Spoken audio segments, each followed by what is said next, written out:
Hi, welcome back guys. This is your friend, the Seitan Fanfics, back with amazing fanfiction. This is the series of What If Immortal Deku Was Multi-Talented. Now before starting, please give this video a like and subscribe to the channel if you want more videos like this. Now let's get into the fanfic. Everything seemed normal at first. Izuku Midoriya woke up late. His mother hadn't woken him up, but she probably just went to work already. He went through his daily routine, breathing out in an attempt at fire breath, focusing on the All Might figure on the desk in case he had telekinesis, even testing for teleportation. Nothing. Izuku tried not to let the disappointment get to him at yet another failure as he started his trek to school. According to the quirk doctor, he had an invisible quirk, complete with the extra toe joint.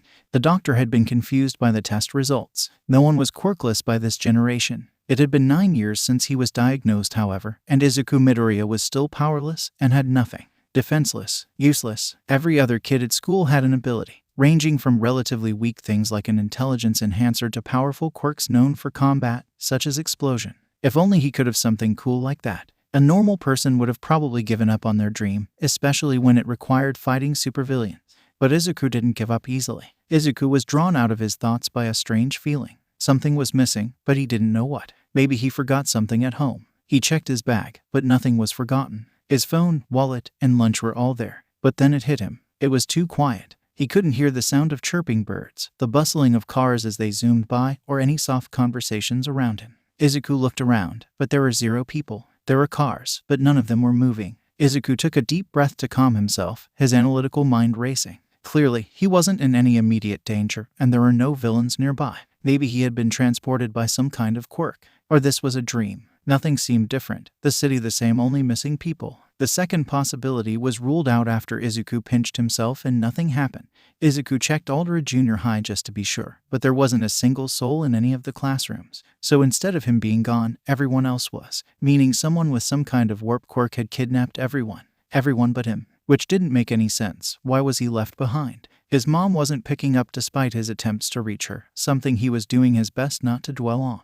She was all he had after all. It was getting dark. Izuku had been wandering for hours, but he still had no answers, only gaining more questions. There was nothing new in the news since yesterday, meaning that an incredibly powerful warp quirk had been used on an entire city and no one outside had even noticed, which was impossible. Warp quirks were already extremely rare, and one this strong would have been Dakam. Izuku paused, drawn out of his muttering spree by a flash of purple. He had zoned out, and in his walk back from the school, Izuku had ended up at the neighborhood park. Turning to the left, he saw her. She was sitting on a bench, watching the stars as they started to grow visible. Izuku's eyes were drawn to the pink kimono the girl was wearing first.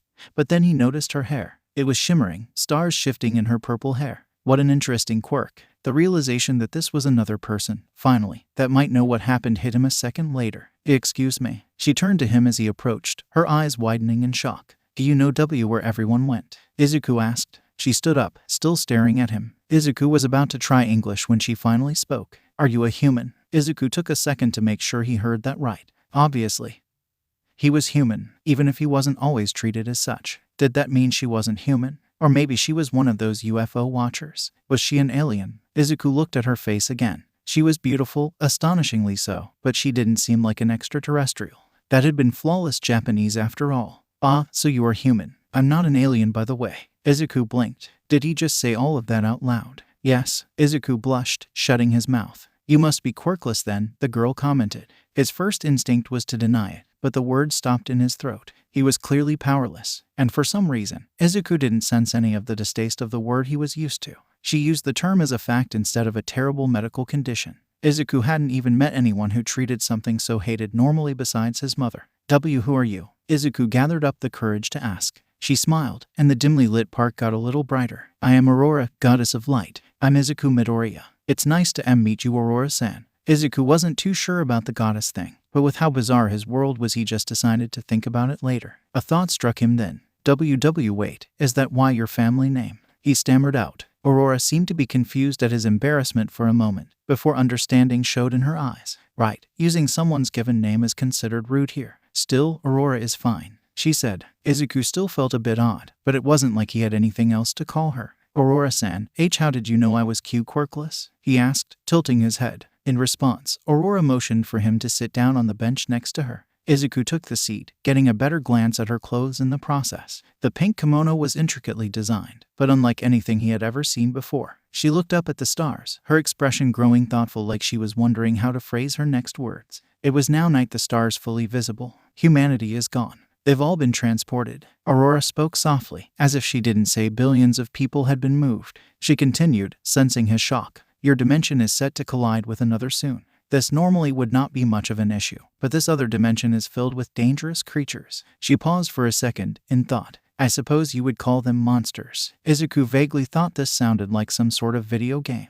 Then again, hundreds of years ago the idea of everyone having superpowers would have seemed crazy. Now the most famous celebrity was a giant man in red and blue changing the weather with a punch. Humanity was sent to different fantasy worlds based on their quirks and dreams to prepare. Combative humans were sent to fight monsters, such as heroes. The rest had more peaceful lives, but still had the opportunity to get used to monsters. That's why I'm still here, isn't it? And how you knew I was quirkless? I couldn't be transported because I had no quirk. Aurora nodded. What about children? Wouldn't they be alone? Izuku asked. Kids separated from their parents in a strange world. What would happen to babies? The thought made his gut clench. She shook her head, not bothered by the barrage of questions. The stars in her hair twinkled from the motion. Depending on the parents, they'll either be sent with them or put into an orphanage of sorts until they are sent back to Earth. Where was my mom sent? Izuku finally asked the question that had been burning inside him for hours. If she was in danger, then there was nothing he could do to help her. Izuku doubted Aurora was allowed to take him wherever she was. Give me a moment. Aurora closed her eyes before turning her gaze towards him.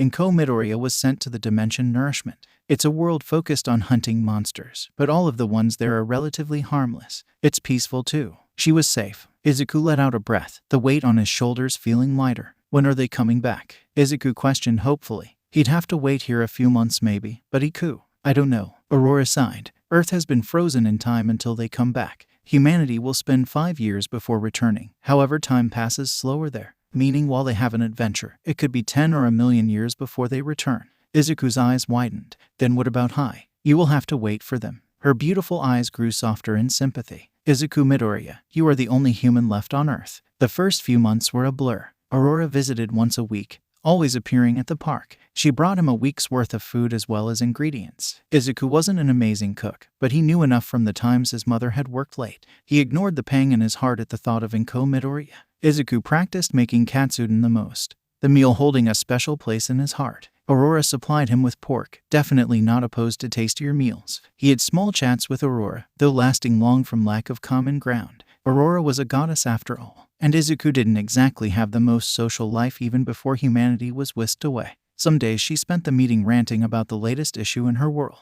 Aurora was really expressive when she got into things. Izuku chuckled softly as she waved her hands around wildly, her eyes wide. Izuku appreciated her company a lot. He threw himself into books. There was no one to stop him from walking into the library and laying there all day. It almost felt like a crime when he yelled out after stubbing his toe and nobody shushed him. Reading helped get his mind of the feeling of loneliness and his current situation. While Izuku would usually be studying all the new heroes, keeping up his perfect trivia knowledge, what was the point? It wasn't like he was going to see a hero nowadays anyway. Instead, armed with a pillow and blanket, he started studying. Izuku didn't realize just how much the term nerd applied to him until he was given all the time in the world and picked up a medical textbook. Healing would definitely be useful when monsters were running around, he figured. He wanted to be a hero, not a doctor, so he focused on the basics and how to help someone immediately. Learning medicine was hard without an actual teacher. Izuku had practiced dummies from med schools, but no living thing to help him. When he told Aurora about his roadblock, she stared at him a moment before lifting her hand. Purple light illuminating the park as a blade of light rose out of it until the handle rested in her grip. She then made a decent-sized cut in her other palm before holding the injured hand out to him, waiting. Naturally, Izuku immediately panicked at her thoughtless self-harm. He barely noticed how Aurora's blood wasn't red, more of a gold color as it leaked from the wound. Then the medical knowledge crammed in his brain over months took over, and he cleaned the wound. She hid it well, but Izuku noticed her tiny flinch from the water. He wrapped her hand back at his house. Izuku had plenty of bandages from how much he had to deal with his own cuts and burns. Really, the only people Izuku missed were his mother and heroes. Almost everyone else he saw treated him as trash. He hid his frown as an angry blonde came to mind, along with all the adults who didn't care about his behavior. Izuku would be happy if he never had to see Bakugous again. You didn't have to do that. he muttered under his breath when he finished with the injury. Aurora still heard him, however, her hand squeezing his before she responded. It's because of us you're left alone. Humanity wasn't even kind to you, and you still prepare for their return. The least I could do is help. They sat there, a nice silence lasting between them. His empty house didn't feel too lonely right now. She spoke up again a few minutes later. Not that I mind, but how long are you going to hold my hand? Izuku made a sound akin to a distressed cat before letting go, his face red. Aurora's laugh sounded like bells as it filled the room. 2241. Izuku pushed the fridge with all his might, finally getting it into the truck. His arms felt like they were going to fall off, so he would probably stop here for today. He looked around at the various trash piled up.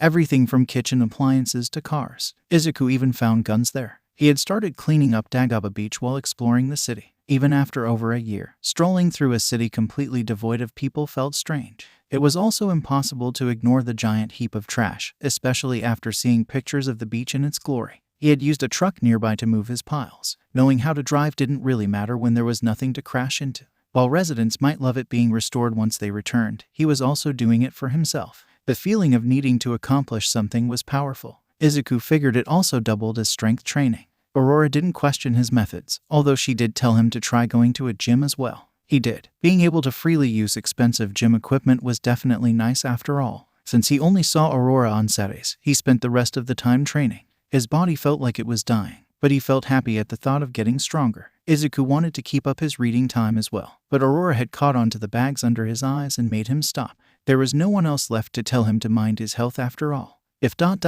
When the rest of humanity came back, they would be even stronger from their adventures, with more developed quirks. According to Aurora, they could learn magic based on their quirks as well. Izuku didn't grill her on magic too much though. It was strange. Izuku loved talking about quirks, but thinking about magic, something that sounded so incredible and foreign, something he would never have, Izuku felt bitter. This was probably the way quirkless people had thought about quirks, back when others existed. He still had at least a few pages filled with Aurora's light magic, how she could use it directly in offensive bursts or form tools and enhance herself. Izuku still didn't know how the teleportation that she used to get to the god's realm and back functioned. How weird would it be when everyone came back with stronger quirks and magic? The heroes would be stronger, but so would the villains. Civilian casualties would probably increase. Izuku winced as he thought of the typical hero fight. A villain fighting a hero or several heroes, all with flashy, dangerous quirks. Despite this, civilians crowded around, enjoying the show from far too close. People brought their children, excited to see their heroes risk their lives in person. Many limelight heroes were into heroism for fame or money after all. Fights were drawn out, risking lives for the thrill of a climatic ultimate move. Now that Izuku had time to actually think about it, completely separated from the hero media he had been dedicated to before, society seemed pretty bad. That was even ignoring how bad his life had been for being quirkless. Maybe he would ask Aurora how exactly magic fit into quirks later. If he was still going to be a hero, he would need to fight them after all. The gap between the quirked and quirkless would only grow wider when humanity returned. In comparison, the only thing Izuku had was his body and mind. All he could do was prepare as much as possible. 2243. They had moved their weekly meetings to Dagaba Beach. It had taken almost a year of hard work. Once cleaned, however, the view was absolutely beautiful. Izuku sometimes wondered how people could ruin something like this. His physical training was definitely yielding results. Izuku had a decent base to start learning technique. Hey Aurora. Eventually, she had gotten him to drop honorifics. Really, she was the only friend Izuku had since he was 4. Yes, Izuku. He still wasn't used to her doing the same though. "See, can you train me?" Izuku asked. Aurora turned towards him, the sunlight reflecting in her hair. Would it be rude to take a hair to study? Izuku has been getting into chemistry lately. On second thought, that would definitely be creepy. He shouldn't do that. Oh gods, his social skills were getting even worse. "I can't make you my student," she answered. His thoughts must have shown on his face, because she explained, "I fight almost completely using magic. Most of my fighting style wouldn't be useful to you. However, I can show you the basics of the god style." She took a stance, her legs bent and spread apart, hands at her side. The gods were humanoid, so their techniques could technically be learned by humans. However, divinity was a style usually refined over decades. Aurora said this like it was nothing, but to Izuku that sounded incredibly complicated. Gods possessed incredible amounts of physical strength, even ones who didn't focus on hand-to-hand combat such as Aurora. Divinity was simple to learn but incredibly hard to master, focused on combining overwhelming power with perfect precision and technique. They spent the rest of the day going through the basic stances, as well as how to punch and kick correctly. Izuku practiced them until they started to feel natural. 2250. Izuku had started incorporating human styles, mainly karate, into his combat. He had seen fun forms of combat such as capoeira in various books and media, but decided it wouldn't fit him. That hadn't stopped him from learning to breakdance though. Sparring had been a spur-of-the-moment decision from her after deciding he was finally strong enough. Aurora didn't use her magic, but her natural strength still felt like getting hit by a truck despite how much she held back. He forgot sometimes, but she really was a goddess. Aurora could probably easily take down the heroes in his world. Izuku could feel himself slowly reaching her in terms of technique after relentless practice. On some days they worked on his reflexes and dodging. This consisted of bombarding the beach with giant beams of violet light, sending sand into the air and making the beach shake. The most terrifying, however, was her spears of light. On those days he wasn't sure Aurora noticed how much power she was putting in. It took all of his concentration not to get vaporized. How powerful was she when she went all out? Izuku resolved himself to one day be strong enough to find out. 2274. Izuku decided to choose a weapon. He would need something to kill monsters. He was confident in his hand-to-hand combat, but he would definitely be more effective with a tool. Punching a dragon in the face wouldn't work very well after all. He had asked Aurora for advice, but he'd merely gotten a use what feels right. Before she went back to her shoujo manga, Izuku regretted letting her know about manga sometimes. Aurora had gotten addicted instantly. She turned out to be right about weapons. After a short period of trial and error in the dojo, he picked up a quarterstaff. With the extremely helpful martial arts book, Izuku followed the instructions. The recommended stance was simple. His feet were set wider than he was used to with the god style, probably to compensate for the length of the weapon. The dominant foot was in front, with the dominant hand placed near the middle. Going through the rest of the attacks felt smooth. Izuku knew that he had quite a long time to train. It was easy to dismiss something not sharp, but blunt weapons could do quite a lot of damage with enough strength behind them. His mind flashed back to Aurora's fist knocking him out for 5 hours, making him shudder. The staff would hurt a lot, but if he held back he wouldn't have to worry about killing villains or giving them brain damage. At the same time, with enough force he could deal with monsters. Izuku could work with this. The next 2 months was spent practicing the basics and ingraining them into his muscle memory. Aurora raised an eyebrow when he brought a staff to the next session. He had borrowed a durable metal staff to use. The green-haired man took his shoes off and got into stance. Getting sand into his shoes would suck. He gripped his staff tightly, waiting. Aurora made the first move, shooting forward as her feet left imprints on the sand. Her magic curled around her like a coat, violet light emitting outward as she stabbed forward with a light spear. Izuku diverted the blade with the top of his staff before swinging the bottom at her chin. She was already moving though, ducking under the attack before rising up towards him. His eyes widened as her palm lit up. He was too slow to dodge the light blast, and the blow sent him tumbling away in the sand. The breath was knocked out of him for a moment. Even while she was holding back, he wasn't fast enough. Yet, recovering, Izuku stood up with the aid of his staff in time to see Aurora charging up both hands, the energy condensing in her palms. This was usually the part where Izuku would run around screaming as light destroyed everything around him. But this time he was ready. He carefully controlled the staff with all of his focus, blocking the bursts. Izuku winced as a particularly strong bolt of energy made the metal crack. Izuku needed a better staff. Whatever he couldn't block, he dodged as he broke into a sprint, closing the distance before making a downward feint with the staff. Aurora fell for it, raising up a blade of light to block the blow. Izuku focused all of his speed into his next movement, transitioning the downward strike into a straight punch to her stomach. It landed, the blow sending Aurora skidding back. Izuku felt a wide grin start to appear on his face. The strike probably did nothing to her, but he had landed a hit. This was progress. They stopped by a restaurant to cool down after a few more spars. The day was almost up, and after they ate, Aurora would need to go back to the god's realm. While there was no one there to actually make food for them, they could bring food to replicate the experience. Somehow, the atmosphere was still there. The cold night air didn't feel lonely when Izuku sat there with her. They ate a bento Izuku had made that morning. His cooking had certainly gotten better years of practice. Aurora closed her eyes in bliss as she took another bite of the katsudon. Izuku felt a small smile form at her reaction. She had been slowly giving him his confidence back these years. Something he could never thank her enough for. Something as simple as a compliment on something he worked hard on or a new skill he learned. Things Izuku rarely got when quirkless. He had even stopped stuttering. Aurora asked him about a hero she had seen a poster of earlier. The hero caught her attention by being known as the youngest pro hero, yet still so high up in the rankings.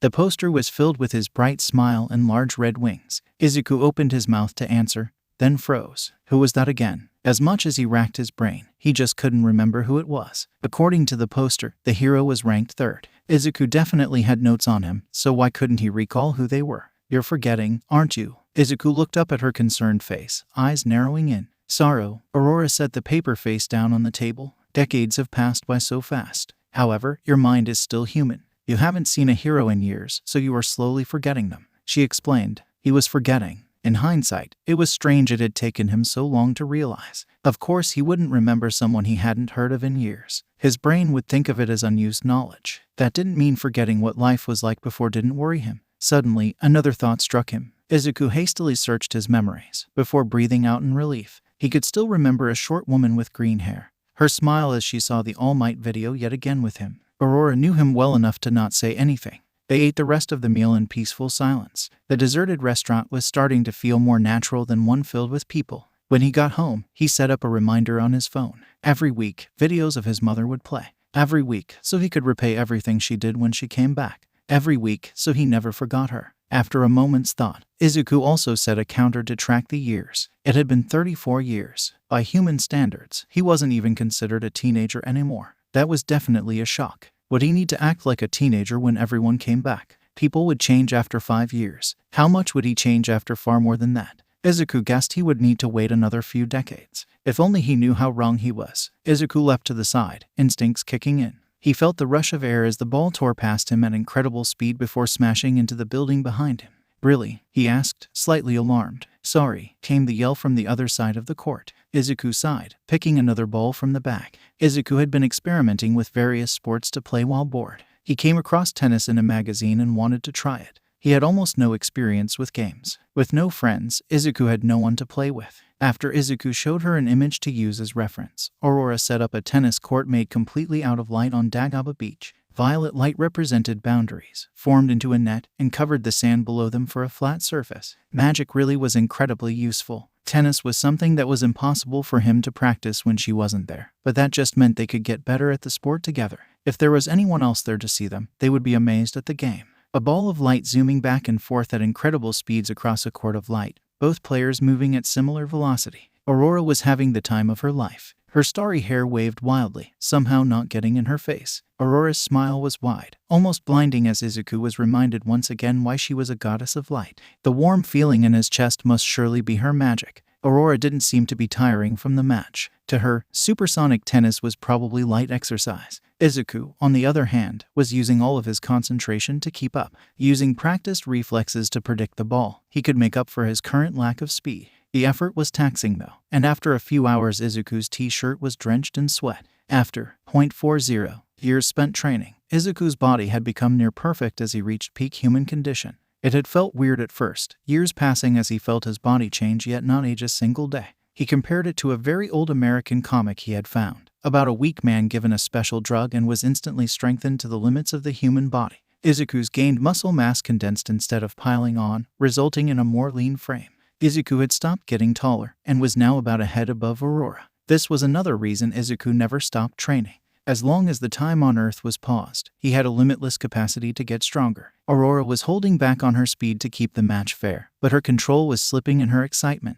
Izuku knew that she had no reason to worry about holding back normally, as everyone else she knew was ridiculously strong. The fact that she tried for his sake showed how kind she was. The workaholic part of his brain was happy with the intense training too. Hey Izuku, Aurora asked as she spiked the ball, using definitely too much force. Izuku's eyes widened, and he ducked as the ball slammed into the violet ground and rebounded where his head was. Yeah, I'm not getting that ball by the way, Izuku added as he watched the projectile zoom away. There was no way he was looking for where that landed. Aurora rolled her eyes, creating another ball of light in her palm. They had started out using normal tennis balls, but the equipment always ended up exploding from the force. Have you ever thought about traveling? Aurora asked, out of nowhere. Aren't you not allowed to take me to any other world other than Earth? Izuku said, confused. Aurora nodded. Yes, but I can take you to anywhere on Earth with teleportation magic if you have a reference. I can always sense you, Izuku, so you won't have to worry about me ever losing you while you explore. Izuku had looked around the Shizuoka prefecture and other cities around Japan in his search for libraries. However, since there was no one to fly him, he hadn't left the country. Learning to fly an airplane wasn't something Izuku was interested in,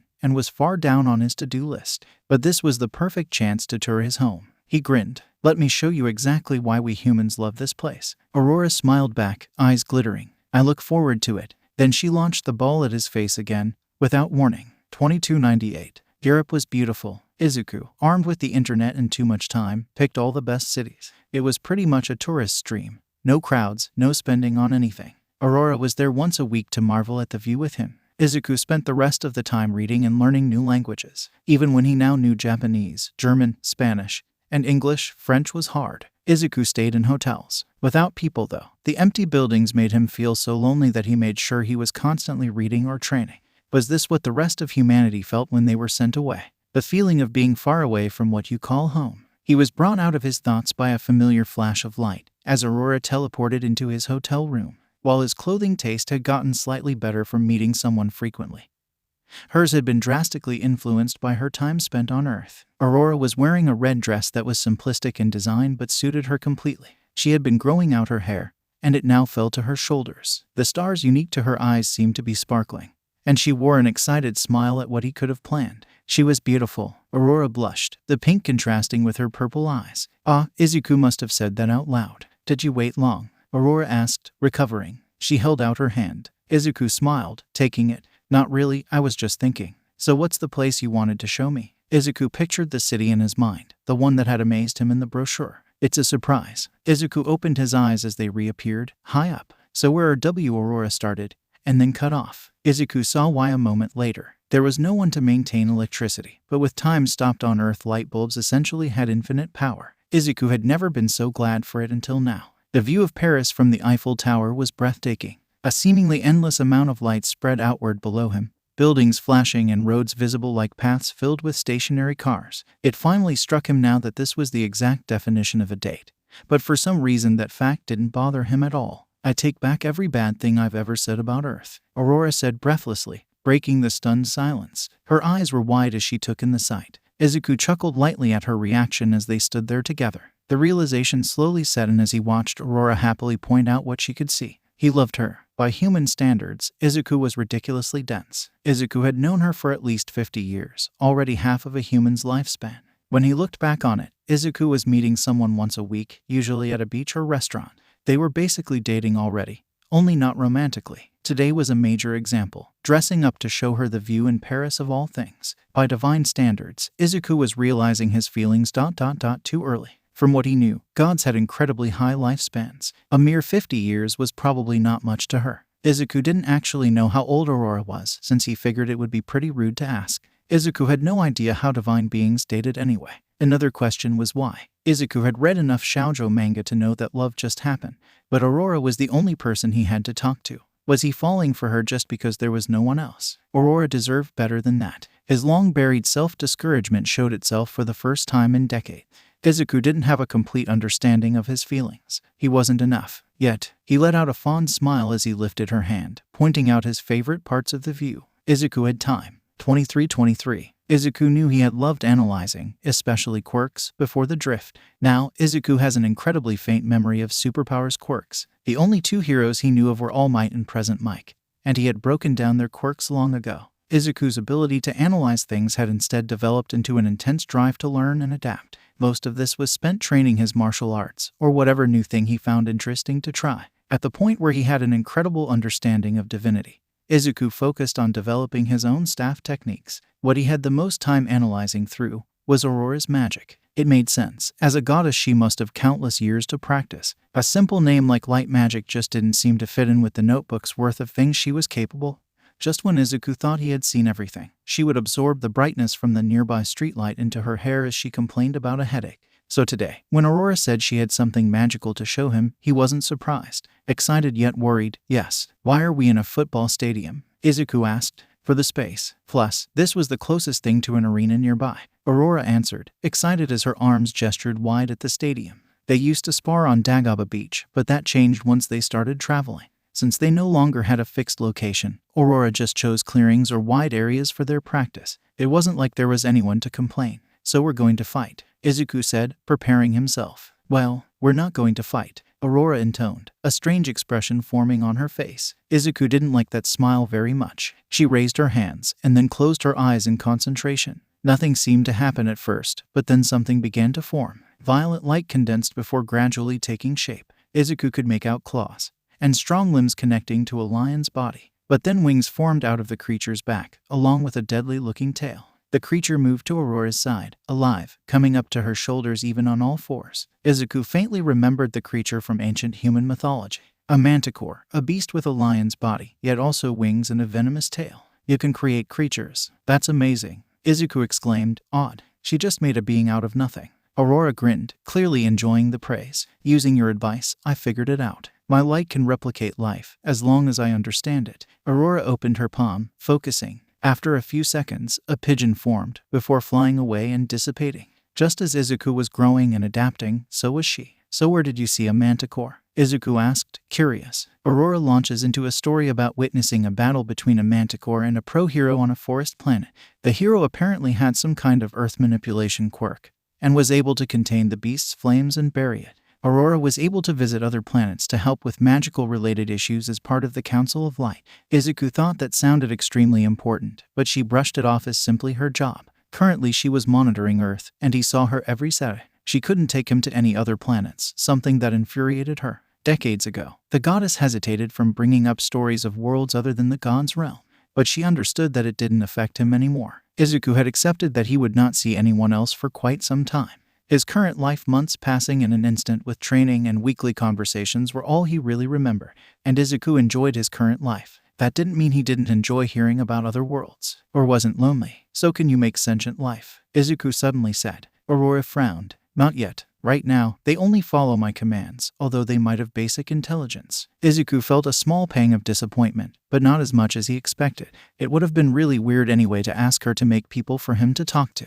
He looked at the manticore, who had been still during their conversation. So when are we going to stop? Izuku was cut off as the manticore leapt at him, claws flashing, reflexes kicking in. He leapt backward as the creature landed where he was, unslinging his trusty staff from his back in a fluid movement. How rude. Begin. Aurora yelled with a wide grin, as if the manticore hadn't already started trying to kill him. Izuku was mainly on the defensive, dodging and parrying the manticore's claws and jaws. Manticores could breathe fire, but since it was a light replica, the beast instead emitted a burst of violet light that was similar to Aurora's own attacks. All of this combined with the tail whipping and stabbing at him, and a manticore was quite deadly, but it was just too slow. Or more accurately, Izuku was too fast for it. Izuku moved gracefully, dodging the attacks with skill born from years of experience. The light beams were the easiest to dodge, reminding him of his spars with Aurora. Izuku's raw speed was more than enough for the tail to fly harmlessly past him, and claws were deflected before they could reach him. The manticore almost seemed to be getting frustrated, if that was possible for a light creature. Finally, the beast made a desperate lunge, jaws wide as it reached for him. Now, in a smooth moment, Izuku twisted and the beast passed him yet again.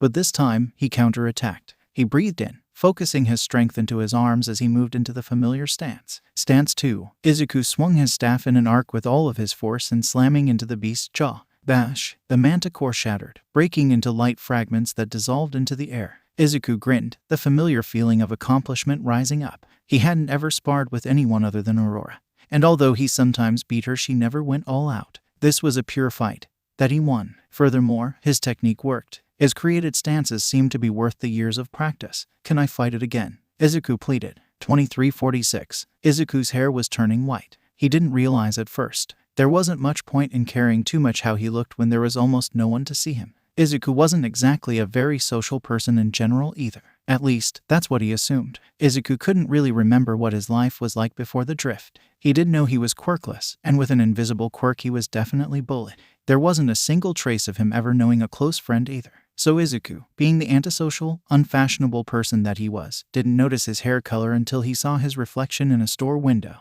Izuku's hair was still mostly green. However, a decent portion was now white, creeping in like snow. Nothing else seemed to be different. His eyes were still green, giving him an interesting contrast. He opened his phone to check the year counter he made, and was shocked. Izuku had been abandoned by humanity for over a century. Aurora was confused when he brought it up to her. Don't humans end up with white hair after many years? Yes, because we get old. But I'm not supposed to age, right? Izuku asked, his worry leaking into his voice. Was he dying? Izuku didn't feel like he was aging. His body and mind were still in ideal condition as he continued to train.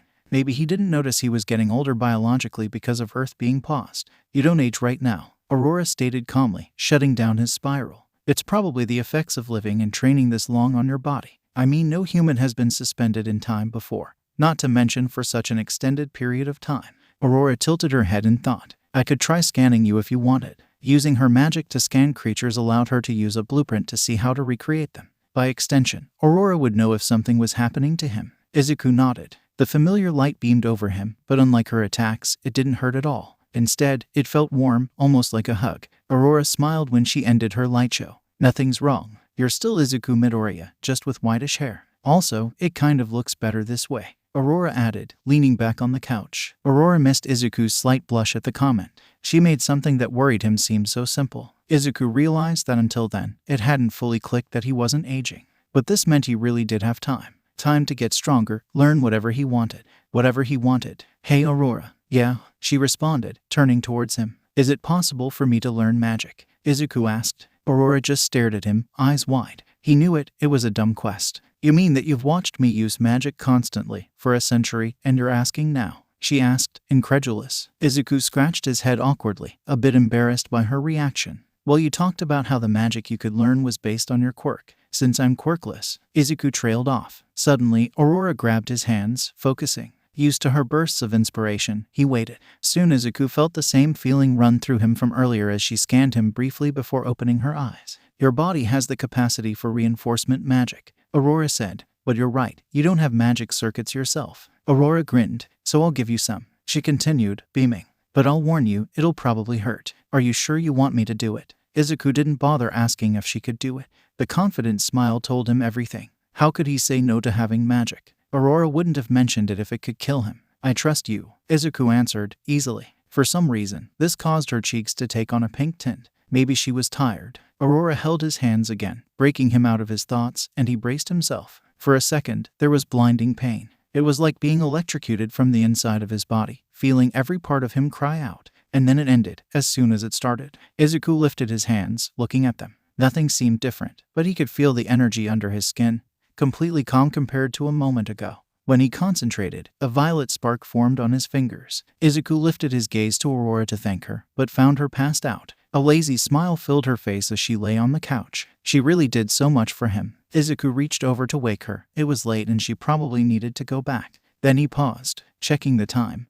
There were still a few hours left. It would be fine if he let her sleep a little longer. Izuku loved magic. Since Aurora had the same kind of magic circuits, it was easy for him to learn by example. It helped that reinforcement was simple as well. To enhance an object, Izuku focused the new power running through his body into a steady flow. The magic passed into the object he was touching, increasing its durability and power. Izuku just needed to understand the structure of whatever he was reinforcing. His reinforcement flowed out of him, so it couldn't be used to enhance himself. However, since Izuku fought with a weapon, it was perfect. Within a year, Izuku had enough control to enhance his trusty staff as well as the practice to sustain it in combat.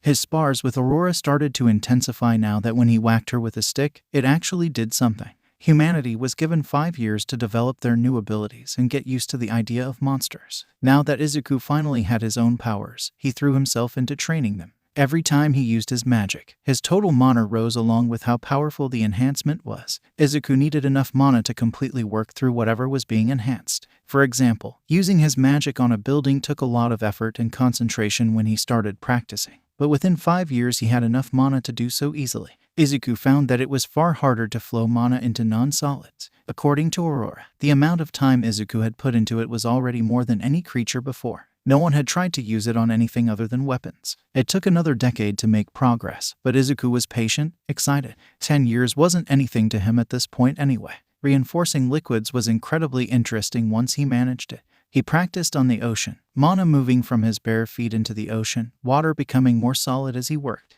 With concentration, Izuku could walk on water freely, manipulating its shape as long as he was in contact. With just a bit of effort, he seemingly had an entirely separate ability controlling water. Just how far could Izuku develop this ability? 2453. Izuku's life had fallen into a routine. Maybe that was just how he lived, or it was his human mind adapting to living far longer than normal. He always woke up at the same time, going through the morning on almost pure muscle memory. The ache of eating alone most of the week never truly faded.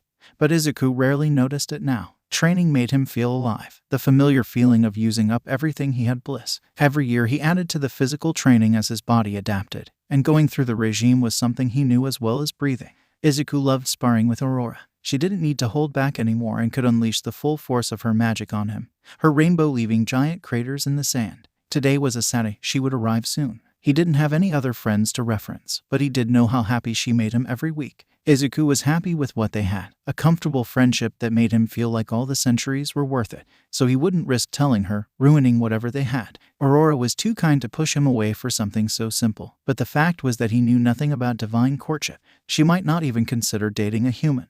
There was also the reality that his romantic experiences merely consisted of 100 years of shoujo manga. Izuku made the choice to put off his confession for another year. He was great at the long game after all. Izuku heard the familiar snap behind him. He felt a small smile rise up on his face as he once again turned to greet Aurora. Then Izuku froze in complete confusion. On the sand in front of him was a woman he had never seen before. The feeling of power radiating off of her was almost tangible though, and reminded him of Aurora. Izuku guessed she was a goddess. Besides her aura, she seemed completely different from his companion. While Aurora's hair was long and purple, hers was short and blonde. She wore a simple yet beautiful thin piece of red armor, made of some flexible metal he couldn't name. Izuku couldn't read the symbols adorned on it. Her red eyes seemed to stare right through him, and as he watched, they narrowed into a powerful glare.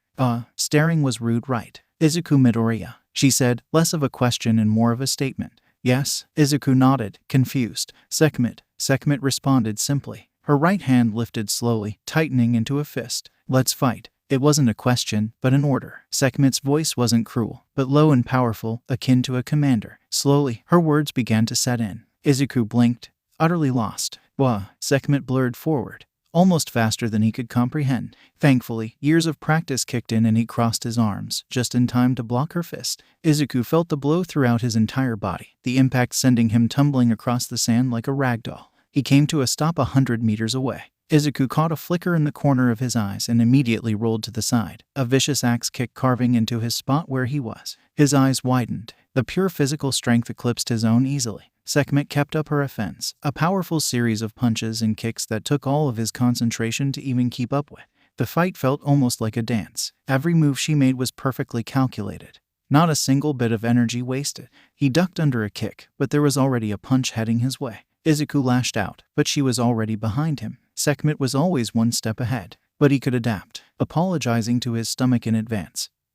He stepped into her next punch. It was easier when he was prepared for it, but it still hurt like hell. Wincing, Izuku's next strike intentionally swung too wide, missing completely. But as Sekhmet started to respond, Izuku twisted, grabbing his staff from his back and swinging in one fluid movement. Stance 1, sweep. His trusty weapon moved in a low arc, far faster than any attack he used before. The metal struck her ankle with every bit of his strength before she could react. She didn't fall, but the power behind the attack forced her to stumble, off balance. An opening. Izuku lunged forward, aiming for her jaw, but Sekhmet was already recovering. At inhuman speeds, she caught the blow and countered with a palm strike, landing a direct hit to his chest. The breath was knocked out of him completely, and he could feel something crack as he fell backwards onto the beach. Were those his ribs? That probably wasn't very good. Izuku took a moment to catch his breath, panting. Everything seemed to hurt, and his arms ached as he gripped his staff to stand up. Izuku felt a grin come onto his face despite the pain, pure joy at such a challenging fight. Aurora was an excellent fighter, but she mainly fought with magic at long distances. Sekhmet, on the other hand, fought with pure hand-to-hand abilities, exactly like him. She used the divinity style as well, but instead of mixing in other combat forms, Sekhmet seemed to have mastered divinity alone and pushed it to its furthest point. She wasn't using any magic, probably to hold herself back. Izuku struggled to his feet, swaying but ready, his weight supported by the cool metal of his staff. Sekhmet waited for him to stand, patient. He couldn't read her expression very well, but he thought that there was something akin to approval in her eyes when he finally stood up. So this must be a test of some sort. Izuku had no idea what the trial was, but naturally, he would do his best to meet it, and that meant using everything he had. Reaching out with his free hand, Izuku concentrated, mana flowing from his palm into the air. The space around him tinted purple as the reinforcement took effect. 10 violet chains began to solidify, outlined by his mana surrounding his enemy. If liquids could be manipulated, then why not gases? Reinforcing the atmosphere was incredibly difficult. Flowing mana through air was slippery. But if Izuku was anything, it was patient, and now it was paying off. Izuku clenched his fist and his chains responded, 9 of them enveloping Sekhmet like an angry blanket in an instant. Knowing this wouldn't hold her for long, he blitzed forward, muscles screaming in protest. Izuku condensed the wind surrounding him into a whip, lashing it at her. Sekhmet broke through the chains instantly, sidestepping the wind whip gracefully. Izuku stayed out of her range, whip striking from all sides. She raised an eyebrow, unimpressed, then she moved, faster than Izuku could see. He jumped back on instinct, and the kick missed his face by inches. She attacked and they fell into rhythm again, but now Izuku could feel himself slowing down. Her next punch cut into his cheek as he dodged, his next block almost making him lose his grip on the staff. He was completely exhausted, but from her movements, Sekhmet was barely breaking a sweat. Izuku played his last card, wrapping her ankle with the final air chain. With all of his remaining strength, he swung the chain wide, launching Sekhmet into the ocean. Izuku caught her expression finally changing, eyes widening in pure surprise as she landed with a splash far away from the shore. Izuku rushed to the water before she could surface and took a deep breath. In the next second, a giant amount of seawater turned solid. Sekhmet was trapped. In the absence of waves crashing onto the shore, everything was silent. Izuku felt the headache piercing his mind from the mana usage, but gritted his teeth and maintained it. Izuku just needed to hold her until an ear-splitting crack echoed around the beach as the ocean shattered, breaking him out of his thoughts. Sekhmet leapt out of the water easily, crashing into the sand in front of him. Without a pause, she charged once more. Another hour passed of fierce combat, until Izuku finally ran out of stamina. He fell backwards onto the sand. He knew his limit, and he had gone far past it. He let go of his staff, letting it rest in the sand beside him, letting out a raspy breath that almost became a cough. His injuries were ridiculous. He would probably be screaming when the adrenaline faded.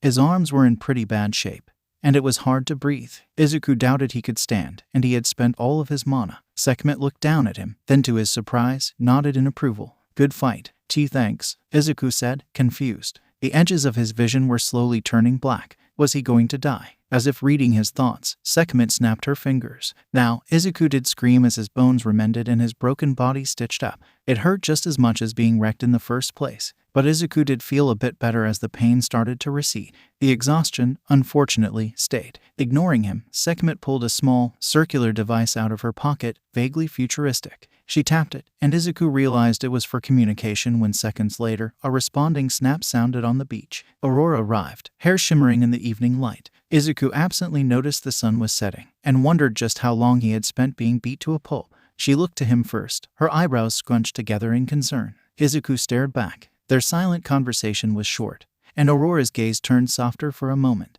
Then the tender expression was gone as her head whipped around to glare at Sekhmet. "Why have you come, sister?" Aurora asked, though it sounded more like an accusation than a question. Her beautiful eyes darkened. In contrast to Aurora, Sekhmet was completely impassive, her face not giving anything away. "I needed to test him," Sekhmet stated simply, already turning to leave. "Besides, the human passed, and he's clearly alive." The last statement was thrown his way casually, with a short glance. So Izuku had been right, she had been testing him. With that, Sekhmet vanished in a burst of red light. One day, Izuku was going to figure out how to do the teleport thing, and getting around would be much easier. Izuku stared at the spot where the blonde goddess had stood for a moment as he still laid unmoving on the sand.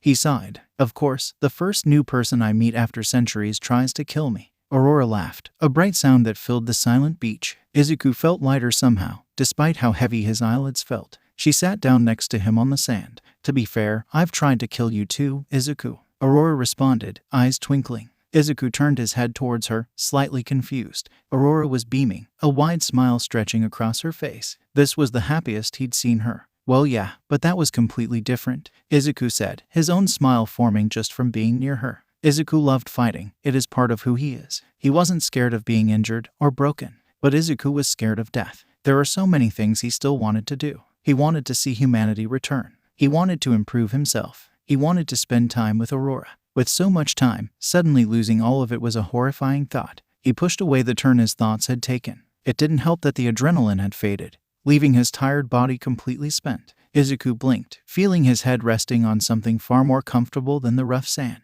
Aurora looked down at him, expression impossibly soft. She stroked his hair back. He should be embarrassed, but Izuku felt so tired. And laying in her lap, he didn't need to force himself to stay awake. Besides, she would probably have to leave soon anyway, his traitorous mind reasoned. So Izuku let go, feeling everything fade away. Izuku was used to waking up almost everywhere. It was rare that he slept in his bed, usually falling asleep wherever he ended up. His poor spine had adapted to couches, libraries, research labs, and dojos. There had been too many times where he was too lazy to make it to a hotel and just laid a pillow onto the cold street. He couldn't remember waking up to another person. Reasonably, he would have been woken up by his mother before humanity vanished. But it was so long ago. So when Izuku opened his eyes the day after meeting Sekhmet, he thought he was dreaming. His head was still resting on Aurora's knee, and she was watching the sun rise, orange light across her face with the feeling of being content almost radiating off of her. This was real. He must have shifted, because Aurora turned to look down at him. There were so many things he wanted to ask, but when he tried to put it all into words, what came out was a breathless "how." "You passed, remember?" Aurora asked. Izuku's eyes widened. "The trial, Sekhmet, is the strongest. Holding out that long against her means that you are considered to be on the level of a god, despite being human. So Earth no longer needs a messenger to keep heaven updated." Aurora was proud, Izuku realized, of him. Heaven no longer needed a messenger. Aurora didn't need to report to heaven every week and leave at the end of every Saturday. Aurora could. "Does this mean you can stay?" Izuku couldn't help asking, hoping. Aurora's smile widened, reminding him of yesterday when he wondered just what had made her so happy. This time, though, he understood why. Izuku felt the exact same. "I will." They watched the sunrise together for the first time. It wouldn't be the last. Then the peaceful silence broke. "Wait, that was your sister?" Izuku knew how fast time passed, how minutes and hours and days went by in a blur. Before, he saw every day as either a set or not one. When he was alone, with his training, thoughts, and books, the weeks just happened as he looked forward to the next time he got to see Aurora. Now, everything was different. Izuku hadn't lived with anyone in centuries, and it was a pleasant change. He was used to silence, but it was so much better having someone at the otherwise empty table to share his cooking with and relate to. The old ache of loneliness lessened like a healing scar. Izuku set up his guest room for her. It must have been smaller than what she was used to in heaven, but she bundled into the green blankets happily. Neither of them mentioned the room next to Izuku's, empty but waiting. Izuku didn't go shopping very often, mostly out of guilt at essentially stealing. It wasn't like there was anyone there to give money to. But decorating Aurora's room was a worthy cause, he decided. What surprised Izuku, though, was the color. Everything was a soft green, from the painted walls to the pillows. He should ask if that color was her favorite. They often spent nights on movie marathons, passing out on the couch when it got late. Izuku always fell asleep first, not used to having anyone to stay up for. Every time, he woke up to her asleep on the couch too. They traveled, starting small at first, long walks together around Musutafu to museums and mountains. Aurora took in his home with pure curiosity, excited in a way that made showing her places like seeing them for the first time. Eventually, they moved onto the world, staying in hotels and exploring before Aurora's magic teleported them to the next spot. Aurora still had her role as a goddess. Izuku definitely wasn't complaining, but it was surprising how they let her work from Earth. Sekhmet visited every few months. She brought news from heaven, but mostly trained Izuku and became sort of a mentor figure. Sparring against her, Izuku improved immensely. It did wonders for his pain tolerance especially. Sekhmet came off as cold at first. If Izuku was doing something terribly, she'd tell him. Her compliments were extremely rare, but this just made them more valuable. When she was with her sister, the facade broke slightly. Sekhmet was protective of Aurora, yet didn't limit her actions. Izuku recognized that her vouch was probably the main reason Aurora could stay on Earth. While her sister's magic was a warm, free presence, Sekhmet's was tightly controlled. Sekhmet possessed two types of magic, her mana becoming an enchanting mix. Sekhmet healed him often, and he was familiar with the green mana fixing him. Her enhancement magic was different, the red surrounding her like a cloak. It multiplied her physical strength, already at ridiculous levels, to unstoppable. Izuku and Aurora were currently in a popular hotel in America, surrounded by grassy fields. Aurora usually preferred to sleep in, so Izuku trained the most in the morning. Izuku swung his staff a final time, feeling the air burst around him from the pressure. He let the violet sparkling from his staff fade, and slung the cool metal onto his back. Izuku brushed back the hair that had been pushed in his eyes as he looked up at the parted clouds. His hair was completely white now, but to his relief didn't show any signs of falling out. Izuku remembered when it was green, a shade of emerald matching his eyes. He knew what his mom looked like, and the fact that they wouldn't match anymore felt like he lost something. The white suited him better though, long hair falling almost to his shoulders like snow. Maybe he needed to cut it. Izuku was pulled out of his musing by something nudging his foot. Looking down, he was surprised to see a cat pawing him. There were no animals around the paused earth, and he had assumed they were gone with everything else. But in front of him was a small, pitch-black creature proving that otherwise. The cat stared at him with yellow eyes curiously as he bent down to it, but didn't move away. "Hello," Izuku whispered softly. "Do you have a name?" The cat stared at him. "I'll just call you Kuro then. Do you want to come with me?" There was no response, but when Izuku started walking away, Kuro followed him, tail swishing in the grass. Izuku walked into town. Wandering, he picked up pet food that Kuro had stared at along with other things he could think of needing for a cat before leaving the store. He had stopped feeling guilty about taking items long ago. It wasn't like there was anyone around to complain about it. At some point, Kuro had climbed up to his shoulder as he returned to the hotel. The wait was nice, and Izuku didn't need to worry about losing him. Aurora opened her eyes when he shook her awake. "What?" she murmured, sitting up. Her purple hair fell to her shoulders now. He lifted Kuro off his shoulder, holding him out in front of her. "This is Kuro. Can we adopt him?" Aurora blinked slowly, an adorable motion that gave him a familiar twinge. "I don't see why not. Do you know how to take care of him?" Izuku shrugged. "I can probably figure it out. Have you ever had a pet before?" Aurora tilted her head. "Mother gave me a dragon when I was young. They are extremely smart though, so it wasn't much work for me." "This cat," Izuku supplied.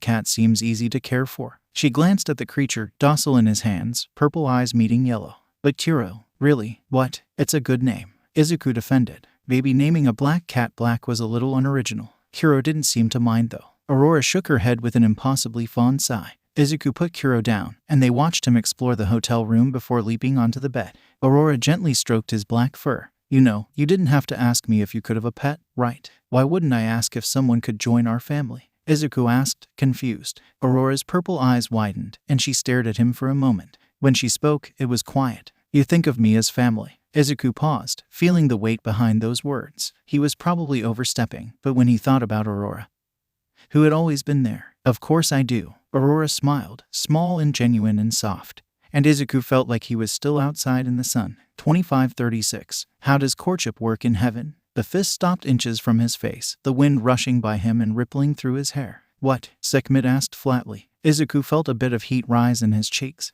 "You know, dating why?" "Yes, I know what courting is," Sekhmet interrupted, then let out a sigh. The park was silent for a moment. "This is about Aurora, isn't it?" she asked. Izuku's eyes widened, shocked. How did you know?" "You just confirmed it. Also, you are acquainted with exactly 2 people, one of which is me." He winced. "It kind of hurts when you put it like that. Do I look like someone you should come to for romantic advice?" The blonde raised an eyebrow. "No, but as you so nicely mentioned, I don't really have any other options." Izuku replied dryly. "Fair point." Sekhmet paused, in thought. "For gods, it's pretty much the same as with humans. Meet someone, date them, marriage. You're dating, right?" Izuku stared at her. "No, that's what I wanted to ask you for advice on." Sekhmet looked up at the sky. "I never thought I would meet someone more dense than I am." She muttered under her breath. "What? Haven't you been basically dating for the past few centuries? You're so clearly in love that I could see it." Izuku didn't know what to say to that. He knew that, the thought bugging him for decades. But had it really been that obvious? "Anyway, I was in your position once, a long time ago, when I got married." "You're married?" Izuku broke in, completely shocked. Sekhmet glared at him, mana flaring, and he fell into silence instantly. "When I got married, I really didn't know how it happened. I'm terrible at this kind of thing, so it took that idiot a long time to get it through to me." She smiled. "So you should tell her. I mean, my sister has more emotional knowledge than both of us put together, anyway." Izuku laughed. "You know, you seem really tough and closed off, but you're actually super soft and supportive." "I'm not soft," Sekhmet shot back, but the anger wasn't there. "You're like a tsundere." "What the hell is a tsundere?" Sekhmet glared at the blonde girl on screen. "I am nothing like this." The blonde got flustered by the main character and covered it up by yelling at him. "Nothing." Aurora tilted her head. "But what about that one time Kensei-sen got you flowers and you got so embarrassed you? That was centuries ago. When you mentioned your husband, you called him a baka." Izuku noted. "I'll make your next training session twice as hard," Sekhmet promised. What? Why? 3 times. Izuku looked to Aurora for help, but she just laughed. "Betrayal. Don't worry, Nisan. You aren't a normal tsundere. You're evolved. Like a Pokemon?" Izuku asked. "Like a Pokemon." Aurora agreed. Sekhmet glanced between them, lost. "What's a Pokemon?" "So basically, a young child is given a familiar and is sent out to fight monsters and strangers, given 0 training." Izuku shrugged. "I guess. The creatures are cute though." Aurora piped up from the couch. Sekhmet looked down at the device. "It still seems stupid though. I don't know why anyone would ever play this. So which starter do I pick? I can't believe you're addicted to Pokemon." "I'm not addicted. I don't know why you two think that." "Nisan, it's been 6 hours. This is a masterpiece of tactical warfare, with a deceptively adorable art style. The strategy required is extraordinary. Me and my Bulbasaur will fight on forever. Look at what you did, Izuku. She's corrupted." "It's not that bad." Sekhmet grinned as she completed yet another gym on the first try. "I'm a gamer now." "Oh gods." "Yes?" Aurora asked. "Yes?" Sekhmet asked, face buried in the game. Izuku sighed. He had brought this upon himself. 2537. A date in Paris, then a confession on top of the tower. Yes, that was the culmination of Izuku and Sekhmet's romantic knowledge. The plan was incredibly simple, and there was no way it could go wrong. Well, unless Aurora rejected him. And then he would die inside and she would leave and then he would be alone. Izuku paused in his spiral. Aurora was the kindest person he knew. If she said no, it would be gentle, and there was no way she would abandon him for something like this. Izuku stood in his black and green suit, probably the most formal thing he had, a white scarf hugging his neck, petting Kuro for good luck. He walked out the door, ready. Aurora was already in the hotel lobby when he came down, greeting him with a smile. She was wearing a gorgeous purple dress, a fabric he couldn't name, making it seem ethereal with swirling blue designs. Her hair was styled differently today, making her look like a queen. Never mind, he might just die here. You look beautiful, Izuku said breathlessly. Aurora smiled, a faint blush on her cheeks. You look great too, Izuku. So where are we going? Aurora asked. Gods had the ability to teleport long distances, using up stamina to travel across worlds in an instant.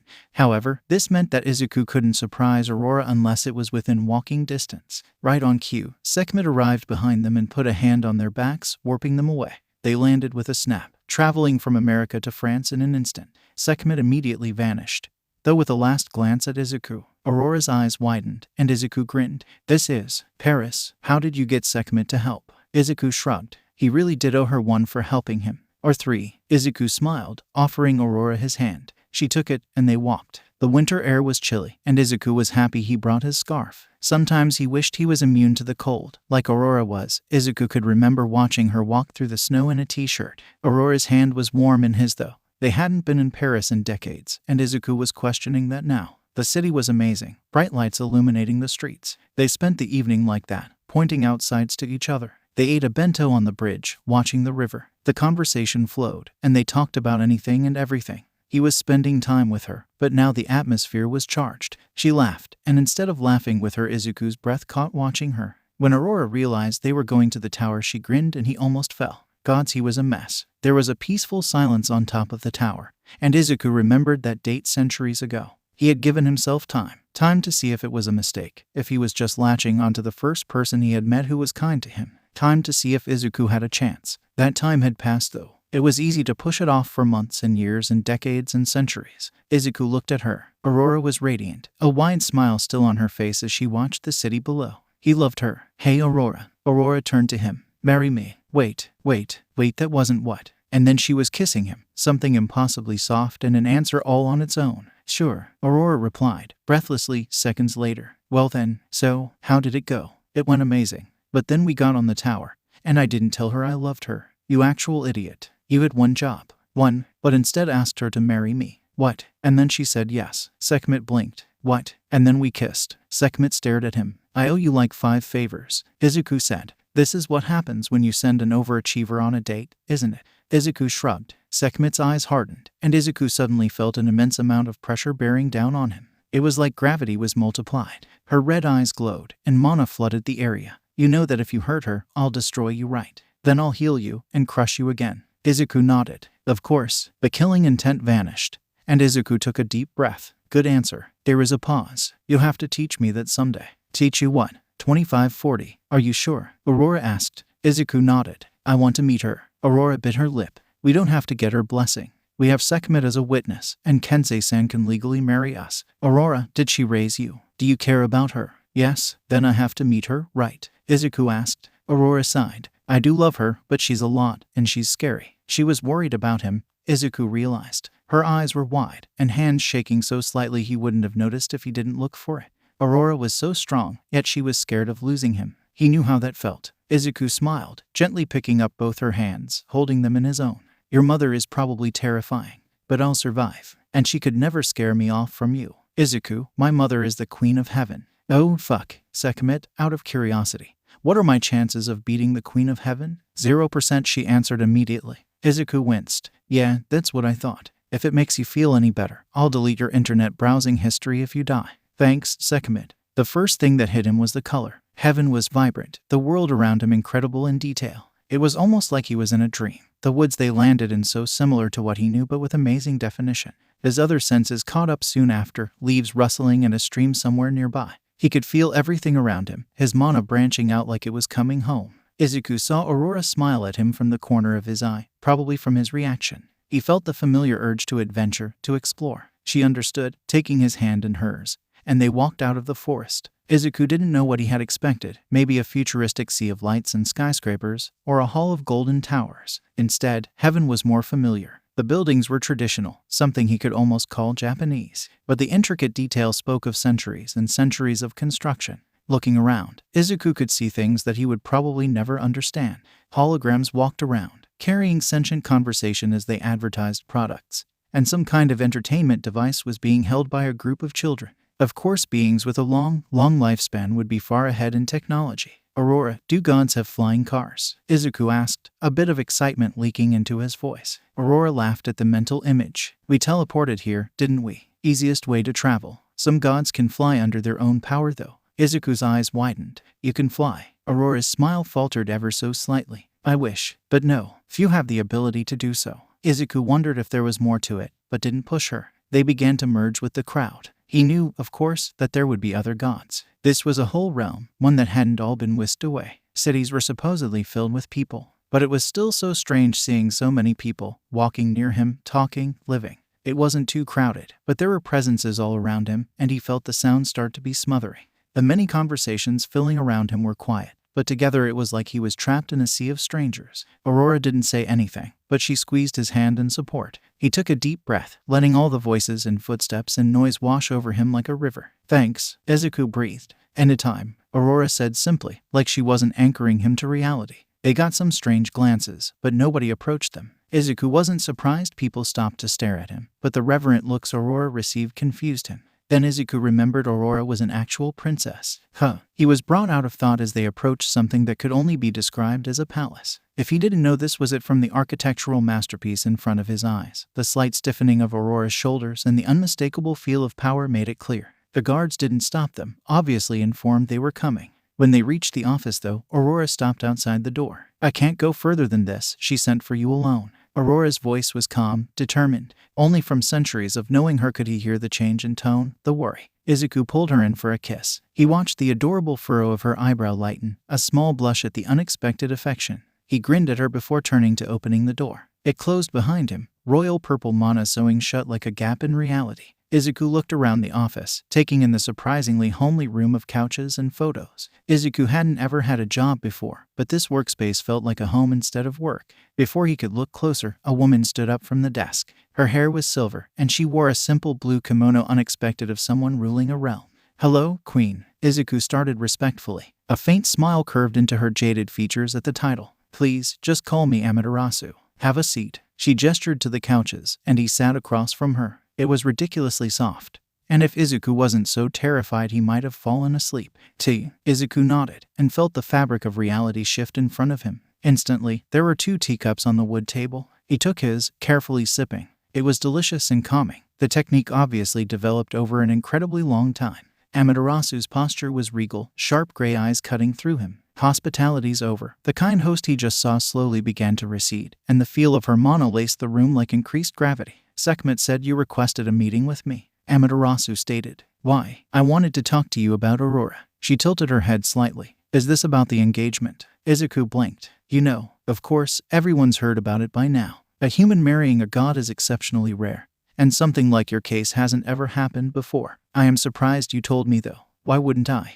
I'm not completely omniscient. Of course, I could obliterate you before you could even blink. Izuku's hands twitched, the threat said with absolute certainty without pause. But I wouldn't be able to stop the wedding if you chose to hide it from me. Did you tell me out of respect? Amaterasu asked. Amaterasu-sama, if I marry Aurora you would be family. She raised a perfect eyebrow. I would. Aurora doesn't mention you often, but I can tell how much your opinion affects her. She cares about you. That makes your approval important to me as well. Izuku said, meeting her eyes. Amaterasu stared at him for a moment. I see why there is so much talk about you now. You are unique for a human. Thanks. He wondered what the rumors were. It was weird to consider a bunch of people he had never met knowing about him. You certainly deserve a chance, so I'll give you a test. Amaterasu stood, and everything shifted. The office was replaced with a completely empty, smaller room. The walls and floor were clouds, somehow solid. At the center was a mass of royal purple energy that Izuku now recognized as Amaterasu's mana, supporting something obscured by fluffy clouds. I have something to take care of, so in the meantime I need you to hold that. Support it for a few minutes till I get back, and I'll give you my blessing. Should be simple. Izuku walked over, putting his hands under the purple barrier. This would surely be difficult, but what were minutes to the centuries he had lived? Izuku placed his staff next to him and tensed his legs, arms curling in preparation. Amaterasu vanished, and the barrier went with her. Something huge pressed down, threatening to crush him. Izuku pushed back, bringing it to a grudging standstill. A second passed, and then the pain started to hit. After 10 seconds, the burning in his arms was impossible to ignore. Soon, the pain began to spread and every muscle in his body strained. He couldn't spare the effort to look up, but he finally realized what he was carrying.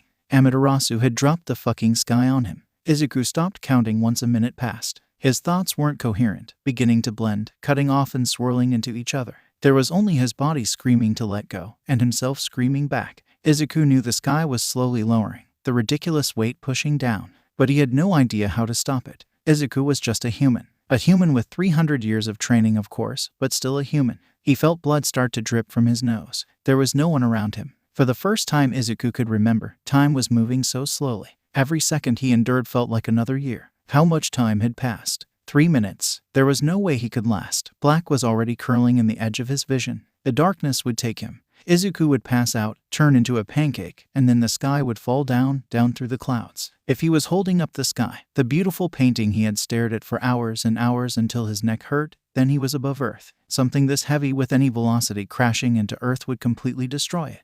Their home. He couldn't let that happen. Izuku sighed, then took a deep breath. His taxed lungs almost made him regret it, but they worked, bringing air into his body. He focused, feeling his mana rushing through his circuits as he had thousands of times before. It was harder than ever, working under literal pressure, but he managed. Izuku flowed mana into the air around his arms, solidifying it. He shaped 2 gauntlets of violet light, surrounding his hands and forearms, as dense as he could make it. Then Izuku gritted his teeth and pushed. Ever so slowly, the sky began to lift. The pain seemed to increase. Izuku couldn't tell if he was screaming or not. The gauntlets had started to crack under the strain, pieces of air breaking off, but it was moving. He was lifting the fucking sky, using every bit of willpower he had. Izuku didn't know how long he stood there. By the time Amaterasu returned, Izuku was completely numb. As soon as he felt the overwhelming force disappear, Izuku let his arms drop to his sides and blacked out. Izuku opened heavy eyes to Aurora's face looking down at him. "Sleep well?" "Great actually. My arms are still dead, but I'm okay," Izuku answered, smiling at her unsaid concern. He sat up from her lap, noticing they were in the queen's office. "Hello, Izuku," Amaterasu said. Surprisingly, she seemed chastised, like someone had scolded her. "You dropped the sky on me," Izuku stated with a bit of uncharacteristic venom. He wasn't the type to hold grudges. Sekhmet had attacked him without warning the first time he had met her. That had been a spar though, this had been agony. "She what?" Aurora's head whipped to her mother's instantly in a powerful glare. Amaterasu nodded, a slight wince under her daughter's fury. "Aurora was a powerful force. I needed to know if he could handle my blessing. I thought this was about our marriage. Isn't that what that test was for?" Izuku asked, confused. "I wasn't testing if you were worthy of my daughter. I already know you are." Izuku's eyes widened. "Really, Aurora can marry whoever she wants. But from what I've seen, you make her happy enough to live in an entirely different realm. And you two trust each other." Amaterasu smiled at Aurora, who was speechless before turning back to him. "I do approve of your marriage, and that's why I'm glad you can take my divine blessing." "Thank you, mother," Aurora said softly. "Of course, dear. He's the one who earned it after all." "What's a divine blessing?" Izuku questioned cautiously. Aurora turned to him, lifting his hand in hers. He could feel their similar magic circuits through her fingers. "It's an important thing for us, giving someone your blessing. It drains a lot of mana, and is a sign of trust. I gave you mine when I gifted you magic. But mothers would essentially turn you into a god," Amaterasu finished. "Your body would be stronger and you would truly stop aging. You would also not need explicit permission to visit heaven anymore." Izuku felt a pure smile take over his face as it sunk in. "You mean that even when Earth is unfrozen, I won't age?" Izuku glanced at his fiancée, seeing his joy mirrored. "I could spend forever with her." He very nearly kissed Aurora, but with Amaterasu there settled for crushing her in a hug instead. She returned it, and they separated after a few moments before turning back to the queen. "Can we hug you?" Izuku asked hesitantly. Amaterasu didn't say anything for a few moments, and he thought he went too far. Then she sighed. "Just this once." Izuku pulled her into a grateful hug, and Aurora followed with a grin. If the Queen of Heaven let it go on for longer than needed, well, no one would know. This was the hard part. The easy part is convincing the rest of heaven that Izuku is worthy. He's going to become a prince, after all. Izuku just pushed that thought for later, the idea of him being royalty too weird to think about right now. "How do I do that?" The arena. When I give you the blessing, you'll be knocked out, so you can fight tomorrow once you're rested. If you defeat a powerful competitor in combat, heaven will have to acknowledge you. So I beat some guy up with a stick and they'll think I'm cool. Exactly. Aurora sighed. Izuku shouldn't have to prove anything to them. Amaterasu shrugged. Politics are ridiculous. Aurora met her gaze for a few moments and thought, at least it'll be fun to see their faces when Izuku whacks them. I'll be looking forward to it. With that, Amaterasu placed a hand on his forehead, filling his vision with purple. The arena was the biggest structure Izuku had ever been in. It was similar to a football stadium, yet with a Roman design. The ancient look clashed with how comfortable the seats looked, as well as the holographic billboards displaying views of the field. The arena was almost completely filled, a mass of strangers. Izuku struggled to even process that many people. Thankfully, the stands were high up. Izuku's competition hadn't arrived yet. He could feel his new divine blessing running through his magic circuits, brimming with power. He felt lighter, stronger. His mana capacity had probably risen as well, and he was excited to test it all. On cue, a pillar of flame erupted on the other side of the field, making Izuku shield his eyes. The fire revealed a new figure clad in gleaming golden armor and tanned skin, a resting smirk on the man's lips. He was slightly taller than Izuku. All in all, Izuku felt like he was in a movie for a moment. You must be the human. The word was said like a cat person would have mentioned dogs. My name is Izuku. Izuku said diplomatically. Even his limited social skills could sense the attitude radiating off the man in front of him. Agni. Izuku tilted his head. Like agony. Agni grinned, full of teeth. Exactly. He pulled out a long spear from his back, blade shining in the sun. Izuku brushed his white hair from his face, almost feeling underdressed in his t-shirt and pants against a fully equipped god. He lifted his trusty staff, letting his improved mana run through it. His feet spread into the familiar stance. Agni struck first, spear lunging at high speeds at his heart. Izuku twisted, letting the blade rush past him and lashing out with his leg at Agni's side. The kick was blocked, forcing Izuku to leap back as Agni pushed him on the defensive with an array of stabs. Izuku's staff was holding up well, deflecting and striking back, the reinforcement holding strong. He noticed his violet mana was now a darker purple, clashing against the gold of Agni's spear with every parry. Izuku raised the tempo, landing his own strikes against the god. Minutes passed, Izuku only gaining small cuts, but the burning, fiery mana he sensed wasn't being shown at all. Izuku landed a clean punch, aiming towards the unarmored head, and whipped Agni's face back. The returning punch to the gut made him lose his breath. Izuku barely dodged the spear aimed at his head, drawing blood from his cheek. The crowd cheered. Then Izuku started looking closer. The same grin that Izuku finally placed as condescension still looked down at him. Flashy thrusts and strikes to do maximum damage yet show off, the mana being held at bay. That's all you got. Agni laughed, the blade of the spear almost reaching Izuku's throat before being batted aside. Agni was making the fight into a game, leading the battle like a play with wide, dramatic strikes and apparent ease. If Izuku, the new prince, was killed here without any mana used with basically all of heaven watching, Agni would get all the recognition a warrior could want and Aurora's name would probably be dragged into the mud. He needed to turn this from a performance into a battle. Stance 6, Javelin. Izuku moved his staff into position, focusing all of his new strength into his arms as he launched it with all his might. The practiced movement was almost supersonic. Izuku twisted the air around the projectile, curling it into a spiral to increase the momentum as it flew. Yut. Agni's red eyes widened with satisfying shock. The spear rose to block the missile on reflex, the impact knocking the golden weapon out of his hands as the arm dislocated. The staff went flipping up, into the air with a glint of metal. Izuku tensed his legs and leapt. Stance 7, Burst. Everything slowed down, the spear stabbing into the ground, the staff falling, Agni's body attempting to shift into higher gear with not enough time to do so. His arm gradually rose to block, but Izuku was already in front of him, a purple gauntlet of air hardening around his fist as he drove it into Agni's face with everything he had. There was a crash as the man's head was introduced to the ground in a shockwave of force, and with his other hand Izuku caught the falling staff. The crowd was silent, in awe or indignation he didn't know. For a brief second Izuku thought that was it, but then Agni started to glow. Izuku jumped back just in time, as everything was enveloped in flame. From it, a golden figure walked out. Izuku's enemy was now surrounded in beautiful sunset fire, weaving around his limbs and body like a cloak. Agni spit out a tooth before turning back to him. The smirk looking down on him was gone. In its place were calculating, narrowed red eyes as he pushed his arm back into place with a crack. A trail of blood ran down the side of his head. His spear flew back into his outstretched palm, before being covered in fire as runes Izuku couldn't read appeared. The arrogant showman was gone, and in its place was a ruthless warrior. It seems I've underestimated you, Agni noted. Izuku nodded, bracing himself. I won't make that mistake again. The battle finally started. Agni's fire seemed alive, and for all Izuku knew it could be, it formed into whips and swords, creatures and fireballs as Agni attacked. Izuku's reflexes were put in overdrive, staff carving through the flames. The spear blazed through the air, easily slicing through his air shields. He caught it with his staff, and the heat made him wince. He blocked a golden fist with his palm, feeling it burn through his gauntlet with the brief contact. Close range definitely wasn't safe, and the temperature would only increase as more and more flames covered the field.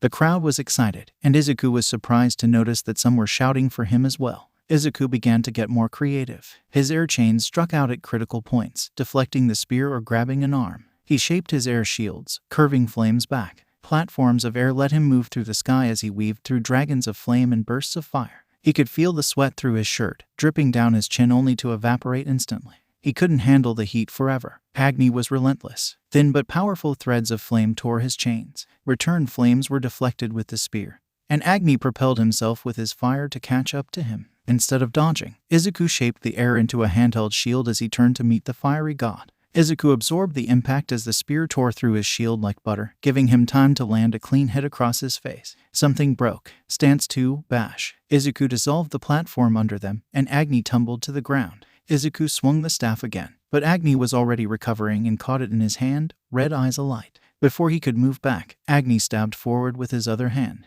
The spear sliced his forearm, the long gash instantly cauterizing as his vision briefly went white. Izuku tore his staff out of Agni's grip, a huge fist of air colliding with his enemy's gut in tangible desperation. Agni bent from the impact, but his arm still lashed out at lightning speed, catching Izuku's throat and lifting him up. The gleaming hand burned, the pain making him scream. Izuku couldn't win with just power. He kicked out on reflex, being dropped. Izuku rolled under the next slash, and saw a burning fireball flying his way. Something tickled the back of Izuku's mind, of beaches and rackets. Instead of dodging, Izuku swung the staff and sent the ball of flame blazing back at Agni. It flew back at twice the speed before of course being absorbed into the spear. Wait, Agni was immune to fire. Why was he blocking all flames? Agni was sweating too, and hadn't been walking through the burning fires around the field. Flames didn't affect him, but the heat did. Izuku grinned. Stance 1, sweep. His trusty staff struck Agni's knee, knocking him down, forming a layered gauntlet around his arm. He gripped the blade of the spear and pushed until it was touching Agni's face. They both winced under the heat, but it clearly did more damage to Izuku's opponent.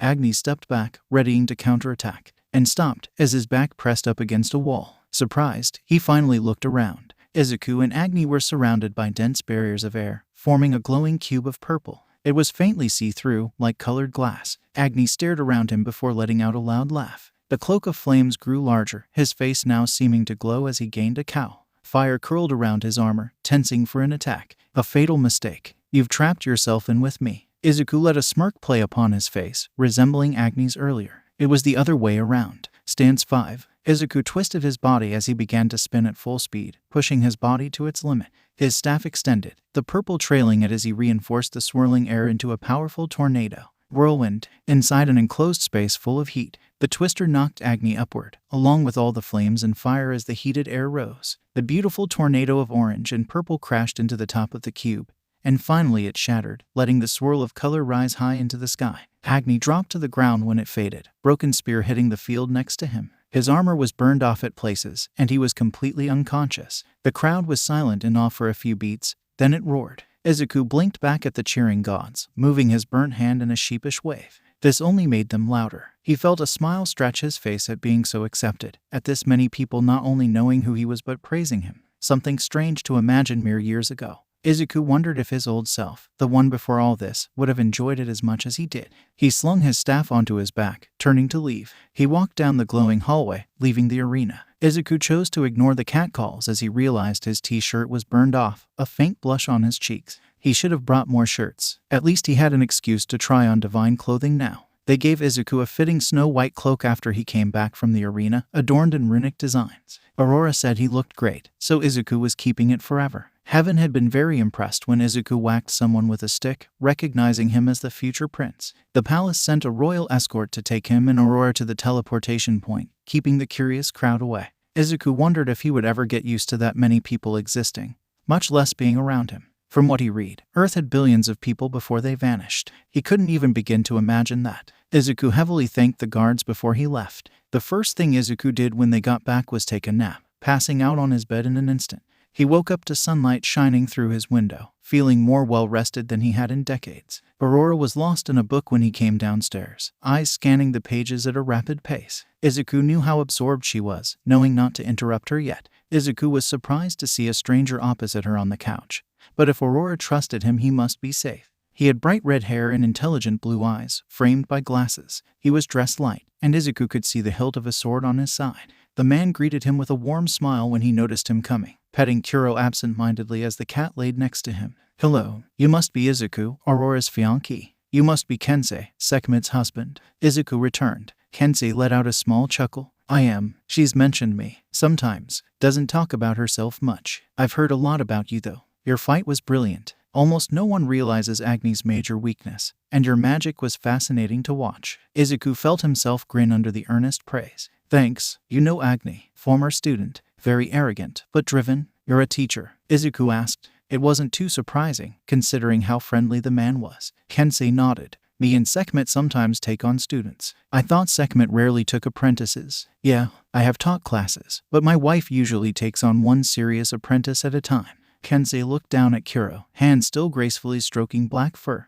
"I also must thank for finding Nux." Izuku blinked. "Who?" Kensei's hand stopped moving. "My cat, Nux." Izuku pointed at familiar black fur and yellow eyes. "That's Kuro." "No, that's Nux." "Are you sure?" Kensei raised a red eyebrow. "I'm pretty sure I would know my own cat. I've had him for centuries. I found Kuro on Earth a decade ago, when he must have followed Sekhmet. Nox loves her, probably more than me actually. Anyway, Earth cats have a lifespan of like 15 years. If this isn't my blessed cat, then why hasn't he aged?" "Oh, that did make a lot of sense actually. Wait, you gave a divine blessing to a cat?" Izuku blurted. Kensei winced, looking a little sheepish. "It was kinda spur of the moment. I found out how long Earth cats lived. From what Izuku had heard, divine blessings seemed very precious. Kensei must care a lot about Kuro. How about a bet over the cat?" Izuku asked. "What's stopping me from just teleporting Nox out of here?" Izuku met his eyes. "Your pride." Kensei stared at him for a moment, then broke into a grin. "Right. What are your terms?" "We stand apart a fair distance and place Kuro down in the center. If Kuro walks towards you, he's Nox. If he comes to us, he's Kuro." Kensei looked intrigued at the wager. He had obviously known Kuro for far longer than Izuku. Kensei snapped his fingers, and everything shifted. Izuku was now facing Kensei, and Kuro appeared in a glint of blue light between them. Izuku called Kuro softly, hands beckoning. Kensei did the same, and soon they were making strange cat noises in their effort to gain the cat's attention. Yellow eyes flicked between them, contemplating, as Kuro assessed them. The black tail whipped back and forth. After a minute of tense consideration, Kuro's tail stopped moving. He turned, padding towards Aurora. The cat reached her couch and leapt up, curling into her lap. Aurora absent-mindedly stroked his fur with her free hand, still reading her book. Kuro let out a purr. Izuku and Kensei stared for a few moments. Kensei sighed, accepting defeat. "You knew this would happen, didn't you?" "Yep," Izuku replied, smug. "The cat stays 1 year on Earth and 1 on Heaven," Kensei offered. Izuku tilted his head. "Only if you officiate our wedding." "Deal." They shook hands, an oblivious Aurora between them. 2541. The wedding was a small, special thing. Izuku chose Dagaba Beach, and Aurora immediately agreed. The sunlight touched a small venue, a designated red path leading from the teleportation point to a large, decorated arch. Half of it was runic in design. The other half was snow white and emerald green. The single line of chairs bridged through the red path in the sand. He could see Sekhmet, stern face softened into something else, as well as a few gods he assumed to be Aurora's friends. Izuku stood next to Kensei under the arch in his black tuxedo, waiting. The fabric was soft, comforting with a green tie. He returned Sekhmet's wave, smiling at the wind gently rippling through his hair and the sand beneath his red shoes. Aurora and Amaterasu appeared in a brilliant flash of light, violet and royal purple swirling together. Particles drifted through the air, meeting the sand. It was the most dramatic warp Izuku had ever seen. The light faded, revealing the daughter and mother linked arm in arm. The audience swiveled in their chairs to see. He saw Kensei smile out of the corner of Izuku's eye, and Izuku stared. Aurora was in a bright white gown, the sunlight reflecting off the dress and making her purple hair shimmer in a way that felt absolutely magical as it rested past her exposed shoulders. The train of the dress smoothly floated just above the sand as her mother led her down the makeshift aisle. Aurora saw him then, her eyes sparkling in excitement. "Holy shit, Izuku breathed. Kensei coughed next to him, bringing him out of his trance. Izuku blinked, realizing that Aurora had already walked up to him. Her eyes were fond, lifting up to his. Hi. Her cheeks were tinted red, showing she hadn't missed his reaction. Hi, Izuku said back. Kensei's speech washed over Izuku as he focused on the goddess in front of him. His green eyes were deep into her purple. The practiced vow flowed smoothly off his suddenly dry lips. Aurora said hers back, naturally poetic, and Izuku was moving. His hand gently cupped the back of her neck, pulling her towards him as he pressed his lips against hers. His hand slid to her back. Izuku's other arm curled around the dress as he dipped her down.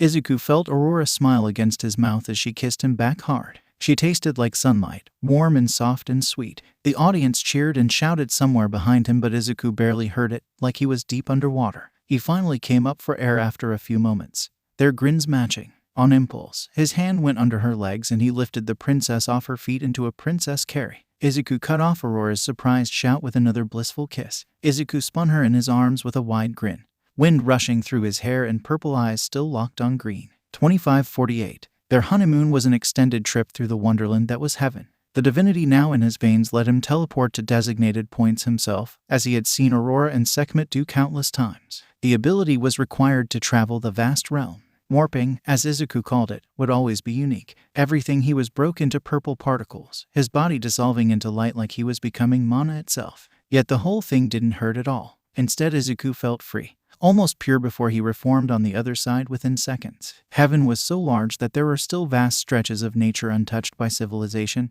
despite the population. One of Izuku's favorite examples was the tundra Aurora showed him last year, a spot they used for training. Miles and miles of winter were laid out around him, in entrancing hills of snow. Izuku's white cloak staved off the cold as he watched Aurora practice her magic, the light making the carpet of white glow violet. Izuku hadn't let go of the idea of Aurora flying. It was such an amazing thing for him to imagine, cruising through the sky under your own power. Aurora's magic really was wonderful.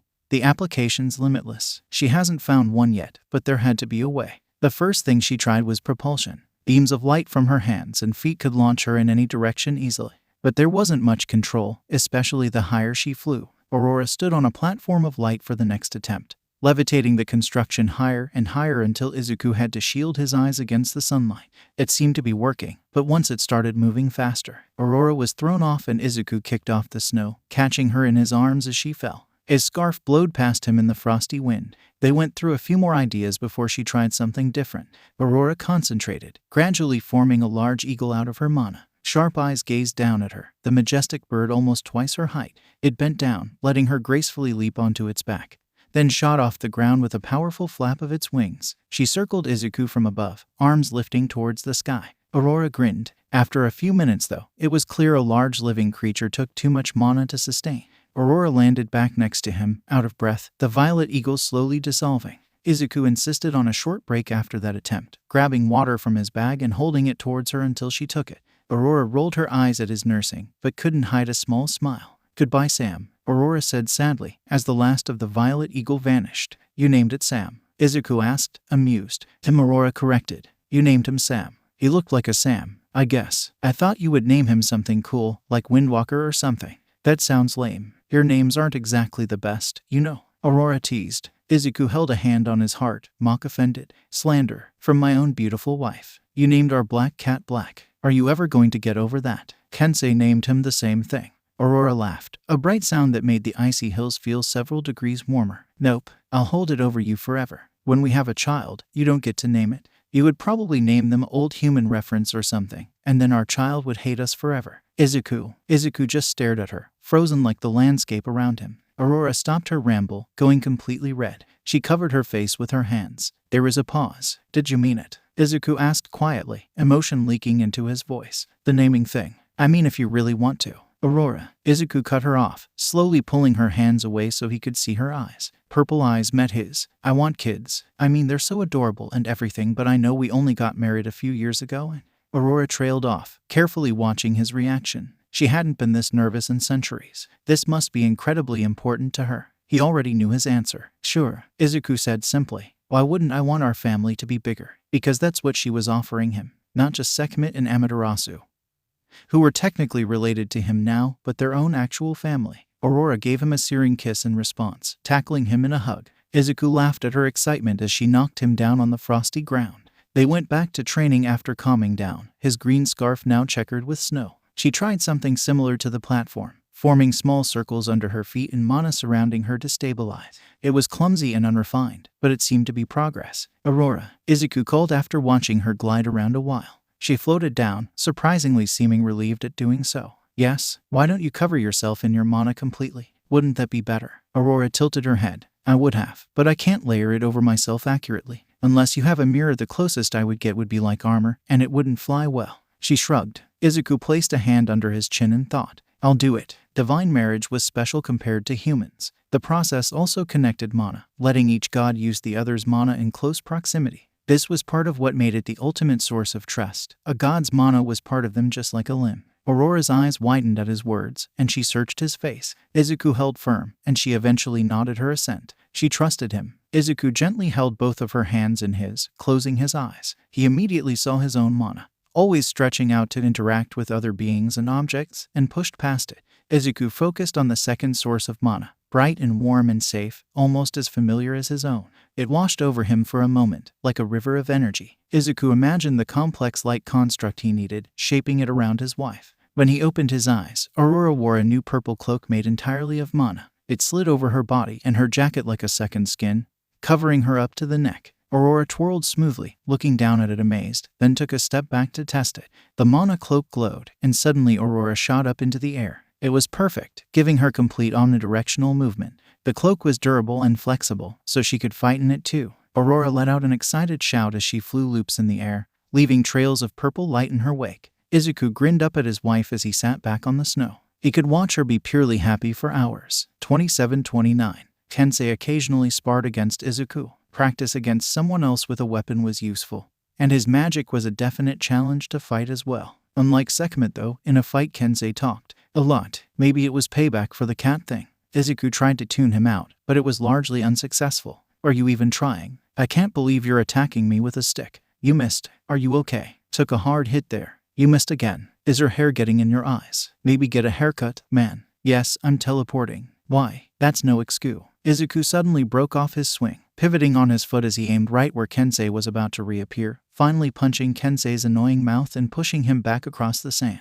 Kensei paused for a moment of blissful silence, raising a hand to his annoying, uninjured face before grinning in warm pride. That was great. I wasn't expecting that feint. Very clever of you. Now Izuku couldn't even be mad at him. The nerve. He knew now why Agni had seemed so angry. Contrary to his personality, Kensei was ridiculously powerful. He didn't use the sword at his waist. The sheer power Izuku could feel from it was terrifying, even sheathed.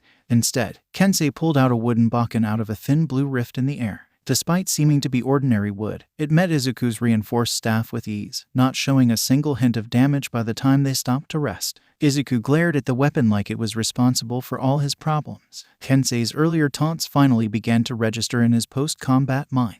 Wait, you're using a stick too? Izuku blurted, indignant. Kensei blinked slowly, then laughed. Yeah, but I'm winning. Izuku couldn't really say anything to that. 2893. Two gods sparred on the beach, sunlight shining through clear skies. It just doesn't make any sense, Izuku muttered, watching the fight in front of him. Kensei twirled the bakken in his hand, deflecting all the approaching balls of light. He cut one in half, and just before he got hit by a violet bolt of energy he suddenly shifted 10 meters to the right. Is this about the stick again? Sekhmet asked. Sitting next to him on the sand, she didn't even look up, playing Tetris on her phone. Yes, it's about the stick. Look at that thing, it's not even scratched, Izuku exclaimed. Aurora slashed down with a giant axe of hardened light, and it was effortlessly blocked by wood before Kensei went to counter at blinding speed. Aurora's purple cloak appeared, flying her out of sword range. Sekhmet rolled her eyes. Why don't you just ask him? You've been on this for over a century. But that would ruin the whole point. Plus, he would probably be like, what? It's just a wooden bakken. What if it is just a wooden bakken? Then how is it so durable? Sekhmet shrugged. Maybe you're just weak. Why don't you break it then? Too much effort. Izuku opened his mouth, then closed it. An array of violet spears and swords blazed towards the swordsman, Aurora's frustration visible. Kensei parried a few, then slashed the air in front of him with a powerful swing. Light blue outlined the cut, carving a small gap in the fabric of space that the remaining projectiles flew into. He closed the gap with a smirk. They watched Aurora and Kensei spar for a few minutes. What do divine blessings cost, anyway? Izuku asked suddenly. Sekhmet's finger paused for half a second before clearing another line. What? Amaterasu and Aurora treated as something precious, yet Kensei hands one out to a cat he just met. The gods in heaven don't seem to know much. Izuku turned to Sekhmet, and she finally looked up.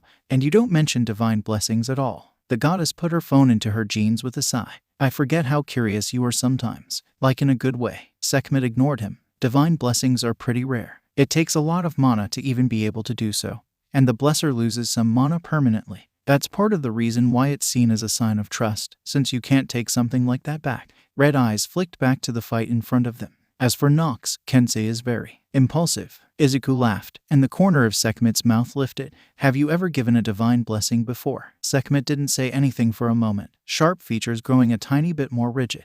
Once, she said quietly. If I tell you, will you stop annoying me for now? Izuku nodded, abashed. Sekhmet leaned back into the sand. It happened centuries ago. Maybe 800-ish years by now. Humanity was starting to manifest abilities, or quirks as they called them. Emitter quirks are similar to magic really, but transformative and mutant quirks are unique. Sekhmet glanced at Izuku, who was listening with rapt attention before continuing. People without these abilities, the quirkless majority, began to fear the quirk.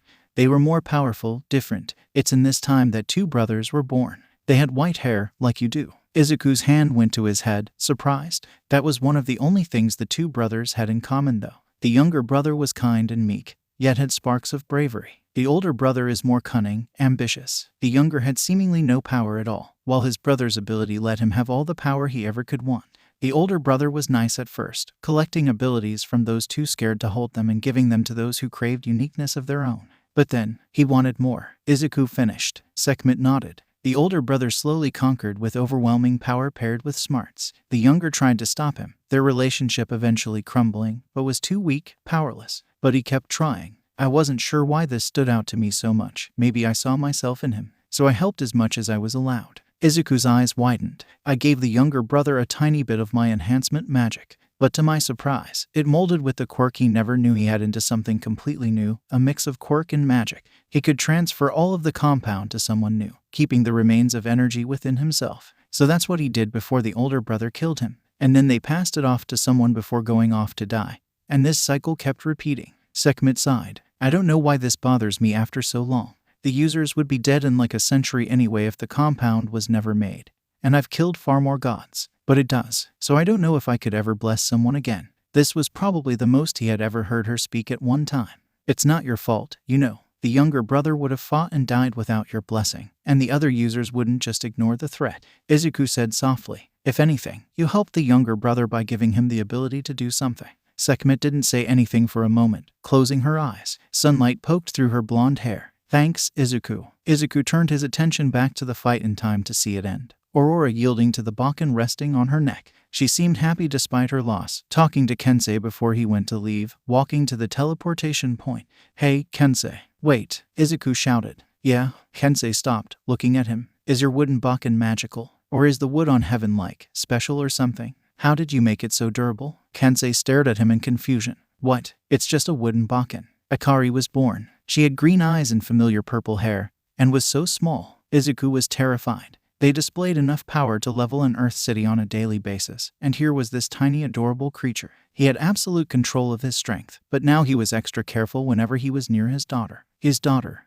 Despite this, Izuku loved holding her. The tiny bundle of green in his arms was so light that he barely felt her. Yet at the same time every shift made him so happy. Akari seemed to like being held by Aurora a bit more, but Izuku didn't hold that against her. Aurora was amazing after all. The kind people at the palace were extremely helpful in what they needed to raise a baby. They even had guidebooks. Izuku missed being able to sleep in though. Besides them, there was no one else on Earth making any noise. But now, midnight wails were a constant. Akari was so loud. How did her small lungs even do that? 3010. Akari was unfortunately old enough to attend school. Gods didn't put their children into any kind of preschool like humans, raising them at home for the early stage of their life. After age 50, the school system progressed in a rank system. The ranks didn't have a set time that each student had to take them for. Instead, students progressed at their own rate and tested out whenever they were ready. It was a flexible system. The 10th rank was specialized and usually the longest, depending on whatever career the student wanted to go into.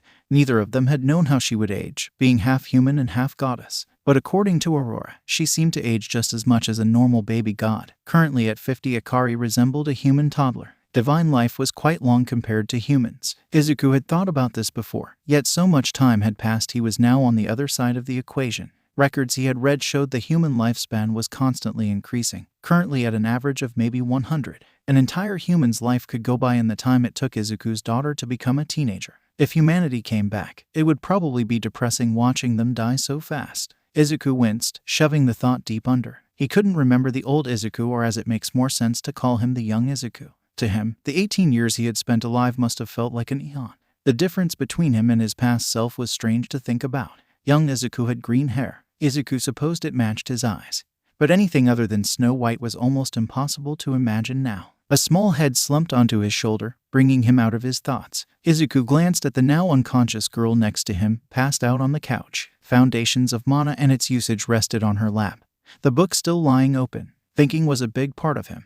And if he wasn't stopped, Izuku might keep thinking and thinking until the paths diverged and curved into each other. There were more important things to him now than the past, though. Izuku placed her book on the table in front of him, sliding a glowing bookmark into it.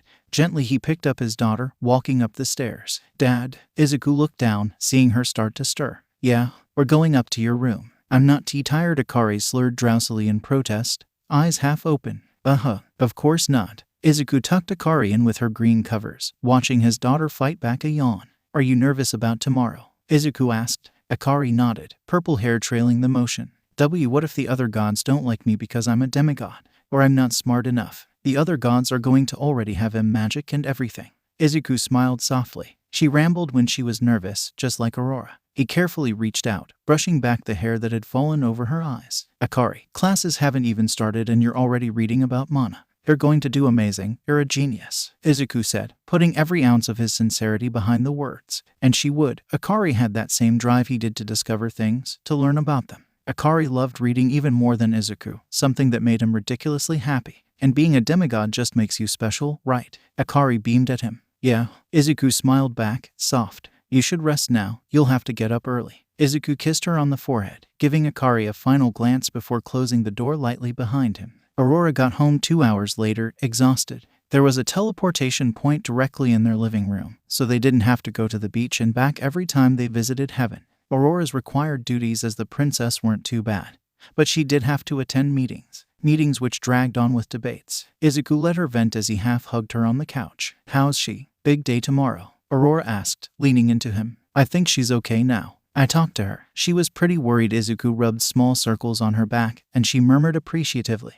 "Ah yes, worrying. Akari gets that from you." Aurora nodded sagely, and was rambling, just like you do. Izuku finished. "What? I don't ramble." "No clue what you mean." Izuku stared at her blankly. "Okay, maybe I've rambled before," Aurora admitted. "What did you tell Akari?" "That she was amazing and is going to do great." Aurora smiled, warm. "Yeah, she will. Akari's going to outpace all of them. Watch." "Izuku, it's not a competition. The other kids won't stand a chance." 3072. Akari's magic came in. Izuku had met Aurora when her magic was fully developed, and lacked the skill to truly understand when he received his own. Seeing Akari's mana slowly grow over years was beautiful, like a blooming flower. Her mana was a pure white, and she almost seemed born for light magic. Aurora showed her how to make a simple ball of light, patiently guiding her through the process of using mana. Akari's grin didn't fade for weeks. She was already at the 4th rank in her education, ahead of most students her age. Despite how proud he was, Izuku was careful not to pressure her into advancing, letting Akari set her own pace. Divine education covered many subjects. With more course options the higher rank you were. Mandatory classes included academics along with hand-to-hand combat and mana foundations. After getting their mana after about a century, gods could take mana application to actually learn to use magic. Despite her initial worries, Akari absolutely loved school. The only class she didn't like was history. And honestly, Izuku didn't blame her. Gods had far more history than humans did. Izuku lifted himself up, pausing in his one-armed handstand to check on Akari. She was drawing something intricate across the room, eyes narrowed in concentration. Her pen tapped against her chin, debating something as she hunched over her desk. "Homework?" Izuku asked. Akari sighed. "Yeah, runes." Izuku tilted his head, long used to the feeling of all the blood rushing to it. "I thought you loved runes." "I do, but right now this just..." Akari glared down at the paper in front of her. "I isn't working. Maybe you need a break," Izuku suggested.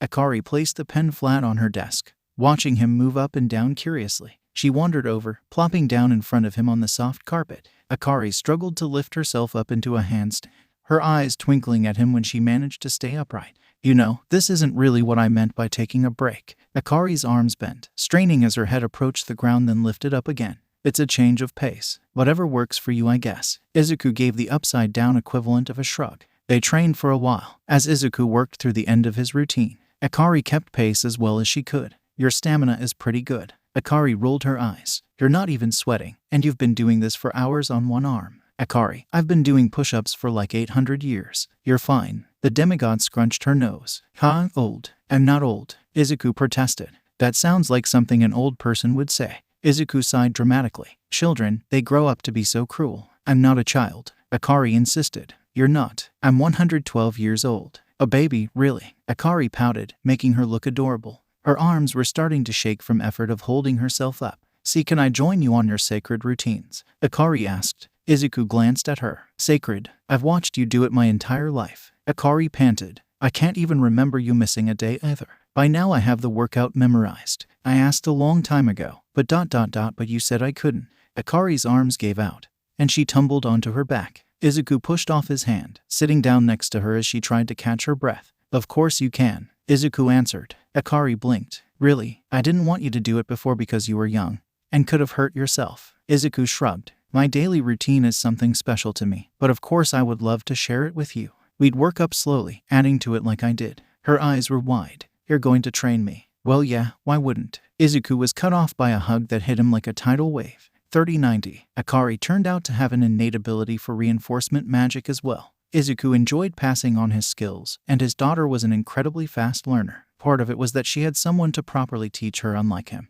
But beyond that, she just adapted to new information quickly. Light and reinforcement magic paired well together. Akari could enhance anything she made, since it was easier to flow mana into mana constructions over actual objects. Izuku preferred to hold their sessions on Earth, with almost pure silence. A forest was the perfect place to practice magic. Mana was everywhere around them, in the trees, plants, and soil beneath them. Akari's eyes squinted shut in concentration as her palm rested on a fallen tree. Her snow-white mana flowed into the wood, gathering around her hand before spreading up through the branches. Izuku lightly poked the dead tree, seeing her enhancement hold firm. You're getting good at this, Izuku commented. Akari smiled under the praise. It's kinda hard, sustaining mana over something this big. Who taught you all of this stuff, anyway? Izuku shrugged. Aurora showed me the basics, but most of it is just trial and error. Izuku lifted his hand, twisting purple strands of air into a swirling ball. The wind sphere floated above his palm. Took me a while to do anything weird like this. I pushed the idea of enhancement so far, it turned into manipulation.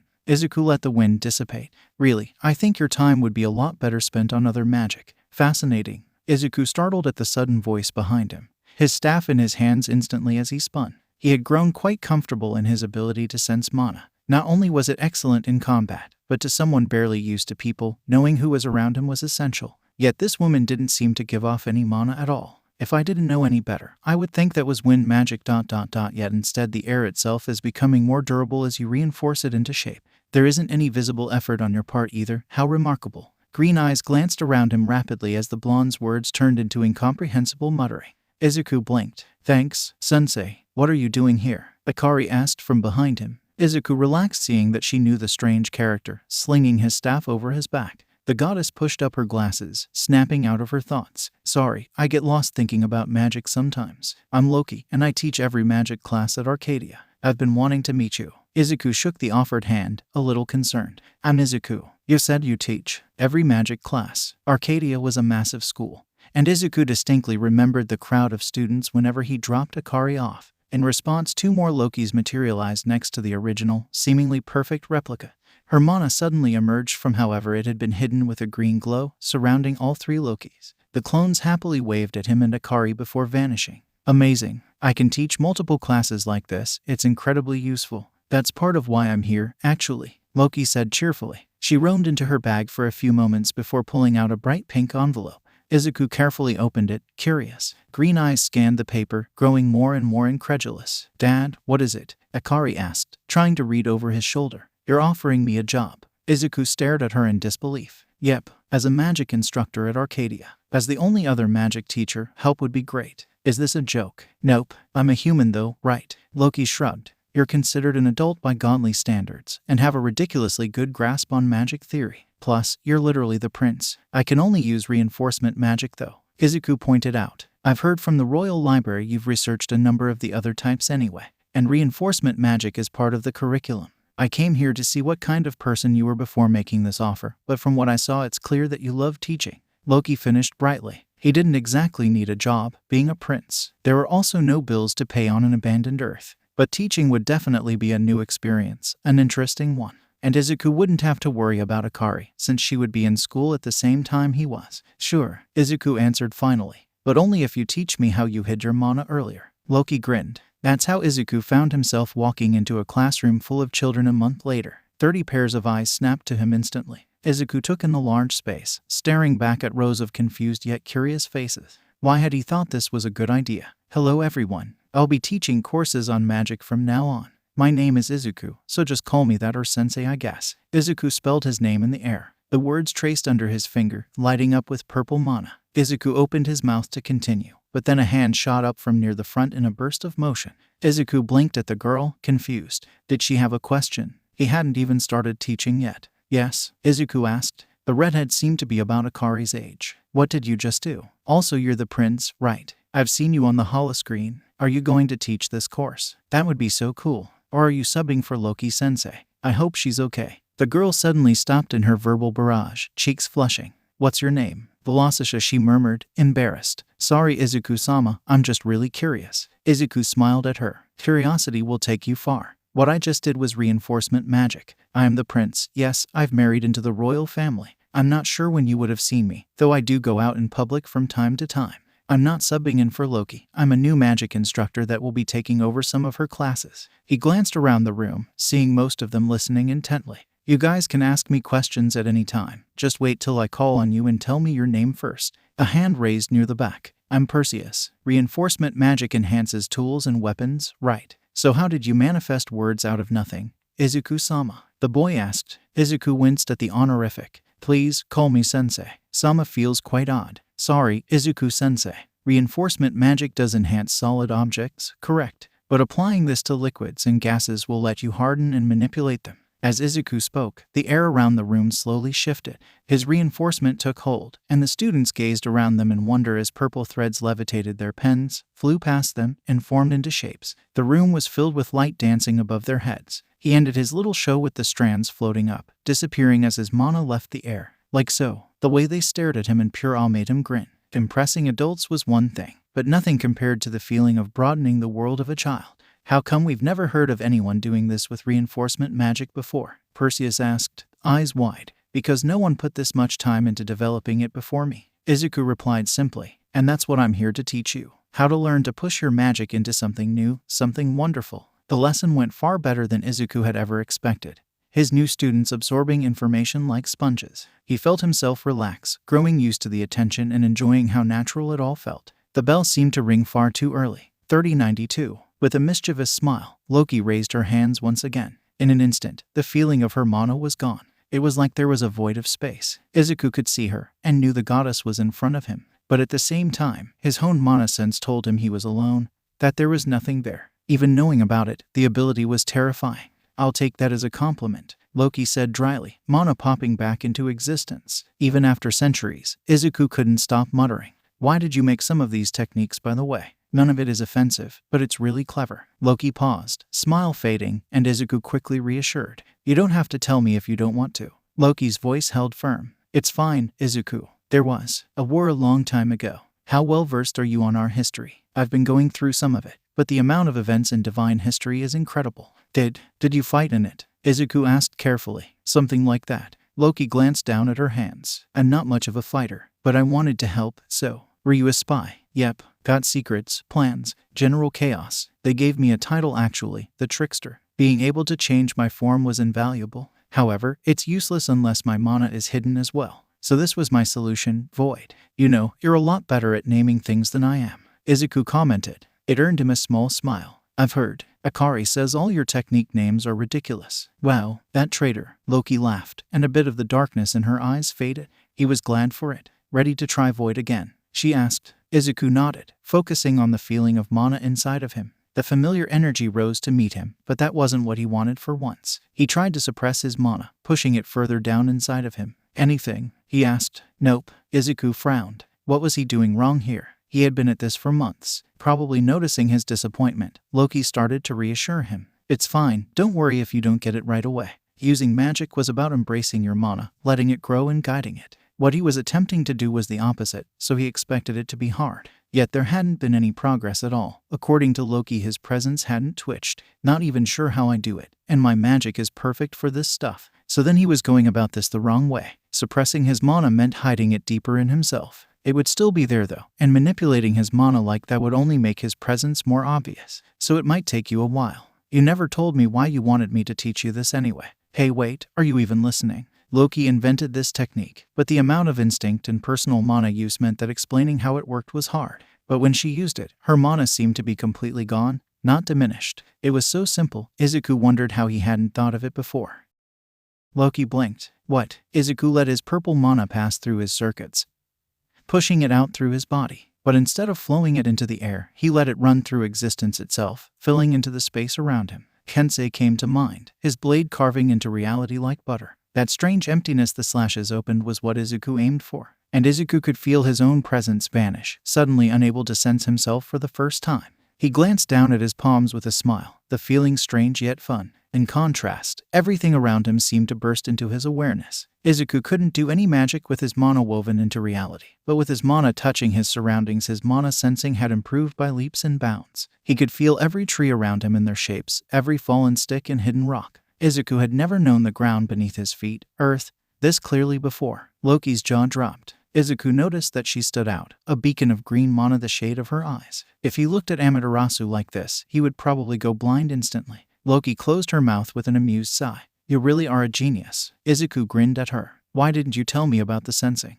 This is amazing. The sensing. My sensing abilities don't change when I erase my mana. How exactly did you do it? Izuku told her, watching her eyes get wider the more he explained. I just suppress my mana. My magic is extraordinary at trickery and stealth. But you found a way to sense things as well. The things we could do with this, Loki said, excited. Izuku matched her smile, pulling out a new notebook. Let's push this further. They lost track of time as they worked, twin mutters blending together in a stream of ideas and research. Aurora found them hours later, shaking her head with a smile at the pile notebooks laid around the forest floor. In a well-practiced motion, she poked Izuku on the forearm. He glanced up from his writing, surprised. The sun was starting to set. How long? You two have been here all day. Aurora glanced down. Research, probably. If it was anyone else, I would have been worried. Have either of you even eaten? Guilty silence. Aurora let out a sigh. Children, really. I ordered food anyway, come on. You're my favorite. Izuku stated. I know. Thanks, princess. Loki said brightly. Just call me Aurora. Gladly, Aurora-sama. Aurora squinted at her in consideration.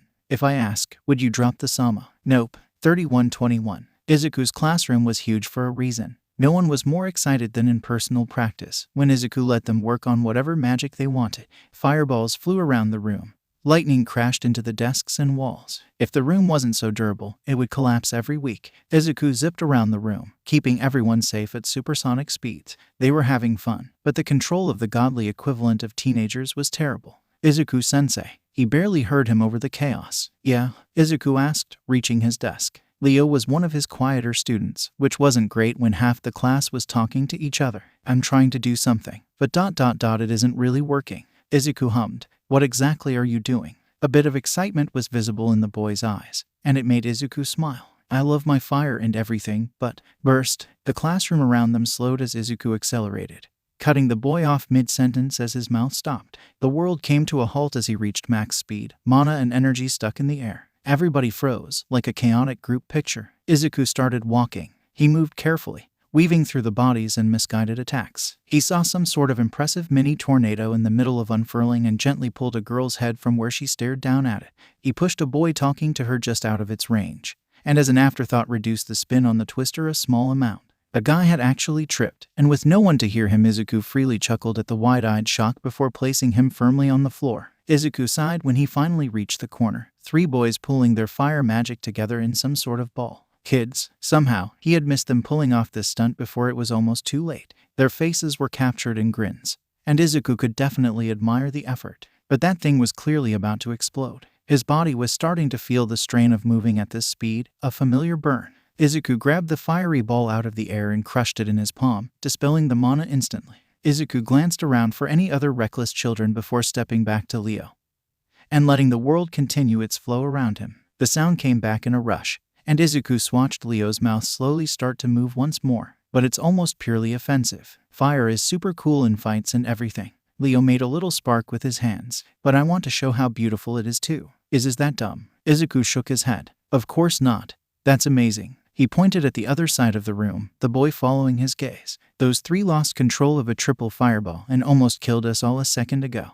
I'm definitely on board for less destructive fire spells. Leo looked incredibly alarmed, and Izuku laughed. What's your idea? What if fire didn't burn anyone? Izuku tilted his head, like in an intimidation tactic. Were the enemies fire? No, I mean what if I only burned mana? I could protect everyone, and neutralize attacks at the same time. Izuku's eyes widened, by literally burning them out, yet without any danger. The perfect peacekeeping technique. That's genius, kid. Leo's cheeks blushed. Gee thanks, Izuku-sama. Simon, you just called me sensei. Izuku protested. Leo's reply was drowned out by the bell, and Izuku glanced up at the clock. All right everyone, that's it. Keep practicing. Just please have supervision or something. Especially if you're going to make giant tornadoes or fire bombs. The mentioned kids looked down, sheepish. Izuku shook his head with a smile. Dismissed. Akari met him outside the school. Izuku met her eyes curiously. You got out early? Izuku asked. Akari nodded. I think we broke the substitute. Was kind of sad, really. Izuku winced in sympathy. Children could be merciless. He followed her to a grass field near the edge of the grounds, watching his daughter stretch and cop at her. Guess you want to spar? Right after classes too. Akari grinned. Yep, today's the day I beat you. Isn't that what you said last time?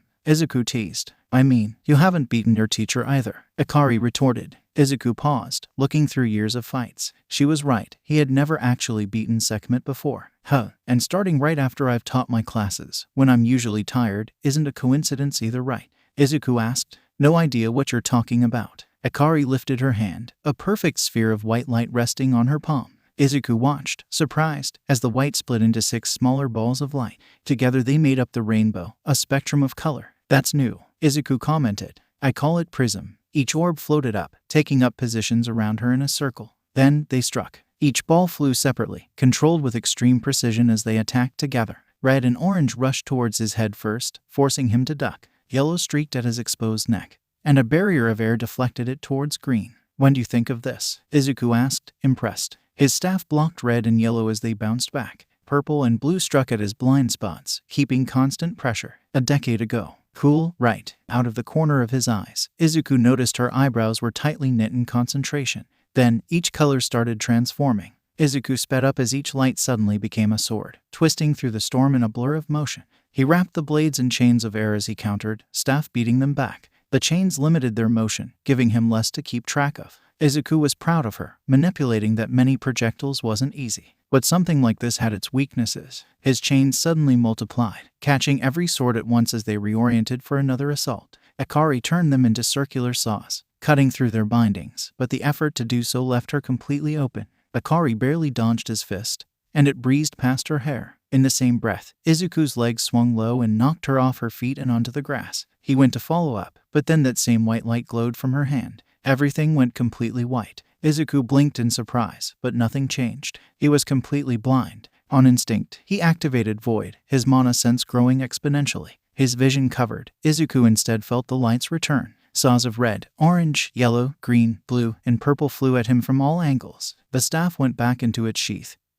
He had no need for it. He closed his eyes, filtering out his eyesight completely to focus on his mana sense. Akari's patterns were getting more creative, he noticed. Green swung for his legs, almost blending in with what his senses told him was grass. Izuku sidestepped a red dagger, watching purple cut through the space in front of him. He flipped over blue, the huge spear making his hair rustle. He stepped back as orange and yellow tried to wrap him with rope, and red cut through it. But despite all this movement, the white mass was still at the exact same spot. Izuku rushed towards it. The white form shifted, a limb extended towards him. He twisted, blocking the blow and launching his own. The blazing punch stopped just in front of her face. The effects followed a second later. The burst of wind was massive, and in his night vision her hair blew past. The air shook from the punch, the shockwave swept through the grass, and the trees in the distance shifted with the force. Izuku opened his eyes. Akari was staring at him in pure awe. The grass behind her was completely flattened for miles. "Dad, you're fucking overpowered." Akari breathed. "Yep." Izuku smirked. He dropped his fist, watching her lights return back to her palm and vanish. She dropped onto the grass, catching her breath. "That ability has a lot of potential, by the way." "Really?" Izuku nodded. "Being able to do 6 things at once is powerful, but you need to make it 7. 7? You want me to make another light?" Akari asked. "Nope. When you use Prism, you put all your focus into your lights and forget about your physical body. You need to fight with both." Akari's eyes widened.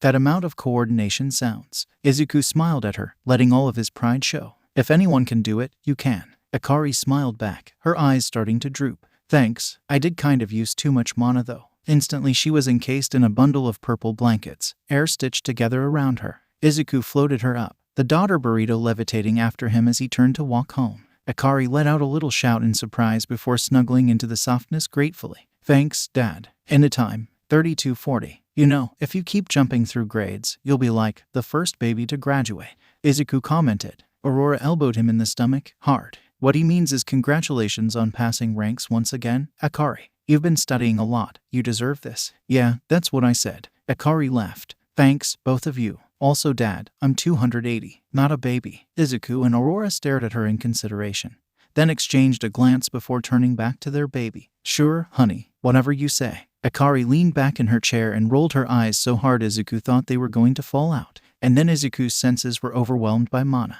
His entire sensory range was filled with multicolor mana he had never encountered before. For an instant it was all he could feel, a blanket of energy. At the same time, it wasn't hurting him or his family, yet was doing something else to a huge space around them. And then the mana suddenly vanished as fast as it came. Izuku stood up, glancing at Aurora and Akari who were unharmed yet just as confused. A new presence demanded his attention, yet there was only latent mana. A woman had appeared by the table. She was short, barely coming up to chest. Her eyes were emerald green, just like him, and her long hair was the same shade. The very back of his memory tingled at the sight. Something forgotten stirring as he watched her eyes that had always teared up so easily began to do so. His heart calling out to her in some deeply ingrained way that hadn't vanished no matter how many years, decades, centuries had passed. Mom," Izuku choked, the word falling off his lips automatically. His mother finally unfroze, let the tears out in a waterfall as she wrapped her arms around him in a full hug. Izuku hugged her back, the feeling so familiar in a way that made him want to cry too.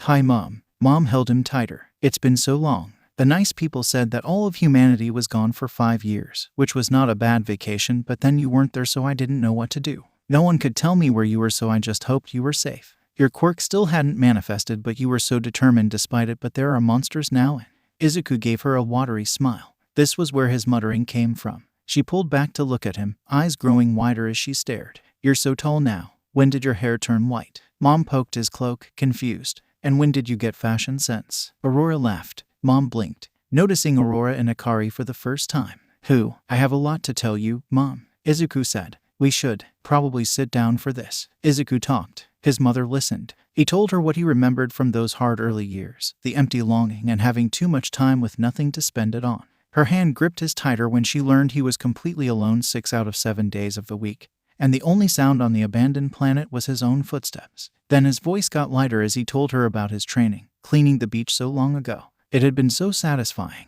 That day he finally saw the sunrise on perfect sand, not a single piece of debris in view. His mom smiled when he told her about his ever-growing training routine, and how proud he was of it. Izuku glanced at the kitchen, where Aurora and Akari were out of earshot. He told her of traveling the planet, falling in love with a goddess without even realizing it. He felt so nostalgic, the memories wrapping around him warm like his cloak. Izuku told her about his teacher, a hardened softie who loved games and their years sparring on his beach until night came, and her husband that Izuku co-owned a cat with. His mother looked amazed when he vividly described heaven and its beautiful cities, landscapes that would take lifetimes to fully explore. He didn't tell her about the sky, the worst pain he'd ever felt. Only Aurora knew about that. But he did tell his mom of the arena, of feeling truly recognized for the first time he could remember and crowds cheering. His mom looked down when he told her of the wedding, of how purely happy he was. Izuku could feel her pride, but there was so much guilt in her eyes with it. Finally, Izuku told her about Akari, how fast she learned, grabbing onto knowledge with both hands. and how amazing her magic already was. Izuku talked until his throat was dry. His mother didn't say anything for a long moment when she finished, fingers fidgeting together. She looked back at him, aching sad, yet no more tears came. 1,000 years, Mom whispered, so quietly he almost missed it. Oh my God, Izuku, I am so sorry I left you. Izuku stilled. He didn't know what to do. Carefully, he pulled her into a delicate hug, looking for the words to say. I forgot what your voice sounded like, Izuku blurted. His mother flinched in his arms. But he kept going, he had to. It's been so many years that I can barely remember you, the details slowly fading no matter how hard I cling to them. Izuku took a breath. But I do have a video. There's no sound, but I can clearly see that bright green trying to teach tiny baby me something. I keep messing up, over and over, but you never faltered or stopped, and when I finally got it you were just so proud. I still remember how warm you are, that you give the best hugs in the universe. I still remember you cheering me up with Katsuki. I still remember you, Mom. The tears felt like dropping a burden, a light touch sliding down his cheeks. Mom smiled at him, something vulnerable and soft but determined. I'm so sorry I was gone, but I'm here now, and I'm never leaving again. Izuku smiled back, and green eyes matched as they stood up, ready to meet the rest of our family. His mother's eyes went wide, the realization starting to set in. I have a granddaughter. Izuku laughed. Yep. Izuku led his mother into the kitchen to meet his wife and daughter. He saw Aurora's eyes note their tear tracks, then soften at the expression on his face. Hi, Akari said brightly. I'm Akari, your dad's mother, right? Mom nodded. She was shorter than Akari, reaching her chin. Can I call you Grandma then? Mom choked, almost bursting into tears again. Of course you can, honey. She then looked at the goddess next to her. You're Aurora, right? Aurora nodded. Hello, Midoriya. It's great to finally. Mom cut her off a hug, embracing her daughter-in-law. Thank you for being here for Izuku, for making him so incredibly happy. And please, just call me Inko. A soft smile formed on Aurora's face. Okay, Inko. Humanity had finally returned from their unwilling vacation. Everybody was back from whatever world they had been sent to. Some brought back stronger quirks and magic, while others returned completely changed from their experiences. 5 years was a long time to humans, apparently. The media deemed the event the drift, the time all of humanity drifted away in search of new worlds. Around the world, people compared their otherworldly adventures, stories spreading like wildfire as loved ones and friends reunited.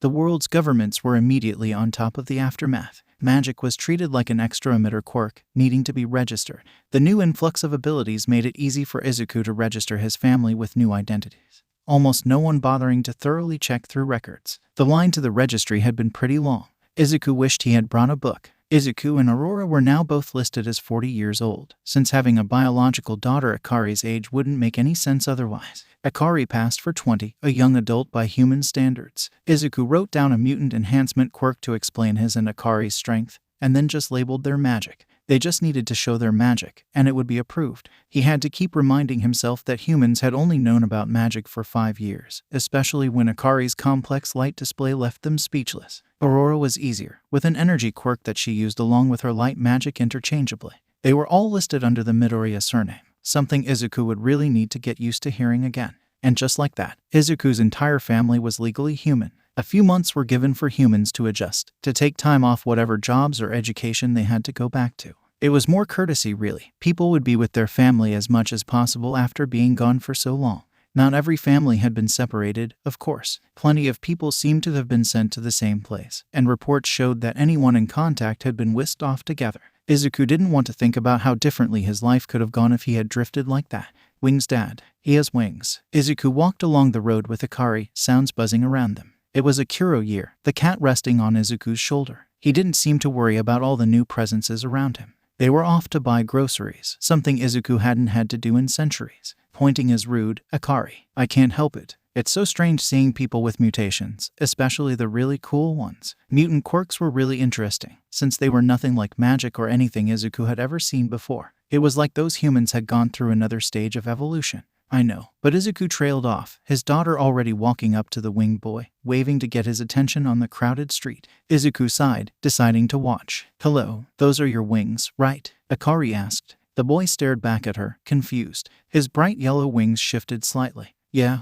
who else's wings would I have? Just checking. I'm Akari, by the way. Is that your given name or? Akari's eyes widened. Right, sorry. Akari, Midoriya. I'm Haruto Fuji. You were interested in my wings. Yeah, Izuku coughed. Fuji, not really used to the whole family name thing yet. Your wings seem really beautiful. Are they made of feathers? Can you fly? Akari fired off, excited. Fuji slowly unfurled his wings, careful of the people passing around them. They reached his full wingspan, a wide 2 meters around the teenager. Thank you. They're made out of some kind of feathers. You're right. I can fly, though it tires me out after a while. Fuji answered. What's it like living with wings? Fuji thought for a moment. Well, I remember how painful it was to grow them. His wings shivered from the memory. They're pretty cool now, though. The main problem is that I need to wear custom shirts and how they get in the way sometimes. Can I, Akari raised a hand in question. Not sure if she was crossing some kind of line or not. Fuji nodded, a hint of pink on his cheeks, and Akari gently felt his wings, her fingers trailing through feathers as she moved her hands along them in wonder. This is amazing. They're so soft and fluffy. I wish I had wings. Wait, the feathers are turning red.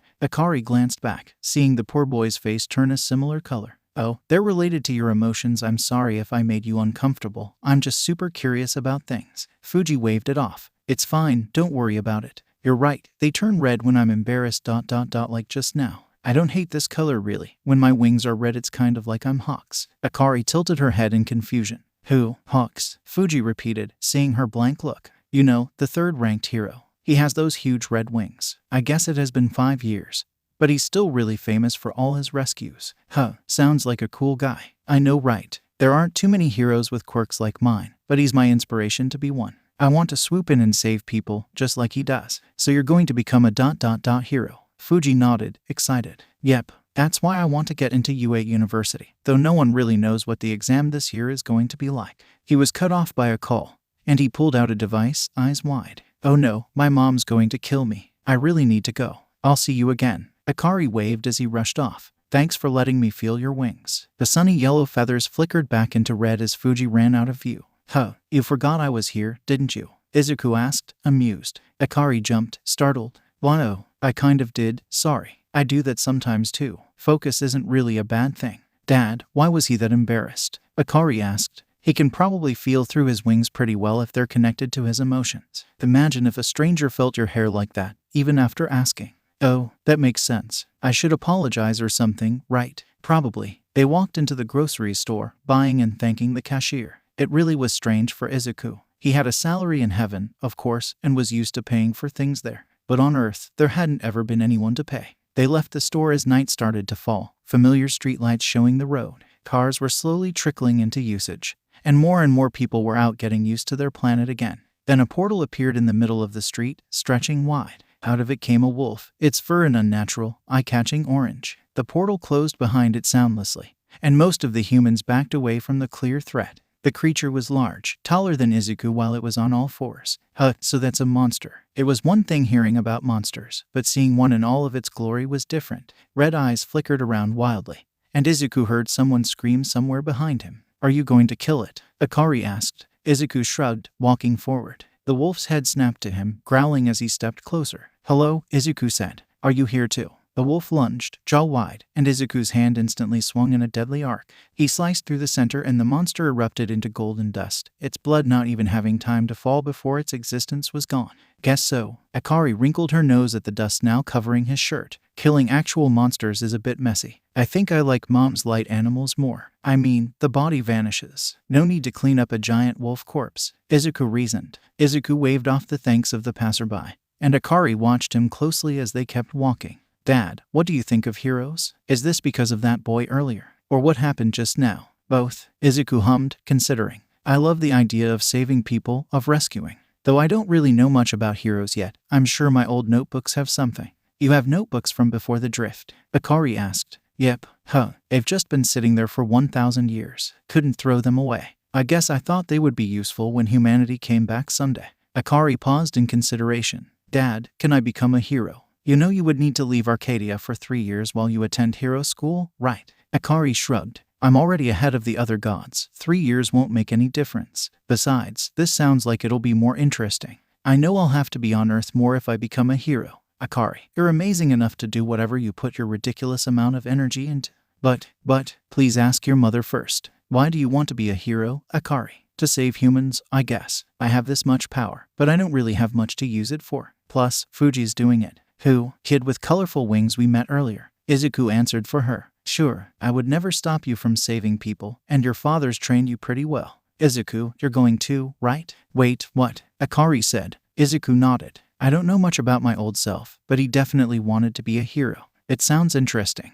And being a hero would let us use our abilities more easily too. He thought of the monster and the panic and fear the humans around him had at the sight. And Japan definitely needs more heroes right now. Are you going to take the licensing exam?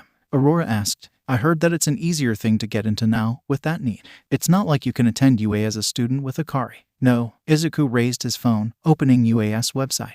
But maybe they could use a teacher. Aizawa Shouta was tired. This was nothing new, of course. He had always been something of an insomniac. And being an underground pro hero hadn't helped. Then, he'd started teaching high schoolers. But then the drift happened. Aizawa was suddenly warped away to another planet on patrol one night and told that he would have to stay there for 5 years. Monsters were real and could be found on several planets of all kinds of types. Sure, why not? In a world with quirks, something like that was easy to accept. Aizawa was sent to Antika, one of the worlds infested with dangerous wolves. The government was focused on killing these monsters, funding a group of slayers. Aizawa was a logical person. If he was going to survive, and if he was going to continue to be a hero when he came back to Earth, then he needed to learn how to kill monsters. And so he did. His capture scarf was reinforced, durable enough to restrain giant canines, and he learned how to use a sword to slice them to pieces. Interestingly, he could use erasure on mana to forcibly suppress it and prevent magical attacks. But besides that, it had zero use against the wolves of Antika. So he trained as hard as he could to efficiently destroy the creatures he fought, as well as anything that might be on Earth. 5 years later, he was back at UA with his chaotic, terrifying boss. Nezu didn't seem to have changed those who didn't know him. A fluffy, adorable person in a suit, innocent impression only slightly marred by a large scar. But Aizawa could see the harder glint in his eyes, the tighter grips. But right now, his eyes were curious in a way that made Aizawa feel a headache appear in advance. Aizawa, please sit down. I've found something quite interesting. Aizawa sighed, taking his usual seat across from Nezu's desk. That's pretty concerning to hear from you, you know. In response, Nezu turned his computer towards him with a grin. Aizawa's eyes widened. In the clip, a giant wolf appeared from a portal and a white-haired man effortlessly cut through a giant wolf with nothing but his hand. Behind him, a girl stood without a hint of fear, despite the monster. They talked casually before walking away as if nothing had happened. A sunset wolf. Aizawa honestly hated the name, but it fits. Bright yellow fur like the sun. They were incredibly fast. Their bite was highly toxic, and the monster had set the sun on many bright slayers. They were classified as a B-class monster, and the new ranking Earth's governments were creating. Either an immense strength enhancement ability or some kind of cutting quirk. It's not vigilantism, because it's a pretty clear case of self-defense. Vigilante laws are pretty outdated now after drifting. Anyway, why are you showing me this? Izuku Midoriya, 40, has a family, as well as an impressive quirk and magical ability. And, Nezu paused dramatically, applied for the position of heroics teacher, just a week after the Sunset Wolf incident. What? No one applied to be a teacher at UA. Nezu invites them, not the other way around. Especially since the drift, where people were going into the new licensing test the Hero Commission set up. Aizawa knew firsthand how valuable fighters were when dealing with monsters. Nezu clapped his paws. It's intriguing, isn't it? I've never heard of him before. So is he a vigilante coming into the light after drifting? A civilian who got enough experience to think they could teach heroics? Or maybe a new player entirely? I'm going to find out. Aizawa watched a man enter the room, closing the door behind him lightly. Midoriya's hair was pure white, but his eyes lived up to his surname. They scanned the room in an instant, landing on Nezu, but not in disgust, simply interest. Hello, my name is Midoriya Izuku. You're the principal of this school, correct? That's right. I'm Nezu, the one who could be a dog, or a mouse, or a bear. Nezu gestured for the man to sit, and the man took his seat gracefully. Midoriya nodded, and Nezu smiled before pouring him a cup. Nezu leaned back after the man took it, a smile across his face. But Aizawa could see hints of the brain behind the scenes, gears shifting at a rapid pace as he analyzed the man in front of him. What was completely terrifying was Midoriya doing the same thing. Green eyes gazed back like they were sifting through a database, lighting up with curiosity when they trailed across Aizawa's capture scarf and then appearing thoughtful when he saw his forehead and eyes as if he had already figured out his quirk. You sent us an application to teach at UA. We don't get applications very often, so understandably I was quite surprised. Do you not accept applications, then? I found the form on the school's website, and may have assumed too much. Normally, I send invitations to join our staff. Quality staff is essential for a school. After all, especially one of the finest ones in heroics. However, all things have exceptions. Nezu's eyes narrowed, a bit of the innocent act vanishing. Like you, Midoriya Izuku. Why is it that a teenager with no known quirk, rumored to be the last quirkless in some medical circles, appears after the drift, now 40 years old? Not to mention having a quirk, magic, and a family. Your physical form clearly supports the story, along with your post-drift records. Yet with access to information from before, it's a little suspicious, correct? Midoriya sipped his tea, calm. You're operating under the assumption that the drift lasted 5 years, and it probably did, for both of you. Aizawa spoke for the first time. Are you saying most humans drifted for a 5-year period? Humanity isn't the only race that was drifted, though, and I've seen drifters who had been on my planet for a decade. As for me, I was sent there for 20. You can imagine what meeting my mom again on Earth was like. I had considered that something like that would be possible, but currently all statements point to a drift period of just 5 years. 20 years is quite a long time, and long enough to fall in love and have a daughter that's nearly an adult. You must have a great knowledge of the magic listed on your record, with 2 decades of practice. Midoriya laughed like he was remembering an inside joke. Yeah, I do. I've trained a lot, both my mana and my body. Titan, a mutant enhancer allowing the user to exponentially gain strength through training.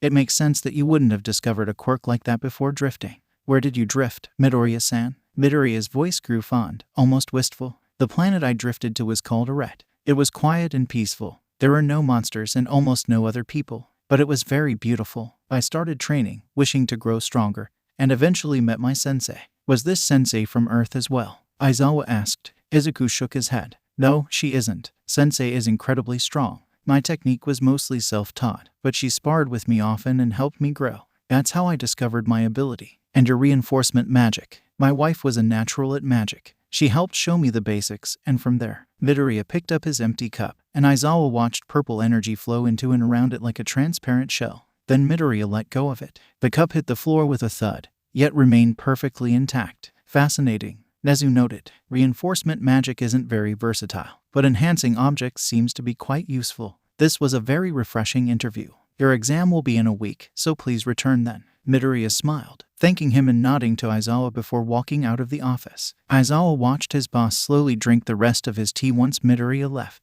Nezu's composture was still perfect, but his eyes were a bit too wide and his thoughts seemed to be moving faster and faster. Nezu's paw was shaking when he set his cup down. High spec is a useful quirk, one that has served me well so far. Enhanced intelligence to where an animal can live in a human's world, and then far beyond that. I wouldn't have gotten this far, survived this far, if I didn't have the ability to analyze potential threats as well as I do. Everyone has weaknesses. How limited 13's combat experience is. How Snipe relies heavily on bullets. How your quirk, Eraserhead, fails against mutants and is overall useless without higher skill than the enemy. How Endeavor isn't completely immune to his own heat. Even All Might has weaknesses. A grievous injury in his side that probably wouldn't have been healed if he hadn't drifted to such a lucky planet, and the other, his own naivety. Everyone has weaknesses, Nezu repeated. Ones that my quirk lets me instantly break down and analyze, from abilities to behavior to physical condition. His next sentence made Aizawa's over-caffeinated blood freeze. So then how does that man have none?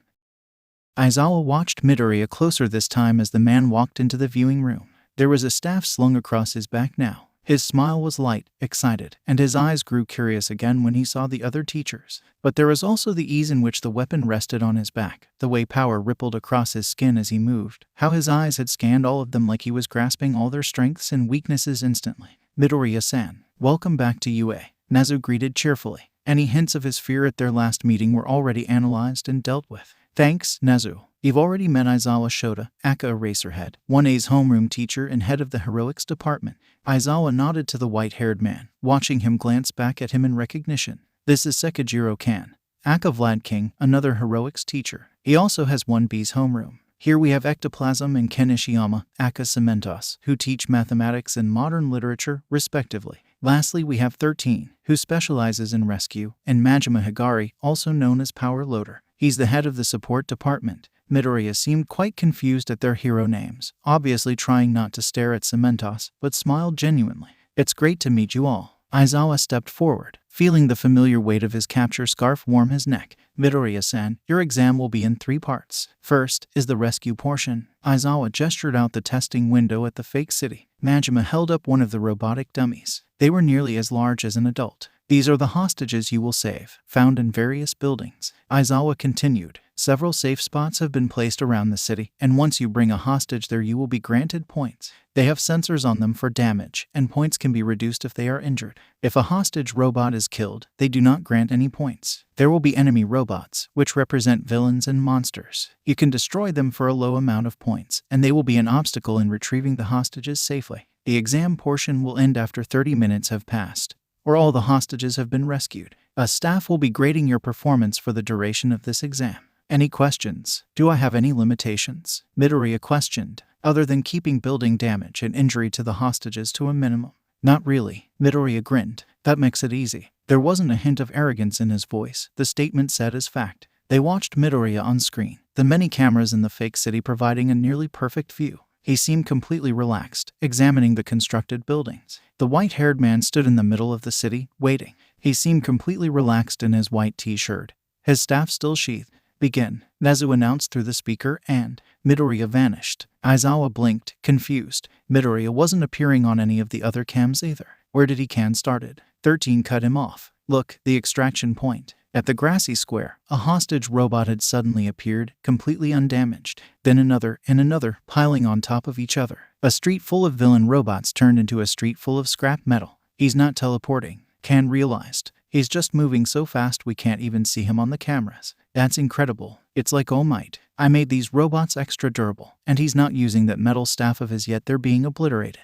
That means Midoriya's got more than speed. His control is perfect too. Each villain destroyed and every hostage rushed to safety undamaged. Majima said, what even is his quirk? Mutant Enhancer. Aizawa answered, his strength and speed grow exponentially as he trains. Midoriya flickered into view on a rooftop. After a second of deliberation, he blurred out of sight in a building further along with searched through, hostages appearing outside. He's using the easy vantage points to target buildings with a higher concentration of villains. Aizawa commented, Midoriya's already hit all the obvious targets. We're seeing more of him now as. A loud beep from the speakers cut him off, signaling the end of the test. Nezu grinned, truly excellent. I don't think anyone's ever done this that fast before. What? It's only been a minute. That's a half-hour rescue exam. 13 blurted, incredulously. Kan and Majima just stared at the screens in pure shock. Ectoplasm gave Aizawa a pained glance, visible even through the mask, and Aizawa let out a deep sigh. This next part wasn't going to be fun. Congrats on completing the first stage, Midoriya-san. Don't worry, this second portion will be a little more interesting. 3 of our staff will be released. We're not pets, Nezu, Kan interjected. Into the city, Nezu continued. The staff win if they wrap their capture tape around you, or outlast you for the full 30-minute duration. Midoriya-san, you win if you knock out every hero within that time. Aizawa winced. On screen, Midoriya hummed. I'm guessing you gave me some limitations this time, right? Correct. You have to limit your overwhelming speed and strength to normal human capabilities for mobility and hand-to-hand combat. However, you may use small amounts of your strength in other ways. In my magic, you're free to use your reinforcement magic as you wish. I'm quite interested in seeing your capabilities with it, after all. All right. Well, I'm ready, I guess. The Racerhead leapt through the rooftops, jumping from building to building with familiar ease. Ectoplasm ran next to him, his powerful prosthetics making long strides. Ectoplasm's clones made their way in different directions, combing through the streets and camping different buildings. Aizawa remembered when his friend had 30 clones, an invaluable resource in any intelligence mission. Now he had 100 clones, all reporting information as they looked for one Midoriya Izuku. You see the snowy powerhouse yet? Kan's voice crackled through the earpiece. Snow, no, not yet, Ectoplasm answered, shaking his head at the nickname. We've found scraps of bots though, and they lead a pretty clear path to at least where he's been. We'll keep following the trail. Kan, I know you're terrible at stealth, but be careful. Hey, I'm great at sneaking around. Kan, you're wearing red and white. Ectoplasm sighed. Can you two banter? After? Fine. Hey Ectoplasm, can you send me another clone? Aizawa just made me worried to be here with only 5. Ectoplasm stilled next to Eraserhead, making him stop too. 5. Wait, there are only 5 of my clones there. I gave you 10. Vlad King. The earpiece fizzled out. Simultaneously, both underground heroes turned to rush in his direction, adrenaline rising. Vlad King was a pro hero for a reason, and he had several clones with him. But Midoriya somehow got the drop on him, without even using his speed. It was another tense few seconds before they reached the fight. Midoriya was pushing back Vlad King in hand-to-hand combat, countering each punch with 2 of his own. The ectoplasm clones circled around him, exploiting openings and keeping the pressure of the blood hero. Vlad King clenched his fist, enveloping Midoriya in blood and pinning his arms to his chest. Green eyes opened wide in surprise, meaning Can had probably saved his quirk for just the right moment. The clone jumped in, metal leg gleaming in the light as it swung in an arc towards the man's face. At the same time, another clone flipped forward, heel crashing down in a powerful axe kick. Midoriya leaned back, the first kick passing close enough to ruffle his hair. At the same time, he kicked straight up, blocking the axe kick with his foot. Midoriya then twisted, the second clone falling, and the first one couldn't react fast enough to dodge a kick that pierced straight through, returning him to harmless white ectoplasm.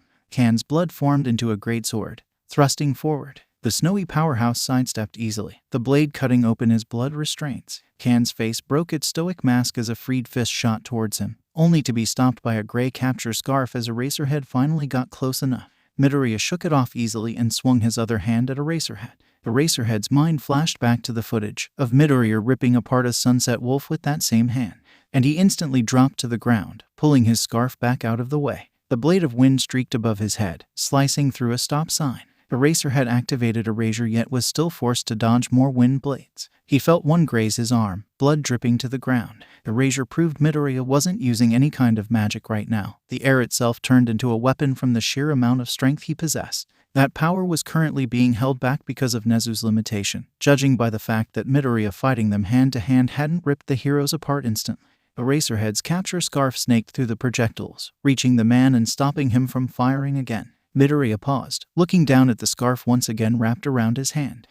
Never seen any material like that before. How the hell is this thing doing all that? The real ectoplasm suddenly struck down from his blind spot and Midoriya rolled out of the way.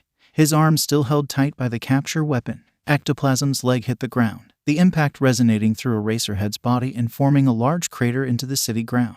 He kept up the assault, powerful kicks letting out force every hit as Midoriya blocked them with one hand.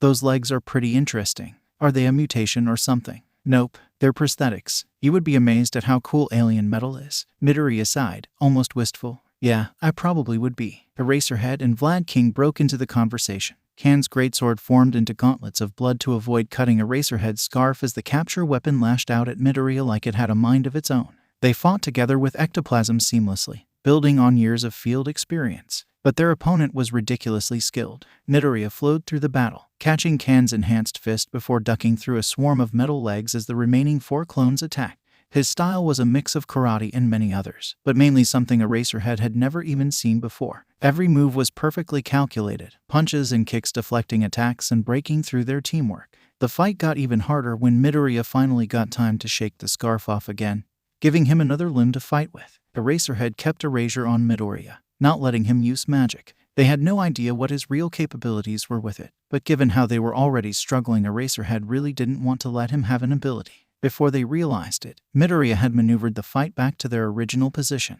He picked up the fallen stop sign, spinning it above his head. Then it was already lashing out, gray metal flashing as the red octagon bashed through clones easily. It moved faster and faster, beating back Can's blood. Eraserhead's scarf whipped forward to stop the makeshift weapon, but expecting it, Midoriya's hand easily snatched it out of the air. He'd been too careless. Midoriya pulled, yanking Eraserhead towards him. He caught Ectoplasm's kick with his other hand, moving Eraserhead in front of him like a shield in the same instant. Can's blood punch stopped inches away from Eraserhead's face, and he could see the way the blood hero's face froze at what had almost just happened. Can also seemed pale. He was reaching his quirk limit. Midoriya used the distraction to swing Ectoplasm at them like a human baseball bat. Aizawa gritted his teeth against the blow, feeling his wounded arm ache, and rolled back onto his feet. Blood spikes suddenly rose, finally crushing Midoriya's pole and forcing the man to leap back, giving them some breathing room. Midoriya started to rush again and Eraserhead forced his body to get up again. Then reinforcements finally arrived. 98 ectoplasm clones, 2 of which newly reformed, emerged from the city. Duplicates came from every side, running through the streets and dropping from the rooftops. Together, they surrounded the white-haired man. Midoriya's green eyes went wide. He was cut off by a storm of bodies landing on him, covering him from view completely. It was a whirlwind of glinting metal and masks, a white t-shirt standing out vividly in the army's attack. Can supported from the back, attacks launching at Midoriya at the perfect time. The attacks were slowing down, probably from the amount of blood needed just to keep pressure on their opponent. Eraserhead jumped into the tornado, supporting Ectoplasm's attacks with his own strikes and adding the element of unpredictability. Vicious kicks landed, actually pushing Midoriya back as Eraserhead's scarf disrupted the white-haired man's attacks. But as time went on, Midoriya got less and less overwhelmed, somehow adapting to fighting 101 enemies at the same time. He was learning, understanding their fighting styles more and more. The number of clones was dropping as they were taken out with decisive blows. Eraserhead felt the energy around him grow frantic, more and more combos being countered as Midoriya ducked under one kick, blocked another, and used the momentum to sidestep a third, punched through the stomach of a fourth, let the fifth dissipate from an unlucky spike, and then suddenly grabbed the sixth and threw him at Eraserhead. There was no time to dodge. The sudden impact to his head hit the underground hero like a train. Eraserhead finally blinked, his eyes closing in a single, agonizing moment. And then everything went purple. In a split second, 100 chains shot out, piercing every ectoplasm clone at once. They were beautiful, a vast network of linked pieces of mana bursting into existence at once. The real ectoplasm and Vlad King were both slammed into a building, the impact knocking them unconscious. Eraserhead watched Midoriya speak. The entire area around them filled with purple light. Good fight, Eraserhead. The man tapped his head with a single finger and Eraserhead fell back, the darkness pulling him into a much-needed nap. Izuku watched a woman walk up to him, casually stepping through the craters and damage in the fake city despite her use of a cane. She was short and her hair was gray. This was an old human, right? God stopped physically aging at a certain point, so this was his first time seeing someone with gray hair and wrinkly skin. How interesting. The cane brought him out of his thoughts, clacking against the ground as she reached him. The woman glanced down at the fallen Eraserhead before her eyebrow raised at the other two heroes slumped against a wall. Did you do this? Yeah. Izuku answered hesitantly. She was wearing a costume too, so it was probably her friends he just knocked out. She only nodded. Do you have any injuries? No, not really. Who are you? I'm Recovery Girl, the one who keeps all these idiots alive. Recovery Girl answered, bending down to kiss Izawa on the forehead. Instantly, the cut on the underground hero's arm began to close, without even a scar. Izuku's eyes widened. Healing abilities were pretty rare, and literally lifesavers. Midoriya Izuku, I might be a teacher here. Might. The principal's giving me these practical exams right now. Ah, so that's why you've beaten up those three. Izuku looked down, a little sheepish. Sorry about that. Recovery Girl hummed. It's all right. This is actually better than usual. No one was injured too badly. Well, the two over there are probably going to have a concussion and at least a terrible headache. Izuku winced. He didn't think he had overestimated the heroes, but smashing people into buildings was a delicate art. Izuku picked up the three fallen teachers on her request, laying them over his shoulder as he followed Recovery Girl to the infirmary. Planning on hurting any more of my coworkers? Izuku tightened his hand on Eraserhead's leg, keeping him from slipping. Well, there's apparently one more part of the exam. They got to her office, and Izuku carefully placed each hero in a hospital bed. He wasn't really sure what to do after that, waiting awkwardly as she looked them over. Recovery Girl waved her cane at him. You know where the infirmary is now. Go, get back to whatever that insane rat is making you do. Izuku paused. You're the only reason this school even runs, aren't you? The hero sighed. Izuku only had to wait minutes before the principal's excited voice rang throughout the fake city once again. You've progressed to the final part of this exam. This part will be a test of endurance. Either escape the city or hold off your enemy for the full half-hour mark. You lose if you're knocked unconscious or are unable to fight. Your only limitation, this time, is that you won't be allowed to use magic. Nazu stressed that it was an endurance test, and didn't even mention defeating the enemy as a win condition. Izuku hadn't even unsheathed his staff yet, so this was probably meant to force him to go all out. There was no warning or command to begin this time. Izuku closed his eyes, focusing with his mana sense on the energy from the other side of the fake city. It was a dense red, coiled around a body that was approaching at high speeds. The magic was familiar. For a second, Izuku thought it was Sekhmet somehow, but then he noticed that her bright green was missing from the mass. This person was more erratic, like lightning was lancing through their mana circuits. Izuku opened his eyes as a man landed around 50 meters in front of him, the force traveling throughout the ground as the air stirred. Blonde hair like Sekhmet and bright blue eyes like Kensei, but Izuku could easily tell it was a coincidence.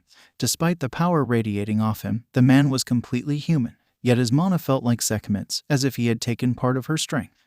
Something to think about later. The tall man wore an eye-catching red, yellow, and blue costume, and his muscles rippled across it as he straightened to full height. Even Izuku knew who this man was, the hero who filled most of young Izuku's notebooks, well known for his unstoppable speed and strength.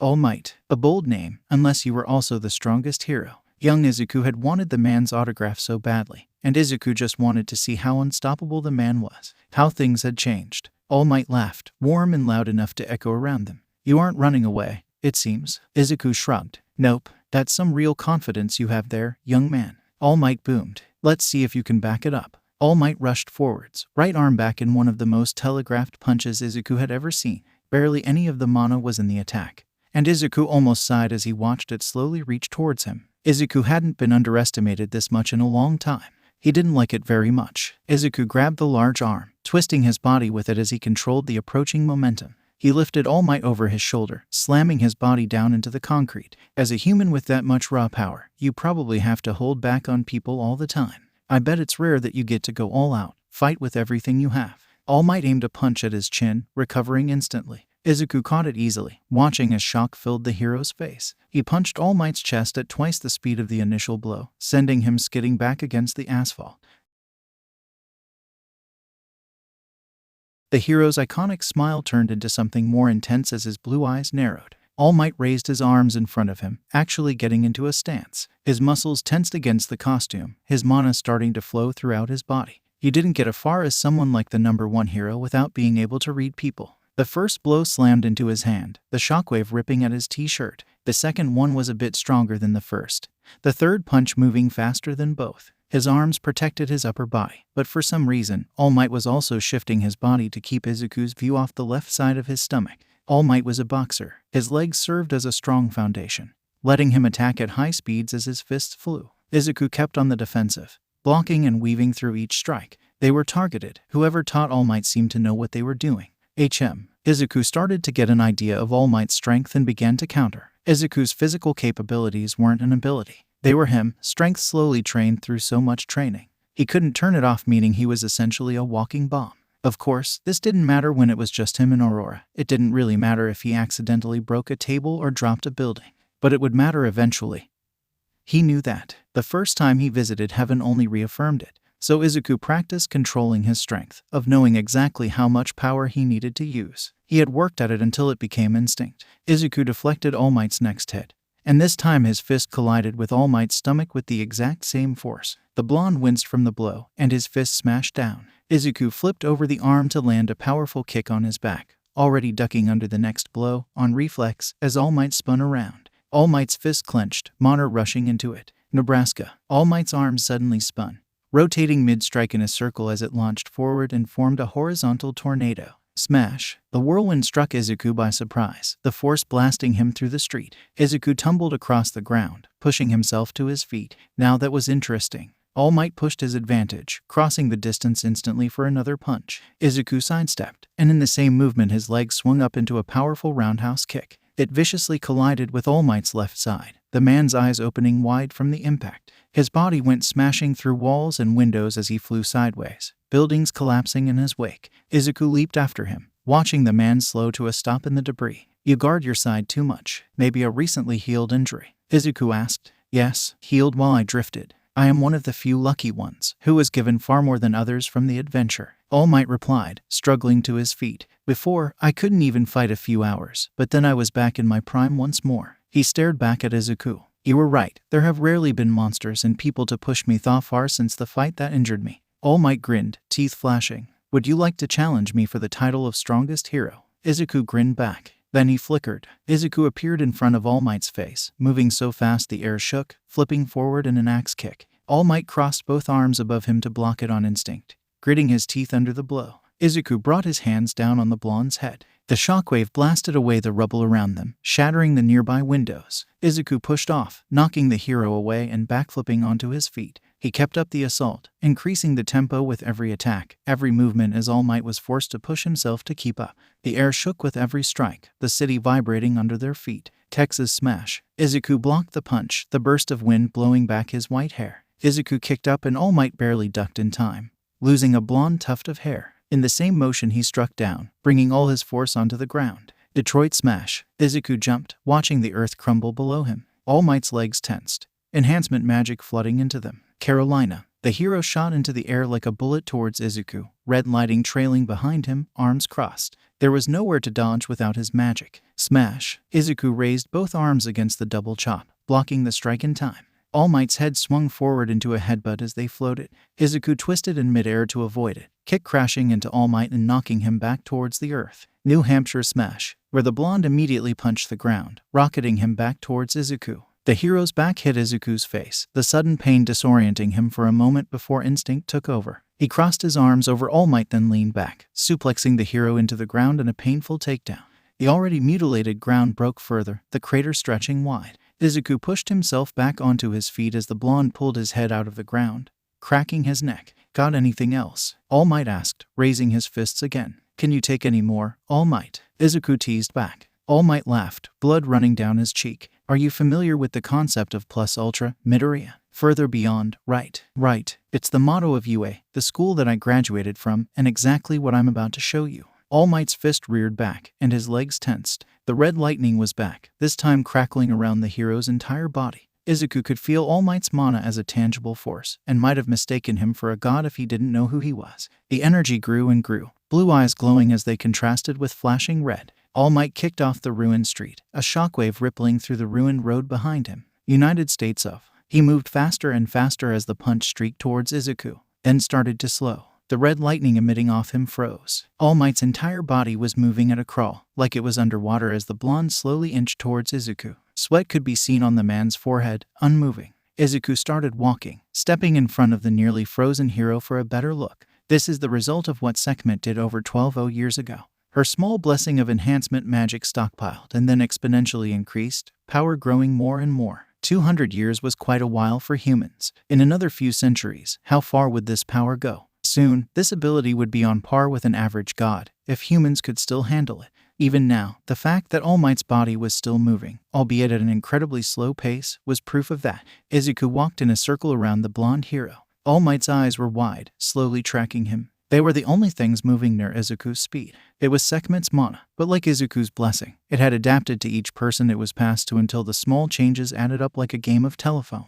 Izuku stood in front of All Might in his outstretched fist. Then Izuku slowed back down and punched. All Might shot forward, jumping back into motion like a released spring as his final blow rushed forward. Smash! All Might boomed, right past his target. The force destroyed the buildings behind him, the wind shattering as a shockwave tore into the ground. Smash! Izuku said softly, while Izuku's punch rammed into All Might's stomach at twice the force of his final smash. The man bent forward, curling into the blow before it launched him flying. The sound of him slamming into a building across the city still an audible boom. There was no sudden blitz from his opponent. This time, so Izuku assumed, he finally unconscious. He wasn't dead. Izuku hadn't hit him that hard. Probably. Izuku looked at the destruction around him, of broken buildings and torn roads in the demolished fake city. Not a single window was left unscathed, and debris was strewn everywhere as craters littered the streets. The snowy powerhouse hummed, rolling back his shoulders. Well, that was fun. The viewing room was completely silent as UAS staff stared at the screens in front of them. Holy fuck. Aizawa wasn't sure who said it, but he definitely agreed. The new unknown had just taken out All Might, the number one and known as the strongest hero. Every blow had been matched with ease, even when said attacks were completely wrecking the city around them. Parts of the fight had been just too fast for the cameras to pick up, leaving behind nothing but a blur of white and blue. Titan obviously didn't just give Midoriya strength on par with All Might. All Might's vast strength was probably the most popular thing about the hero, being able to finish fights with a single punch and shrugging off attacks with a smile. But what Aizawa cared about was speed. It didn't matter how strong or how skilled you were if someone could kill you before you could react. So as soon as Midoriya showed that capability, he watched him during the battle closely. The fight was a slow escalation, Aizawa stated. Kan nodded. All Might would fight with a certain amount of power, and then Midoriya would force him to use more. And then more and more. Midoriya wasn't the one being tested. All Might was. 13 breathed, eyes wide in her helmet. All Might definitely wasn't holding back on that last punch. Ectoplasm said, I've never even seen him use that much power before. And what was up with the red lightning? Magic. And then Midoriya hit back just as hard without even trying. Nezu's voice cut through the discussion like a knife. We couldn't even see him do it though, Majima said. One moment All Might is charging forward with his super move, and the next he's blown backward. The power too. That's got to be Midoriya going all out, right? One of the screens changed, showing Midoriya walking back through the fake city. What do you all notice? Nezu asked. He's completely unharmed. 13 tried, confused. Kan's eyes went wide with realization. The staff. He was wearing it when we fought him too. It's still resting on his back, meaning the symbol of peace wasn't enough to make him draw his weapon or use his magic. And also the camera zoomed in on the white-haired man. He's not even out of breath. Izuku pulled All Might out of the remains of a building, slinging the unconscious man over his shoulder. He had shrunk a little, blue and red of his costume seeming little tighter around his form, but mostly looked the same.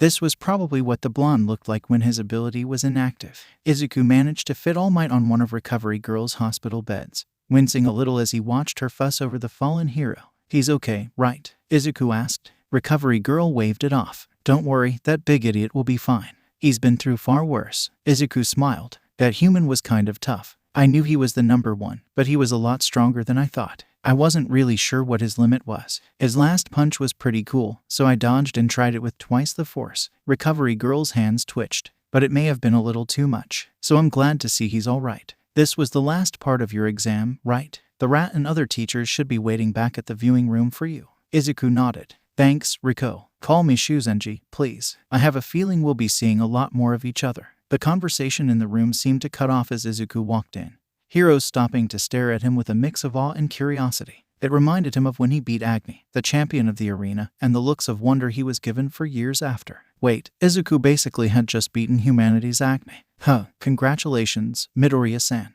Nezu said, bringing him out of his thoughts. You passed our little exam easily, exceeding all expectations. I'm delighted to have you as our heroics teacher, and hope you'll take care of our students. Izuku nodded. Thanks, Nezu. You'll also soon be a fully registered hero. On that note, what are you planning to use as your hero name? Izuku blinked. Right, they all had aliases. He was used to gods, who only had one name. Yet most humans had two, a surname added to their given one. A hero name would be something humans would call him, that he would be known for. The heroes he had seen so far seemed to name themselves based on their quirks, but this wouldn't really work for someone like Izuku. Quirks were all unique abilities. That wouldn't work for him. Instead, Izuku would pick a name that showed a part of how he had lived, how he had endured. How about Atlas? Izuku said. The titan that holds up the sky. Nezu raised an eyebrow. That's a pretty interesting name. Is it based on your quirk? Izuku smiled. Something like that. Izuku's hero license arrived days later, and he was now official. Now, he could legally beat up people and kill monsters. Izuku probably would have done both of those things anyway, but the tiny rectangle in his hands would stop humans from bugging him about it.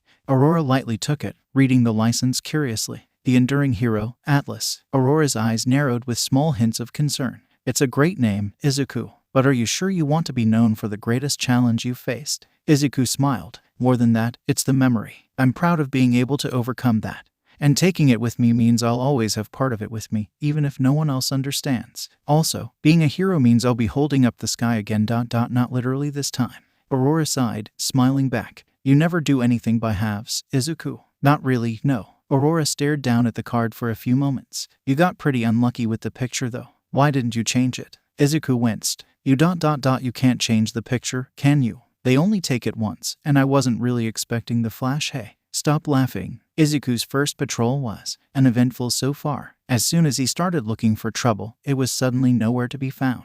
His hero costume was just his white cloak on top of his clothes. It could be considered a costume, and durable enough to go untorn after so many years. There was a sheath on his back for his staff, runic designs matching his cloak. No monsters had appeared out of nowhere, nor any villains he had heard about. Izuku did kind of want to fight, but no humans being attacked was great too. It was peaceful, really, turning into one of his walks around the city. The weather was nice, and Izuku could see more humans around than he usually did. His exam hadn't been released, so no one really knew who he was yet. Unlike in heaven, he could still walk down streets without much attention. Wow, you're really tall. Are you a hero? Izuku glanced down to see a small boy, his eyes wide as he took in Izuku's cloak. He bent down so he wasn't staring down at the kid. Thanks. Yes, I'm a hero. Do you need help? The boy nodded vigorously. My cat, Nico, she's stuck in a tree. Izuku blinked. So this kind of thing really did happen. Wait, what did you say your cat's name was? He followed the boy to a park, half listening to him babble on about heroes and how cool they were. It was adorable, really, but it was also kinda concerning that he was letting a stranger follow him. Here, this tree. Izuku tuned back in to see the most gigantic tree in existence. The roots themselves were as big as Izuku himself, and the trunk stretched up into the clouds. What the heck? Izuku blurted, barely stopping himself from cursing in front of a child. Izuku had been to this park thousands and thousands of times. There was no way he would forget something this huge. That's what one sen said, the boy exclaimed, pointing. As they got closer, Izuku could in fact see a dark-haired girl, fingertips pressed together as she stood in front of the trunk, concentrating. Despite her efforts, though, nothing seemed to be happening. The boy ran up to her, poking her arm to get the girl's attention. Ni-san, look, I got help, he's a hero. She seemed to be around Akari's age, meaning she was around. .19. 20 in human years. Her eyes were suspicious as he approached, but it seemed to fade a little when she heard he was a hero. I'm Yui Kodai. This is my little brother, Makoto, she stated simply. Makoto has no control. The mentioned boy looked a little sheepish. So when Nico got stuck, this happened. Kodai gestured at the behemoth in front of them. How did Nico get stuck in the first place? Izuku asked. Nico has this really cool jump quirk and can get really high, which is why I'm supposed to be extra careful at parks. Makoto trailed off. When I change plants, they grow really big and then go back to normal. If I shrink it now, Nissan says that Nico will fall. But it's too big for Nissan to use her quirk on. So you need me to get Nico down first. Izuku nodded. All right. He took a few steps back from the two kids. Then he leaped. Izuku shot straight up into the air. Watching the bark pass by him as he flew, Makoto's surprised shout barely reaching his ears. The houses shrank beneath him, the kids turning into small specks on the ground. He broke through the clouds, covering his eyes from the sun. They stretched below him in a vast expanse, like a beautiful, fluffy blanket covering the world. Izuku landed on a huge branch, gazing up at the forest of branches above him. That would take a while to look through for something small. Izuku activated Void, his mana weaving into the atmosphere as his mana sense increased 100-fold. He had to concentrate to ignore the tree itself, a huge mass of mana probing at his mind. Makoto's quirk was amazing, and he really wanted to ask the kid how it worked. His sister too, since it seemed to resize things as well. If they increased the amount of mana as well. A small amount of mana, slightly moving as well. Izuku placed one foot on the trunk, then the other, and started walking straight up, the air around him twisting to support his body and anchor it to the wood. He ran a bit, until with a flip he was on the right branch at last. Nico seemed terrified, probably from being this high up. Izuku took a step forward, then hesitated. Spooking her would be a bad idea right now. Nico saw him, inching a bit away from him and towards the edge of the branch. It reminded Izuku of Kira when he had scared the poor cat those first few weeks and wanted to calm him down. A small bundle of blankets formed out of the air, purple and fluffy. Nico blinked as they wrapped around her fur securely. Thankfully, she wasn't struggling and seemed comfortable. You ready, Nico? Blue eyes stared back at him, and he took that as a yes. Izuku stepped off the branch with a grin, wind trailing through his hair and blowing at his cloak as he fell through the sky. He kept firm control of the blankets, making sure Nico was safe. They broke through the clouds, plummeting fast as the ground rose up to meet them. Izuku landed lightly, absorbing the immense impact with his legs. He grinned at the siblings, seeing the open awe on their faces. The cat bundle floated next to him, Nico letting out a meow. Makoto moved to grab the cat, hugging her to his chest happily. Kodai was still staring at him, eyes wide. Got your cat. It's a good thing you didn't do this near the center of the park. That could have been ... bad. Kodai unfroze at his words, bowing slightly. Thank you for saving Nico. Makoto smiled back at him, warm. Thank you so much, Kodai sighed. You didn't even ask for his name. Atlas, Izuku said. Atlas-san, you're so strong. Was that your quirk? You went whoosh into the sky all of a sudden. Thanks, kid. Izuku ruffled his hair on instinct, and the boy beamed at him. Can I have your autograph? Makoto asked, bouncing on his feet. Izuku blinked. My ... what? The boy offered him a notepad and pen your autograph. He wants you to sign it, Kodai said quietly. Oh, sure. Izuku wrote his hero name, watching the boy hug the notepad, as if it was a present well wished for. Nico didn't seem to mind being squished against the boy, shifting slightly as the air blankets dissipated. Makoto shrunk the tree, and the effort to do so seemed to knock the boy out completely. His sister caught him, twisting so Makoto and Nico were resting on her back. Do you need any help taking them back? Izuku asked. Kodai tilted her head for a moment in consideration, before shaking it in response. She waved as she walked away, her cat and brother slung across her back. Izuku glanced back at the now normal-sized tree, feeling the mana resized down by the same proportion. Quirks really were something. This is ridiculous. Akari huffed. Izuku blinked, looking up from his hero guidebook. What is humans? You know the study guide for the UA exam, right? Akari asked, waving the paper at him. Yeah, UA is one of Japan's top universities, or whatever. But most of the academics here are stuff I learned before I was even in school. The only new subjects for me besides heroics are going to be history and English. Isn't that a good thing? You'll have a break from how much you study in Arcadia, and you'll have more time to focus on heroics. Akari slumped face first into the couch. But I'll be so bored. You know, there are only several thousands of years of recorded human history. That's still quite a bit. Yeah, but humans only care about the last 200 years before the drift, when quirks first started to appear. 2 centuries. And that's it. I'm older than that. Huh, that's pretty weird, actually. Right, it is just 3 years, though, for their entire history curriculum. Akari stilled. The other students, what about them? They're 20 years old. 20. Dad, they're babies. Besides the occasional robbery, most of his work was just saving people who lost control of their quirks. Since the tree incident, Izuku had stopped a woman from flying into space, another from putting her neighborhood to sleep, and 2 twins from burning down their house. Magic was something you learned to use over time. In contrast, humans had quirks almost as soon as they were born, and a lot of them really needed to practice more. Izuku sighed, closing his eyes. It would be a while before humans had full control of their abilities again. The teacher in him badly wanted to fix that, but there wasn't much he could do. It wasn't like these people were his students. Something small ran straight into him and Izuku stopped on instinct, arms curling around to stop them from falling back. Another child, quirk-related. Hello, Izuku started, then froze as he got a proper look at her. Her hair was long and silver, trailing down almost too long and wide. Terrified red eyes stared up at him. Combined with what she was wearing, old pieces of cloth, it was a clear picture. There you are, Ari. Izuku looked up from her to see a young man, a bird mask covering the lower part of his face. His fingers danced a little on his coat, drawing Izuku's eyes to black gloves. Izuku grit his teeth, hiding his growing anger behind a smile. Is she your daughter? The man smiled back. It reached his eyes, but the contempt in them didn't fade.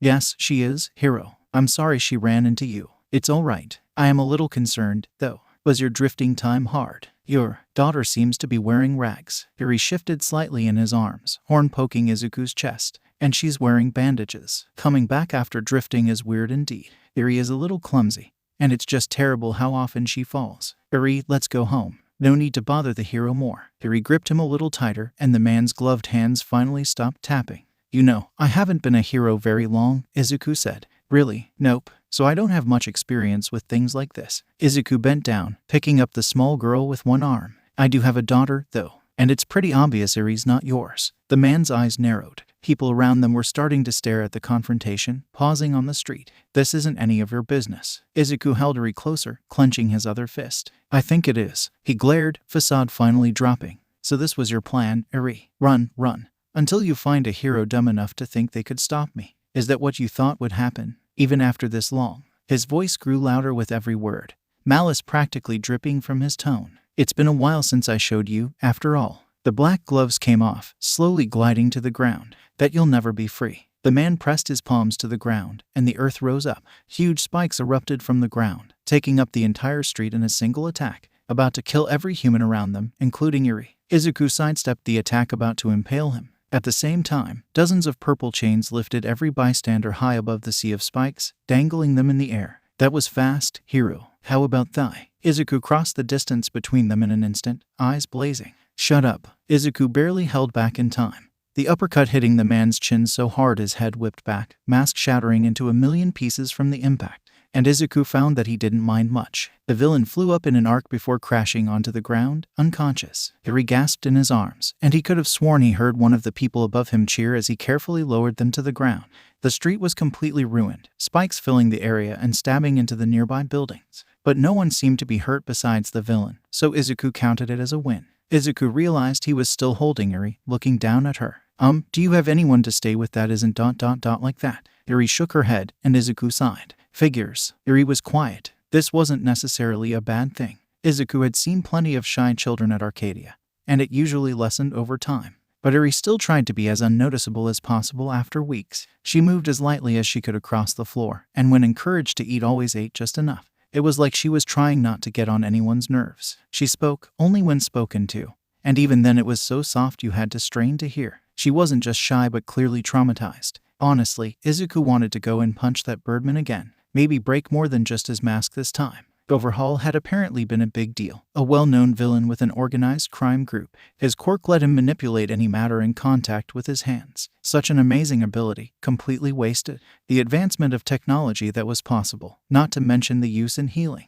Which brings him to Izuku's fight with Overhaul. Those spikes would have definitely killed Iri, but if the man could fix her, then why would he care if she got hurt? He still didn't exactly know what Iri had suffered, or even how long Overhaul had her for. Asking her was out of the question, given how she reacted just seeing the villain on the news, but he needed to know more. Dad. Izuku looked up from his work, ignoring the new crack in his pencil. Yeah, you all right? You've been really glaring at that piece of paper. Akari asked. It's just some paperwork. Akari leaned over his shoulder. Oh, this is about the birdman, right? Izuku cracked a small smile at the nickname and nodded. Forgot that you had to file an incident for these things. It's a hassle really, but it makes sense to log when you resolve incidents. But in this case, even though nobody was injured, the area was completely wrecked. Plus the fact that Overhaul's a major villain. Izuku gestured towards his large stack of forms. Akari winced in sympathy. Need any help? Thanks, but I think I just need a break. I'll go check on Eri. Eri's eyes were wide as she sat on the floor, gazing straight up at the television screen.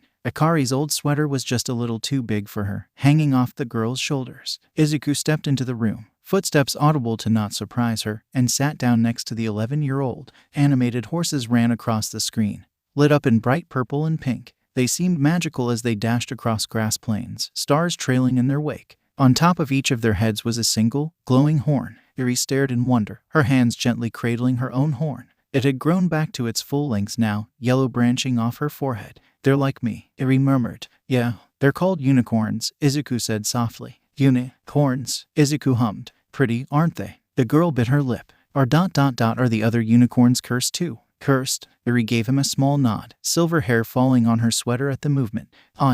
Cursed. That's why he took me. I hurt people, and he can use that. These were probably the most words she had ever spoken to him. Eri, were you cursed around 6 years ago? Izuku asked. Her eyes gave him his response as they widened. I hurt everything around me, everything I touch. Eri's lip trembled. You asked me if there was anyone else to stay with. That's why. They're gone. Her breaths came a little too fast, hands shaking. That's why you should just leave me. You're all so nice, but I'm evil and cursed and I'll hurt you all. Izuku could feel her quirk, glowing gold as it flowed from her body into the horn on her head in a massive energy. Izuku's own mana poked at it curiously, the brilliant light responding in kind. You know, Eri, I believed in curses once. Izuku watched the unicorns run bright and free as wide red eyes turned to him. Unlike everyone else, I didn't drift. Out of every human, I ended up being the only one left on Earth. 1 out of billions. With just a weekly checkup, I was left here, completely and utterly alone for so many years. A hint of old bitterness filled his voice. What else could it be but a curse? But it wasn't. I got everything I could ever want now and more. So I don't believe in curses anymore. I believe in myself because it's what I do that matters in the end.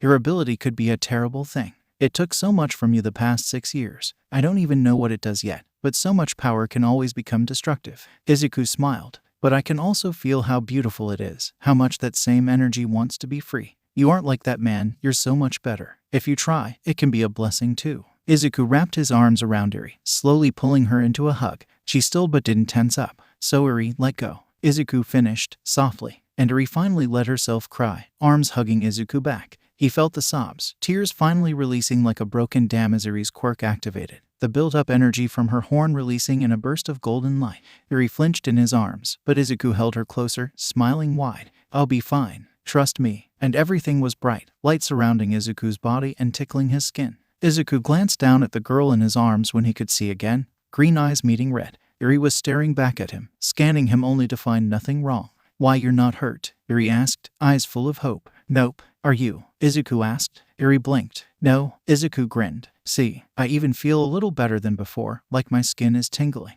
Thank you, Eri. They watched the unicorns together for hours, and when Izuku glanced over, Eri's lips had curved up the smallest bit. That made it all worth it. Entrance exam? Izuku asked. Arcadia didn't have an entrance exam since gods attended it as their first school, usually staying throughout their academic careers. But for just a university, especially what was known as one of the top schools in the area, an exam made sense. Nezu nodded. The new school year is starting in just a few months. Usually, we hold a written test and a practical if they are applying to the heroics or support courses. Each examinee has drifted for a whole 5 years somewhere different. Midnight said. Examinees could be far ahead of their competition, or behind after studying some other world's curriculum. Nimuri Kayama, Aka Midnight, the modern art history teacher. Did that mean she taught modern art and history, or some kind of combined course? We still have our old study guides online, from the last exam. The talking block of Semen Cementos pointed out. My daughter is taking the exam. And the guides have been very helpful, Izuku said. Every head in the room turned to him in surprise. What? You have a 20-year-old daughter. You look so young. Midnight blurted, eyes wide. Izuku blinked, taken aback. Thanks, if only they knew. To answer your question, Midoriya-san, we won't be. My idea is to focus more this year on essay-based questions, to judge their mental ability and thought processes instead of specifically what each examinee knows. Nezu responded. That seems like a great idea to test the listeners. It is a little iffy for an English test though. present mic said, his voice echoing throughout the meeting room. Hisashi Yamada, aka present mic. Izuku liked the blonde, but he was a bit loud. The history portion is going to have to be scrapped too. Midnight winced. No way any of them practiced their Earth history while drifting. What about the practical exams? Vlad King asked. The support exam doesn't really need any changes. Power Loader replied. Izuku tried not to stare too much at the large, jaw-like mask over the man's head. How did he even see through that thing? But the heroics exam definitely needs some, Nezu said. What's the current heroics exam? Izuku asked. Eraserhead huffed. Robots. They come in 3 main varieties, and the stronger the robot the more villain points the examinees gain. But what about people with abilities that affect living beings? Or really anything that doesn't cause physical damage? Do they get weapons? No, they aren't allowed any items that aren't needed to use their quirks. It's irrational, really. There is a rescue point system, granted upon saving other examinees, but since it would defeat the purpose, students don't know about it. The exam is completely biased in favor of physical quirks, and the Hero Commission has never let us change it. Eraserhead's own quirk was useless on robots. Izuku could see why he was bitter about giving an exam like that. Nezu clapped his paws, excited. But this year is different. After the drift, no one can stop us from overhauling the exam. After all, robots won't prepare them for monsters and magical villains. We should keep the rescue points, though. Vlad King said, saving people in danger should always be something we look for in an examinee. Eraserhead nodded. But what about the villain points? Izuku smiled at the underground hero as he pulled out a small communicator, shaped like a circle. I may have an idea for that, Eraserhead. Eri looked at the full shelves around her in awe as they walked through the doors. There's so much. What is this place? It's a grocery store, Eri. Store. Oh, I've heard of those. It's where we go to buy stuff to cook with. Izuku pulled out a shopping cart, watching her red eyes flickered around. They have lots of good food and ingredients. Mom, do you want anything? We're just running low on rice. Didn't you say you were cooking tomorrow? Mom asked. Izuku hummed as they reached the meat section, putting some pork chops into the cart. Yep, I'm making katsudon. Mom stilled. Katsu don. Eri repeated, curious. Izuku grinned down at her. My favorite food, it's delicious. You'll love it. You still love katsudon, Mom said softly. For as long as I can remember. I had the ingredients on. Red. So I've always made katsudon once a month. I got that from you, right? Mom's emerald eyes were bright with unshed tears. Yeah, you did. Izuku, what's this? Eri asked, a small box in her hands. They're noodles. Do you want to get them? Eri hesitated. Can we? Izuku nodded with a smile. Of course we can, Eri. Eri's face lit up, running over to place the box in the cart. Eri had never been able to get the things she wanted.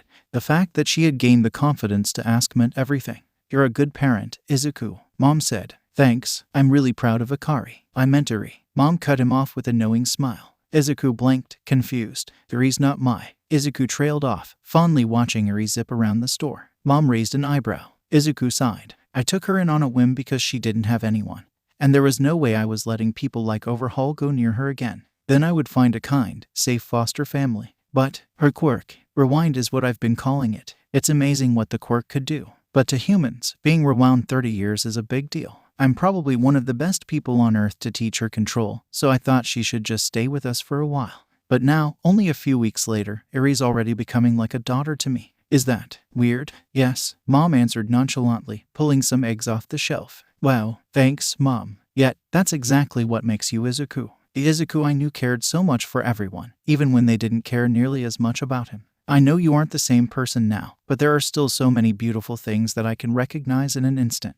Mom glanced up at him. Though you are a lot taller now. And that hair ... Are you sure you didn't dye it, sweetie? Izuku rolled his eyes, and she chuckled. But if you really do feel that way, Izuku, you should just ask her. I'm sure he would be delic. Inko. Mom whirled around to see a blonde woman, eyes widening. Mitsuki. Mitsuki crashed into her with a powerful hug, which Mom happily returned once she got her breath back. Inko, it's been such a long time. This drifting thing came out of nowhere, Mitsuki said. Masaru was really confused too, and Katsuki didn't even go to the same place as us. It's been a very strange 5 years, hasn't it? The blonde nodded vehemently. Crazy, really. I'm just glad to see you're okay, Inko, as well as Mitsuki stilled, noticing Izuku and Eri next to her for the first time. Is that Izuku? Hello, Izuku greeted her. From how close she was with Mom, Mitsuki was probably her given name. But even if Izuku wasn't close enough to use it, he didn't know her surname.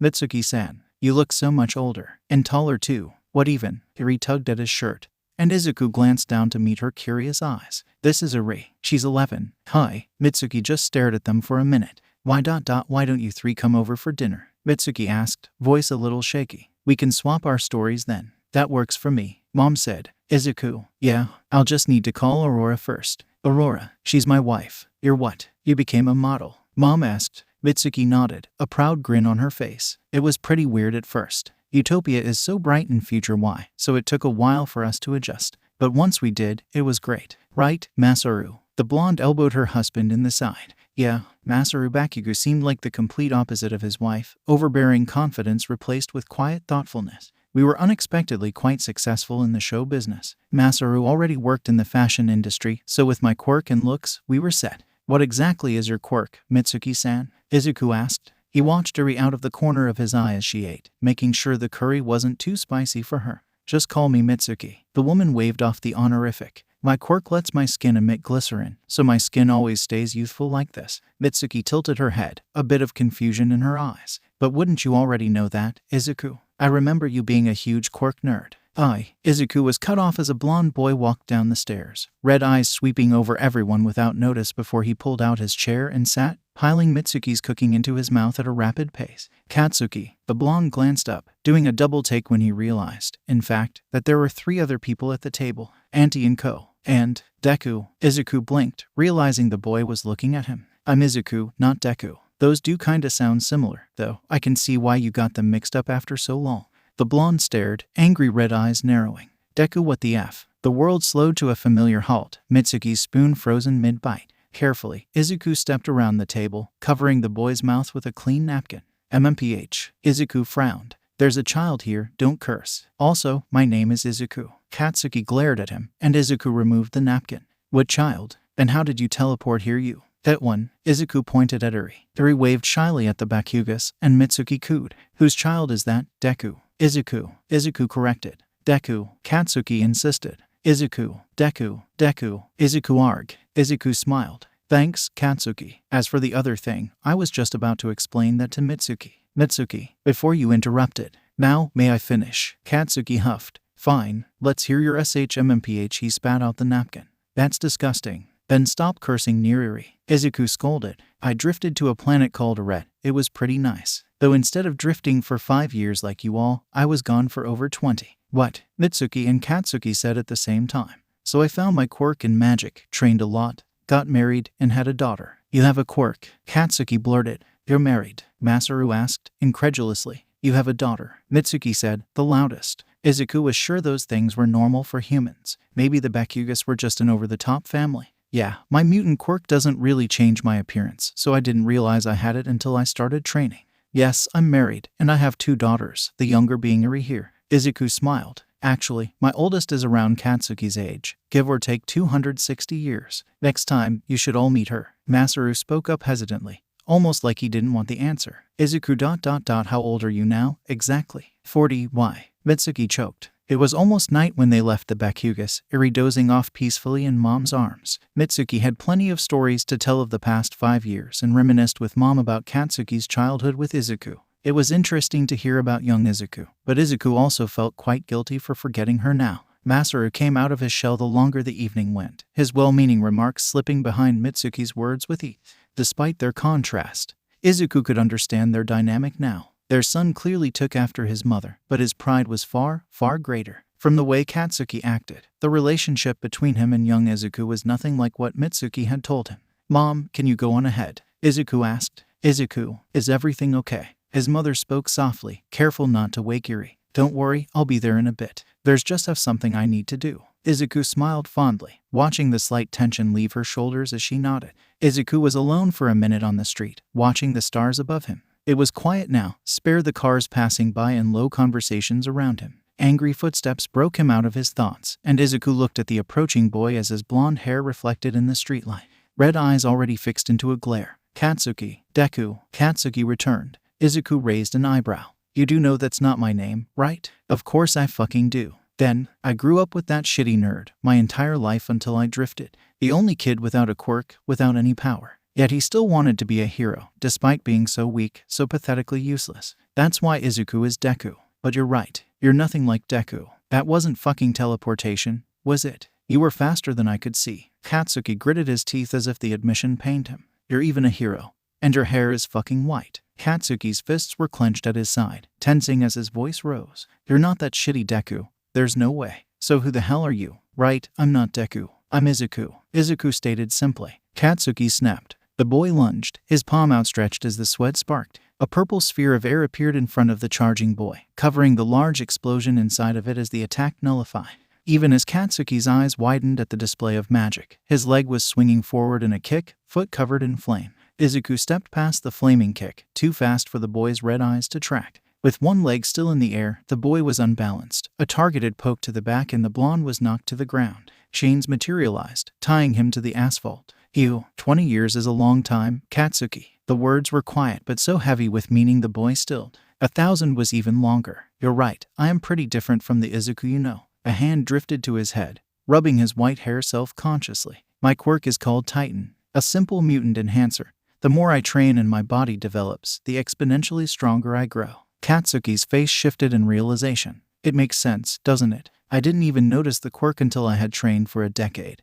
And I was far stronger than I should be. A part of that was true, actually. Izuku hadn't realized how powerful he was for quite a while. My drift was enough time for me to find power and family, to realize things and change. Izuku turned, chains vanishing. I'm Izuku, not Deku. Remember that when I'm teaching you next year, Katsuki. The words hung in the air as Izuku walked away, leaving a stunned blonde to an empty street. Izuku clumsily tapped the green button on his smartphone, raising it to his ear. Heaven's communicators were much easier. But unfortunately, this was just what humans used. They didn't even work sometimes. Hello, this is Sir Night-Eye, a stern voice said. Can I assume I'm talking to Atlas? That's right. Do you need something? Izuku asked. I'm calling to set up a meeting about the Shai Hasekai case. I couldn't find the number of your hero agency. Oh, that's because I don't have one. There is a pause. Then we should meet at my agency. Does Santa work for you? Night-Eye asked. Yeah, I'll see you then. The line cut off abruptly, the equivalent of someone dashing off mid-conversation. Rude. Izuku walked into the building, a little curious. Of course, he could go anywhere he wanted during the drift, when there were 0 humans to stop him, but the idea of breaking into a place like this was strangely uncomfortable. A blue girl led him to Night-Eye's office, bright with excitement, and gave him a brief tour on the way. Bubble Girl was nice, but her hero costume was just ridiculous. She was supposed to fight in that, right? It was like the girl was asking to be hit in the gut. Izuku kept those thoughts to himself though, thanking her for showing him where it was. He would surely have gotten lost in the maze of hallways. A man glanced up from his as Izuku walked in. You're an All Might fan? Izuku couldn't help asking. The walls were filled with posters and merchandise, and there was even a life-size cutout of the hero. Night-Eye nodded seriously. He wore glasses and a suit and had green hair mixed with yellow stripes. The lean man pulled off a strict presence like he was observing you with complete focus. The biggest. He's who gave me your number, actually. Night-Eye reached into his desk, pulling out a file. You know All Might. We go back a long time. Before Izuku could question that, the hero was moving on. My agency worked for months on the Shai Hasekai case. But then we drifted, and as you can imagine, resuming cases from 5 years ago is difficult. Izuku winced in sympathy. Paperwork was annoying. Paperwork from years ago must be a pain. What's the Shai Hasekai? A powerful Yakuza group that's mostly stayed under the radar, with almost no evidence to stick to them. After the drift though, their movements started to become erratic, traceable, and then one day, you came along. Night-Eye held up a photo of a man in a bird mask, and took out their leader, taking the girl that was with him in the process. The Shai Hasekai are essentially headless chickens running around now, and we've almost captured all of them. I must thank you for knocking out such a dangerous threat. Izuku shrugged. It wasn't much, but currently, we lack information on exactly what operations the Yakuza were running. I asked you to come here today to see if you learned anything from the girl you took in, and her time with the villain. I'm surprised you waited this long to call, Night-Eye. Izuku commented. Anyone with working eyes can tell that Overhaul clearly wasn't treating her well. Night-Eye stated. An adjustment period is necessary, especially for victims in cases such as this. Izuku noted the traces of emotion behind that stern mask. Good. Rewind. Eri's quirk lets her reverse any living thing back to a previous state. He met Night-Eye's wide eyes. From what Eri has told me, he definitely wanted to use that ability for his own goals, and didn't mind disassembling and reassembling her to do so. Night-Eye nodded grimly. Overhaul's quirk makes this picture a lot more gruesome. Izuku thought of the wrecked street, massive with no care for the lives around them. Yeah, it really does. The man stood, so Izuku did as well. Thank you for coming today, Atlas. I'll inform you if this case has any urgent developments. Night-Eye held out his hand. Izuku was a little surprised at the dismissal. almost as abrupt as he was over the phone. But seeing the man in person, he must be quite a busy person. Izuku shook his hand, and suddenly there was energy focusing into Night Eye's eyes as yellow turned to purple, pupils changing. One of the man's hands started to go to his head. Eyes shut in pain before he collapsed to the ground, unconscious. Izuku blinked. Thankfully, the camera told the agency that he had, in fact, not knocked out their boss. He carried the downed hero on Centipter's instructions to a hospital bed before waiting in a provided chair, a bit of anxiety poking at him. Izuku had no idea what happened after all, just that Night Eye's ability failed somehow, so he just decided to wait. Night Eye stumbled out of the infirmary half an hour later, hand on his forehead. His sidekicks fluttered around him, worried, until the hero raised a hand and shooed them away. Are you okay? Izuku asked. A headache, but that's my fault, the man admitted, slumping down in the chair next to Izuku. His perfect composure from before was missing. My quirk is called Foresight. With a touch, I can accurately see someone's short-term future, Night Eye said. Izuku's face tightened a little. And you tried to use this on me. That was a pretty big breach of privacy, someone seeing some of his life without his permission. I apologize for using my quirk on you like that, but someone completely unknown, powerful enough to best our strongest hero, needed to be verified. Now that I trust you, I won't do so without consent or necessity. Izuku had to admit that he was pretty suspicious, especially when he dealt with Overhaul so easily.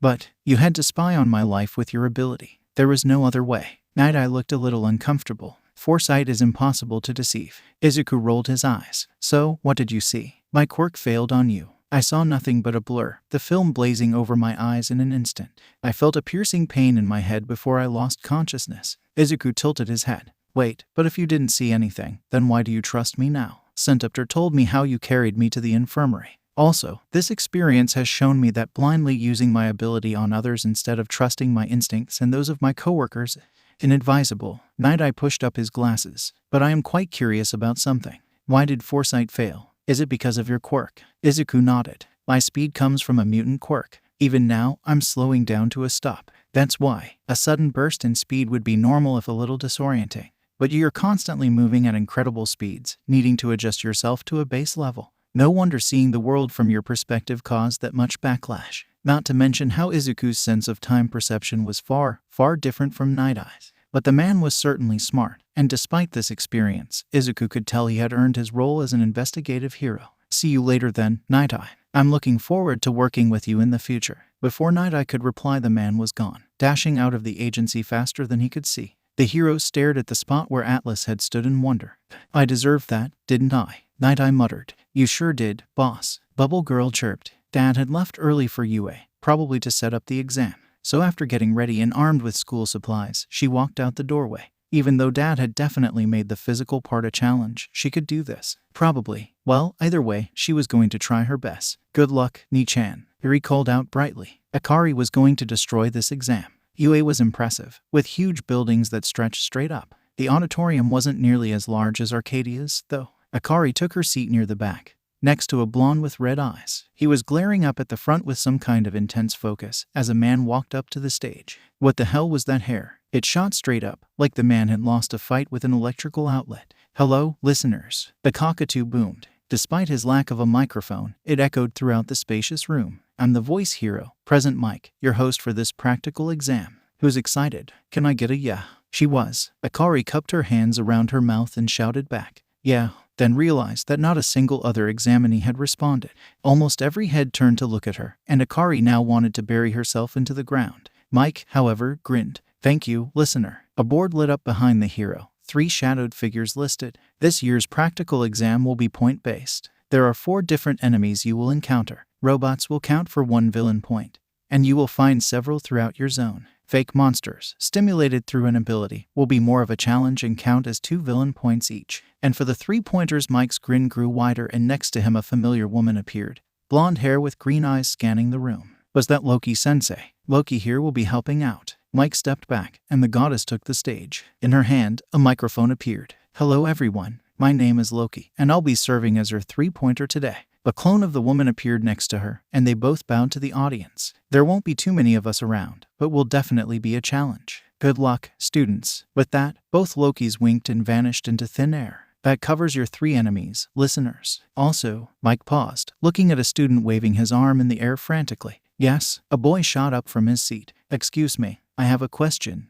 Might cut him off kindly. Then it should wait till after I'm finished, you dig? I could end up answering you. Engine Boy sat down, abashed, as the loud hero continued. There will also be an obstacle, worth 0 points. The enemy is not worth defeating and is there to hinder your quest for points. You may all use your fancy quirks for this exam, but there will be no attacking other examinees whatsoever. Now, are there any questions before we begin? No? Then let's get started. UA had a giant fake city to battle in, complete with roads and buildings for them to freely destroy. Akari was starting to wonder just how bottomless their budget was. She was moving as soon as the gates opened, Mike's loud go ringing behind her. Akari raised her hand, a sphere of white light forming in her palm before splitting into her 6 colors. Prism. She couldn't help but smile, no matter how many times she used it, because Prism was hers, born and practiced through hard work, and now was one of the times she got to show off. Akari controlled each of her lights, shifting them into weapons. Red and blue formed into twin blades. Akari blazed through the first swarm, agonizing slow robots not having time to fire before she sliced through them like butter. This was going to be fun. Orange, yellow, and green streaked through the air, cutting through anything not in her path of destruction. Akari kept purple behind her, swirling around to take out anything she missed. A giant green scorpion lunged, 3 stingers aimed towards her head. Akari ducked, kicking through its body with the same movement. Orange and yellow turned into daggers, stabbing through a robot aiming at her from behind as she swung blue to take out a flaming bull. Akari hadn't seen many monsters, but now that the drift was over, she noticed most of them seemed like mutated earth creatures. Akari sidestepped as some kind of scaly thing with 2 heads spat poison at her, using purple to stab it in panic. The poison seemed to eat away the ground as it landed, but some of them were completely alien from what she knew. Curiously though, all the monsters were a bright green, the mana creating the beasts familiar. The humans were starting to catch up. Akari forced herself not to stare as they used their abilities, especially when a girl with giant hands punched through a robot, and Engine Boy blazed past her to dropkick a robot. How did his quirk even work? Humans evolving extra limbs was possible, maybe even emitter abilities, but that was technology inside his body. Did that make Engine Boy a cyborg? Red turned into a battle axe, the extra power cleaving through a robot before it whacked a girl. Her eyes were wide as the threat was knocked into a building with excess force. Are you okay? Akari asked. She had horns, Akari, curling off the top of her head. Thank you. She bowed so low that Akari had to step back to avoid losing an eye before dashing off. Akari ended up having to save other examinees quite often. The zone filled with chaos with lasers and monsters everywhere. She turned green and yellow into shields, blocking blows for humans, pushing them away from debris as she kept up her rampage, the other colors wrecking any target in sight. She hadn't had this much fun in a while. A rush of adrenaline and a rhythm as she let loose a little. A flash in the corner of her eye made her move, blocking a laser from hitting a guy in the face. He had weird elbows with toes, and blinked in shock when he registered the glowing shield in front of him. Oh, thanks. Blue sliced through the attacking robot, and yellow turned into a spear to impale the lion behind it. Out of the corner of her eye, she saw Weird Elbow Guy cover the next robot with tape, spewing out from his elbows as he trapped the enemy before kicking its head off. You're a tape dispenser, Akari blurted. Tape Boy winced. Oh yeah. Akari turned to him, eyes wide. Behind her, green and orange decimated a pack of green wolves. Dude, that's so cool. You have like unlimited duct tape. He raised an eyebrow at her. You're blazing around. He taped the mouth of a beast shut before it could bite him, and she cut it in half, with weapons of light. Meanwhile, I'm just a knockoff Spider-Man. Akari blinked in confusion, blasting a robot into pieces with a burst from her palm. Who? Tape Boy sputtered. What? You don't know who Spider-Man is? He didn't even notice the robot behind him, and Akari had to use purple to stab through its head before it could fire. Should I? Akari asked, hesitantly. He turned green, turned into a whip, striking out at a wolf before it could bite a downed examinee before dragging them out of harm's way. Akari wasn't exactly sure how far Loki's magic monsters would go, but she didn't really want to find out. You know what? The next time I see you, when we're not fighting a bunch of monsters or whatever, I'm showing you what a comic is. Akari brightened. Oh, I've heard of those. Like Batman. Tape Boy sighed. How you know what? Whatever, I'm not going to question this scary girl's taste in comics. Ska. A woman appeared suddenly, lashing out in a kick. Purple blocked the blow, the force on the shield making Akari wince, and green and yellow forced the new woman to leap back. Hello, Akari. The goddess greeted cheerfully, green eyes alight. Oh, Loki-sensei ...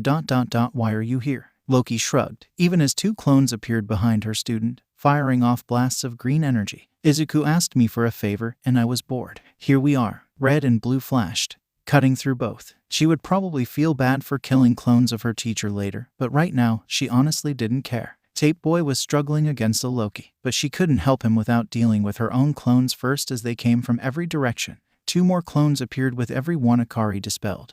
Her 6 colors suddenly not enough against the onslaught. "Hey, aren't you going way harder on me than anybody else?" Akari asked, forced to turn blue into a shield for the extra defense. Each Loki clone was using all kinds of magic, toned down on the humans of course, but naturally, they were at full speed for her. "Yep," the Loki replied, shamelessly. Purple floated around her in shield form, red and blue a sword and buckler as she pushed herself to counter. Her concentration was stretched thin with the rest of her colors flying around in a fence, keeping the Lokis from gathering together. Red slashed at a Loki, but instead of slicing through, the trickster caught it, aiming a powerful punch that slammed into blue like a sledgehammer. The Loki raised both arms to fire. Before they were completely wrapped in white tape, Loki's eyes went wide, and Akari used the moment to lunge through her with red. "Thanks, Tape Boy." "No problem, scary girl." Akari squinted at him. "I'm not scary." Tape Boy stared at her, incredulous. "Or why?" Every Loki suddenly vanished as one, leaving behind many confused students. Akari didn't question the good fortune though, gathering her mana to leap back in.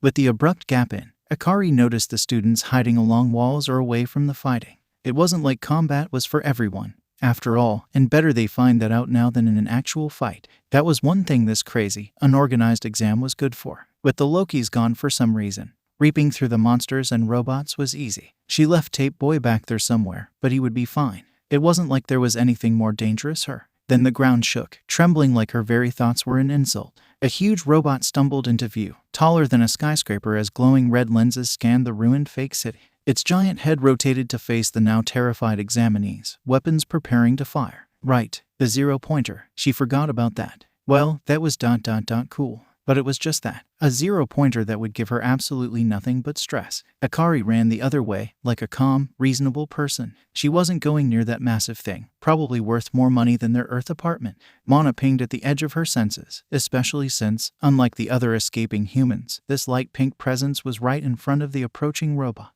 and not moving, meaning they were stuck in front of the giant threat. Briefly, Akari wondered how anybody could hold such an uncontrolled, dangerous exam. Then, she remembered her father and Loki were both here, and it all made sense again. Akari turned, sprinting back the way she came to find a girl trapped beneath some rubble. Thankfully, the behemoth wasn't very fast, or this girl would probably be dead. Carefully, she lifted the rocks of the brunette. She winced when she saw the girl's leg. There was no way she was running away by herself. Then, she slung the girl over her shoulder, ignoring her embarrassed protests as Akari made a run for it. Akari carried the brunette for around 10 seconds before the exam finally ended, the deadly heap of scrap metal slowing to a stop. She sighed, watching a nice gray-haired woman kiss the girl she just saved on the leg, the injury vanishing in an instant. As the girl with giant hands from earlier carried a guy made of steel out of the testing zone, unconscious, while half of the examinees just stared around in shock. This was going to be a long 3 years. Izuku picked up the phone on the first ring, the sun starting to rise as his daily routine finished. "Oh, hey Night Eye. Overhaul is dead." Izuku blinked as the words set into his hazy morning brain. Overhaul? Wasn't he in jail? He was, Night Eye confirmed, and his cell was isolated, so it couldn't have been another prisoner. This morning guard came by for a check and Overhaul was just dead. We can't even tell how it happened, since there's zero sign of injury. Was he sick? Izuku asked. Perfectly healthy the day before. And if this was an attack, the list of people with a grudge against a Yakuza boss is high. I thought you should be the first to know, being the one who captured him, after all. Izuku was new to the investigative part of heroics, but he had a feeling this wasn't just a petty grudge. Thanks for telling me, Night Eye, Izuku said. You'll call me if you need help, right? The line went silent, and Izuku was just about to check if he had been hung up on again when the man spoke. Of course. Open it. I don't know. Maybe we should wait for Dad and Mom. Akari wondered. Nissan, Eri whined, pleading with her eyes. Adorable. Akari smiled, picking up the girl and placing her in her lap. All right. Eri adjusted herself, content, and Akari avoided her horn as she leaned over to open the package. She was expecting a letter, but instead, the fancy UA envelope dropped a metal disc on the table. A hologram lit up above the disc, casting Eri's odd face in blue light as it displayed a dark-haired man. Akari Midoriya, you got 135 villain points. When we add the rescue points your total score comes out to 151. The man yawned. That makes you the top score on the entrance exam, or whatever. Can't believe I have to do 19 more of these. Wow, you're amazing, Nissan. It was a human exam and she had been training way longer than her competition. But getting first, especially when she tried her best, still meant a lot to her. Akari patted her sister on the head, and Eri leaned into the touch. Thanks, Eri. The doorway, like everything else in this school, was huge. Though with mutant quirks existing, like the tall guy sitting in the back with 6 arms, Akari could see why. More students filled in, taking seats near their friends. Akari wasn't really used to new people, ranking up with the same kids until she passed them. Having 19 new classmates was a little surreal, and she observed them as they made their first impressions. Humans called their abilities quirks, the abilities they suddenly gained as a child.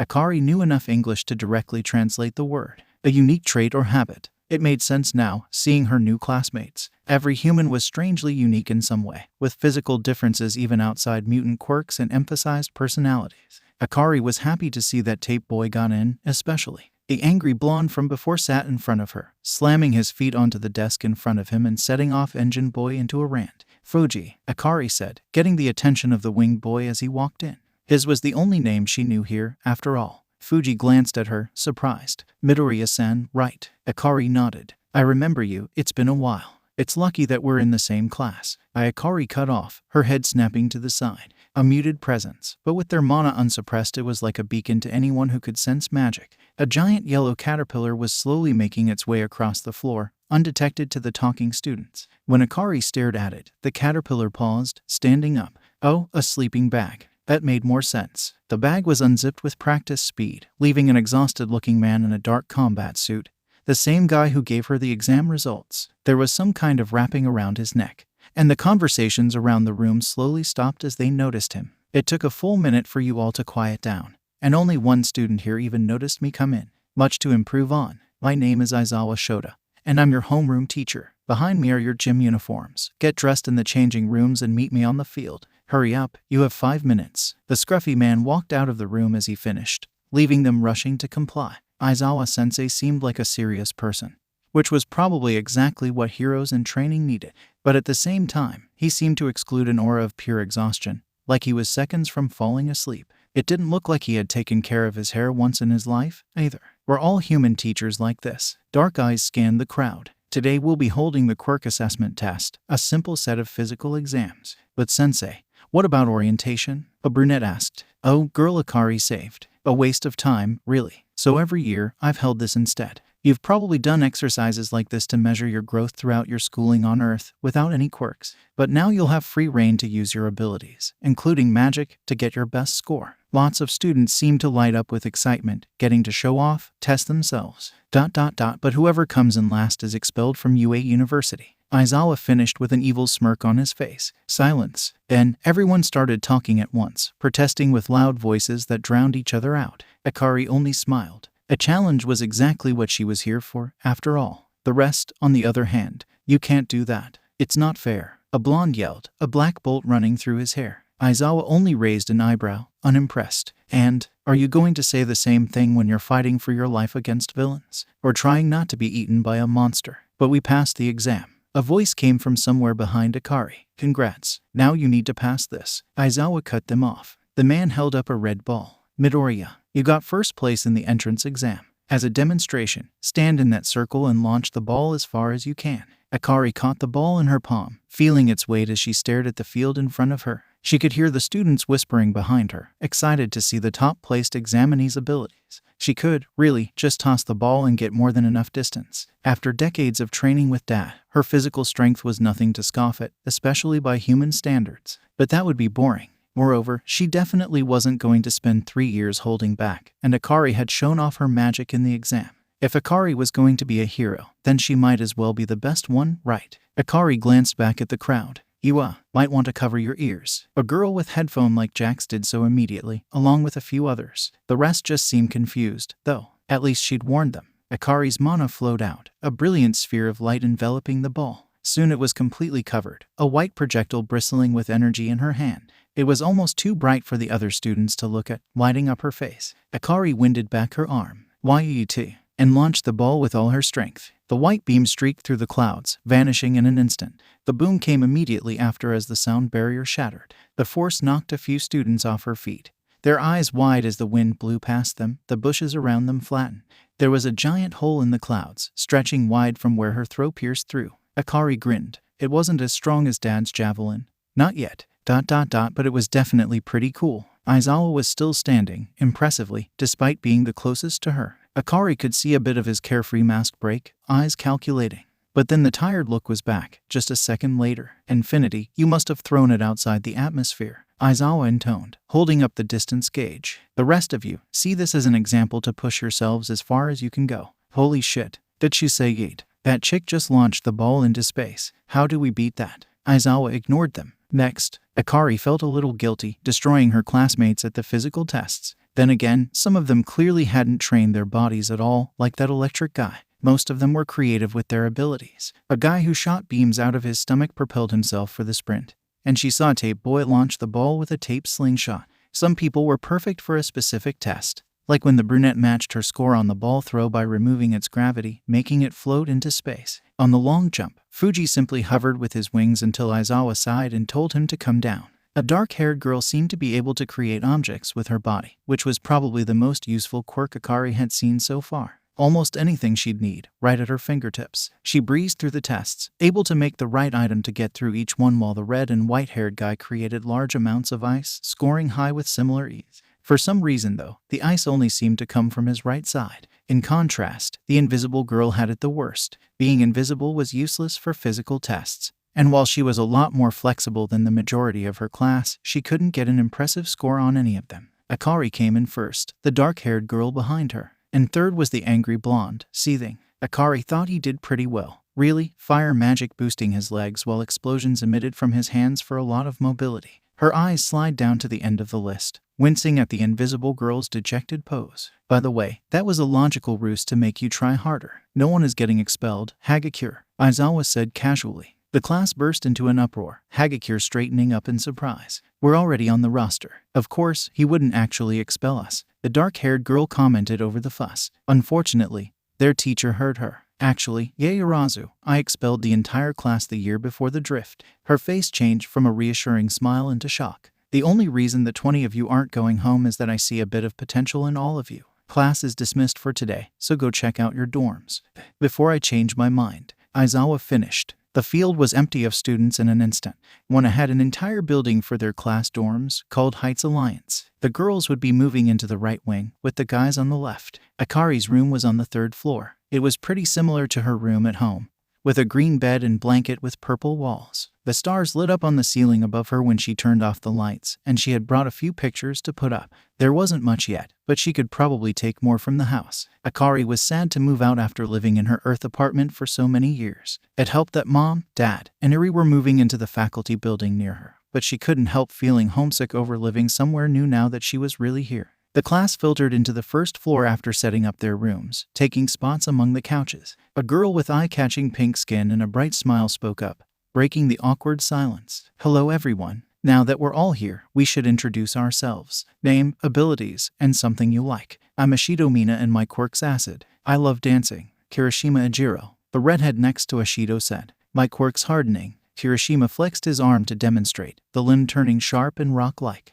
I like manly things. What did that even mean? Asuitsuyu. My quirk is called Frog, which is pretty self-explanatory. I learned a bit of water magic since I love swimming. Kiro. I'm Hagakure Toru. The invisible girl waved her sleeves at them. I'm invisible, as you might have noticed. I'm trying to learn light magic, and I love dogs. Mashurao Ajiro. The blonde nodded, curling his tail behind him. You can see what my quirk is. I'm learning enhancement magic, and I enjoy martial arts. My name's Rikido Sato, and my quirk is Sugar Rush. I love baking. Almost every head whipped to him, eyes wide. You're free to use the kitchen whenever you want, Ashido promised, grasping his hands seriously. Thanks, Mizo Shoji. My quirk is Dupli Arms, the tall boy with a mask said quietly. I like cats. In contrast, the blonde next to him posed dramatically. Yuuga Ayama. My fabulous ability is called Naval Laser. I love myself. How did he just? Fumikage Takoyami. My fate is to be forever possessed by a powerful being. I am one with the darkness. Then a dark bird thing popped out of him. And I'm Dark Shadow, cursed to forever possess a weak body. Oh, and I love video games. Humans were so weird. The boy with a rock-like head was up next. He seemed flustered as the room's attention turned to him, unable to speak. I know sign language ... if that would be easier, Shoji asked, and the boy turned to him with relief. He says his name is Koji Kota. Shoji glanced at the boy again. and his quirk is Voice, letting him speak to animals. He loves nature. My name's Kaminari Denki. Quirk, electrification. And love girls. Oh. Akari winced as the blonde was cut off with a sharp blow. The girl who just elbowed him rolled her eyes. Ignore him. I'm Kyoka Jiru, and my quirk's earphone jack. Her long earlobes twisted into a lazy circle. I love music. Haruto Fuji, my quirk's called Angel Wings. I love pizza and flying. Dude, that's so cool. Your quirk is just like Hawk's, Kirishima exclaimed. Fuji beamed at the redhead, his feathers turning a vibrant yellow behind him. He's my favorite hero. Who's yours? Crimson Riot. He's kinda retro, but he's just so manly, you know. I'm Uraka Ochako. The brunette next to Akari said. My quirk's called Zero Gravity, and I love space. Is that what you did earlier? Removed the ball's gravity so it floated off. Akari asked, curious. Yep. Oh, and thank you so much for saving me from that giant robot. Uraka trailed off. Midoriya Akari. Akari realized that she was next to introduce herself anyway, and continued. My quirk's called Demigod, and I know light magic. Irie flashed in her mind, and Akari smiled. Love unicorns and Katsuden. In that order. Is it your quirk that makes you so strong? Uraka asked. You threw the ball so fast it just went whoosh then bam. Her hands moved as she talked with wild gestures. Akari couldn't help but smile at her antics. Yeah, I got it from my dad. The angry blonde huffed when he realized it was his turn. Name's Bakugous Katsuki. My quirk, explosion his hands sparked, is a lot better than all of your lame-ass abilities. I know fire magic too, and like really spicy food. The elegant girl next to him narrowed her eyes at his arrogance. My name is Yaoyorozu Momo, and it's a pleasure to meet you all. My quirk is creation, and I enjoy reading. I am Iida Tenya, and my quirk is called Engine. I am fond of studying and furthering academic achievement. Iida bowed formally. I look forward to working with you all. Hanta Zero. My quirk's called Tape, and I like comics. Tape Boy said. Everyone looked at the last student, the red and white-haired boy zoning back in when he realized they were waiting for a response. Todoroki Shouto. Half hot, half cold, he said flatly. And something you like? Kaminari prompted when he didn't continue. Todoroki stared at them for a full 20 seconds, as if Kaminari just asked him the meaning of the universe. Finally, Todoroki tilted his head. Soba. Ashido clapped her hands like that hadn't been horribly awkward. Great, now that we all know each other. Akari interrupted with a mental apology to the pink girl, desperately avoiding an icebreaker. We should be eating dinner soon, right? Does anyone else know how to cook? Among the other 19 students, there were only a few raised hands. She could see it dawn on them that they would need to cook their own food, that their class was now living together for another 3 years. Akari sighed. Izuku met 20 pairs of eyes with a smile, his runic cloak snug around him. He was probably just as excited as they were, to be honest, but he couldn't help it. Unlike magic, every quirk was almost completely unique. Furthering all of their abilities was going to be so cool. Hello everyone, my name is Midoriya Izuku, also known as the Hero Atlas, and I'll be teaching you foundational hero studies. A dark-haired girl raised her hand. You're the man who arrested Overhaul, are you not? Yep, you've heard about it, Izuku said. Several students spoke at once. I saw the video, it was so cool. How did you move that fast? What's your quirk? What will we be doing today, Atlas-sensei? You're right, I do have a powerful mutant enhancer. Though when you're in the classroom, please raise your hands like Yaoyorozu did when you have something to say. To answer your question, Iida. Behind him 20 slots opened in the wall, each holding a suitcase. Today you'll be getting used to your hero costumes. Izuku grinned at their excited faces. He lined them up in Gym Gamma, which he reserved the day before. He shouldn't have bothered really. UA had quite a few training areas, all just as big. The budget for the university truly was amazing. Izuku didn't know a lot about hero costumes. His own was literally just his favorite cloak. But he did understand the basic concept. Something to wear in battle, usually designed for ease of combat and to improve the effectiveness of a hero's unique abilities. Present Mike's directional speakers let him aim his voice quirk, for example. And Vlad King had a glove that removed his own blood for him to manipulate. Doesn't my cape look stunning? Aoyama asked. It does. All your hero costumes look amazing, Izuku praised. And they truly did, making the group of almost adults seem impressive, each imprinted with their own distinct style. That didn't change how horribly impractical some of them were, though. Aoyama's beautiful indigo cape was a glaring weakness, easily pulled on in a fight.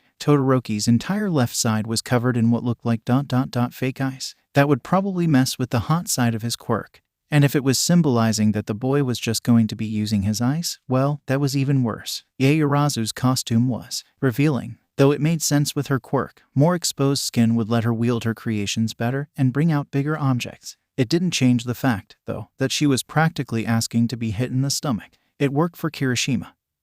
whose ability was essentially armor, but Yaoyorozu didn't have that same luxury. He almost winced when he saw Hagakir's costume. It was probably tough to make a costume that could turn invisible, but a support department just giving someone gloves to fight in was absolutely ridiculous. Izuku would definitely bring this up to them later, but for now, he let them enjoy their first time being in costume, glancing at each other in awe. He gave Akari a thumbs up when he saw her, and she forgot to be embarrassed by him long enough to grin back. He put them through stretches first, getting their muscles ready for what they were going to do next. Plus, if a costume was too bulky or constraining to stretch, you probably couldn't fight in it.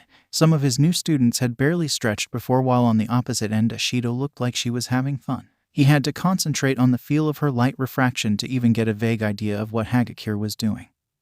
But the invisible girl was even more flexible than Ashido. When they were done, Izuku reinforced the air, creating a large purple dome in the center to function as the arena. "I'll be pairing each of you off to fight," Izuku said. "The rules are simple. If you are unable to move, surrender, or are forced out of the battle area, you lose. No maiming or other serious injuries, obviously." He ignored Bakugous' disappointed huff. "When you're not fighting, try to observe your classmates since we'll be discussing the battles after." "Any questions, Ashido? Are we allowed to damage the floor?" the pink girl asked. Izuku blinked. "Yeah, sure." The muttered yes was concerning. Anjiro was up first for his casual confidence, clearly used to sparring. He faced Fuji. The boy's wings turned a light red, tensing up behind him. As soon as the match started, Anjiro leaped. He flipped midair, building momentum as his tail swung down like a sledgehammer on his opponent. Fuji's eyes widened, wings folding above him just in time. The blow made him wince, knees bending from the force. Anjiro landed smoothly, tail sliding off the block as he aimed a flurry of jabs at Fuji's body. Fuji seemed to have some training as well, deflecting and countering with his own attacks. His wings shot forward, forcing the tailed boy to back out of range whenever they lashed out. The two danced around each other, launching wide attacks with their extra limbs. Fuji was doing his best to keep Anjiro away since his wings weren't nearly as agile as the boy's tail, but he was already tiring.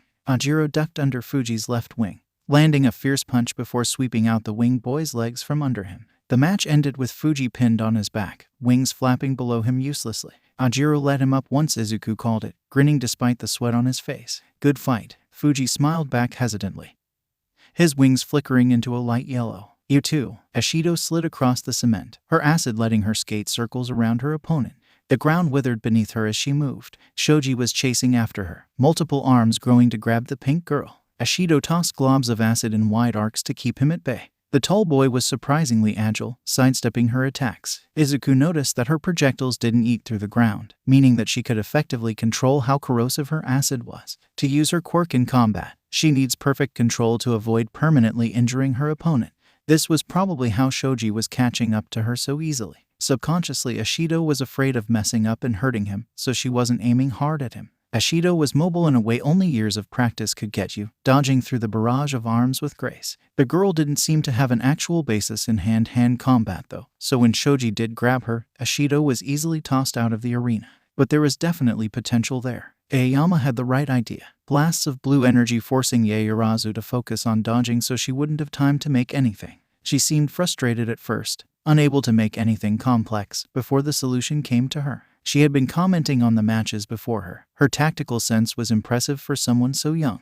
Yaoyorozu ducked under the next beam, a shield forming on her left hand as she sprinted toward the fancy blonde, the metal letting her deflect the light beams as she approached. The downside of freely attacking that much was the intelligent girl had now figured out his pattern, letting her weave through his increasingly panicked attacks easily. Aoyama's eyes widened as she got close, firing a huge beam that literally backfired when the girl pulled a mirror from her stomach. The light reflected off the shining surface, crashing back into the unfortunate blonde and throwing him out of the arena. The less said about Hagakir and Koda's match, the better. Zero and Uraraka's fight went on the longest, a tense match to see whose quirk would grip the other first. Zero finally slipped up when Uraraka grabbed his next string of tape, removing the gravity and pulling the surprised boy towards her into a vicious punch before throwing him out of bounds. Kaminari let out all of his electricity in a single burst that Kirishima's fully hardened body tanked. The redhead lowered his arms to attack, only to find the blonde stumbling around with a dazed expression. Izuku definitely needed to fix that. Unleashing a single attack before becoming useless and vulnerable could get the boy killed.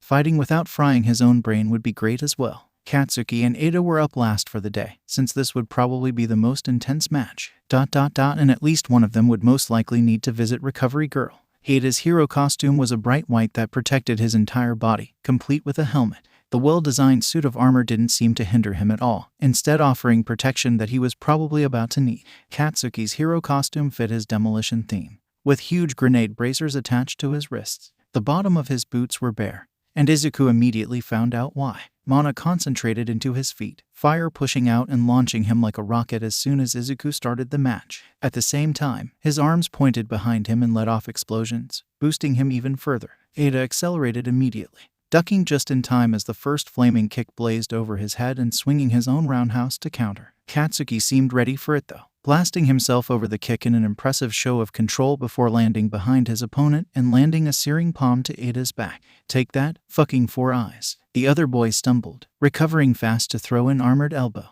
Katsuki easily sidestepped, a cocky smirk as he lashed out with a fiery leg, only for Iida's own engine-enhanced kick to slam into his attack with a crack. The blonde was knocked off balance and Iida's engines kicked into gear, grabbing Katsuki as he zoomed towards the edge of the arena. Katsuki reacted fast, twisting out of the taller boy's grip. His palms blasted away armored arms before scoring a clean hit on Iida's torso, a large explosion throwing Iida back. Katsuki lunged for Iida's helmet only to miss as the boy ducked, knee shooting up at his opponent's chin. Katsuki parried the attack with an explosion, showing off his pure reaction speed, before kicking straight up, a whip of flame striking Iida's chest with a hiss. Iida was exhausted, and while Katsuki was too, sweating only made the blonde's quirk powerful. Then tall boy's stance set into something determined, and his engines began to fire blue. His speed increased almost tenfold, as Iida streaked towards his opponent at a velocity that only Izuku could properly see. His first kick was a blur of silver that Katsuki's arms raised to block on instinct, red eyes widening as the powerful blow hit his side. The impact traveled through, knocking the blonde harshly to the ground as he tumbled. Katsuki rolled to his feet, blasting the ground as Iida approached. The rippling cement was a smart obstacle against an enemy too fast to defend against, but Iida was too fast, leaping over the attack and catching the blonde in a tackle. Katsuki blew him off with a blast, but Iida was already blazing back towards him, unfazed. There was no way for the blonde to dodge or counter another blow, so his hand drifted to the gauntlets on his wrist, but there was no way he was going to make it. Then Iida's engine stalled, blue fire giving way to smoke as the boy slowed to a stop a few meters away from his opponent, unable to move. He was stuck, stiffening as he realized he was out of time. Katsuki released the pin on both gauntlets and all his built-up power burst. Pause. The explosion was like a blooming flower of fire, captured in front of Iida like art, his white armor glowing in orange and yellow light. Katsuki's face was frozen in a wide grin. Izuku passed the odd faces of his students as he stepped into the air dome, inspecting the flame. Pretty powerful for human levels, but not enough to seriously injure his strictest student.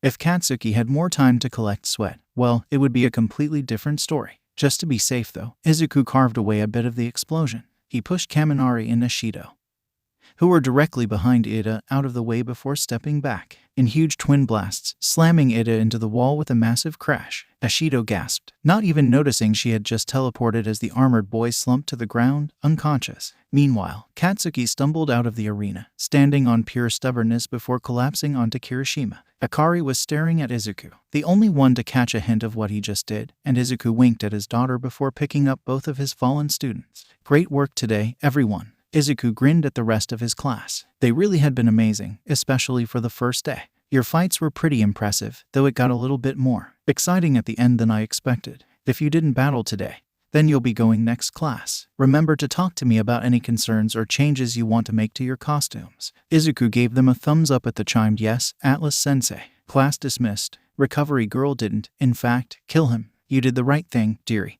A simple exercise in a controlled environment. Better than I can say for some idiots. Shuzenji muttered, kissing both unconscious boys on the forehead. Izuku watched as the energy ran through their bodies, healing the results of their fight. The Bakugou boy is mostly just exhausted.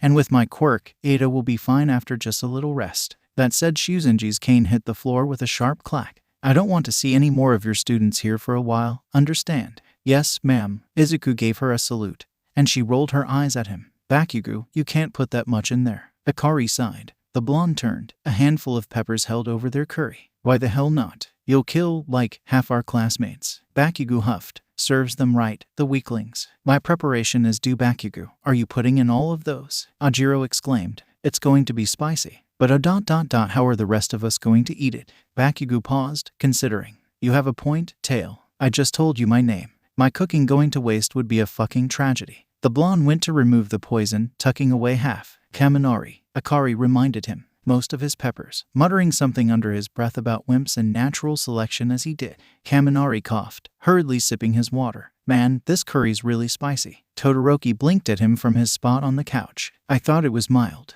I don't feel anything. Bakugous' head whipped back and forth between them, unable to choose who to lash out at. Iida-san, you're part of the Iida family, correct? I've heard that they have been in heroics for generations. Yaoyorozu asked. Akari closed her eyes, savoring the taste of her next spoon. Bakugous acted like a child, but his curry was pretty good. Iida pushed up his glasses. Indeed, just like my brother, Ingenium, I will become a worthy hero to fulfill my family's legacy. That's really cool, Iida. I wish my reason for being a hero was as noble. Uraraka trailed off. Akari glanced at her, curious. Can I ask why you became a hero then, Uraraka? The brunette fidgeted with her hands. For the money. My parents have a construction company, but they aren't very well off. But Uraraka-san, is your quirk not perfectly suited to such work? Yaoyorozu pointed out. That's what I said. Uraraka exclaimed. I could make all that heavy lifting so easy, and they wouldn't have to worry about machine costs. But they wanted me to follow my own dreams. Ever since I was a kid, I've idolized 13, the rescue hero.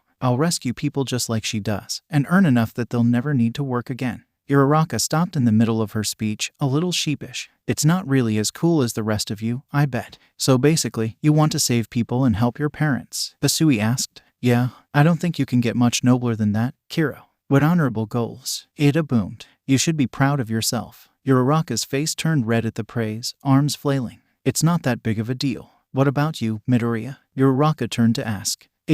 Why do you want to be a hero? Akari shrugged. I learned about heroes a few months ago. Iida coughed. And I was like, that seems kind of fun, why not? You came to UA. Because you were bored. Yaoyorozu blurted, incredulous. Pretty much. Dad's a hero too. Atlas-sensei is your father, correct? You have the same surname, but I didn't want to assume. Iida said. Yep. It's kinda weird having your dad as a teacher, to be honest. Akari said. It seems we're both related to heroes, Midoriya-san. Please, just call me Akari. She didn't think she would ever get used to being called Midoriya-san. Mom, on the other hand, seemed to love it for some reason. Akari was used to given names. Having to worry about a surname, and when you had permission to call someone by their given name was just a hassle. Then again, with so many humans around, they would probably get confused without two names to identify themselves. Iida gasped, looking scandalized. Then you should all call me Tsu. Isui chimed in. Isn't it too early? Iida started. Tsu's eyes narrowed, cutting him off with a glare. Tsu. Iida wilted, resigning himself to informality.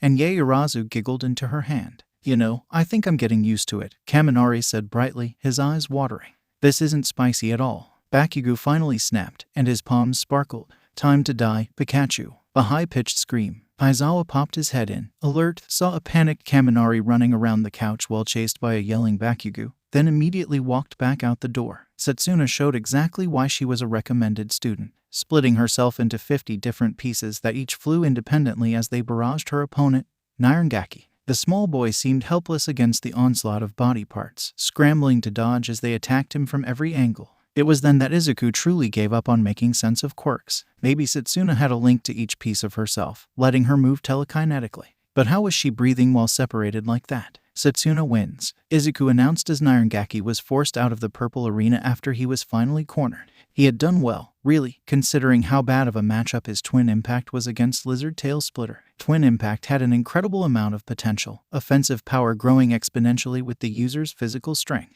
A fight like this would force the boy's skills outside his quirk to come into focus, something that was important when his quirk enhanced things that were already there. Their costumes were more practical than 1A's, Izuku noticed. Though there were exceptions, like that ceremonial armor weighing Shizaki down, most of the students had chosen gear to enhance the effectiveness of their quirks. They seemed to have fewer powerhouses, but the unique nature of their abilities made up for it. Maybe Eraserhead and Vlad King would let him pair the classes up against each other. That'd be interesting. Izuku raised an eyebrow as Katsuki stormed up to him. The rest of one are not even out of the changing rooms yet. Where the hell are they? What do you mean? Izuku asked. Katsuki held out his grenade-like gauntlets, intact except for the missing firing pins on the front. Don't treat me like a fucking idiot.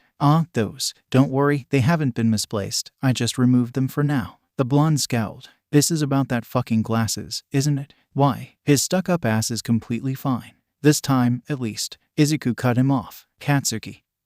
How full were your gauntlets when you pulled the pin? Katsuki hesitated for a split second. Not very. The match didn't last long, so I didn't have much sweat built up. The pause before his answer was obvious after decades of dealing with bullshitting students. Your gauntlets are designed well, Izuku said. They function as bracers, protecting your wrists from the backlash of your quirk. But more importantly, they store your explosive sweat as you fight, letting you unleash it in a huge blast later. I fucking know. But your gauntlets don't actually tell you how much sweat is stored up, right? Izuku continued as if he hadn't been interrupted. Of course, they might weigh a little more as they charge, but ultimately, you have no clue how powerful of a weapon you're about to use. From what I gathered, the blast you launched carelessly, Katsuki stiffened, was at around 10% of the gauntlet's max capacity. It was a short fight, but you still managed to build up enough sweat for quite some force, not to mention how you fired off both on a whim. Katsuki's eyes widened. I thought the left one didn't fire when I was sure I pulled both. That was you, wasn't it? You're fucking fast enough now to block half of it without anyone noticing.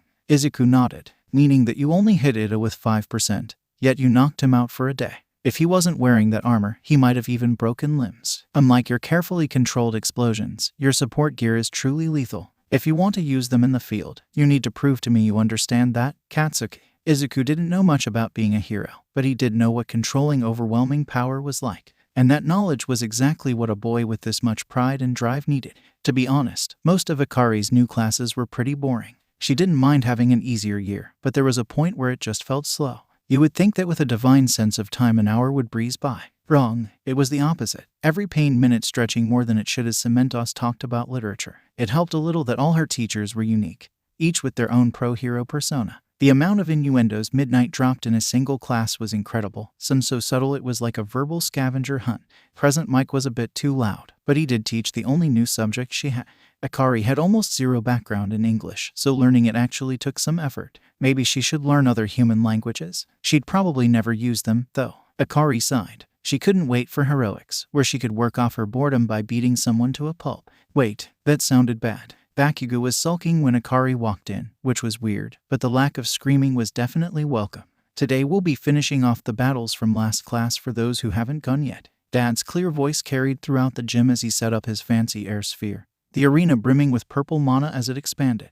What a show-off. He could have just drawn a circle or something. Sato pulled a sugary treat from his hero costume, and his muscles bulged as he ate. The bright yellow costume stretched with him as his quirk activated, and the boy rushed forward, only to cover his ears as a wave of sound blasted past him. Jiru's jacks plugged into her legs, weaponizing her heartbeat in vibrational bursts. She crouched low on her side of the arena, focusing her attacks on Sato's head. Akari winced. No matter how durable Sato's quirk made him, that noise wouldn't hurt any less. If her ears were ringing from here, then the boy must be in agony. Sato's fist smashed into the ground in front of him, cracking open the concrete. Jiru sidestepped the fissure, forced to cut off the audio as she moved. Sato leaped towards the girl in the opening, fists already swinging as he landed. Jiru ducked under his punches easily, edging towards the boundary. It seemed that Sugar Rush didn't make Sato any faster, only enhancing his physical strength. In fact, the added muscle mass made him even slower. Combined with how straightforward he was in his attacks, Sato was just too predictable. Jiru was just about to be pushed out when her ear jacks suddenly stabbed straight for the boy's eyes. His hands immediately rose to cover his face in reflex, and Jiru used the distraction to step behind him. Jiru's jacks went into the amplifiers on her arms, releasing a powerful short-range blast into Sato's back, knocking him out of the purple dome. Akari walked into the arena as Jiru helped the boy up, Todoroki doing the same. They were the last ones to fight. The purple arena grew bigger as if in preparation for the mayhem they were about to cause. Akari's hero costume was simple, a green cloak with runic designs similar to Dad's. Unlike his, though, it was more reinforced, and its cloth was weaved just for her. She could see Todoroki's scar completely. Facing him like this, a deep red reaching down the left side of his face. His eyes were just as mismatched as his hair, a bright blue contrasting with a dark gray. More importantly, though, was the large layer of fake ice covering the left side of the body. Not only did this boy have zero fashion sense, but he'd also rendered his left arm completely useless. With his quirk was called half hot, half cold. You're not going to use your fire, are you? Akari asked. Todoroki's emotionless face didn't shift, but his heterochromatic eyes narrowed. Akari shrugged. You're only handicapping yourself after all, so it's fine. Start. Todoroki's right arm swung forward, and with it came a wave of ice crashing toward her like a tidal wave. That Akari shattered with a single slash, blade of light bright in her hand. As long as you're strong enough to go without it. Lines of spikes taller than she was, pillars rising beneath her, and sharp ice fragments fired at her body like bullets. Unlike most of their classmates, Todoroki seemed experienced, launching dangerous attacks with a familiarity you could only get from years of sparring. Akari's physical abilities could be held back to peak human levels, but she couldn't turn off her reflexes, her dynamic vision. Her sword sang through the rapidly chilling air, reaping his ice with precise slashes as she countered his attacks. Todoroki couldn't manipulate ice, Akari realized, as each of his constructions was stuck where they were instead of being used again. Sure, that was less space for her to dodge, but the leftover ice wasn't even an obstacle. His right side cooled down the air, letting him create ice from the water vapor. Akari had no clue, and it didn't really matter where he was getting it. What did matter was how she could feel her skin getting colder, her uncovered hands bristling just before his next attack. Akari could sense mana now, somewhat, but sensing quirks was usually impossible. Dad could do it, but well, he was weird. Todoroki's ice, though, was enough like elemental magic to let her trace it. It also helped that whenever the boy attacked, his right arm whipped around, he was conducting an orchestra. Akari frowned. Her opponent hadn't actually moved a single step the entire match. She must be going way too easy on him. That could be fixed. Akari dashed at him, batting away ice shards. She flipped over a massive hand that drilled through the concrete under her and sidestepped a massive spike before ducking under the twisting ice pillars before slashing them apart. She hadn't had the chance to be this acrobatic in ages, and it felt wonderful. Todoroki didn't seem to share her opinion though, his attacks getting larger and larger. Todoroki stomped and the ground froze, covering the concrete with ice like a snowy field. Akari's feet were now stuck to the ground as another wave rushed towards her. Akari pushed off the ground, shattering the ice around her as she kicked off. She rose high into the air, the purple dome now so wide she didn't need to worry about hitting its ceiling. She could see his breath clearly from above, white mist blowing against his eyes. Todoroki glared up at her, gritting his teeth in concentration. Ice spikes emerged from the entire arena below her, flying up in a single inescapable attack. Akari's sword glowed with mana as she swung, energy trailing behind the mighty slash and cleaving through the attack with an arc of light. She fell, forcing Todoroki to dodge as she crashed down where he previously stood. "What's it with you and spikes, man?" Akari asked. She was getting a little tired of his lack of creativity. Before the stunned boy could reply, Akari suddenly launched her sword, the blade flying in a deadly line for her opponent. Todoroki instantly raised an ice wall, but it pierced through with ease, narrowly missing his face as it scored a small cut on the right side of his face. His eyes widened, his body quivering more as he raised another defensive wall. Wait, Todoroki wasn't trembling. He was shivering. But why would he be? Akari couldn't help it. She laughed, so bright that she could feel the chill recede and so loud that the other students probably thought she was insane. This was so stupid. What? Todoroki growled. Oh, he must think she was laughing about hurting him. Sorry, it's just your quirk. Akari snickered. You're throwing around half your power, just your ice, out of pride or something, instead of fighting with both your ice and your fire. If you had magic, then that would make sense. But I forgot that you have a quirk. And, Todoroki prompted, a little annoyed. Sorry, I ramble a bit sometimes. Quirks have different side effects and backlash from their use. I was like, why is he shaking? I'm not even that scary. But then I realized that when you reduce the temperature, it affects you too. Todoroki's right eye twitched. That means all you've done this entire match is damage yourself and act too stubborn to stop. Right now, you're freezing your own body and rapidly reaching hypothermia, which looks really painful. Why don't you warm yours? I'll never use his power. Todoroki snarled. I don't care. I'll become the number one with just my mother's ice. The floor around them was wrecked, pieces of ice littered throughout. Every ice creation had been decimated, leaving Todoroki with nothing but debris and a cut on his cheek that was starting to bleed. The air now felt freezing cold, and she could almost hear his teeth chattering. Meanwhile, Akari didn't have a single scratch, costume almost pristine despite the fight. She raised an eyebrow. And how's that going for you? Akari asked. I don't even need to beat you myself. You're freezing yourself out of commission for me. How are you going to be a hero like that, much less the best? The air temperature suddenly dropped even further, the chill making Akari wince as it swept past her. It was a full-on glacier, jagged and so huge that for a second she could see nothing but all-encompassing ice rushing towards her like a tsunami. Akari's mana focused into her hand, more and more until it was too bright to see her own fist. Then she punched. The massive storm fell to her blow, shattering into a million pieces that rained around her. The arena turned solid, a reinforced wall protecting the audience from the shrapnel. The shockwave rammed into Todoroki's body, and an instinctive wall was all that stopped the boy from flying out of bounds. The ice cracked as it stopped his momentum. Todoroki was completely shivering now. Akari was on him as soon as he managed to stand up with a series of jabs. She batted away a freezing palm before landing a hit on his shoulder and then another to his chest. Todoroki was good at hand-to-hand combat, but while exhausted and half-frozen he was just so slow. He ducked under a kick just in time, and the attack destroyed the damaged wall behind him. Todoroki's right hand moved for the last time, swinging a sword of ice that she punched straight through like paper. His mismatched eyes went wide as her fist struck his gut before she spun, launching a crushing kick that knocked him out cold. Akari picked up the unconscious boy as the match was called, his skin so icy it stung. That wasn't just pride. There had to be a reason Todoroki wouldn't use his fire, even when he was almost completely frozen. But why? Izuku walked in for homeroom, and a surprised class stared back at him. Atlas-sensei, Uraraka asked, tentatively, why is there a little girl playing with your hair? And, where's Aizawa-sensei? Izuku smiled, patting Yuri's leg. The girl didn't stir from his spot on his shoulders, completely focused on her task. She wasn't doing a very good job, but she was having fun. Maybe he'd ask Aurora to teach her. This is my daughter, Yuri. She's 11, Izuku said. Yuri looked up when she heard her name, meeting 20 pairs of eyes, before flustering under the amount of attention.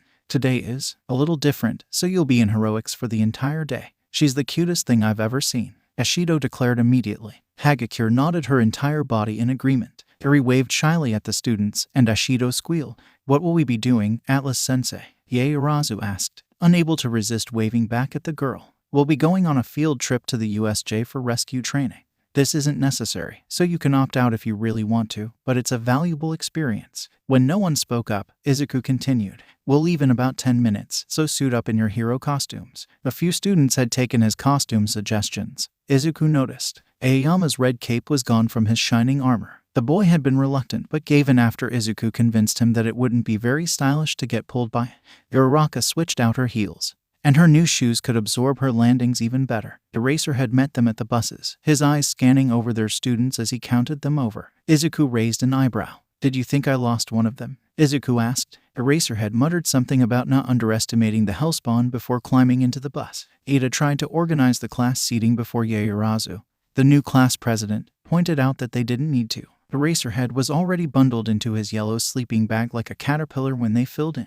Izuku took a seat near the front with Yuri, conversations starting up behind him as the bus started moving. Akari, I've been told that I'm very direct at times. Can I ask you something? Asui started. Akari smiled at the frog-like girl. I've noticed that, too. Your magic is really advanced, far more than from anything I've seen heroes use so far. Where did you drift to learn that much? Several students seemed to lean in, interested in learning about their strongest classmate. Even Katsuki had stilled at the question. Akari shrugged. It was a pretty normal world. My school taught us magic. My mom's even better than I am at it. And she taught me almost everything I know about my light magic. What about the thing with the different colors? Zero asked from the back. I saw you fight during the entrance exam with them, but since then your magic's just been a pure white. Akari used Prism, splitting a small white ball into her lights. I call it Prism, sort of a trump card. Akari grinned, a little bit of challenge in her eyes. None of you have made me use it yet, though. I'll take you on any day. Flashlight. Katsuki barked. That's so manly, Midoriya, Kirishima said.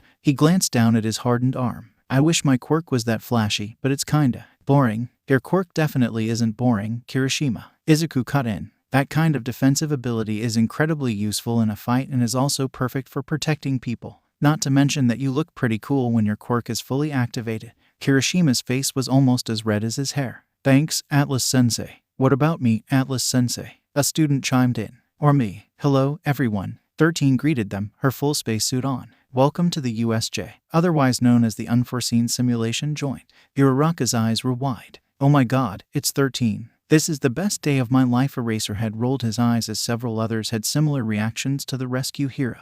13 launched into a great speech about how dangerous their abilities could be. Yuri, still on his shoulders, was hanging on her every word. Instead of listening, though, Izuku's attention was focused on something else. Some kind of strange energy was forming below, at the central plaza. Not magic, so it had to be a quirk of some kind. Eraserhead picked up on his alertness and turned. Then the energy condensed into a mass of darkness, pitch black with dark purple edges, extending wide as a group walked through. The first figure was a normal-looking man with a pleasant smile, a fashionable suit fitting his form. His hair was pure white, just like Izuku's. The second was less normal. A younger man covered in severed hands trailing after the first figure like a child would a parent. A third wasn't the slightest bit normal. A giant hulking creature with black skin that had red scars running through it. The monster had a beak and its brain was exposed. A small army of humans followed, filled with confidence and cocky smirks. The last one through was a cloud of darkness in a suit, obviously the one who made the portal that closed behind him. An attack, then. He squeezed Iri's leg in reassurance, before placing her in Ishido's arms. Izuku smiled at them before walking up to Eraserhead's side. What's going on? Is this an exercise? Kirishima asked, a bit of fear in his voice. This isn't an exercise. Those are villains, Eraserhead stated. All traces of exhaustion had vanished, sleepiness fading to reveal a veteran hero as he barked out orders. Kaminari, use your gear to try to get a signal through. Koda, are there any birds around? It's not working, everything's jammed. Kaminari responded. Koda shook his head. Then we'll have to get Iida out. He's the fastest runner. Eraserhead cut off as the villains approached, getting into earshot. The white-haired man spoke, as smooth as silk. Hello, Yue. We're the League of Villains. It's a pleasure to meet you. Who are you, and why are you here? Eraserhead demanded, his scarf unraveled. The villain merely tilted his head at the hostile tone. Asking for someone's name without introducing yourself is rude, Eraserhead. He chuckled as the underground hero continued to glare at him. My name is All for One. That was pretentious, but it somehow suited the man. Why did you come here, All for One? Izuku asked. He was looking forward to this class, too. Oh well, at least he'd get an interesting fight out of it. Maybe his class would learn some. Atlas, right. I'm here for One for All. If you could hand it over, that would be wonderful. Izuku blinked. One for All. Like the opposite of his name. What's that? Don't play dumb with All for One's eyes narrowed, searching for something. They were a deep crimson, like blood. His hand twitched, and Izuku could feel mana crackle with the movement. Enhancement magic, just like. You think I'm All Might? Izuku realized. Yeah, I don't have that blessing. And even if I did, I definitely wouldn't give it to you. Eraserhead tensed next to him, clearly confused but listening intently. All for One paused, considering.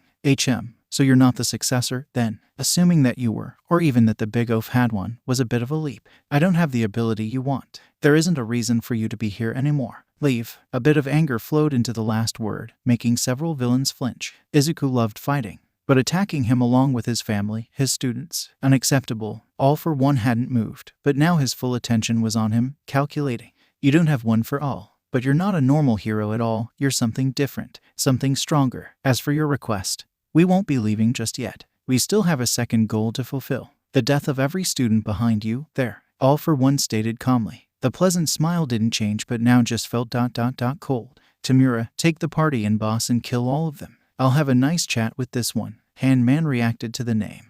And the army, monster, and suited darkness followed him as he marched towards the class. Eraserhead's voice was completely steady, calming down the terrified students. Gather together and don't move until I tell you to. 13. Be ready to use your quirk. 13 didn't seem to have much combat experience, but they were a hero for a reason and could hopefully defend the students. Eraserhead was incredibly skilled for a human, and Izuku didn't doubt that he could take on the weak-looking army of villains easily. The newly named Tamura and Portal villain were more of a threat though. And that monster, from what Izuku could tell, that thing was as strong as All Might. He had no idea how they had a monster following commands, but it would snap his co-workers like toothpicks. Izuku would have liked to defeat that thing himself before wiping out the rest, but he couldn't risk taking his eyes off All for One. He'd have to rely on Akari to kill it, and that made him grit his teeth. All for One raised an eyebrow, surprised when Izuku didn't move. You're not going to help them with that, so the best thing to do would be to deal with this man as fast as possible.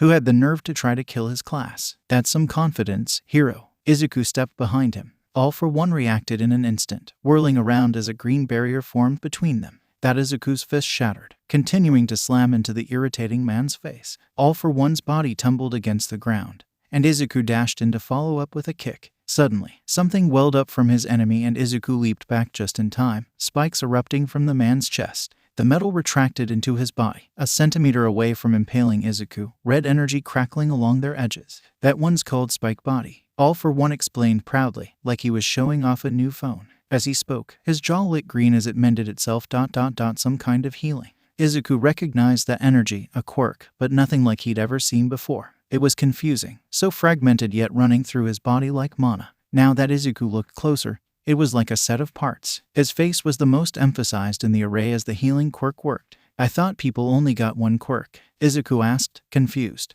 If each of those fragments of energy were a separate quirk, then this human was even stronger than All Might. All for One laughed. Usually, yes, I'm a bit of a special case though. He raised his hand as a third quirk activated, and with a tunnel of wind shot forward like a miniature hurricane. only to do nothing, rolling off Izuku's body harmlessly like a gentle breeze as the air was tinted purple. Attacking Izuku with air was like splashing water on an island. Fascinating, All For One said. Some kind of air quirk. Or was that mag? The reinforced air shifted. I don't really care for a chat right now. Izuku cut him off. 4 bladed chains pierced every one of All For One's limbs, looping back to wrap around the man like a mummy. Lightning sparked, a bright yellow that ran along the chains to Izuku and made him wince. With a single tap of All For One's hands, the purple bindings unraveled into nothing, and 2 bolts of lightning lanced towards the hero. Fair enough, All For One replied casually, like his arms and legs hadn't just been stabbed. Izuku's trusty staff spun, deflecting both attacks. He had no idea how the chains had been broken,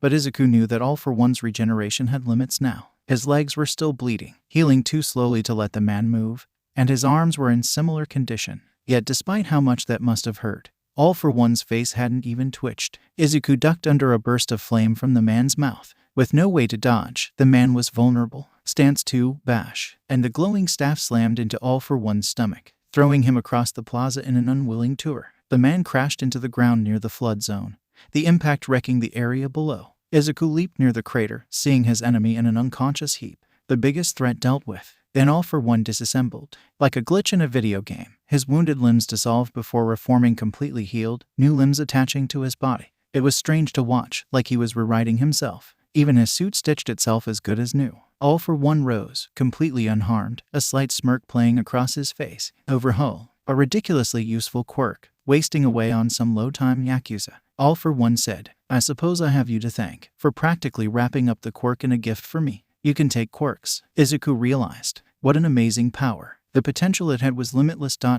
Yet just like Overhaul, it ended up with a villain. All For One smiled, but it didn't reach his eyes. His fingertips lit up, red energy shooting out like streaks of light. What gave it away? A shield of air blocked the projectiles, and Izuku's staff spun, stopping the lightning that followed. All For One was forced to duck as a chain sliced past his head, and disassembled a second one. The name, Izuku answered honestly. All For One should have set off red flags in his head. Really? All For One's hands slapped the ground and it opened underneath Izuku in a gaping pit. The edges of the abyss were jagged, and Izuku caught himself on a purple platform as he fell before jumping up, the earth shutting beneath him like a giant jaw. 2 deep blue dragons shot out from All For One's back, zooming towards Izuku's airborne form. The hero twisted, easily shattering both with twin kicks. Izuku landed, launching the air in a spiral that drilled towards his enemy. It was casually ripped apart as well, but the purple covering his view let Izuku land another blow to his face. Izuku leaned back, a deadly hand just short of grabbing him. Stance 1, sweep, and knocked All For One down, and the man was forced to fix his destroyed legs. Izuku leaped away, safe. Izuku grimaced. Overhaul was way too overpowered. Not only could All For One heal his body completely, but he could also attack like he'd mastered earth magic. And with a single touch, it would be over. Out of the corner of his eye, Eraserhead engaged the crowd of villains, knocking them out with practiced ease. Behind him were the students he was protecting, and 13, who was glaring at Tamura and the portal guy. They were too close, so Izuku couldn't just go all out on the terrain around them. All For One, however, seemed to have zero issues with that, reforming it to his will as he attacked haphazardly with an array of different abilities. The man could be as unpredictable as he wanted. There was no way of knowing how he'd attack next. He even had magic, enhancement magic flowing through the mass of quirks like a booster. Unlike All Might, who enhanced his body with it, All For One enhanced his powers themselves. And All For One didn't have to worry about protecting kids. How annoying. But was the man really completely unpredictable? Izuku wondered. All For One fought like a strategian. Every quirk perfectly used in attacks and traps and combinations. He reacted faster than what should be possible for a human. It must be a mental quirk or several, meaning that Izuku was basically fighting a calculating robot instead of a person. Mana flowed down Izuku's body into his feet, then through the ground towards the lake. A well-oiled machine was still a machine. Izuku found the pattern and rushed forward, his staff swinging down just like before. All For One reacted. Finger beams activated to fire. A green barrier formed to block the attack. Regeneration surged in anticipation. Hands reached to counter with Overhaul, and lightning sparked to follow up. The air froze around Izuku's staff as he let go of his weapon, a ridiculous move to block the red lasers All For One would never predict. The green barrier hovered uselessly with no staff to hit it, and lethal hands grabbed at nothing as Izuku gracefully sidestepped, grinning as the lightning erupted from All For One's form. Before the tsunami washed over him, tinted purple as Izuku bent the water to his will. All for One's eyes went wide, too late to stop that last quirk. Kaminari Denki's quirk was electricity, letting him discharge voltage from his body like a battery. Zapping Kaminari did nothing but charge the boy up. Whatever All for One was using, though, Izuku could tell it was nothing like his students. The ill-timed electricity crackled, current zipping through the water and into the villain inside it. Akari watched as Aizawa fought, his capture weapon wrapping up enemies and tossing them around.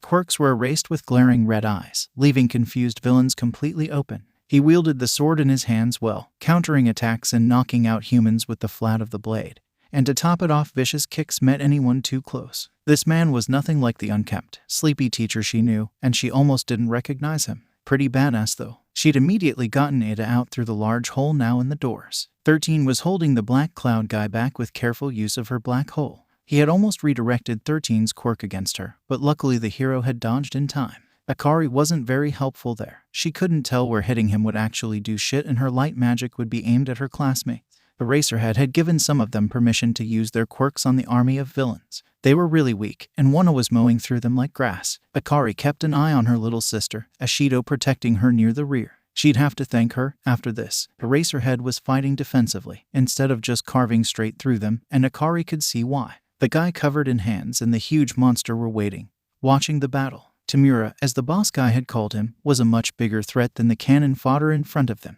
He seemed thin but lean, and his hand was vigorously scratching his neck in agitation as the villains fell. What worried Akari even more, though, was the bird thing. It was tall, and she could feel how powerful it was. It wasn't like any monster she'd ever heard of before, standing still and only reacting to Tamura's orders. Minutes passed, the army of villains thinning. A few students were trying to help 13, but Kurogiri was experienced, running circles around them even after Bakugous figured out his solid part. She fired off a few stray shots at Tamura, but the monster moved in front of him, tanking the attacks easily. In the distance the ground shook, Dad no doubt's beating the crap out of the leader. This battle's getting boring. Our summons are fucking pathetic and not getting anywhere. Tamura mused. Oh well, Sensei will be happy if I finish early. The scratching stopped. Namu, kill. The giant bird thing moved. It was like Akari's limbs were filled with Lee. The students and villains around her were in slow motion. Aizawa was punching a woman in the face, a rare blink stretching on forever, and one of Kurogiri's portals was slowly opening, an oval of collapsing darkness. The Namu, meanwhile, was jogging, bulky arms reaching out to crush her closed-eye teacher so fast that none of the humans could even track it. But Akari knew exactly what this was like. Trying to move at Dad's speed was like moving underwater, every movement a painfully slow process. It was as if he'd conquered time itself, and you could do nothing but watch as he drifted through it as easy as could be. Namu, well, was nowhere near as fast as he was. She leaped, her arm lifting up as white mana concentrated into her hand. She wasn't moving fast enough. The Namu was almost there, its palm way bigger than Aizawa's head, so she pushed herself to be faster, and now it was less dragging herself through the currents and more swimming. In a single movement, Akari pushed her teacher out of the way and a completed white sword slashed up, cutting off the monster's arm. The black limb fell to the ground, and everyone blinked as they both seemingly teleported. Midoriya, get back from that thing, Aizawa shouted. His concern was admirable. But Aizawa, you stand zero chance here. Let me handle it. Aizawa wasn't stupid, but she could see how much it hurt him to have a student fight the bigger threat as he turned,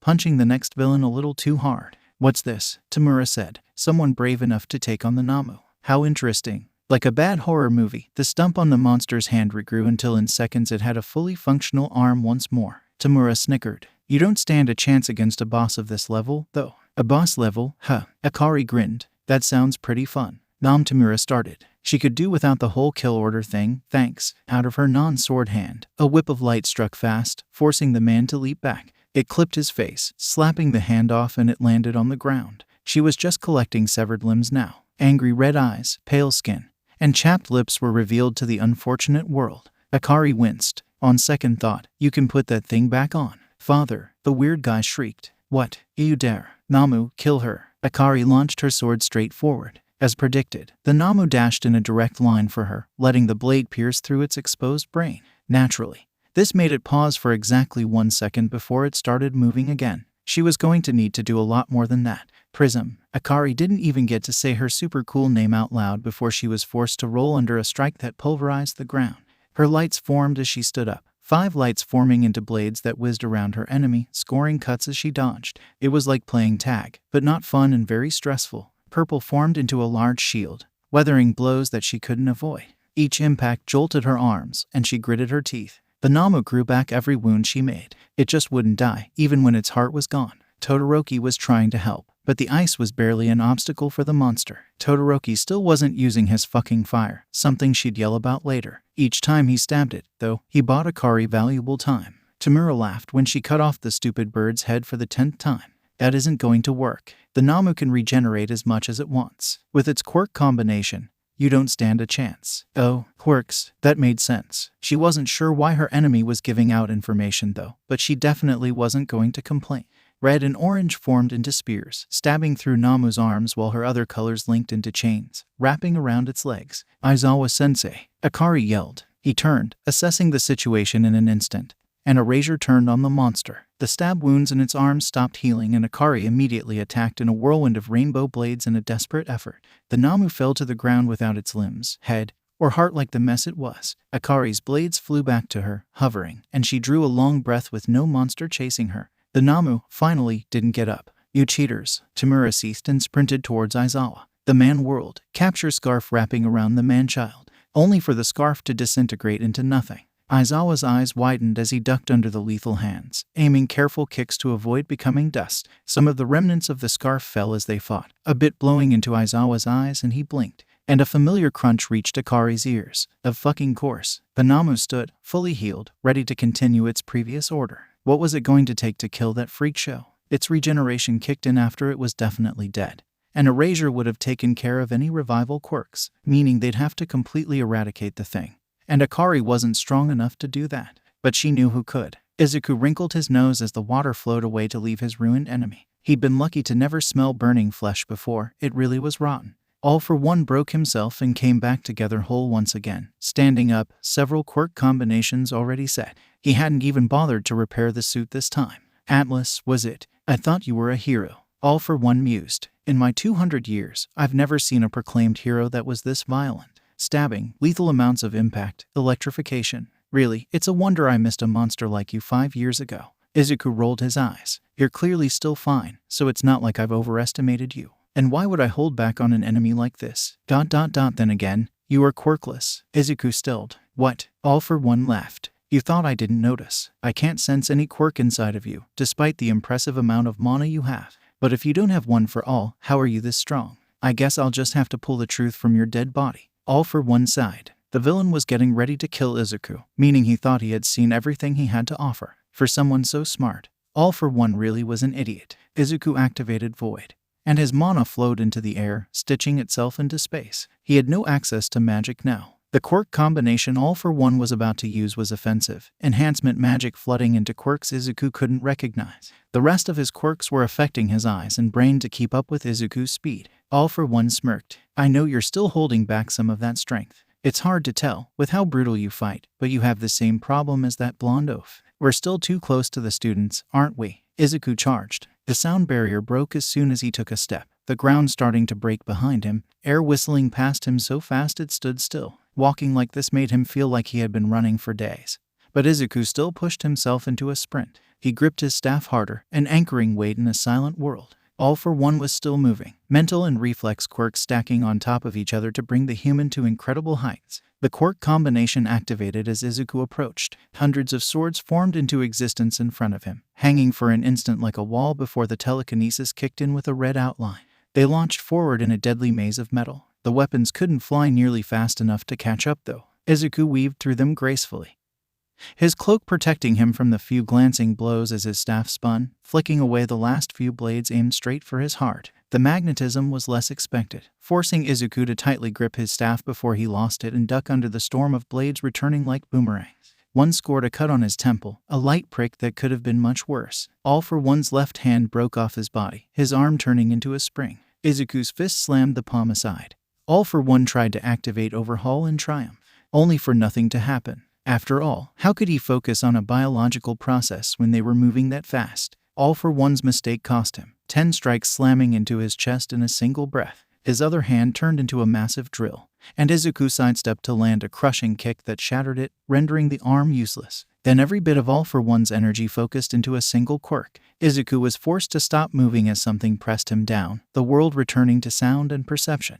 His feet dug into the ground like someone had put a huge weight on his back, yet he couldn't feel anything there. All for One was breathing hard, finally able to activate Overhaul with visible relief. Yet Izuku couldn't move from whatever quirk had been used on him, his tired muscles aching further. The bastard turned up the fucking gravity. That quirk didn't even make sense. Like that, hero. All for One mocked, clearly glad that they had slowed down from supersonic speeds. Even someone that powerful can't handle that much gravity for very long. Your insides are going to collapse as you're crushed. Izuku stood up fully, and All for One was finally struck speechless. Izuku rolled back his sore shoulders. Finally, you shut up. That was nothing compared to the weight of the sky. Void deactivated, Mana rushing back to the strongest hero. Before the villain could move, a huge purple fist uppercut him into the clouds. And All for One soared high above the unforeseen simulation joint. Far, far away from Izuku's students, the ones this man was trying to kill. Stance 9, Onslaught. In the air, there was nothing All for One could do to defend himself from the vicious combo. Purple platforms let Izuku strike past him again and again like an angry ping-pong ball as his trusty staff hit thousands of times, pushing Overhaul's instant recovery to its limits. A familiar flash of mana lit up near the gate. So his daughter had a plan. Who was Izuku to object? Izuku's next strike sent All for One hurtling towards the ground like a meteor, hitting the ground with a mighty crash near where they had started. The man slowly pushed himself to his feet, swaying. The businessman mask was completely gone now, Overhaul and Regeneration struggling to repair his broken body as he glared, burning with anger. All for One raised his arm for a final attack, quirks surging. Before cutting off completely, like a dead car, the villain looked at his hand, confused before a giant form landed on his head and knocked him to the ground. The Namu lay sprawled on top of All for One's totally ruined suit as they laid in a pile of limbs. And All for One's face finally twisted into fear as he realized a certain underground teacher just rendered them both powerless. Dad, no. Izuku's remaining mana flooded into his staff, glowing so bright that the purple lit up his eyes. He pulled the weapon back so that it was parallel to the ground, lined up directly with his targets. Stance 3. Izuku stabbed forward. Every single bit of his force focused into the small base of the reinforced staff in a single lethal thrust. Pierce. The air shattered around the staff in a horizontal tornado of power as everything hundreds of meters in front of him was erased. The ground wasn't spared. The eviscerated earth was left in a giant trench, extending out in a straight line. There wasn't a single trace of All for One or the Namu. Students and villains alike stared at the destruction brought with one move with a mix of awe and absolute terror. Even Tamura was frozen in shock, letting Eraserhead knock him out. Izuku's trusty staff slid onto his back as the strongest hero turned to face the remaining villains. So, who wants to surrender? Tsukachi Naomasa waited till Atlas was comfortably seated in the meeting room before he began. If he was being honest, the detective had been quite curious of the hero ever since he appeared out of nowhere a few months back. There were many new heroes after the drift, people who now had stronger abilities and wanted to fight villains. Atlas, though, was something unique. From the clips he'd seen, the man was overwhelmingly strong, finishing most of his fights with a single hit and perfect control. And then there was his fight with Overhaul. First, some basic questions I'm required to ask. What's your name? This part of the protocol was usually seen as useless since the answers were already in the file. But with Tsukachi's quirk, they became a possible piece of evidence. Midoriya Izuku. Atlas responded. Age, 40. Tsukachi's quirk went off, a sharp ping in his brain. People lied about their age constantly, but never in a police report. He glanced at the file, which for some reason also indicated that Midoriya Izuku was 40. Blood type? Tsukachi asked, hiding his reaction. Oh, quirk, Titan. Another ping, this time a lot more concerning. Why was the pro-hero lying about their quirk? Atlas's quirk was known to be a powerful mutant enhancer, powerful but simple. Was there some secret part to it? At this point, Tsukachi would have told the witness about his quirk, lie detector. But this time the detective didn't. There was clearly something going on here. Despite that, Atlas seemed like a pleasant man, kind and curious. The hero was surprisingly a big fan of detectives. Usually, it was the other way around. Then he told him what happened in the USJ. And Tsukachi's blood turned to ice. All for One, apparently alive and healed, had attacked with his successor, a warper, a small army, and a Namu. The calm malice, manipulation, and of course the many quirks matched up with the terrible evil from so long ago. And then Atlas eliminated him and his monster with ease, something that even All Might in his prime couldn't do. Not to mention that every villain, including the warper and successor, had been captured. Toshinori had told him, of course, about his spar with Atlas, and Tsukachi hadn't really believed him. How could a new hero best the symbol of peace? His longtime friend must have been exaggerating. Tsukachi had clearly been wrong. Atlas spoke about his battle with the most powerful villain ever like a game. The fight had been exciting, especially seeing all the interesting abilities the man had.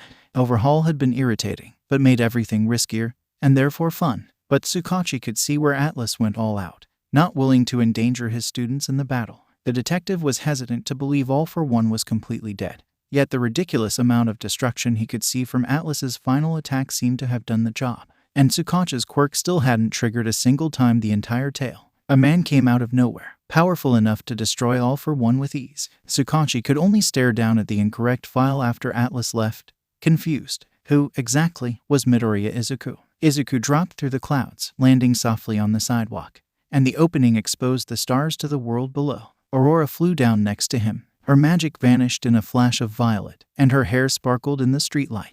Earth restaurants were familiar, somewhere they'd gone together for centuries. A new atmosphere, instead of just eating in. Of course, there hadn't actually been any cooks there. This would be the first time they actually ate out since humanity came back. And the change was small yet jarring at the same time. There were now light conversations around them as they took their table. I wonder if you're ever going to get tired of eating that. Aurora mused as Izuku instinctively ordered katsudon. I was so worried I would. Izuku laughed. I think when the drift happened, I ate it almost every day. I remember that. It was kind of tedious, getting you the ingredients every day. But I did get some every Saturday, and well, human food is wonderful. Aurora slurped up her soba from the chopsticks, letting out a pleased hum. How she could still look so elegant while eating soba, Izuku had no clue. You know, I don't think you missed a single sad back then. Izuku realized how, looking back, the princess making every weekly meeting for centuries was pretty incredible. Aurora shrugged. It was guilt, at first, over me being abandoned. You didn't make that choice. No, but it was still us as a whole, heaven, that sent humanity away and left you behind. Izuku grinned. I certainly didn't mind those centuries alone with you. She continued like he hadn't spoken, cheeks tinted pink. The years before I moved in, especially. I can't even imagine what it was like to have absolutely no one. I could only show up once a week, so that's what I did. Izuku's teasing smile turned into something softer. Every Saturday I would stare out on the beach and wonder if you would come. It's what I had most to look forward to. After all, you were the only thing that changed in a silent world. I never really had to worry about food, so you didn't have to warp to that beach every week. But you did. Soon you were more to me than just the abandoned human. And in just half a century, I was in love with a dense dork. I wasn't that bad. Izuku protested, indignant even as his chest fluttered at the indirect confession. It took you literal years to realize that I did. I still remember that night the realization finally dawned. It was so adorable you were just like, huh. Aurora, please. Izuku's face was completely red now, and Aurora laughed. The sound was bright and warm, lighting up their little bubble, and Izuku couldn't do anything but stare into her purple eyes. I love you too, Aurora, Izuku murmured. She heard him, and her smile grew even wider. You two are so cute together, the waiter exclaimed as she brought Izuku's katsudon. How long have you two been married? Almost 700 years, Izuku answered cheerfully. The human paused for a moment before she chuckled, walked away, most likely taking it as a joke. It's been a really long time since then. We're pretty old now, ouch. Izuku winced as Aurora casually stomped on his foot under the table. She was wearing heels. We traveled so much those years, Aurora said. You know, we still haven't explored all of heaven yet. We could visit next time we both have a day off. Oh, like a date. Izuku's eyes lit up. Exactly like that. Yeah, just please don't beat anyone up this time. What? I would never do something like that. Izuku protested. Izuku, we're still banned from Kashima Village. Izuku paused. Okay, but that guy totally deserved it. Aurora rolled her eyes, like he couldn't see the fond smile on her face. The Thunder God lived up to his title. A little too much. Izuku had finally got baby Akari to sleep when someone had decided to shake the sky with their magic for fun. So Izuku had asked him if he wanted to fight, and Kashima had arrogantly agreed. The fight didn't wreck much of the village, just the god's pride. Akari's with Iri and Kuro, right? I wonder how they're doing right now. Iri must be happy to spend more time with her sister. Yeah, they're at the dorms. Iri's completely fascinated with her new horn buddy, Izuku said. Horn buddy, Aurora repeated, confused. One of my students, Ashido, has 2 horns on her head, Izuku explained. They aren't really the same as Iri's, but, well, it's the concept that counts. That must be a mutation quirk, right? It's strange to get used to. We don't really have anything like horns on heaven. Also, her skin is pink and she shoots acid. What? Class 1 addressed a lot quicker now, Izuku noticed, compared to that first day of class almost a week ago. The class had gotten the day off after the USJ incident. No students had been hurt in the attack, and Eraserhead and 13 only ended up with light injuries. But that didn't change the fact that everything could have gone much worse. Despite being heroes in training, They were still children who had to fight off murderers to survive. The young students facing him seemed more serious now, with an actual desire to improve. The UA staff had made sure every student knew about the free counseling sessions, but only a few students seemed like they were considering it. Todoroki seemed stoic as ever, of course, and Akari was only angry that her little sister had been put in danger. Izuku brought himself out of his thoughts, clapping his hands. The low sound echoed in the monitoring room, cutting off any lingering conversations. "Welcome back, everyone. Today's exercise will be more strategic, and I got a pretty big space reserved for it." The monitors flicked to life, glimpses of an entire fake city from countless angles. Hey, if the school was going to have a ridiculous budget, Izuku might as well make use of it. Atlas-sensei, this is where the entrance exam was conducted, was it not? Iida asked. Are we performing urban battles once more? Nope. Izuku ignored Katsuki's huff. Instead, we'll be playing tag. That sounds kinda fun, Kaminari exclaimed. Will we be chasing each other, Atlas-sensei? Yaoyorozu asked. Nope. Izuku grinned. You'll be chasing ... me. A pause. Then multiple voices started complaining at once. That's impossible, sensei, Zero protested. Seeing you fight was like a Hawks video, Fuji added. We couldn't even see you move. How are we going to tag you? Not me, specifically, Izuku corrected, waving his hands in a totally unnecessary motion. On screen, a shape began to form, solidifying into a simple, human-like body. There were no features, like a mannequin, and he was as tall as Izuku. The figure waved a hand at the camera, his skin the bright purple of Izuku's mana, and the Uraraka gasped. Meet Cloudy, class. He's the one you'll be trying to catch today. Sensei, how are you doing this? I thought your magic was some kind of air manipulation, Asui asked. Izuku blinked. I don't have any kind of elemental abilities. I only use reinforcement magic. What? But that doesn't make any, Yaoyorozu blurted, before covering her mouth, embarrassed at the outburst. That air manipulation you saw, Asui. Purple unicorns floated into existence, flying around the monitoring room. That's just me reinforcing the air around me, and then changing its shape. Stuff like Izuku gestured at Cloudy. Tim are the same thing, just really complex. Yaoyorozu was actually taking notes, her eyes wide. Where had she even gotten a note per right? Her quirk. But how are you reinforcing things that you aren't touching? Not to mention something so far away. Who says I'm not? Izuku smiled, not elaborating any further. Yaoyorozu glanced at the air clone, confused. Izuku turned back to the rest of the class. You'll be put into random groups of 4, then enter the city. There is a 5-minute planning period, after which you must capture the enemy by wrapping your capture tape around him. The exercise ends if your entire team is unconscious, or if you exceed the 30-minute time limit. Any questions? Katsuki didn't even bother to raise his hand. Can I kill the fucking thing? Akari snorted. Izuku raised an eyebrow. If you can destroy Cloudy, then yeah, that counts as a win. Katsuki slammed his gauntlets together, a savage grin on his face. Sir, is it really a good idea to randomize the groups? Iida asked. There's no way to know who you're going to be working with in the field. Random teams will set you up for that. Iida bowed low. I apologize for questioning you, sensei. You really don't need to bow to me. Izuku turned to the screen, letting 4 names flash. First group, Bakugous, Tokoyami, Kaminari, and Iida. On second thought, he definitely should have picked the teams. Though ... this would be a great learning experience for the students. And pretty funny to watch, too. They totally had this in the bag, in Kaminari Denki's humble opinion. Bakugous and Iida were both on his team. They had been so cool when they fought on the first day, moving so fast that Kaminari could barely see them. It was like an action movie. Tokoyami had a strong quirk too ... some kind of shadow demon. All these opus quirks combined with Kaminari's electrification, and they were set. Iida stepped forward to take charge, pushing up his glasses. We cannot underestimate this opponent. We shoo. Huh. Katsuki interrupted. Who died and made you king? Fucking 4 eyes. Iida sputtered. How rude. And for your information, I am the vice representative. I don't give a shit. Here's a plan. Angry red eyes glared at the 3 of them. Stay the hell out of my way. Kaminari couldn't help but ask. But Bakugous ... I isn't this like a team thing? Shut up, Pikachu. I'll beat that purple thing all by myself. With that, Bakugous stormed off into the city, his palms sparkling. A loud timer sounded, signaling the early end of their planning time. Iida was frozen for a few moments before dashing after him, leaving their remaining 2 teammates alone. What a mad banquet of darkness, Tokoyami muttered. Kaminari had no clue what he just said, but he agreed. It seems that Bakugous isn't going to be working with us, Iida said when they caught up, his jaw clenched. Damn, no honorifics. Iida might as well have cussed. We'll need to work around him. That replica is but a pale imitation of the real threat. While our foe is contending with the flames of wrath, we can force it to yield with our combined strength, Tokoyami said.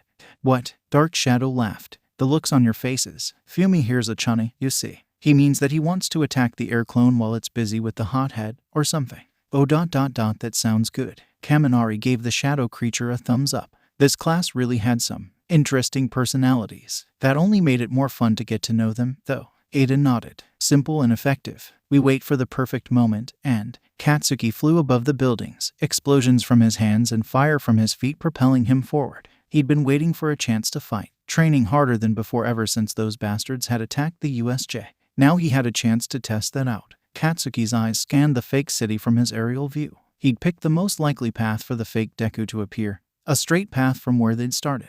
This wasn't hide and seek, so the target should be easy to spot. And then Katsuki did, a bright purple completely exposed against the dull gray buildings. Gotcha. Katsuki grinned, sharply changing direction with a twist of his body. He blasted towards the clone, palm outstretched. Die. Cloudy backflipped, landing smoothly on the next building over as Katsuki smashed through the rooftop. Katsuki reversed his momentum, feet flaring like thrusters as he flew back at his opponent. Cloudy sidestepped the punch, grabbing Katsuki's arm in an iron grip. Before he knew it, the world turned on his head, and he was slammed down with a painful thump. The fucking nerve. Katsuki reacted immediately, mana flowing into his legs as he aimed at Cloudy's ankles. The bastard leaped up to avoid the attack, blocking Katsuki's next kick. A purple forearm took Katsuki's explosion-enhanced elbow like it was nothing. Cloudy punched forward and Katsuki ducked in, getting close enough for both of his palms to hit the clone's head. Go to hell. Compressed bomb. The huge boom almost covered his yell, and smoke filled the rooftop. A lethal technique created solely for monsters. A point-blank explosion between his hands. Katsuki readied another explosion,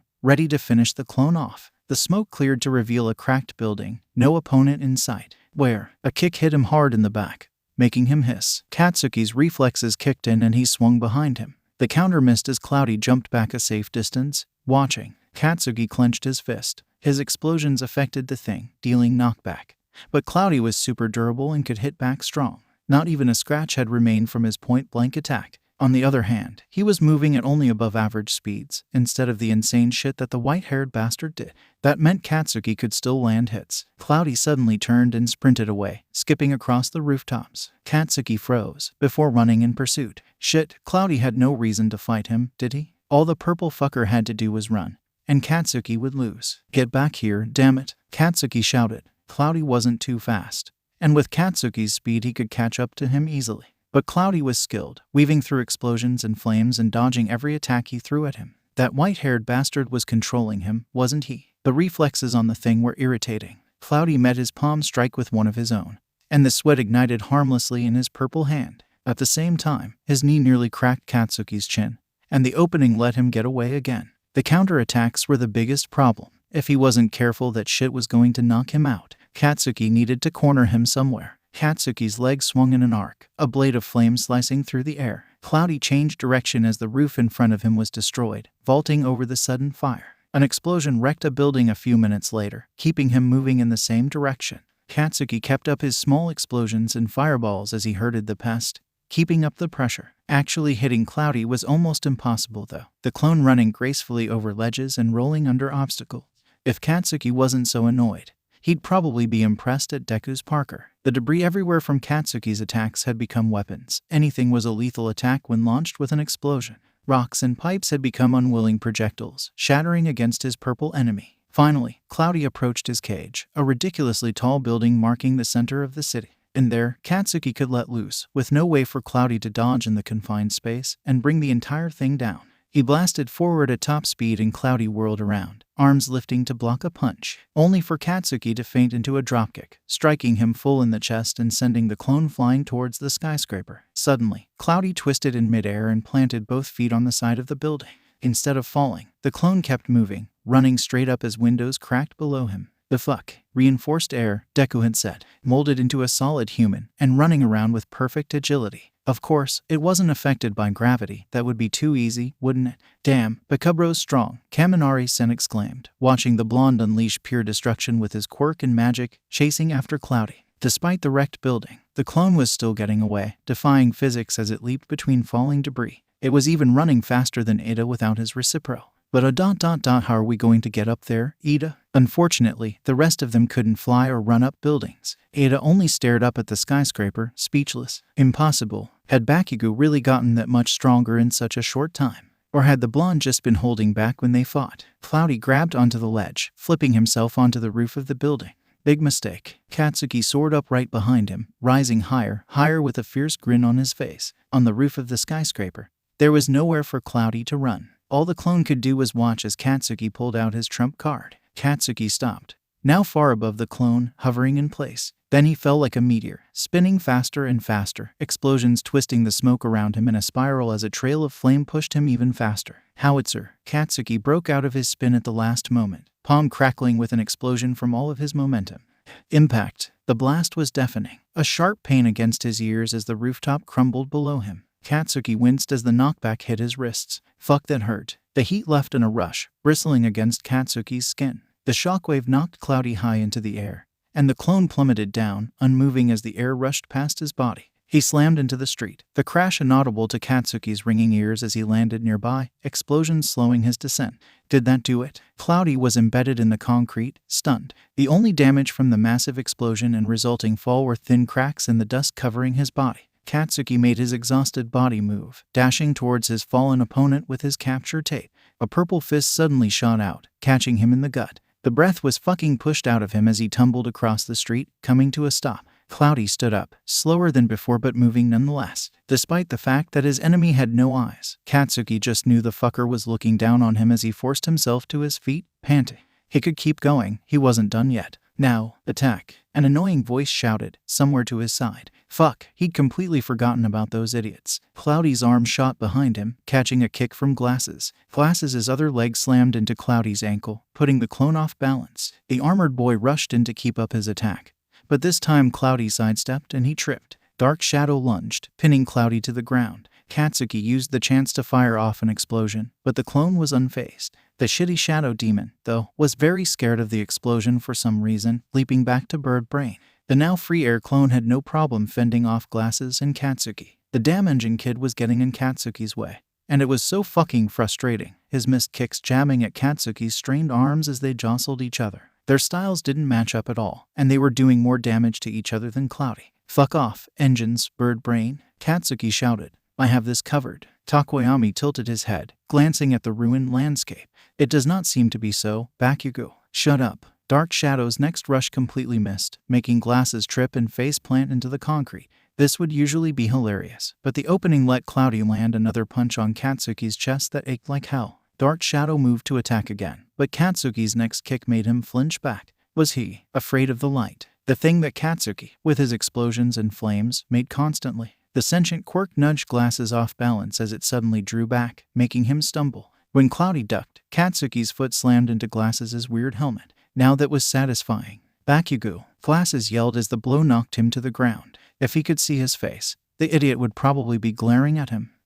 Katsuki threw another punch, battering against Cloudy's arms. Then something crackled, but the sound wasn't not coming from Katsuki's palms. Oh, indiscriminate shock. 1.3 million volts. Pikachu screamed. Fuck. Electricity streaked across the street, enveloping up the entire area in a single attack. Cloudy just leaped straight up, avoiding it completely. Katsuki pushed himself off the ground as well, but he wasn't fast enough. His legs took the brunt of the charge, an extremely painful jolt that made him bite his tongue as he fell to his knees. Bird Brain's eyes went wide as he was zapped, Dark Shadow retreating completely into him from the bright yellow light. Glasses was the worst off. Metal armor was an excellent conductor. He screamed, and Katsuki almost felt bad for him. Dunce face, the absolute dumbass, had fried his brain with that single attack. He slumped to the ground, unconscious, and the other two idiots followed. Katsuki forced himself to stay awake, legs unresponsive. He fired off a final explosion that rolled harmlessly off the purple bastard's head before his vision went black. The monitoring room stared at the screens, stunned at the absolute trainwreck they'd just witnessed. So, that was a pretty good example of what not to do.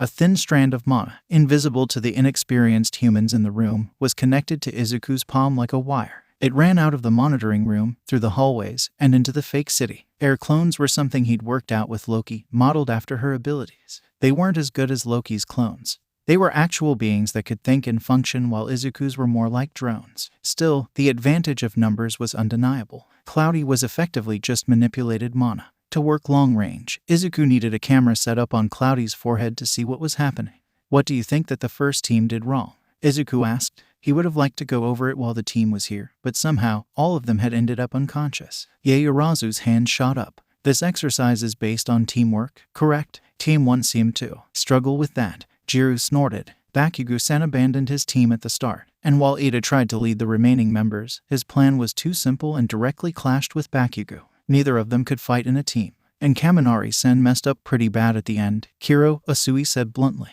Izuku hummed. That's all true, but what about Takoyami? What could he have done better? Yaoyorozu wavered. I thought Takoyami did well in the exercise. He listened to his teammates and carried out the plan. Dark shadow is weak to light, Izuku explained. Being on a team with Bakugous was terrible luck for him. Yet Takoyami never told his teammates about that. As a result, Dark Shadow couldn't function well. Of course, Bakugous didn't even plan with them, but Kaminari's quirk produces light as well. Fighting with someone means that you cover for their weaknesses, not just work with their strengths. Atlas Sensei was pretty cool back there. Kirishima Ejiro exclaimed. Teamwork was so manly. If the 4 of us work together, we can totally beat this exercise. We get 5 minutes to plan, right? Anjiro said. Can't believe that the first team wasted that. Sue tilted her head and thought. From what we saw, I doubt we can knock Cloudy out. He seems super durable. Kiro. To win, we'll need to use the capture tape. Our quirks are both good for capture, right Sue? Call me Sue. Sue interrupted. Sue. Zero corrected. If Kirishima and Ajiro hold Cloudy off, the 2 of us can wrap him up.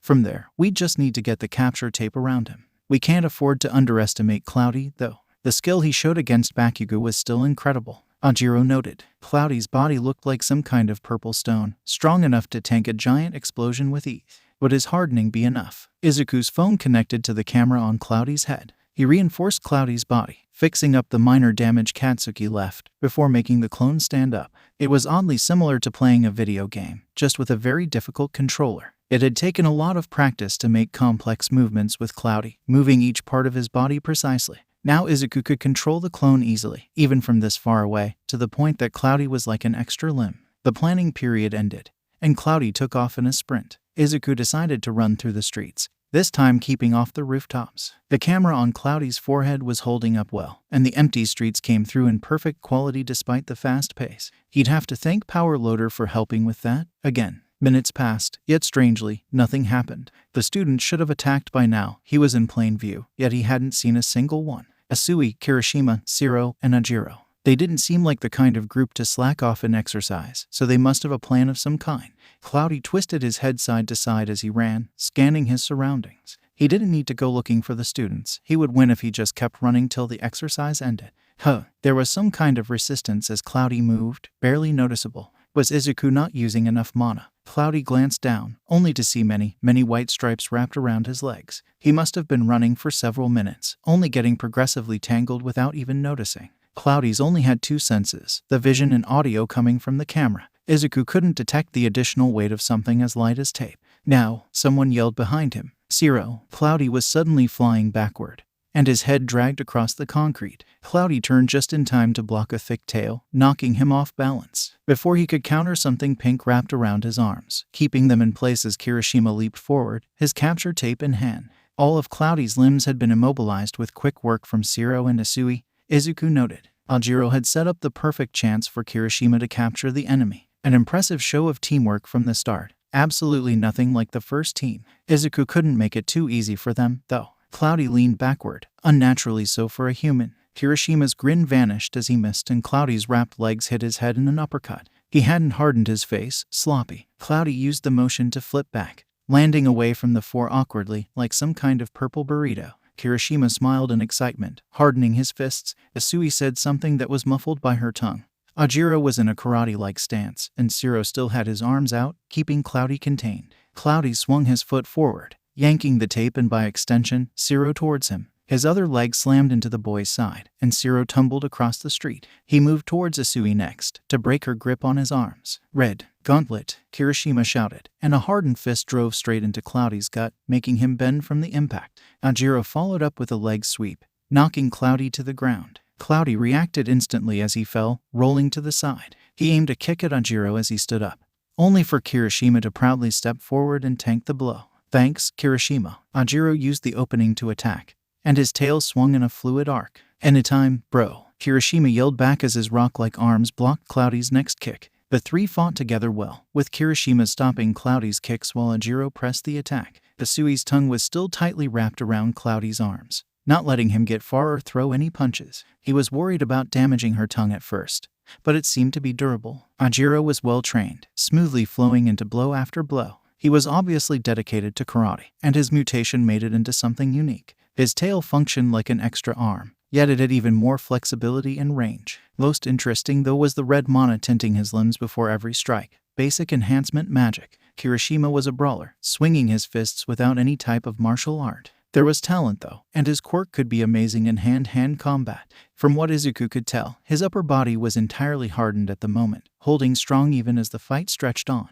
If Zero recovered fast enough to help them, Cloudy would probably be captured. The issue with their approach, though, was that it only worked because Isui was behind him. With Isui holding him from the back, Ajiro and Kirishima were free to pressure him without getting in the way of her tongue. Cloudy sidestepped Ajiro's tail, letting it crack the concrete next to him, and twisted into a low roundhouse kick. Kirishima stepped in front of it, abruptly realizing that his legs weren't hardened as Cloudy's leg struck his shin. The redhead toppled to the ground, and Izuku heard several of his students hiss in sympathy. Ajiro was now left standing between Isui and Cloudy, and she was forced to let go of the clone. Cloudy used this chance to turn and sprint away in the other direction, purple footsteps ringing through the fake city as Ajiro cursed behind him. There were only a few minutes left on the timer, after all. Ajiro was close behind him, using his enhancement to push his legs further. He was panting, but still closing the distance. "You're not going anywhere, Kiro." Isui swung around, as her long tongue wrapped around a streetlight, before landing a powerful dropkick that whipped Cloudy's head to the side. She landed in a crouch, and Cloudy ducked as her tongue punched past his head. Cloudy took her by surprise by picking Isui up by the shoulders and tossing her at Ajiro, forcing the poor boy to stop running and catch her. That should hold those two. Now where was? Improvised move, red slingshot. Cloudy turned just in time to see a massive amount of tape between two poles, pulled taut with Kirishima at its center. With a yell, the boy slammed into the clone like a missile. Zero's tape lashed out as soon as they hit the ground, sticking them in place as Isui wrapped the capture binding around Cloudy's body. The rest of Class 1 cheered behind Izuku as the second team won as the four of them stood Cloudy, tired yet victorious. The cameras picked up them walking back together, Zero complaining about his dry elbows. He hadn't expected that last move or that 20-year-olds could adapt that well. Izuku smiled. It seemed that whether they were humans or gods, his students always managed to surprise him. Next team, Izuku called out. Aoyama, Yaoyorozu, Jiru, and Hagakure. Yaoyorozu Momo was up next and she was quite nervous about it. After getting the chance to learn magic for 5 years, she returned from her impromptu vacation to fulfill her dream of being a hero. Despite what her parents had said, she passed the recommendation exam and got into UA University, one of the best hero schools in the country, and she couldn't be more excited about it. She had even got elected class president. Once Yaoyorozu was here, though, something started to change. She worked hard to get this far, mastering her difficult quirk, fighting the best trainers. Yet most of her classmates seemed to be leagues ahead of her. Bakugous' combat ability was incredible. He almost took on Cloudy completely on his own. Todoroki's quirk was ridiculously powerful. And then there was Midoriya, the girl who protected the entire class while all Yaoyorozu could do was watch, terrified of the monster. Creation was cool, but did she have the power to match up to the rest of them? "Yeah, Momo, you okay?" Yaoyorozu was jolted out of her thoughts as a gloved hand waved in front of her face. "You were kinda staring into space there." "Yes, I'm fine, Hagakure-san. Did you just call me Yamomo?" "Yep," Hagakure replied brightly. "Mina thought of it this morning. It's pretty cute, right?" Yaoyorozu blinked. Was that a nickname? She'd never been given one of those before. "Do you have an idea for this exercise, please?" "You reviewed the other two teams and their plans pretty well," Jiru asked. She loved analysis, so she'd been happy to go over the fights she saw in the monitoring room. Looking back, she might have come off as prideful or blunt when detailing their mistakes. Maybe she needed to apologize to them. Yaoyorozu forced herself to focus. All of that wasn't important right now. She needed a plan. Creation gave her a lot of options, including capture. Yaoyorozu was certain that Jiru's quirk gave her a better sense of hearing, something invaluable for capturing a target. Aoyama's naval laser would be the perfect sniper, and the invisible Hagakure could set the perfect ambush. The biggest issue they faced was that they lacked firepower. They probably couldn't take out Cloudy with sheer force and precision like the second team did. But maybe their team could do something different. "It seems that our Magnifique leader has thought of a plan," Aoyama noted. "I think I do. Though it's more of a strategy." Yaoyorozu made 4 earpieces as she talked, handing one to each team member. "Hagakure-san, your quirk and magic are light-related, right?" She looked at where she assumed Hagakir's eyes were, but it was nearly impossible to tell. One of Hagakir's floating gloves lifted, and a small sphere of white formed on the palm. When her hand moved, the light drifted with it. Yeah, why? Do you think you could manipulate Aoyama's lasers? Yaoyorozu asked. Hagakir hummed. I'm not too sure if I can with my magic, but with invisibility. Definitely. With my quirk, I'll be able to boost all of your attacks. From there, we're going to wear Cloudy down until we have a chance to capture him, Hagakir-san. That'll most likely be your job. Sure. What's my task, Mademoiselle Yaoyorozu? Aoyama asked. We'll be splitting up into 2 groups. Could you stay with Hagakir? Her abilities would be perfect for strengthening and redirecting your lasers. Aoyama beamed. A chance to show off my beautiful quirk to its fullest extent. Wonderful. Wait, we're pairing off. Jiro asked. Are you sure that's a good idea against someone this strong? The goal of this exercise is to catch Cloudy, instead of a straight-up fight, Yaoyorozu said. Chasing him with 2 groups is the best option. When we force him to stop running, though, we take him on with all 4 of us. Jiru's ear jacks plugged into the ground, and the purple-haired girl closed her eyes in concentration. She listened for a few more moments before opening them again. He's up ahead, running straight through the street, Jiru said. Yaoyorozu nodded, pressed against the other wall of the alley. Just a few minutes had passed, and Jiru had already found Cloudy. Her quirk was amazing. How long till he passes us? Yaoyorozu asked. She let her formulas come to the front of her brain, and her quirk tickled her stomach. A few seconds ... now. A purple blur ran past their little alley. Yaoyorozu unzipped the back of her costume, imagining the metal and gunpowder and the exact structures she needed. There, she stepped out onto the street as the creation finished, pulling the contraption from her exposed skin and setting it onto the concrete. Holy shit, Jiru breathed. Did you just pull out a fucking cannon from your back? Cover your ears, Yaoyorozu warned in response, though she couldn't help the smile on her face. Jiru did so just in time, and a shattering boom launched the cannonball at incredible velocity towards the escaping clone. Usually, of course, artillery is a terrible choice for an ambush. Ridiculously loud. Not to mention heavy and inconvenient. However, Cloudy was essentially deaf. The mana construct, though impressive, was only hearing through a camera. The projectile slammed straight into Cloudy's back with a crack, and the impact carried the clone forward into a nearby building. Jiru's jacks plugged into her legs, and she fired off a vibrational blast into the unstable foundation. The concrete tumbled down, covering Cloudy completely. He burst out of his coffin just a moment later, and rocks were thrown to the side with frightening ease. Yaoyorozu immediately fired again, but the cannonball flew past the clone's head as he dodged, tearing through the street. Another wave of sound clipped Cloudy's legs, giving Yaoyorozu an opening. A steel katana formed out of her shoulder, her hand closing around the simple handle, and she swung the blade in the same movement. Cloudy simply raised an arm and the sword stopped short, barely making a dent. Atlas-sensei had said Cloudy was made out of the air. Yet the purple, stone-like clone was durable enough to take a cannon shot like it was nothing, and her katana couldn't even slice his body. Cloudy seemed to switch strategies as they pressured him, counter-attacking to force them to back off instead of merely running away. Her katana chipped against his arms as they fought, dealing little damage and barely deflecting Cloudy's attacks. His blows were held back, but still heavy and fast enough that she couldn't afford to lose concentration. Meanwhile, Jiru supported her from a distance, taking shots at Cloudy whenever she could. Yaoyorozu sidestepped a punch, forming a boot around her shoe for a metal kick that struck the clone in the chest, knocking him back. She used the breather to make her staff, making wide, controlled swings. She created more and more weapons, daggers and gauntlets and grenades to force him towards Jiru-san. Earjack stabbed near Cloudy's feet, and a shockwave wrecked the ground below. He tripped, vulnerable, and Yaoyorozu pulled a massive greatsword out her back, making the edge as sharp as she could. Her tired arms protested under the weight as she struck down with all of her might. Cloudy rolled to the side and the sword dug itself into concrete. He moved before she could recover, his purple fist striking her exposed stomach hard enough to make her stumble backward. He was even stronger than she expected. She needed a new plan, something to create. Yaoyorozu's eyes went wide, creating a metal shield just in time for another punch to slam into it. The impact knocked her down, her mind scrambling to think. Cloudy's head suddenly whipped to the side from a burst of sound. Jiru plugged her jacks into her arms, and the vibrational jolt of a punch at short range was almost concussive. She used the opening to get Yaoyorozu out of the way, and instead of continuing the fight, the powerful clone escaped down the street. He was out of sight within moments. Jiru held out a hand and Yaoyorozu took it gratefully, panting as she was pulled onto her feet. "You okay, please? Took a pretty bad hit there." "Yes, I'm fine. We should get moving. He shouldn't have gotten far." Jiru blinked. "What? We just tried taking him on ourselves. It clearly didn't work out. We got a lot of information, though." Yaoyorozu brightened. Our attacks affect him, he's just very durable. His vision is limited, just as I thought.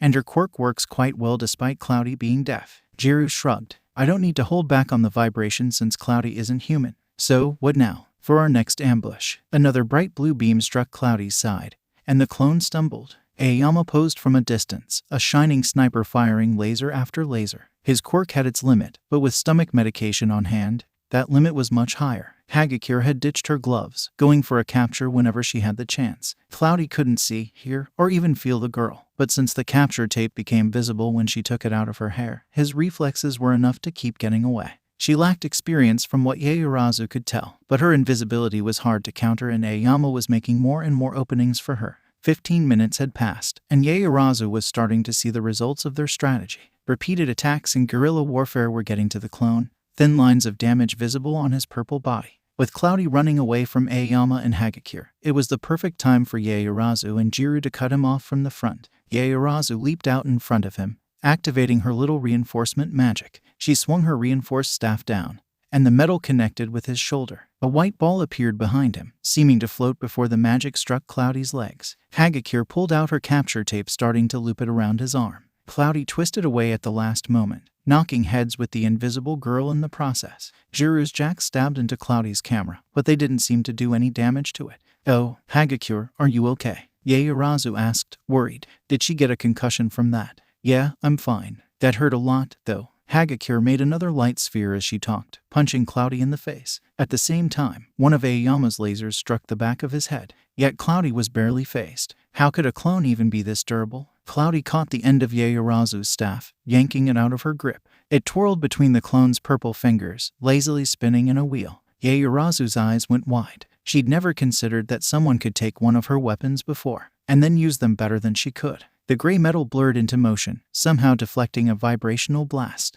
The weapon swung in a perfect circle around Cloudy, and there was an audible crack as it knocked Hagakure down. Yaoyorozu barely had the time to form a new staff before Cloudy attacked, and the blunt end was stopped inches from her face. The way Cloudy used the staff was nothing like she did. It was graceful and precise, every part of the weapon jabbing and swinging in perfect balance. It was almost like it was an extension of himself. Cloudy batted away a poke at his head, launching another 2 attacks that she barely blocked. She didn't see the low arc that swept her off her feet and Yaoyorozu's back hit the ground, leaving her winded. The clone sprinted towards Aoyama, the only team member left standing. He weaved through the array of lasers effortlessly, getting closer and closer to the boy. Aoyama panicked, firing off a massive blue beam, only for the clone to duck under it. The attack flew past Cloudy and into something invisible before the light was redirected back the way it came, and the laser slammed into Cloudy's back, throwing him across the street. Yaoyorozu forced herself to her feet, tapping the device on her wrist and pulling up the formulas she needed.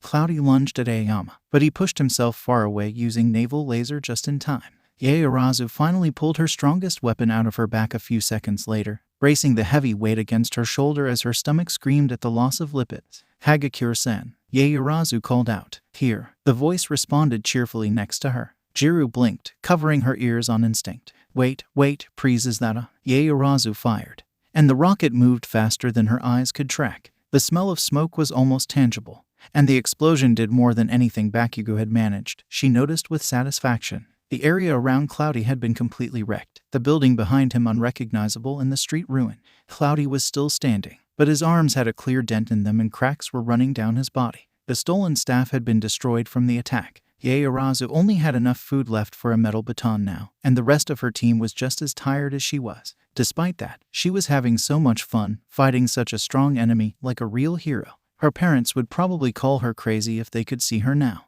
Yaoyorozu reinforced the baton before jabbing his chest. At the same time, a wave of sound pushed him to his knees and Hagakure leaped onto Cloudy's back. The invisible girl wrapped the capture tape around him, letting out a cheer. Gotcha. Their teacher's voice rang throughout the fake city soon after, signaling their victory. Atlas Sensei smiled at them as they returned, and the class clapped like they'd won a war. That was well done, Atlas Sensei praised, and she smiled back in pride. So for this team's analysis. Then Yaoyorozu's stomach chose that moment to finally voice its displeasure, letting out a rumble loud enough to cut her teacher off. Yaoyorozu flushed, sheepish. Can I go get dinner first?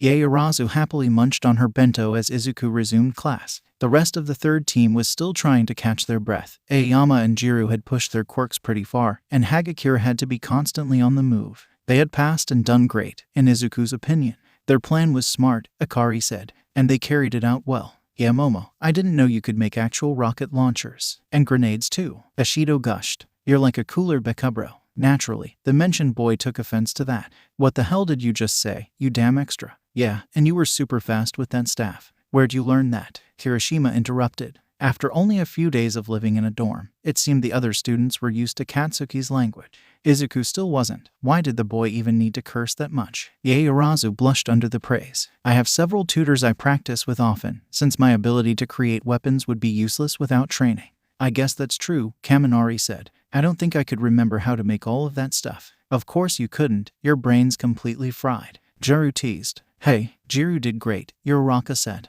Her quirk is how you all kept finding Cloudy, right? Yaorazu nodded. Right, her sense of hearing was the reason we could plan all those attacks in the first place. Thanks, Prees. Her sound blasts did lots of damage, too. What about moi? Aoyama asked. Wasn't I fabulous back there? Kirishima smiled wide, exposing his shark-like teeth. Yeah, man, your aim was amazing. Though you overused your quirk, and ended up sick to your stomach. Ashido snickered, and the prideful boy wilted a little. I couldn't really tell where you were, Hagakure, in all the fighting, Fuji admitted. Were those white lights popping around yours? The floating gloves waved at him. My light magic isn't very good yet, but yeah, I can do cool stuff like that. Atlas-sensei couldn't do much against it, since you were completely invisible. But how did you avoid running into your teammates? Sato asked. Oh, Momo told me to step really loud. Hagakure answered. I didn't get it at first, but apparently Cloudy can't really hear that well, so it worked out great for us. Akari was staring at where Hagakure was, thoughtful. Did she notice something about the invisible girl's quirk? Izuku wondered, with her similar affinity for light. Izuku didn't think he'd ever have to teach an invisible student before. He could sense when she was nearby. The light did something weird around her and his mana could keep track of that. But that fact didn't change that he couldn't actually see Hagakure. What if she got knocked out, and nobody could find her? I've been meaning to ask, Atlas-sensei. Yaorazu mused, bringing him out of his thoughts. How are you controlling that clone so easily through a camera? Not to mention fighting fluidly. The vision range must be quite small, not to mention how we kept attacking from different angles. Izuku shrugged. Practice. The more precise your magic is, the more complex things you can do with it with the rig. He paused, turning to glance out the window at the fake city as tangible amounts of familiar mana covered the entire school like a red blanket. There goes his class time. It came from the sky, a streak of yellow crashing down faster than the cameras could catch. It hit the street like a meteor where Cloudy stood, smashing Izuku's poor air clone into a million pieces. Red eyes glanced about curiously at the ruined city, flickering out of existence. Yaorazu blinked, confused, as Cloudy seemed to vanish on screen. Wait, Atlas-sensei, where did... Oh, there you are. A voice came from Izuku's side. Every student in the room was startled at once, their heads whipping to the new blonde in the room. Kaminari screamed. Hello, Sekhmet. Izuku smiled. It's been a few years, hasn't it? Sekhmet hummed. Figured I'd visit. It really has been too long. But you seem... The goddess glanced at his stunned class. ... Busy at the moment. Izuku introduced them. Sekhmet, this is class 1A. Wait, are those humans? And class, this is Sekhmet. ... Did she just call us humans? Well, we are humans, Ajiro-san. But who says it like that? Aunt Sekhmet. The girl shouted, and the goddess's red eyes instantly softened. Sekhmet caught the flying Akari easily, whirling her around with a smile. My favorite niece. But I'm your only. How have you been? Sekhmet asked. You've gotten even taller since the last time I saw you. Great. So I beat up a god this week with that punch you mentioned, and... Around Akari. Sekhmet flipped from a calm goddess into an excited aunt. It would be cute if Izuku wasn't so terrified of her influence. Sekhmet, I don't think I've ever heard of a hero like that. Iida murmured.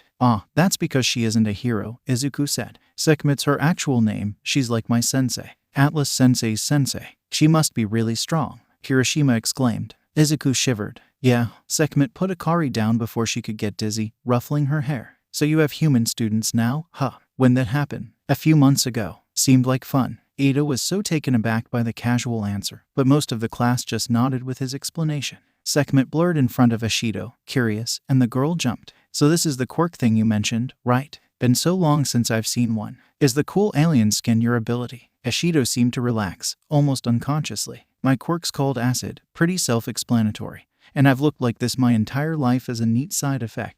What's your quirk, Sekhmet-san? Mine? I don't have one of those things. Yaoyorozu's eyes went wide. Wow, I've never met a quirkless person before. I didn't know there were still any people without quirks. I'm sorry. That must have been so rude. Sekhmet waved it off. Don't worry, I don't need one of those. Izuku could only sigh as she moved at blinding speed once more, stopping in front of Ajiro. She was scaring his students on purpose, wasn't she? Have enhancement magic, just like this kid seems to. Sekhmet squinted at the tailed boy. Though he is super weak right now. Ajiro winced. Is it rude to ask how this girl's invisible? Sekhmet wondered as the floating gloves let out a surprised eep. Yeah, but since when did you care about things like that? Izuku asked. Well, Eraserhead burst into the room, capture scarf ready, his eyes tinged red as they searched the room. Where's the intruder? The hero trailed off, watching Sekhmet pat dark shadow on the head. This is Sekhmet, Izuku explained cheerfully. I know her, she's just visiting. Midoriya, she just broke through so many alarms. Where did she even come from? The sky, probably. We have a perfectly functional gate. Sekhmet tilted her head, confused.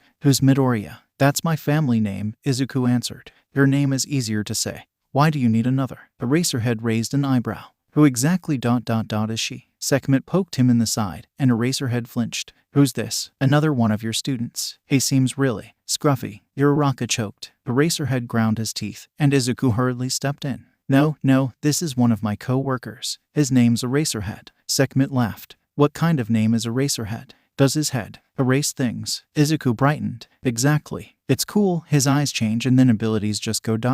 poof. Really? Oi, tired man. You sit on me. Eraserhead seemed to have aged 20 years in the past minute but complied nonetheless, his eyes flashing red.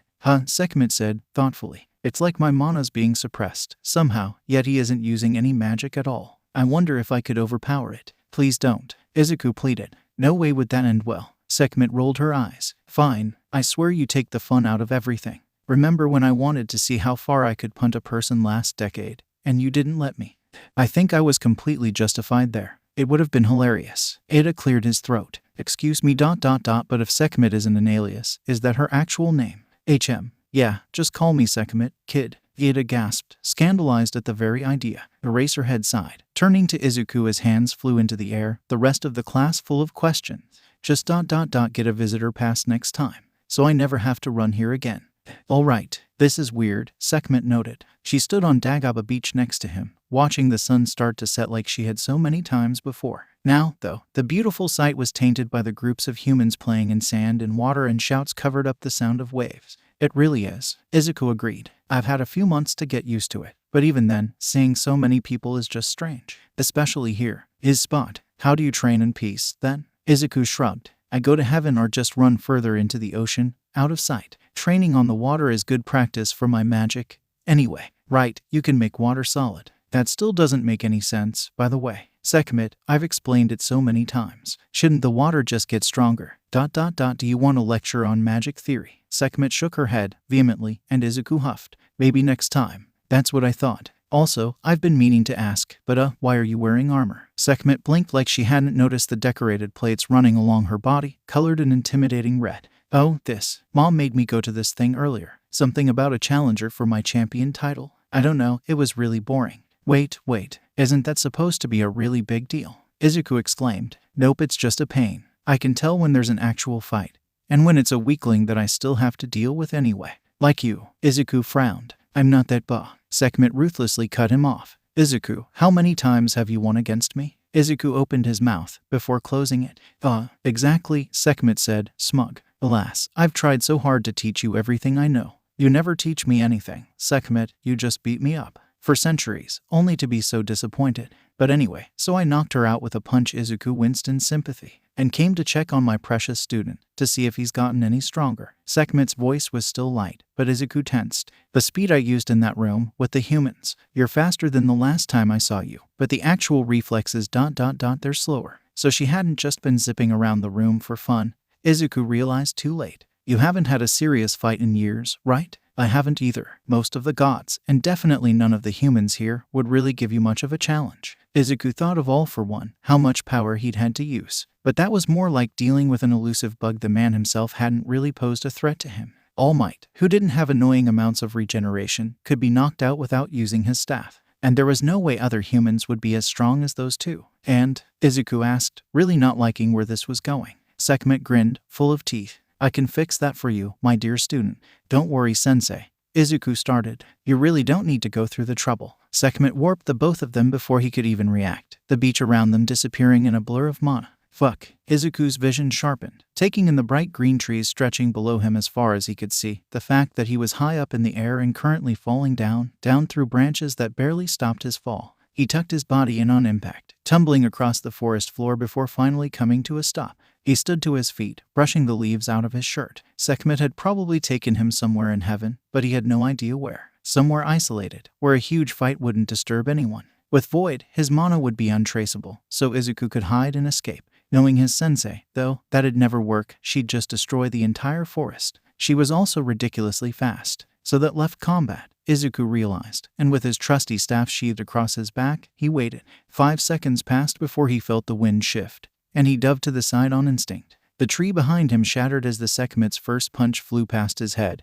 wood flying out like shrapnel. Izuku ducked under a roundhouse kick just in time, throwing his palm out, and the air tinged purple as it forced her back like a weighted blanket. If you wanted to fight, you could have just asked, Izuku muttered under his breath. His tyrannical sensei let out a laugh at the thought. But where's the fun in that? She sliced through the air barrier like it was nothing, and Izuku attacked. Sekhmet deflected 2 punches easily before sliding past the following kick, her elbow striking his gut before her arm whipped the other way, and the back of her fist smacked his jaw. Izuku stumbled back, recalculating, raising both arms to cover his face like a boxer. He caught her next chop on his forearm, his fists flying in a volley of jabs in that same instant. Sekhmet weaved through the attacks before aiming straight for his unprotected stomach. Izuku caught the punch with both hands, turning in the same motion to throw her up over his shoulder, only for Sekhmet to twist in midair, straightening out her legs to somehow land on her feet. He was still holding her arm and she pulled him in, knee slamming into his gut and knocking the breath out of him. She grabbed him by the shirt and launching him through a tree, sending him tumbling across the forest clearing.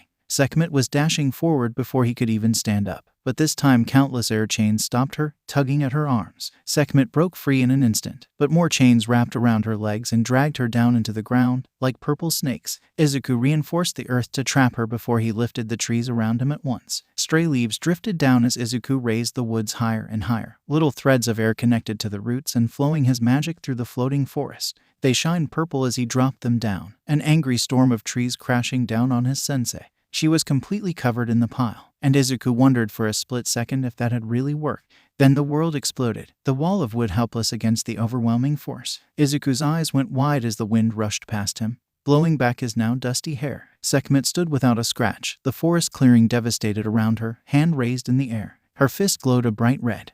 He'd made her get serious. Izuku felt instant regret seep into his bones. That was tricky, actually, Sekhmet mused. Not using my magic after a move like that would be pretty rude, wouldn't it? As she talked, her enhancement magic slowly massed around her like a cloak, very much not a good sign. He needed to interrupt her. Stance 6, Javelin. In a fluid movement, he unsheathed the staff from his back before pouring his reinforcement and throwing it with all of his might. The weapon cut through the air like a missile, straight at her face. Sekhmet tilted her head and the staff blazed by, only grazing her cheek. That was too obvious, Izuku. But then the air pulled at the staff, strings upon strings of mana connecting and yanking it back like a rubber band. The attack slammed into her back at twice the speed, and she stumbled forward in surprise. He kicked her in the side in the opening, catching his staff as it fell and swinging it towards her face. Sekhmet's palm glowed red as it effortlessly stopped the blow, and Izuku's eyes went wide. The next kick sent him flying back as dug his heels into the dirt and blinked back stars. Sekhmet moved way faster than he could react. Then what he needed to do was, with a flash of red, Sekhmet was already on him. This time he willingly took the punch, feeling his chest scream even as he moved with the momentum, pulling one end of his staff down to lift the other side like a lever. Stance 10, Uppercut. The blow cracked against her jaw, forcing her head to glance up. Stance 1, Sweep. Sekhmet leaped up, barely clearing the attack in time. But Izuku was already flowing into his next stance as he grabbed the base of his staff with both hands and swung. Stance 2, Bash. In the air, Sekhmet couldn't dodge fast enough. The impact carried through her arms, pushing her off balance. Stance 3, Pierce. As Izuku pulled his staff back, he stepped to the side so he was holding the staff parallel to the ground and stabbed forward. Sekhmet's hand closed around the staff, centimeters from her face, and his second strongest stance stopped dead short. Her entire body was imbued with mana now, seeping through her like blood. It was almost tangible in the air around her, the pure energy burning his skin as she got stronger and stronger. Izuku had never seen her use this much power before, and he was terrified. He pulled on the staff desperately, but it didn't even budge in her grip. That was a good fight, wasn't it? Very fun, Izuku said, his voice shaking. But you know, we really should be getting back now. Sekhmet cracked her knuckles. Oh, don't worry about that. I told Aurora we'd be back late. And we're just getting started, right? Izuku let go of the staff, dropping to the ground. The attack missed, and the air pressure uprooted an entire forest behind him. Loud winds all he could hear as the miniature hurricane swept across the ruined landscape. Holy shit, he didn't have time to stare. Rolling to the side as an axe kick carved the earth where he stood, Sekhmet threw his precious staff to the side carelessly. He made obstacles to buy time, but it was useless. She shattered his air shield and her enhanced form tore through his chains without pause. Reinforcement magic was useless without his staff, apparently. So Izuku activated Void, letting go of his magic as the technique took effect. His ability to sense mana was unmatched in this state, and the only way he'd last another few seconds. The only source of mana for miles was the overpowered goddess in front of him, a bright red outline. He focused, following the red body as it started to move. Izuku ducked under a roundhouse kick, seeing the mana build for a follow-up and sidestepping just in time. He weaved through a barrage of red fists before leaping back as she punched a hole in the ground. All he could see was a blur, but with her entire body enhanced, that was enough. He parried a blow that would have taken his head off, and then another aimed at his side. How are you doing that? Are you predicting my moves? Sekhmet mused, even as Izuku narrowly dodged 3 more jabs. I doubt it's some kind of precognition. Wait, I think I've got it. Her mana suddenly flared out, and Izuku jumped back on instinct. Oh, my mana. That's clever. But you can't even attack like that. Too concentrated on dodging, Izuku winced, forced to block a punch that made his left arm ache. And what if I go faster, say, 80%? Izuku twisted, but the speeding punch still struck his side before he could get out of the way. I don't remember you being this mean, Izuku whined, letting out a hiss of pain. Sekhmet shrugged. You're strong now. Why should I go easy on you? Izuku blinked. What? Really? You think I'm strong? Sekhmet rolled her eyes. I haven't gotten a chance to fight this hard in thousands of years. You're skilled, Izuku, even if you are really dense.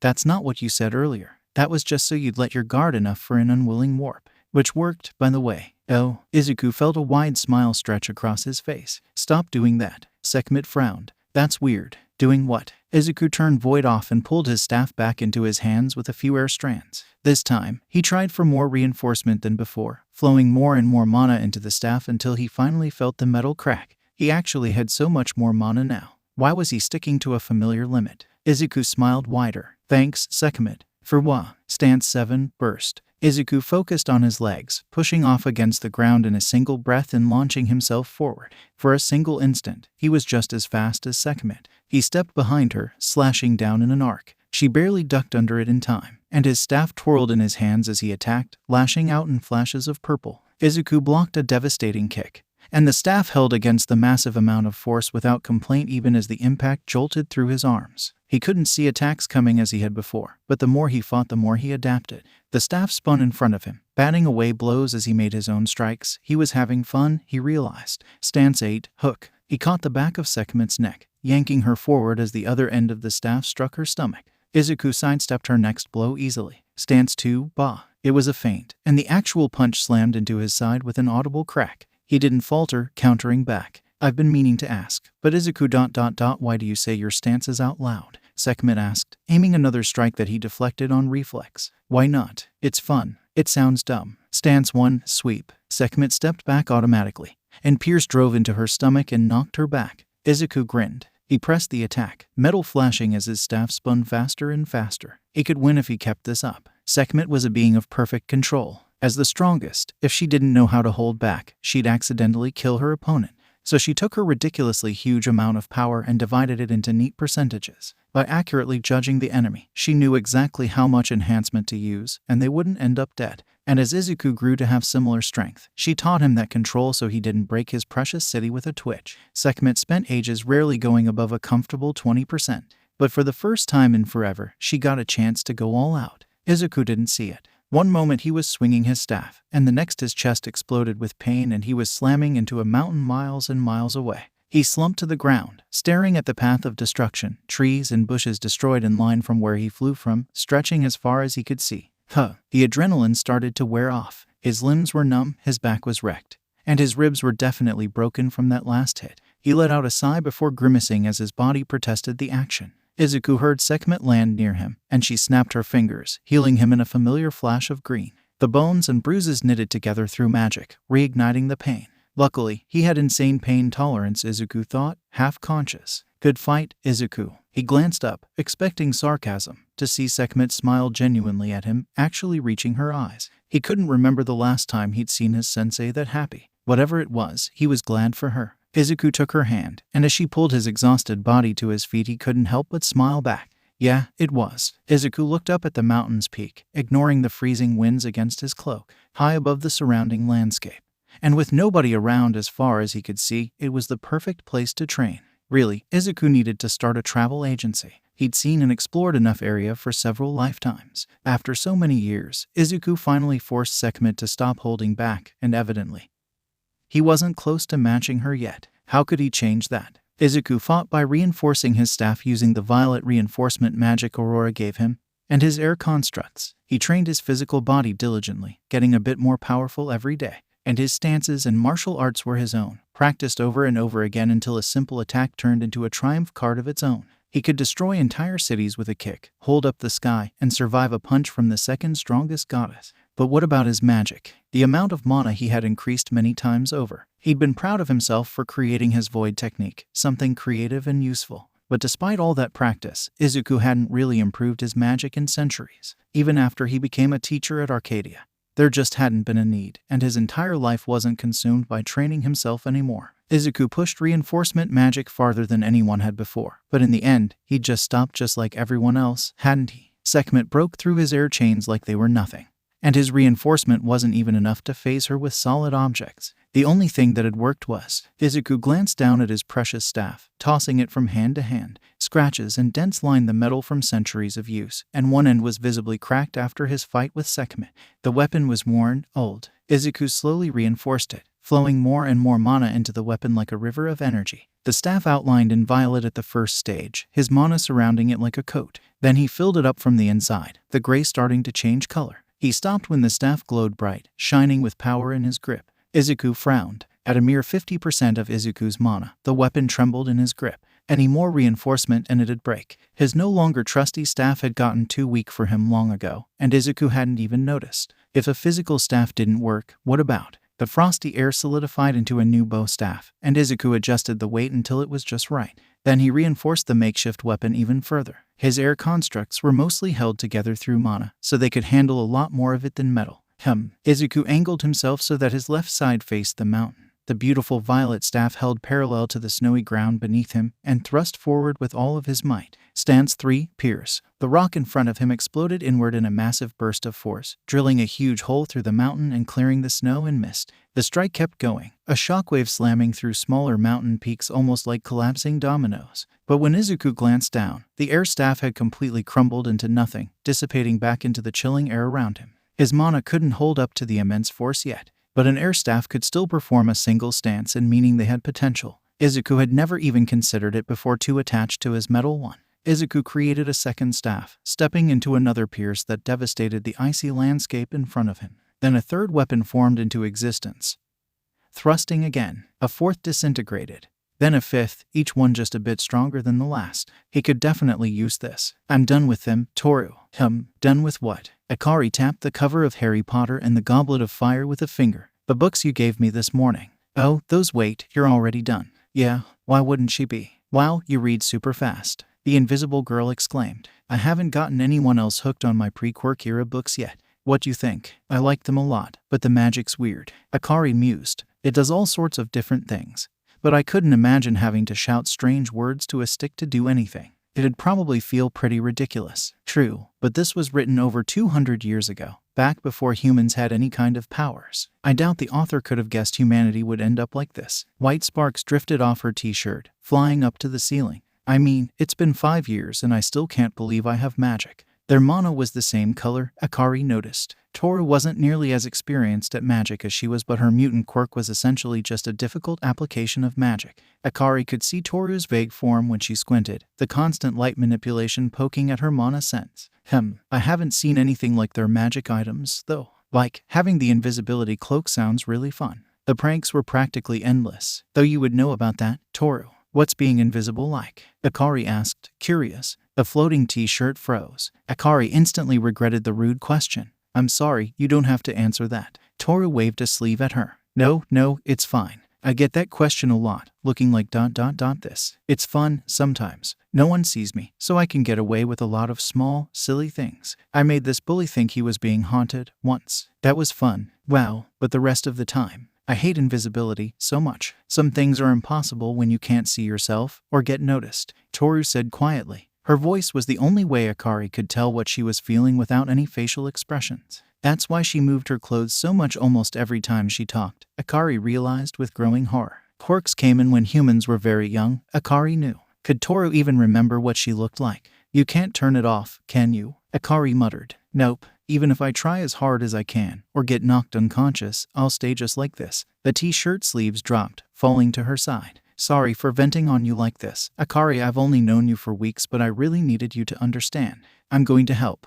I don't think anyone can, Akari, Toru muttered bitterly. My parents have taken me to so many. I'm going to help, Akari repeated, determined, as she grabbed both of Toru's invisible hands. I swear it. Aizawa-sensei let out a long yawn. So ... why am I here again? It's late. The three of them stood in an empty gym gamma, Akari still holding her friend's hand in a death grip.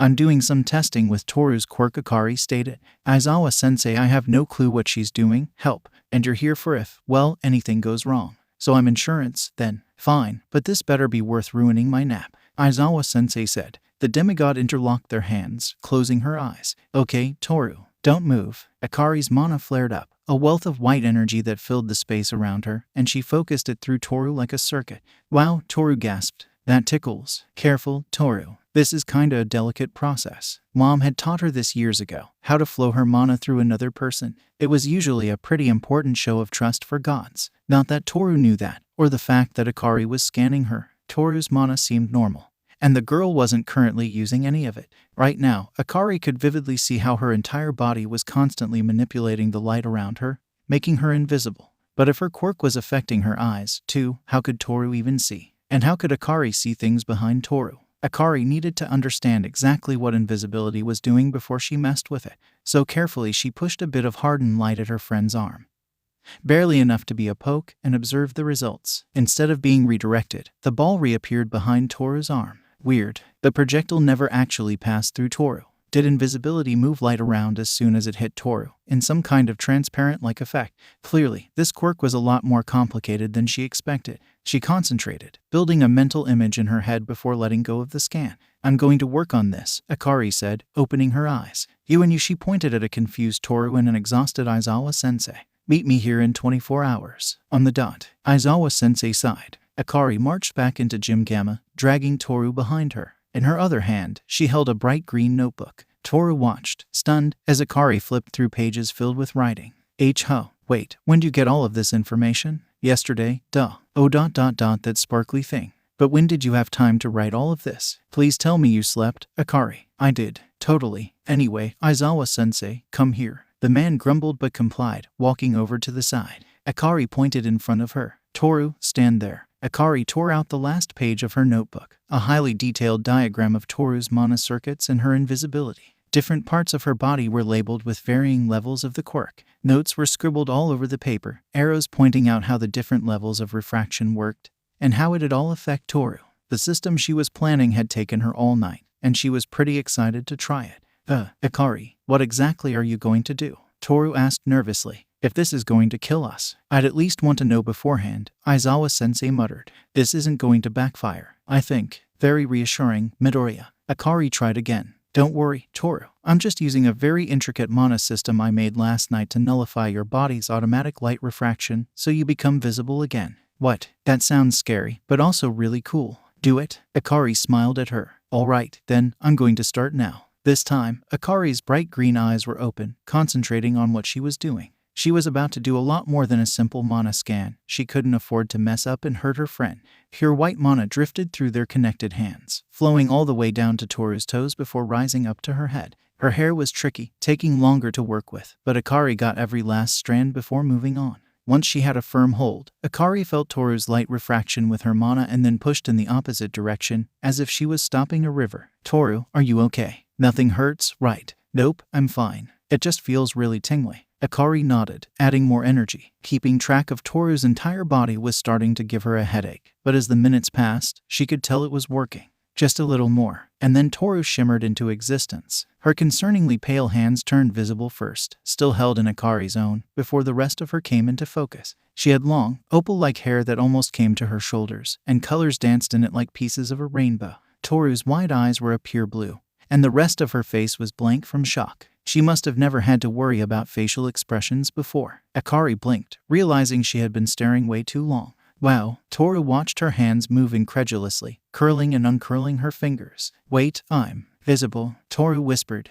Akari grinned. Yeah, no way. Yep. Oh my god, Akari, I'm visible. Look at my hair. It's so shiny. And Toru poked her elbow. I have arms. You do. Legs too. Wow, this is so weird. Toru giggled. Wait, you can see my face, right? What do I look like? The now visible girl smiled, excited.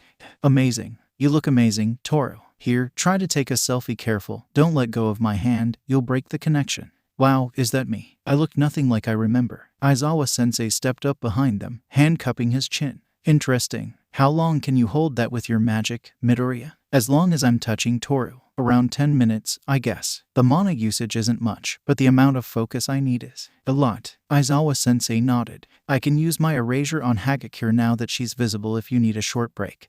But it won't last more than a minute. Arms wrapped around Akari as Toru pulled her into a fierce hug. Thank you, Akari. I don't even know how to. You don't have to do anything in return for me, Toru, you're my friend. Akari hesitated for a moment before hugging Toru back. It's not complete yet. You're only visible for a few minutes right now. You don't get it. Being able to see me, even if it's temporary, means everything. I even have a picture now, so I can't forget my face again. Toru pulled away enough so that Akari could see her face. The no longer invisible girl still holding onto Akari's shoulders. But Akari, can I ask you something? Akari tilted her head. Yeah, what is it? Can I introduce you to my parents? And that was how Akari was here, sitting with the Hagakure family for dinner and having no clue what to say. Had she even processed Toru's request before she said yes? Probably not. Your cooking's really good, Hagakure. Akari complimented, breaking the silence. Only for both of Toru's parents glanced at her. Her cheeks reddened. Right, that was not just Toru's mother's surname ... and she'd forgotten the honorific thing, too. Thank you, dear. Don't worry about surnames and all that here if it's less confusing. You can just call me Aka-san. Hagakure Mary said brightly. It was pretty clear where Toru got her personality from. Akari nodded. Sure, Aka-san. The word was a little weird on her tongue, but if she was going to live in Japan she should probably get used to stuff like this. She couldn't call everyone their given names, after all. And for some reason, Akari wanted to make a good impression on these two. The both of you are classmates, right? Hagakure Takashi said. How's UA been for you two, so far? Toru's father seemed to be a little more reserved than the other two, yet he had that same energy around him. Surprisingly, neither of Toru's parents were invisible like she was. Akari desperately wanted to ask about their quirks. Was that rude?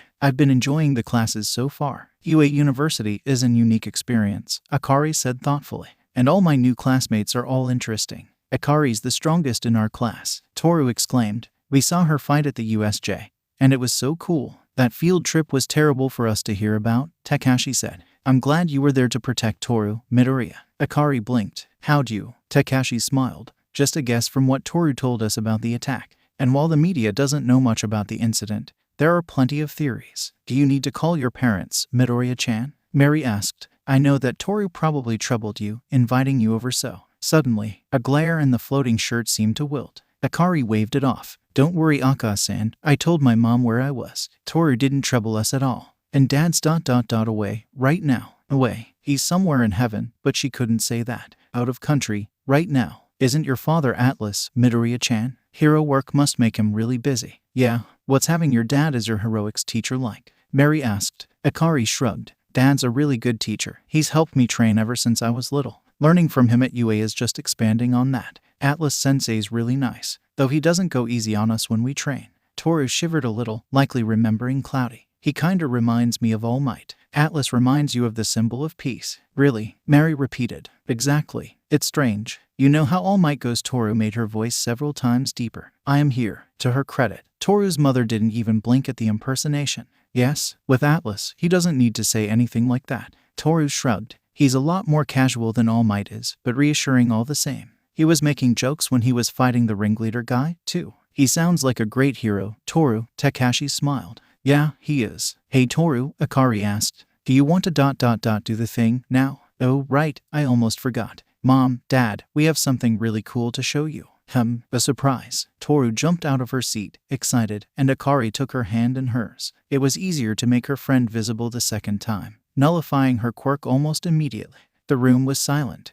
Honey, am I dreaming right now? Takashi whispered. Mary rubbed her eyes. I'm seeing the same thing, dear. Midoriya-chan, how? Toru's mother stepped forward slowly, gently brushing Toru's silver hair to the side. She framed her daughter's face with her hands. It's been so many years since I've seen you ... Not that we love you any less for it. But wow, you've grown up so much, Toru. Akari almost felt like she was intruding on a private moment, but she couldn't go anywhere when she was the one keeping Toru visible. Toru's blue eyes were shining. Thanks, Mom. Midoriya, Takashi started, awed. How did you? Akari smiled softly. I'm pretty good at light magic. I wanted to help Toru. Toru, Takashi murmured. So I found a way to do it. It only works while I'm touching her at the moment, but maybe someday she'll be visible whenever she wants. Toru gripped her hand a little tighter. I don't know how we can thank you for showing us our daughter. Akari shook her head. I did this because I wanted to. Hagakure-san. You don't have to thank me. By the way, I can keep this up for 10 minutes, so if the three of you want to take pictures. It was a little awkward, taking their group picture with one hand without letting go of Toru. The Hagakure family's smiles, though, were blindingly bright, and Toru looked like she was having the happiest moment of her life. Now you come in too, Akari. Toru cheered. You're tall enough to take the selfie, right? Akari blinked. Wah, come on. Then Toru yanked her forward, and Akari was stumbling right into the center of the Hagakure family. Oh, this is happening now. Aurora closed her book as Izuku walked through their front door, glancing at his snow-covered cloak. Were you training in the mountains again? She asked, placing a hand on his cheek. Yeah, wow, your hand's warm. Aurora frowned. That's because her skin's practically freezing. Izuku. Oh, how long were you there? I didn't see you come back after you fought Sekhmet, and that was hours ago. Izuku blinked. How'd you know about that? Sekhmet passed by earlier before she checked in on you and ... Well, my sister starts a fight whenever she visits. That she does. Izuku agreed, his entire body still aching from that last punch. You avoided my question, I see. Let me guess, the second Sekhmet healed you, you went off to train. No, Aurora's beautiful eyes narrowed, and Izuku instantly backtracked. Okay, I did. But don't worry, Aurora. I'm completely fine. Aurora poked him in the chest. Oh, fine, the goddess sighed. This is why I worry. Neither you nor my sister have any sense of self-preservation. How did you get this badly hurt? Sekhmet's healing magic usually has you as good as new in minutes. Actually, I finally made her use all of her mana. We were fighting for a while, and it was really fun. Though I was mostly terrified since she started the fight out of nowhere. But I was doing well, and then suddenly she went all out like bam, and I was flying. Wait, where are you going? Aurora. Violet mana filled the living room as Aurora's armor formed around her like crystal scales, the princess marching towards the door on a warpath. I just need to talk to her. Izuku wrapped his arms around his wife's waist, barely holding the goddess in place. No, wait, don't kill Sekhmet. Why not? We like her, remember, and she's Akari's favorite aunt. Izuku pointed out. What? I don't have any other sisters, and you're an only child. Exactly. The armor finally dropped with a shimmer of light, and Aurora crossed her arms with a huff. Fine, but next time we're fighting her together, all right. Izuku grinned, hugging her tighter. Of course, only after you're completely healed.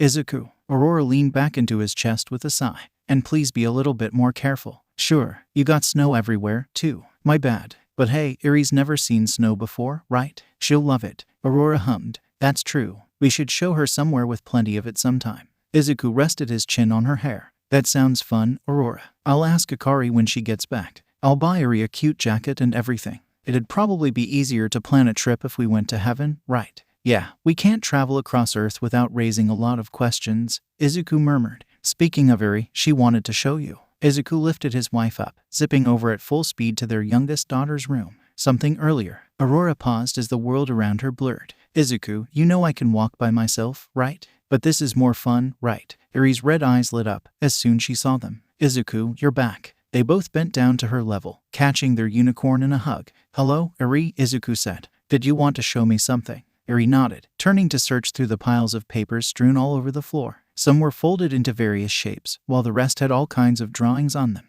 There were pencils littered throughout the storm of art. Here, Irie proudly presented her creation to him, and Izuku took it carefully. It was a paper cone, shaded light yellow by a colored pencil. The bottom was held together firmly with tape. Oh, it was what is it? Izuku whispered to his wife. Aurora rolled her eyes at him. It goes on your forehead, silly. Eri pouted. Like this? Izuku asked, reinforcing the hat to make sure it stayed on. Eri squinted at him, judging it acceptable, before handing Aurora one too. Oh ... that's what those were. Eri beamed at them, and Izuku's heart melted faster than the snow in his hair. Now you're both unicorns, just like me. Aurora smiled, soft, as she gently adjusted the paper horn on her head. I love it, Eri. Thank you. How did you think of this? Izuku patted the girl on the head, and Eri smiled even brighter. I was thinking about how you and Dad. Izuku froze. Don't have a horn, as I do. And Mom, you always say that mine is super beautiful, so I made horns for you too. Eri finished, happily. That's really clever, Eri. Aurora's lip trembled.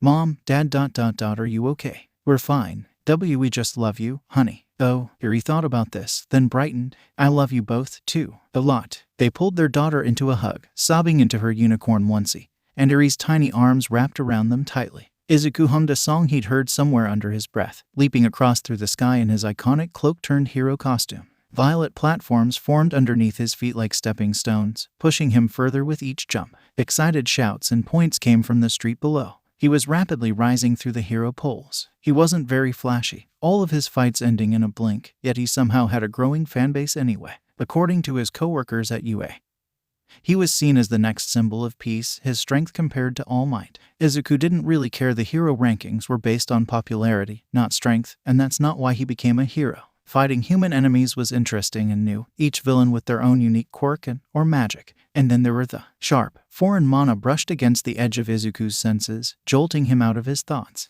Izuku twisted midair, kicking off in the opposite direction, wind blowing past his face and rippling through his hair. Ever since humanity returned, yellow portals had been opening, carrying with them this unnatural mana that made Izuku's gut twist. They hadn't been a problem at the start, both extremely rare and bringing ridiculously weak monsters. Heroes could deal with them with ease, especially those used to taking out monsters during the drift. But as months passed, the portals only grew increasingly common and more dangerous. Izuku cut through the sky, a few jumps taking him to Hasu City in a minute. He closed in on the scene, landing on the street without a sound. Heroes were already on the scene, Izuku noticed. The duo had gotten all of the civilians out of harm's way and were beating back the creature. There was only one monster, the large yellow portal slowly closing behind it. It was bigger than anything Izuku had seen so far, a green, scaly body as wide as a truck. Two heads whipped around, blasting yellow energy at the heroes. Izuku watched as the leader, a man completely covered in white armor, blazed circles around the beast, dual blades on his arms slashing at it with each pass. His psychic fired off blue blasts while he drew its attention, attacking from range. Their teamwork was fluid and impressive. The monster lunged, and the armored man slid under its jaws, tracing a long cut with his blades. It roared in pain, golden dust floating off the wound, and the other hero struck with a burst in the opening. Izuku stepped next to the hero as he caught his breath, the engines on his arms giving off smoke. Hello, he startled, eyes going wide behind his helmet. Atlas-san, when'd you get here? Izuku lifted his hand and the twin heads harmlessly crashed against an air barrier, protecting Ingenium's sidekick. She stared at the sudden force field, confused. Just now, do you two want help with that thing? Izuku asked. They were handling it fine, but Izuku could never just sit back and watch when people were in danger. Also, this guy was clearly Ada's dad or something. Ada's dad nodded. Yeah, that'd. Izuku's fist flew and a gaping hole carved into the monster's chest in an instant. It stilled, both heads glancing down in confusion as it disintegrated into dust. He still didn't get why monsters died like that, but not having to deal with the bodies was nice. Be great. He trailed off. Holy shit, they weren't kidding about you. Thanks for the assist. No problem. Hey, you're Ingenium, right? I think your son's in my class, Izuku said. Ingenium's sidekick coughed next to him, and the hero seemed to wilt behind his armor. My what? Izuku held a hand in front of his chest. This tall, serious, has engines. Oh, you mean Tenya. I heard you were the heroics teacher at UA. How's my brother doing? Ingenium stressed the word. He's driven and has potential, but kinda stiff. Ada emulates you a lot, Izuku commented. Their hero costumes looked nearly identical, and they even fought similarly with their engines. Ingenium seemed a lot smoother though, more natural. Ingenium chuckled. That he does. Can I ask you something, Atlas-san? Sure. Why is there a yellow cone on your head? I thought it was a mutation at first, but up close. Oh, this. Izuku smiled, tapping the reinforced implement with a finger. It's my horn. Ingenium stared. but it's clearly made of paper. It's my horn. A yellow sleeping bag slithered into the gym like some kind of giant snake. Akari and the rest of her class didn't even bat an eye at Aizawa-sensei's entrance, though she did wonder when the man actually got into the bag. Did he crawl all the way here from the teacher's lounge? Aizawa-sensei yawned as he stood to his feet. All right, Hellspawn. As you know, the UA Sports Festival is in 4 weeks. That means we're going to be increasing your training immensely plus ultra or whatever. Akari slowly raised her hand. What's the sports festival? Aizawa-sensei blinked. I guess it has been 5 years. Basically, all of the students in the year face off in competitions, with the last round being tournament fights. Many citizens tune in to watch it every year. That sounded pretty fun. Didn't we just get attacked by a bunch of villains? What if that happens again? Kaminari asked. That won't be a concern. We will have several heroes patrolling the event and in attendance, including Atlas and All Might. This is the first sports festival after the drift, making it incredibly important to display the strength of our future heroes. Isn't showing off our strengths and weaknesses a terrible idea? Fuji said hesitantly. Aizawa-sensei sighed. Yes, but that's exactly what's going to happen to any hero that works in the spotlight. If you need to, talk to me after class so you can opt out. However, this is also an excellent chance to get internship offers from heroes who see you in action. He walked over to the training mats at the center of the gym, the class trailing behind him like baby birds. Raise your hand if you have any experience with hand-to-hand combat. Akari did so, along with barely a third of their hero class. Aizawa-sensei sighed. Those who have at least some idea what you're doing, pair off on the mats there. No emitter and transformative quirks allowed. First one to be pushed off or knocked out wins. The rest of you will be working with me to get some foundation. Isn't this a little unfair for people who don't have mutation quirks? Shoji asked. Despite living in the same dorm, Akari never saw the man without that cool mask on. He probably liked being mysterious or something. Preparing for that kind of situation is part of why we're doing this, Aizawa stated simply. And asking you, Fuji, and Ajiro not to use your extra limbs would throw you off balance. Asui, you're an exception.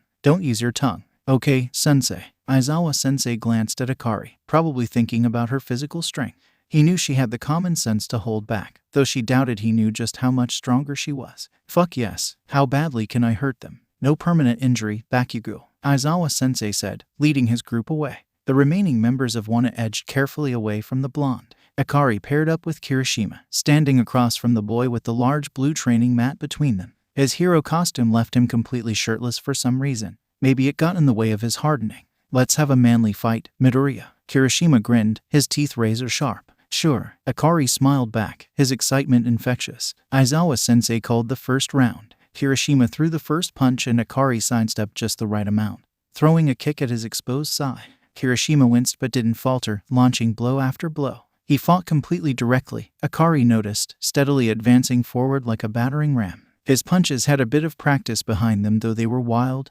unrefined. Akari caught a hook on her forearm and elbowed him in the chest, forcing the boy to take a step back. She swung an axe kick before he could recover, carefully holding back as she struck down his unhardened shoulder. He stumbled, barely keeping his footing. Whoa, that was fast. He rushed forward and she weaved through every punch easily, leaning just out of range. Despite that, he only grinned wider. For Akari, sparring with her classmates was a control exercise. It was easy to regulate her strength after decades of living on Earth and practicing with her dad. But actual combat meant that she had to regulate every movement, every touch, constantly keeping her speed at human levels. And her attacks, well, she really didn't want to murder her classmates. I'm going to kill you, bastard.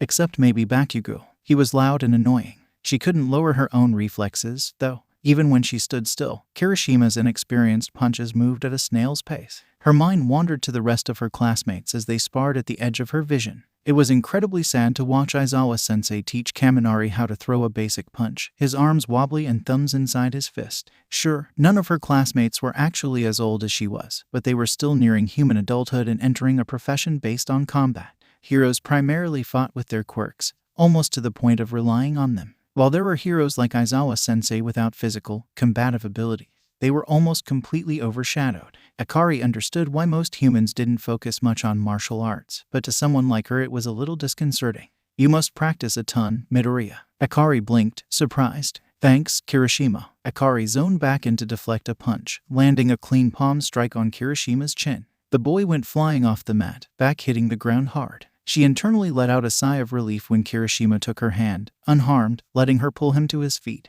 You were holding back a lot, huh? Kirishima stated. Akari nodded, a touch guilty. Yeah, I'm sorry. Kirishima shook his head. Nah, it's cool. I have a long way to go. But Midoriya, how'd you get that good? You fight so fluidly. Akari shrugged. I train a lot, I guess. My dad taught me. Todoroki's eyes flicked to her from the other mat, suddenly interested. Oh, I see. You must have practiced a ton. Akari smiled. Not many people seemed to notice that, especially humans, who believed her strength was from a lucky quirk instead of decades of effort. Thanks, Kirishima. Switch, Aizawa-sensei called out. And the sparring students rotated. Akari turned just in time to see Zero fall over from trying to kick too high, deepening Aizawa-sensei's scowl even further. Kaminari was on the ground, unmoving. Heaven, he's going to kill them, Akari muttered. I didn't take you for someone religious, Akari. Sue, her new partner, glanced up at her in question. Akari blinked. What? Oh, yeah, I believe in gods and stuff. I mean, humans already have quirks and magic. It doesn't seem too far-fetched. I wasn't judging you, Kiro, Sue said. I apologize if I came off as direct or rude. It's just in my nature to say what I think. I think that's pretty cool, Sue, Akari said honestly. Someone blunt yet true is very trustworthy. Sue nodded just as Aizawa-sensei called them off. The frog-like girl immediately fired off a set of kicks, launching off the ground like a spring. Akari ducked under an impressive dropkick, watching Sue's dark green hair fly up at the movement. The girl landed smoothly, twisting into a roundhouse kick that clipped Akari's nose. Akari punched at her stomach and Sue flipped back out of range. Sue's fighting style was the complete opposite of Kirishima's, airborne and full of kicks instead of his pure brawling. She wasn't bad. Sue leaned back a full 90 degrees, dodging a hook before aiming a blow at Akari's head. She was certainly flexible, possibly from her mutation. Akari didn't really know much about frogs. What abilities does her mutation give you? Akari asked, curious. She was starting to push Sue back now, kick by kick. A couple. Akari blocked a punch, feeling the girl's notably larger hand. Things, Kiro. I have stronger legs and a very long tongue. I also swim really well. Akari caught Sue's leg and threw her, the frog-like girl rolling with the impact and stopping just inside the mat. That's kinda cool. Where I'm from, there aren't many mutation quirks, more like none, so I think they're pretty interesting. Sue croaked, moving into a crouch. Next she was going to. Akari sidestepped and Sue's legs flew past her, her eyes wide before a perfectly timed uppercut sent the airborne girl tumbling to the ground. Sue came to a stop outside the area, staring up at Akari from the ground. A lot of people would disagree with you, Sue murmured. Mutation quirks aren't looked kindly upon, especially after the drift. Well, they're dumb, Akari stated simply. I don't think any people in our class are like that, either. Sue looked at her for a moment before nodding. I guess so, Kiro. Her last opponent was clearly excited, the floating gym shirt bouncing in place. Toru was wearing short sleeves, Akari realized, so without focusing on her mana she couldn't tell where the invisible girl's arms were. Clever. I won't go easy on you, Akari, Toru declared. Akari smiled. I wouldn't. She stepped back on reflex, a slight breeze brushing her face. Toru hadn't even waited for Aizawa-sensei before attacking. Hey, a disembodied laugh was the only response she got as Toru moved again. Her sleeves slashly wildly. Akari focused on her shirt as she blocked, trying to trace the girl as invisible fists crashed against her forearms. Akari couldn't fight blind like her dad could. She knew the general area where Toru was from her still visible clothes, but with no way to see her arms, nearly all of Toru's punches landed, impossible to counter. You're being really mean, you know, Akari complained. Toru giggled. It's not like I can make myself visible. And Akari, you're barely affected. Akari couldn't turn her godly durability off, either, which was pretty unfair. But that wouldn't matter if Toru pushed her off the mat. Toru must have worked really hard to be a hero with an ability like hers, and it showed. Her footsteps were quiet, blending in with the loud voices around them. Toru was getting more confident, pushing Akari back against the mat. Attacking Toru's shirt wasn't working, so Akari improvised, throwing twisting hooks and swinging her leg for where she guessed Toru's head was. The floating uniform crumpled in at the last moment, and Akari's roundhouse kick hit nothing but air. If Akari could see her face, she bet Toru would be grinning her wide smile, her bright blue eyes glittering as she danced out of range yet again. Maybe she was going about this the wrong way. Akari automatically stepped back when she saw her shorts raise, letting the kick fly by. She dived in with a palm strike, knocking Toru back in the opening. Instead of trying to react in time, all Akari needed to do was predict her movements, now that she had a decent handle on how fast she was moving. Akari swept low for Toru's legs, forcing her to leap up. Timing it perfectly, Akari grabbed the space above her and caught an invisible fist in her palm. Gotcha, Akari cheered. Oh fuck, Akari twisted, throwing Toru over her shoulder in a fluid move. The invisible girl shrieked as she was swung down an arc and slammed into the mat. The breath left her in an audible gasp. Quickly, Akari pinned Toru's other arm down, giving her no time to escape. "You surrender, Toru." Toru struggled a bit, Akari's grip not budging at all, before letting out a sigh. "Fine, I give up. It's unfair, you're way too strong, Akari." Akari grinned down at her. "Thanks, that wasn't a compliment." Akari stood, pulling the girl up with her. Toru swayed a bit with the movement, brushing against Akari's arm as she regained her footing. "You're pretty strong too, Toru." Toru snorted, still panting. That's why you didn't even break a sweat." "I mean it," Akari insisted, staring where she guessed her eyes were. "Your form is really good.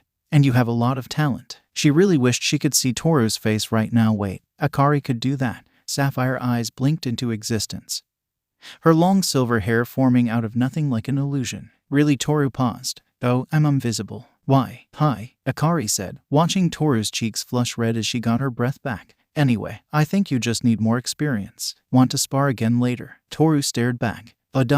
Sure." Akari smiled. "Cool." She was cut off as Mina screeched at the top of her lungs. "Oh my god, is that Toru?" Izuku hadn't even noticed that night had fallen, stars visible against the sky and streets nearly empty. That happened sometimes, hours slipping through his hand like grains of sand before he knew it. He'd most likely patrolled far longer than he was supposed to, but Izuku didn't really mind. Hero work wasn't really work for him, it was just something easy yet satisfying to do when he wasn't teaching. Staving off the eternal boredom was his real job. He stopped on the edge of a high building, relaxing in the view of the world below. Everything was silent, as it rarely was after humanity returned. As much as he loved the constant clamor and voices that told him that the drift was over, moments like this were precious. The air shifted, and Izuku's hand snapped up on reflex. Something soft caught between his fingers, a twitching red feather trying to escape his grip. "Damn, your reflexes are fast." A man landed a few meters away, wearing an open jacket and a yellow visor over his eyes. Most noticeably for Izuku, though, were the huge red wings poking out of his back. Izuku shrugged.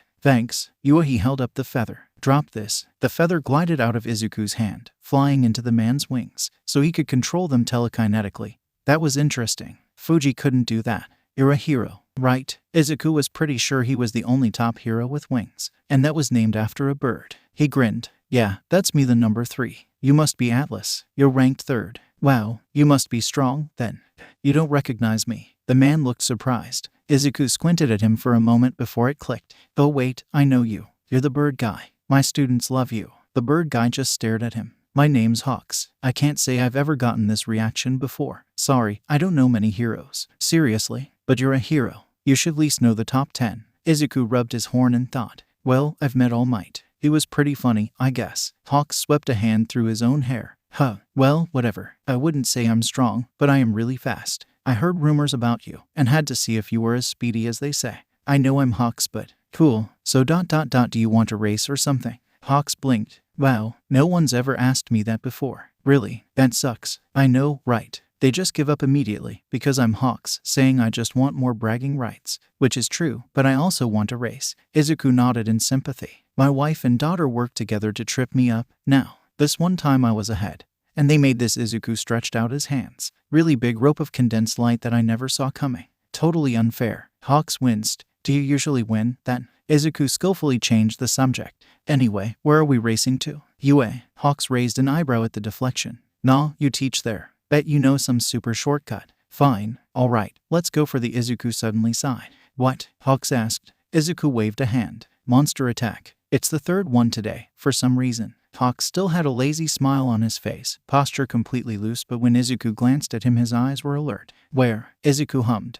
"Right here, apparently." "Weird, never had a portal form on me before." "You're pretty casual about this," Hawks noted. "Most heroes are terrified of these things." "Are you?" Izuku asked. Hawks smirked. "Nope." The foreign sense of energy came to a head. Yellow rift tearing into the space in front of them. It was smaller than usual, Izuku observed, and thinner too. But Izuku's senses were prickling, ready, and a hand drifted to the staff on his back. A single figure stepped through before the portal closed. Izuku blinked. The man was tall, almost a head taller than Izuku himself. 2 horns extended out of his inkai black hair, long and curled, but neither were as cute as Irie's. He was shirtless, some kind of scaly armor covering his bottom half, and his skin was a crimson red. A single human figure. Then Izuku felt his mana, an overpowering mass that almost felt sickening. wrong like a mysterious monster portal multiplied 1,000-fold.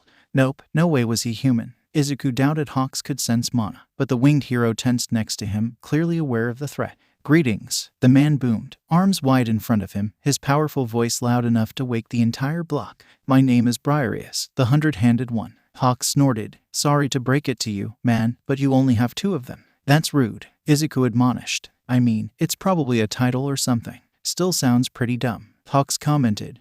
"Isn't your hero title literally just Wing Hero?" Hawks grimaced at the reminder. "Well then, what's yo?" The air temperature dropped several degrees as Briareus narrowed his pitch-black eyes. "I do not appreciate being ignored." "You, the one with the white hair. You're Izuku, correct?" Izuku blinked. Huh, a monster knew who he was. "Weird. Yeah, that's me. I am here to kill you, Izuku." Izuku froze, his actual name confirming Briareus wasn't from Earth. "Bird, you are free to leave. This is none of your business." Hawks burst forward, 2 feathers sharpened in his hands like red blades. "Yeah, and no thanks. Don't feel like letting you kill my new racing buddy." Briareus merely nodded. "Protecting your friend. I can respect that. You'll die first, then." And the instant before Hawks struck, Briareus moved. If Izuku hadn't been waiting for it, he wasn't sure if he could have reacted in time. But he had, so when the world slowed to a crawl, he was already running. Hawks's eyes were wide, trying to reverse direction with a powerful flap of his wings as he flew back in slow motion inch by inch. The hero's instinct saved him the red fist that would have killed him, instead just grazing his yellow visor.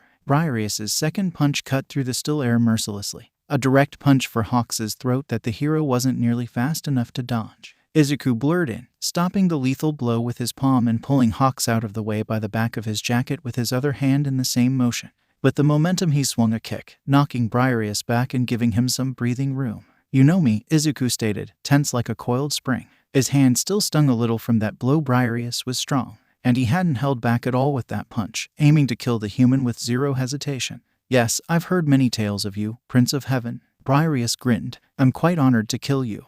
"Can I ask why you're here to kill me?" Izuku asked, curious. That hasn't happened in a while. Heaven's politics were not that intense. And there definitely weren't any struggles for Amaterasu's throne. That didn't mean that there weren't a fair share of people trying to assassinate him or Aurora. But this felt different. "Sadly, I can't tell you that," Briareus informed regretfully. "However, be satisfied with the fact that you will suffer a proud death on the battlefield." "I don't think that helps much, man," Hawks quipped. The fact that he had nearly died a second ago didn't even seem to register. "How about you take a proud death?" A huge mass of feathers suddenly descended from the sky above them, surrounding Briareus like a vice. Briareus batted at the feathers blindly, the swarm unrelenting as they cut the man again and again, but didn't seem to be doing any damage, merely buying time. "Tisk, even using most of my feathers, I can't leave a scratch? Huh, Hawks, can you evacuate everyone within a few blocks?" Izuku said. Something in his voice made Hawks glance at him, stunned. "Of course, but do you really think you can take this guy on alone? He has an incredibly powerful amplification quirk." An ear-splitting crack resounded throughout the entire area, shattering the windows on every building nearby.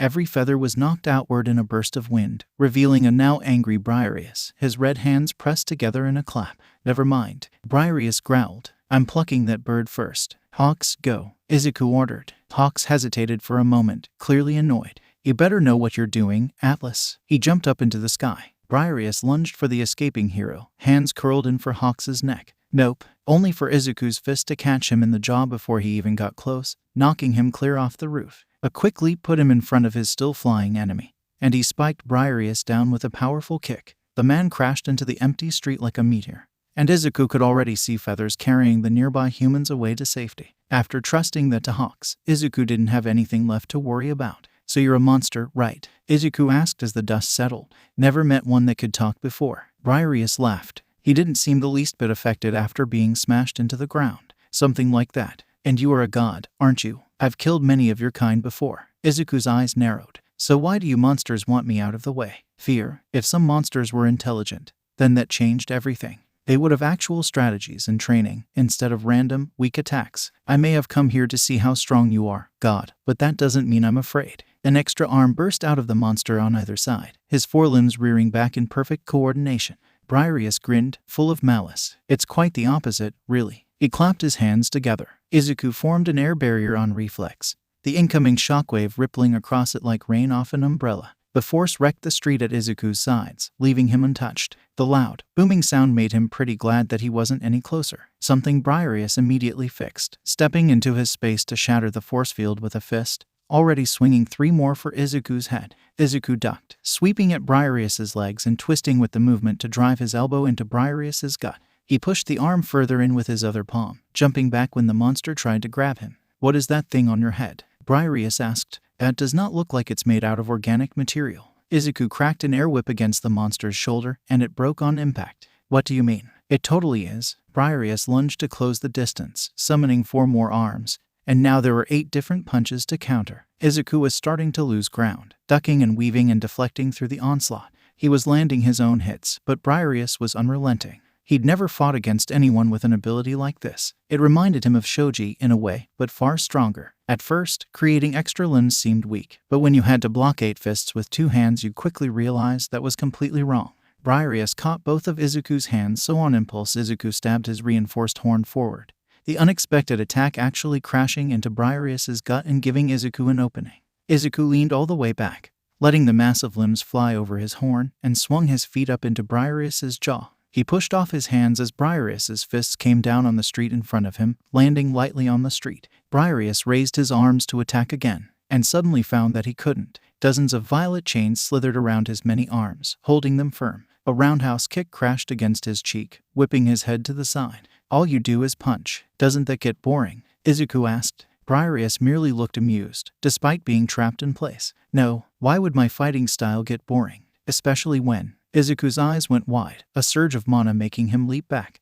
Like some kind of horror movie, the chains broke, links ripped apart like paper. His arms had increased again. Izuku knew, but now he could barely count them as they swirled around, weaving into yet somehow not tangling with each other. It had to be at least 20. "What the fuck?" Izuku blurted. "I have this many arms." Briareus laughed. It was just as loud as before, but now it grated at Izuku's bones and prickled his skin. "Oh how I love seeing the reactions." He was enhancing all of them, Izuku realized. Not only was each limb kept track of, but he was also using his magic on all of them in a ridiculous feat of concentration. The despair when they realized what that nickname means. Briareus caught an axe kick with 5 forearms, and then another to the neck as Izuku twisted in mid-air. Izuku threw a few jabs at his back, but they were batted away easily. A chop or 10 crashed into the back of Izuku's head, making him blink back stars. "That you're really good at rock, paper, scissors?" Izuku couldn't resist saying. "I've never heard of this rock, paper, scissors. Is it some form of combat?" "Then yes, I must be." Izuku rolled under 7 hooks, barely rising to his feet in time to sidestep another attack and then another. He held back a hiss as twin punches plunged into his chest,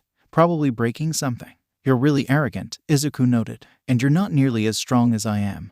Briareus growled. Izuku raised an air wall between them, just in time to avoid being grabbed. The barrier bought him a second before shattering into pieces, but Izuku sharpened the fallen pieces and shot them into the monster, doing nothing but ticking him off. "Irritating pest. If you give up now," Briareus yanked on Izuku's leg, and he kicked the arm away with a jolt of panic. "I won't make your death as painful as possible," he roared as an air spike stabbed through his foot, giving Izuku the opening to punch him in the face. "No thanks," Izuku responded, forearms starting to ache as he blocked another flurry of fists. "Don't feel like dying at all, really." One hand raised from the army of arms to wipe his face, another 2 limbs sprouting out from somewhere. How did he even have room for all of those? Then, the last trace of human mana left the area.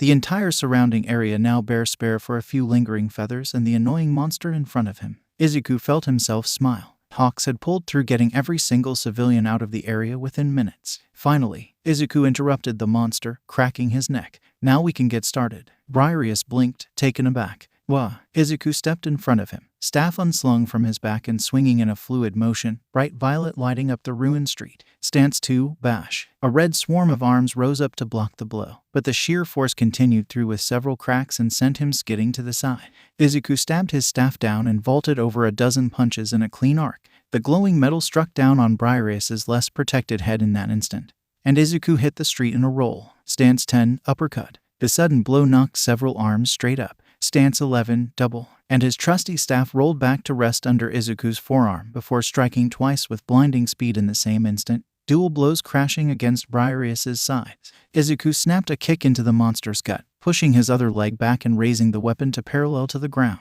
Stance 3, pierce. A point-blank range, the stab was lethal. Briareus went flying back, his body crashing over the street, many arms flailing out wildly as the wind howled and buildings were ripped apart around them. The monster tumbled across the ground before even more arms flooded out, digging into the street until he came to a stop. Slowly Briareus straightened up to his full height again, his chest now completely covered in limbs. There were just so many, and at once they all curled into fists and knife hands like a mind-bending mirage. "So that's your trump card," Briareus remarked. If Izuku squinted, he could see something gold dripping out of his stomach. "Blood. A weapon. I don't understand how it made you so much stronger, but it's still not enough, Prince of Heaven." Izuku sighed, lazily twirling the staff between his fingers. "You know how annoying it is to hit someone with a..." No way was he counting those. 70 arms. Well, you probably do, actually, but it's really irritating. That's so many arms for you to block with. And I only have one staff. There was a spotlight light coming from somewhere above them, a helicopter. Izuku didn't dare look away to check, his mind racing.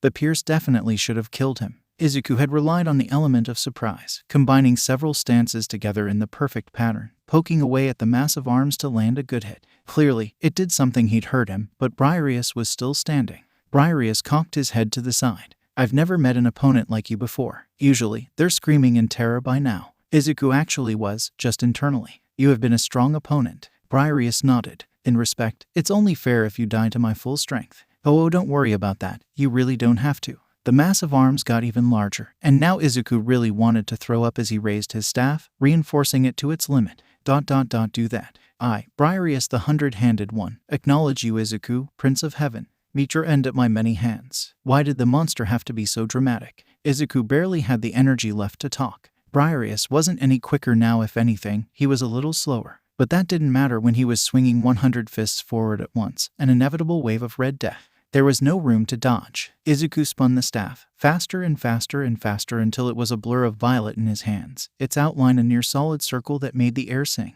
Stance 4, shield. Izuku grit his teeth as the barrage crashed down on him. Only a moment later, a fierce tsunami. Enhanced blow after blow pounded against his staff, each hit a painful jolt against his tired arms. The wind blew back his hair wildly, and Izuku couldn't even spare a hand to brush it back down. An interesting technique, Izuku. He couldn't even see the monster's face through the storm of red and violet. But how long can it last? Not long, from how his body was starting to shake and how his poor staff was starting to break apart from the force. But Izuku ignored that, focusing on the rhythm, the way around half were slamming into his staff at each beat, waiting for the right time. And then it came, all 100 red fists rearing back for the final blow. Izuku forced himself faster, twisting around with the ridiculous amount of circular motion to deliver a powerful blow, air curling around the staff's end. Stance 5, whirlwind. The mighty tornado swirled through the air, throwing up 100 arms with it as small cuts formed all over Briareus. The monster knocked backward. And for a single, precious moment, the monster was completely open, his wound bleeding gold. Izuku reared his arm back, Stance 6, javelin, and launched his weapon with all of his remaining energy. Briareus's black eyes went wide as the staff struck true, stabbing through his chest in the same spot as before. This time it went through, catching halfway out of his body. Golden dust drifted out, floating through the air, and Briareus's grin finally fell as he disintegrated into nothing. Gotcha. Izuku's voice felt heavy, just like his eyelids. He really needed a nap. Izuku turned to walk home, his now significantly more ruined staff sheathed on his back, his perfectly intact horn sitting firmly on his totally messed up hair, the destroyed block around him completely empty, and a news helicopter buzzing somewhere above, probably recording. He'd deal with that last thing tomorrow. Izuku stepped into the living room, exhaustion weighing down his body and seeping through his cloak. Aurora was curled into the couch, her green blanket wrapped around her. Low voices drifted from the TV, the baking show, and a tent that she loved so much. The dim glow lit up Aurora's purple hair and half-closed eyes. Izuku carefully unreinforced his horn and staff and placed them on the table before slumping down next to her. He leaned into her shoulder, feeling his muscles relax at the contact and his breathing even out. "You didn't have to stay up for me." Aurora let out a tired hum, readjusting her blanket so that it covered his legs too. "I know. I wanted to, though." Izuku smiled at the words, watching the contestant buzz around on screen. "What are they making?" "It's called carrot cake. I've never tried it before, but it seems pretty popular on Earth." Izuku furrowed his eyebrows. Why would you put carrots in a cake? He didn't know much about baking, but those two things didn't seem to go well together. He felt her shrug. "I have no idea. But it looks really good, doesn't it?" A contestant put the finishing touches on a massive, double-layered cake as Aurora talked, the white frosting shining in the perfect lighting. "This is your way of getting me to bake that?" "Huh," Izuku accused lightly. "That depends. Is it working?" "Yep." Then, yeah, I want you to bake carrot cake for me, Aurora admitted. Izuku sighed in defeat. Fine, your wish is my command, princess. Aurora laughed, and the dark room got a few shades brighter. Don't worry, my loyal subject, I'll assist you. I know you're terrible at baking. Hey, I'm not that bad. You baked cookies for Akari once when she was 30. She thought they were rocks. Izuku winced. Kids could be very, very cruel. And that was like 2 centuries ago. I've had lots of practice. Besides, you're not much better. True, it seems that all those sweet years of stealing cake instead of trying to bake some ourselves has finally come back to bite us. Now that everyone's back, I wonder sometimes about things like that. Did any humans notice our impact on the planet while they were gone? I mean, I don't really wreck things much. Aurora let out an unprincess-like snort. Now that's just a complete lie. But we've lived here a long time. Speaking of humans, what made you use that much power? I could feel it from here. Aurora's voice was still light, teasing, but now there was a hint of concern behind it.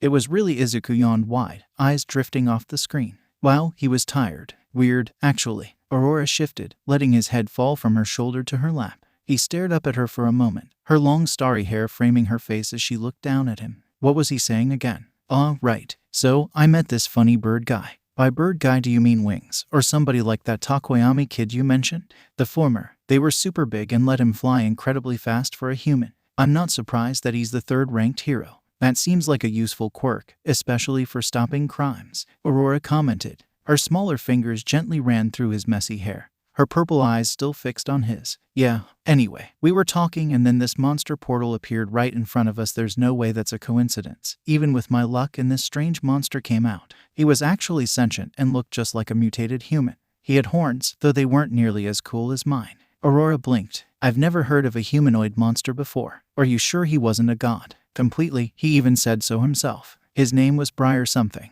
And his mono was just evil. I've only felt anything close to that from monsters. He said he was sent to kill me, specifically, so there must be more sentient monsters like him. Aurora frowned. More of them ... That could be a big problem. He was strong, wasn't he? His main thing was Izuku flicked his arms in front of his face, and they ached at the motion, sprouting arms from his body. So, he punched a lot.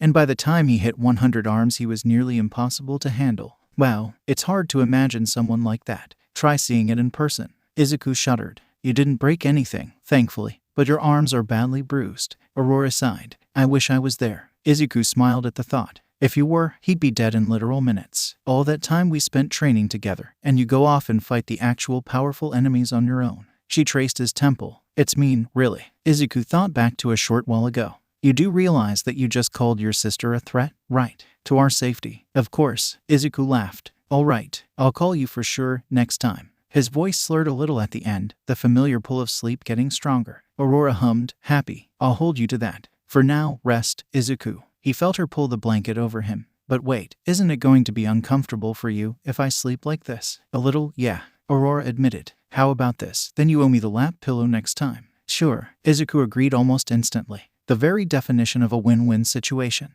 Wonderful. Now sleep, Izuku. Her voice came from above him, trying for stern yet instead sounding impossibly warm. And Izuku closed his eyes with a smile. Nezu's paws raced across the keyboard. He played the video footage a second time, caught between sharp alarm and pure fascination. Midoriya was easily one of the most interesting humans he'd ever encountered. Once he'd carefully confirmed the man wasn't a threat to his school, Nezu let him apply for a teaching position after witnessing his abilities. UA University usually didn't work like that. Nezu was the one scouting out heroes, not the other way around, but he made an exception this time, out of curiosity. Midoriya turned out to be ridiculously qualified to teach a course on combat, both in skill and pure power. His quirk was an enhancer that could overpower the symbol of peace, and his magic. Nezu's forced vacation had been enlightening on many accounts. But unfortunately, there were few magic users there for him to analyze. A world full of tech and information, yet lacking the one thing truly new for him to research. But Nezu knew the basics of mana, despite not having any aptitude for it himself. It was quite obvious that Midoriya's magic was far, far beyond the rest of humanity. All of Midoriya's techniques were reinforcement magic. When he manipulated the air, he was actually carefully and precisely flowing mana into the air itself to solidify parts of the area around him, and somehow repeating the process on a large scale. Meanwhile, the humans around him were throwing around sloppy fireballs. Midoriya's explanation was sound. At the time of their first meeting, if Midoriya drifted for 20 years, that was quite a long time for a human to change and grow. The 5-year drift period wasn't a fact, only an assumption based on his current evidence. Yet the more and more time passed, and every single recollection stated the same amount of time off-world that Nezu and the rest of his staff experienced, Midoriya's claim grew less and less plausible. It didn't take a genius to realize Midoriya was hiding something important. So, while Midoriya Izuku wasn't a threat, he was still an almost complete unknown. Nezu already hated those, but unknowns that were so powerful, well, it made his fur itch. The strength and speed he normally displayed was incredible, but when Midoriya took out his weapon it exponentially increased. There was no audio to be recovered, sadly, from Midoriya's fight with the humanoid monster. Nezu would have loved to know what the monster said, but the monster portal had opened directly on him, and the enemy had been powerful enough to contend with their now strongest hero. This not only proved Nezu's theories about monsters and their intelligence as a whole, but also that they desperately wanted Midoriya out of the picture. All of these thoughts processed through Nezu's brain in seconds as he scanned through the video again, looking for any details he could have possibly missed. "Aizawa, what do you think?" Nezu asked. The human had been silent next to him for quite a while. Adults are one thing, but his daughter is exceptionally powerful as well, and has the near-perfect control to manage all of that strength. Sometimes, I honestly feel like she's a lot older than the rest of my kids. As for that battle, that monster had a huge amount of passive strength and faster speed than Hawk's. Then you have his enhancement magic on top of that, and the ability to manifest arms combining to make a much more terrifying version of Shaoji. Aizawa drawled, his hands playing with the hilt of his sheathed sword. I doubt even All Might could face him alone, and even a team of top 10 heroes would be in severe danger. Yet, our own Atlas killed him by himself, and only looks a little tired. Nezu said calmly, I'm almost glad for it. This is the first time we've even seen him sweat. Even my erasure would at most only stop the magic. Aizawa murmured, so if a monster that strong shows up again, Midoriya's our only chance at killing them. We're basically fucked. Otherwise, that certainly seems to be the case. Aizawa let out a long sigh. What a pain. Izuku woke up to warm sunlight on his skin and hands threaded through his curly hair, still lying on an asleep Aurora. He stared up at his wife's sleeping face for a few precious moments before carefully sliding his head off her lap, her violet hair tickling his face. He untangled himself from the blanket as slowly as possible, folding it off to the side of the couch. Aurora let out a small murmur at the loss before she settled down again. Aurora was an incredibly light sleeper, but if Izuku was anything, it was patient. He took a minute to form a cradle under her legs and back with his arms to gently lift her off the couch. He held back a sigh of relief when she didn't stir, and carried her off to their room with soft, silent steps. Akari usually ruined this part, rushing in and waking Aurora up.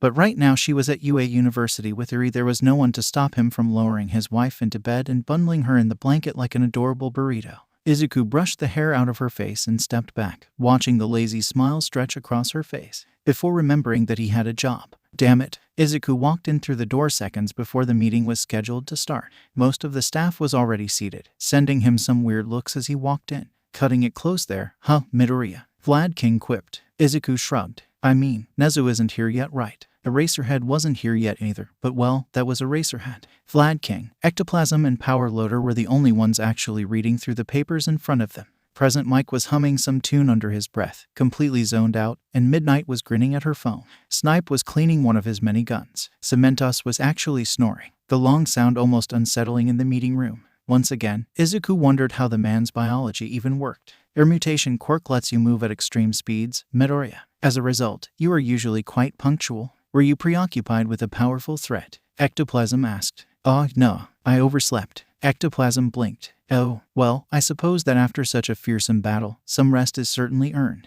It took a moment to click that Ectoplasm meant his fight with Briareus. They ended up causing a ton of damage to the city in public view. Of course, they all knew about it. Izuku wouldn't call Briareus fearsome. An interesting enemy, sure, and definitely a threat. But compared to Sekhmet, he really wasn't much. To the humans, Izuku mused, Briareus must be quite terrifying. Why's there a horn on top of your head? Present Mike asked. Because I have a horn, Izuku answered, a little confused. What a weird question. Before Mike could reply, Eraserhead strolled in, sending a look at Izuku that he couldn't decipher. Nezu hopped off the hero's shoulder and into his chair at the front of the table, flashing his usual smile at them. Cementos blinked awake, disguising his nap with practiced ease. Welcome, everyone. Nezu started. Today we're going to discuss the sports festival, and our plans going forward with it. To be clear, I'm heavily against holding it in the first place. Aizawa interrupted. As well as any changes we may need to make this year. Nezu continued anyway. Now Midoriya. Izuku put his hand down. What's the sports festival? Eraserhead sighed. He seemed to do that a lot. It makes sense that you wouldn't remember with your circumstances. Also, you really don't need to raise your hand like that. But wouldn't it be rude to just interrupt him? Eraserhead. Vlad King laughed. He's got you there. Also, you don't need to call us by our hero names when we're not in the field. We have surnames, too. Izuku blinked. Oh, all right. I was introduced to all of you with those nicknames, so I kinda assumed you'd want to be called that. Snipe tipped his hat. Snipe works just fine, for me. Vlad King shrugged. Don't worry about it, kid. Just call me Can. Izuku frowned. How old was he supposed to be again? Minus 40 years old. Definitely not a kid. And you still look like you're 20, so there. Can retorted. Izuku blinked. Not really sure how to respond to that. Why, are you jealous, Can? Kayama asked. Are you? Kayama's eye noticeably twitched. And Snipe chuckled. Nezu coughed, lightly. If we could stay on track, please. The sports festival is an event held every year for students to compete in various events. The festival is broadcasted and widely watched throughout Japan, giving students a chance to showcase their skills. Izuku tilted his head. But Nezu, wait, what's your actual name? Nezu.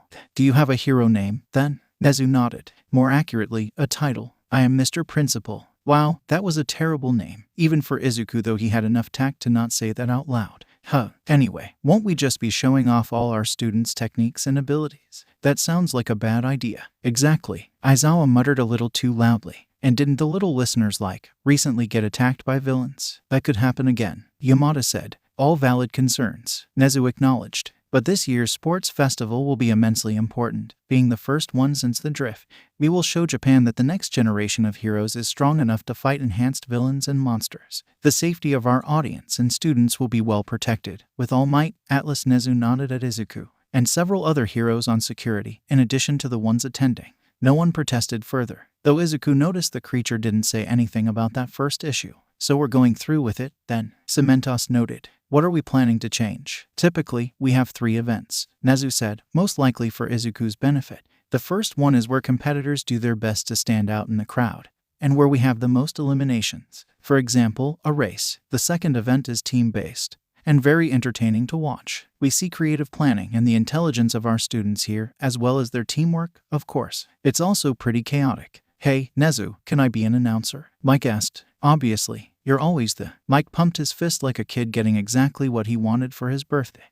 Yes, on that note, Sekijiro and Shota. You'll both be in the box too as homeroom teachers. All right, sure. What a pain. What about the last event? Izuku asked. The third event is always a tournament. Nezu answered, with referees posted to moderate the fight and prevent any serious injuries. That's us. Kayama chirped. Ishiyama nodded beside her. Their quirks were quite good for the role, Izuku supposed. Nezu didn't even falter at being interrupted again. In a randomized bracket, matches are simply decided by knockout or exiting the zone. We have a famous hero to give out medals for placing in the top 3 after. Neat. I think we should do something big. It's been a whole 5 years since we hosted the event. Really give them a show. Kayama said. We don't have to randomize the first 2 events. Instead, we can go all in on something in particular. We do have a huge budget this year. Ken mused thoughtfully. It'd certainly be much more efficient than what I remember. Wonderful. Nezu clapped his paws. Let's get to brainstorming ideas, then. It's pretty simple. Izuku lied, like a lying liar. All you need to do is just cross to the other side, and you get to leave class early. They stood on a platform elevated above the gym, another one positioned a couple meters away. A long rope stretched across the gap, easily wide enough to step on. Below the rope was a soft pile of pillows for when they fell. 2 air constructions, a few meters wide and elegantly reinforced to launch projectiles, were placed on the far sides of the gym. They went unnoticed by nearly all of his Vict students. Ashido gasped. Really, Atlas-sensei? Thank you. Izuku nodded with a smile. Yep, go one at a time, and make sure you balance yourself. Who wants to go first? A good amount did, his confident or gullible students. He picked Kirishima, the boy brightening up in a way that almost made Izuku feel guilty. Almost. The redhead made the first step carefully, before another, and then another. His smile got a little wider, walking across a little faster as he crossed the middle. A violet ball fired from the right air launcher, bumping Kirishima's shoulder and tipping the boy over, his arms shooting out to steady himself on instinct. He wasn't fast enough and fell backward into the soft pillows. The class glared a hole into the back of Izuku's head. Izuku's smile grew wider. I forgot to mention. Today, we'll be testing your agility and reflexes with a fun variation on dodgeball. But on a tightrope. Oh God. What a mad banquet of darkness. At least we're going to land in pillows, I guess. Sensei, that really just sounds like an excuse to throw things at us. Shut up, Fuji, you have fucking wings. Wait, we can use our quirks, right? Izuku nodded. Yes, Zero, quirks are allowed. Though I might go a little harder on some specific people, to be fair. The statement was directed at Akari, but it was Fuji who wilted like a dying flower, hugging himself with his wings. I take it back. I'm so sorry, Fuji. It's okay, Kaminari. I have come to terms with my fate. Izuku rolled his eyes. His kids were all so dramatic. All right, Kaminari, you're next. Nuo, Kaminari wailed. Kaminari's idea wasn't bad. He ducked under the first two balls, a light activation of his quirk in front of him making a sort of electric shield, and blocking the third.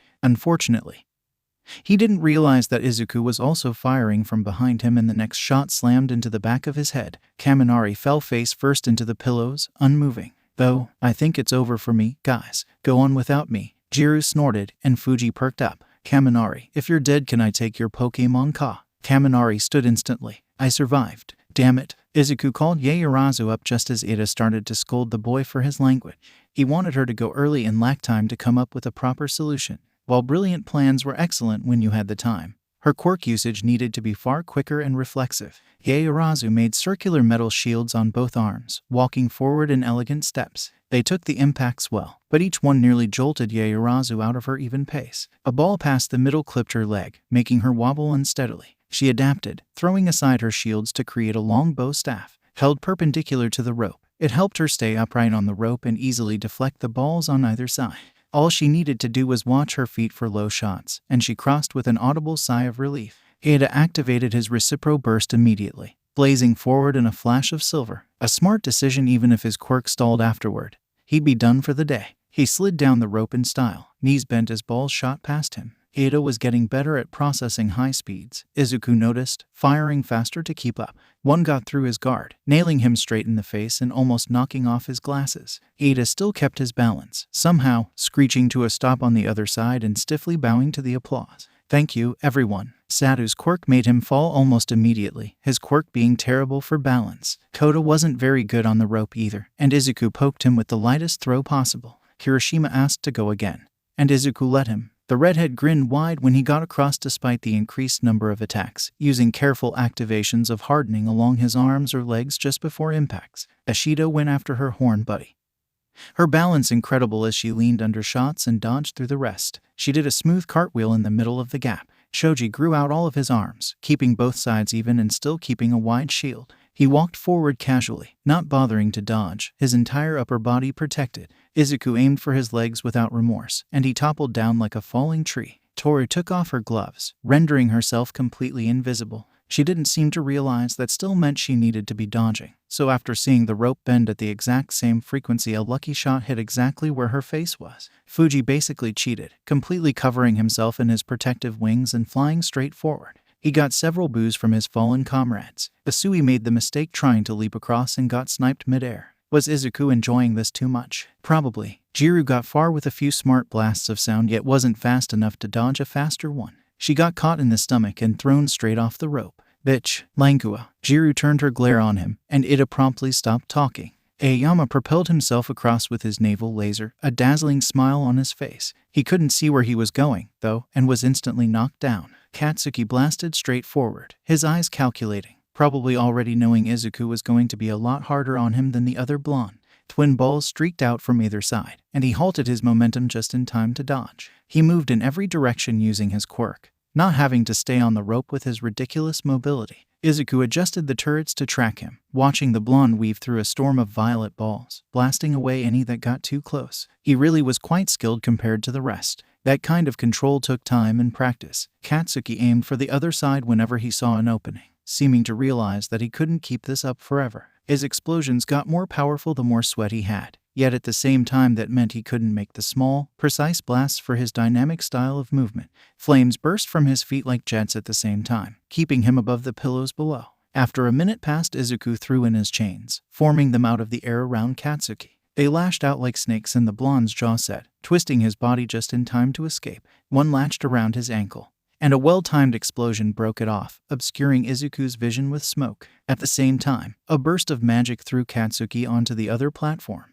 The blonde panted, exhausted but victorious, and the students around him stared in awe. Kirishima was in tears. Bekubro, that was one of the manliest things I've ever seen. Shut the fuck up. Zero had been using the time to set up a web of tape on either side of him, catching each ball before they hit. Izuku's projectiles didn't weigh much, being literally mana and air, and as each one stuck to the tape they formed a makeshift shield. The living tape dispenser's abilities were great for capture, Izuku noted. He needed to teach Zero how to handle a weapon if the boy was going to fight monsters, though tape didn't have much attack value. There was a tap on his shoulder, and Izuku glanced to the side to see his daughter with a familiar, competitive grin. Don't hold back on me, Dad, all right, Izuku hummed. Wouldn't that be favoritism? Akari rolled her eyes. Oh come on, I saw you shoot at Bakugous for like 2 minutes. I haven't had a good challenge in a while. Izuku raised an eyebrow. You know, I still remember you absolutely hating these training exercises as a kid. Where'd that little goddess go? Akari laughed. You completely corrupted her. Now I wake up early and train every day, and enjoy being pelted by magic dodgeballs. It's all your fault, really. Actually, you're the one who asked me if I would. I'm next up on this tightrope thing, aren't I? Akari interrupted. Don't keep the rest of the class waiting. Izuku nodded with a smile, and the mounted launchers on either side of the gym tripled in size. Akari took her first 2 steps forward, full of ease as if she wasn't balanced on a narrow rope. But if you looked closer, her smile was fading into something more determined, tense. The skill of Class 1 varied immensely from student to student. This was especially true when you compared kids like Todoroki or Katsuki to Kaminari. Akari, though, had decades of experience over the rest of them. While she was at UA University for fun, she wasn't exactly learning much fighting against her human classmates. If she wanted a challenge, well, he'd give her one. On her third step, 3 projectiles shot out from the turrets. They were the size of cannonballs, streaking through the air at subsonic speed. Akari dived forward, the attack missing the next student in line by inches. Poor Ajiro flinched back, barely seeing the violet blur. What? Now near the center of the rope and away from the other students, she was far more open. Izuku didn't give her time to breathe, firing off more and more dodgeballs that she gracefully weaved through. She twisted under a shot before rising up to bat away another with her palm. But there was a ball hidden behind it, her eyes missing the tiny detail until it was almost too late. Akari ducked just in time. Izuku formed an air construct right behind her, the ball reflecting off towards her back and forcing Akari to use a light shield to block it. She braced under the impact, holding firm. The fuck? Ajiro finished. Sensei, are you trying to kill us? No, just me, Akari said. Ajiro blinked. Behind him, Todoroki was glancing back and forth between the dodgeballs and Akari's smile, confused. Izuku couldn't help but laugh. Complaining already, Akari. Akari shot bullets of light behind her without a glance, deflecting the next attack down and knocking pillows up from the force. Her shield morphed into a large white sphere around her, and dodgeballs slammed against it harmlessly like a hailstorm. She grinned from under her magic. Nope, not at all. Really, I could do this all week. The light construct shattered under the next blow, and Akari's eyes went wide as the ball skimmed past her cheek. Are you sure about that? He saw the very moment her racing mind switched from defend to oh shit, run. She kicked off towards the opposite platform at startling speeds, the rope beneath her sloping down from the force. A tall, violet wall blocked her path and she flipped over it easily. Mid-air, a reinforced box formed around her. A sword of light took shape in her hand and she slashed, tearing it into pieces with a single blow. Each air shard curved through the air and shot back at her. Akari used her prism, the sword in her hands bursting into 6 colored orbs. They swirled around her airborne form at a rapid pace, knocking away each attack as she landed perfectly back on the rope. I have no idea what's happening, Kaminari breathed, but it looks really fucking cool. That's light magic, right? Ashido asked. Hey, Toru, can you do that cool rainbow thing too? Nope, Akari's just amazing, Toru admitted, before raising her voice several levels louder. You're doing absolutely incredible, Akari. Akari found the time to flash a bright smile at the invisible girl, suddenly getting faster. Huh. Izuku flicked a hand, 100 chains coiling into a massive, detailed serpent. The links in his chains looked like dragon scales, and Izuku's magic created a smooth pattern of violet and purple color. His long body winded around in loops through the air, his large jaws opening up wide like laughter. Ridiculous feats of control like this were usually useless in combat.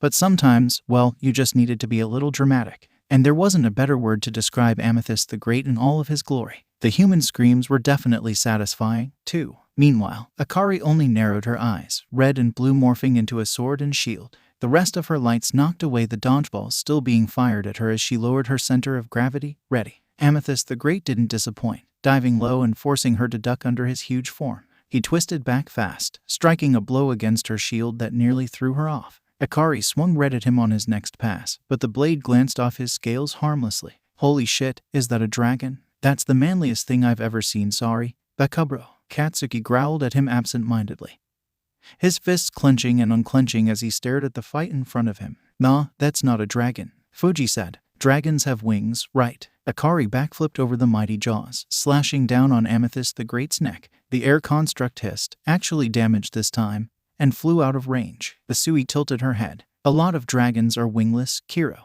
Takoyami nodded solemnly. The great creatures are recorded in many forms and types in our ancient history, seen differently from culture to culture. The mystical bee. Fumi agrees, basically. Dark Shadow cut him off. You are well informed, Takoyami-san. Iida praised. They can, Jiru asked. I mean, a lot of our legends have wingless dragons. But if the dragon doesn't have wings ... isn't it just a snake? A quick cartwheel got Akari out of the way as Amethyst the Great suddenly whipped his head around.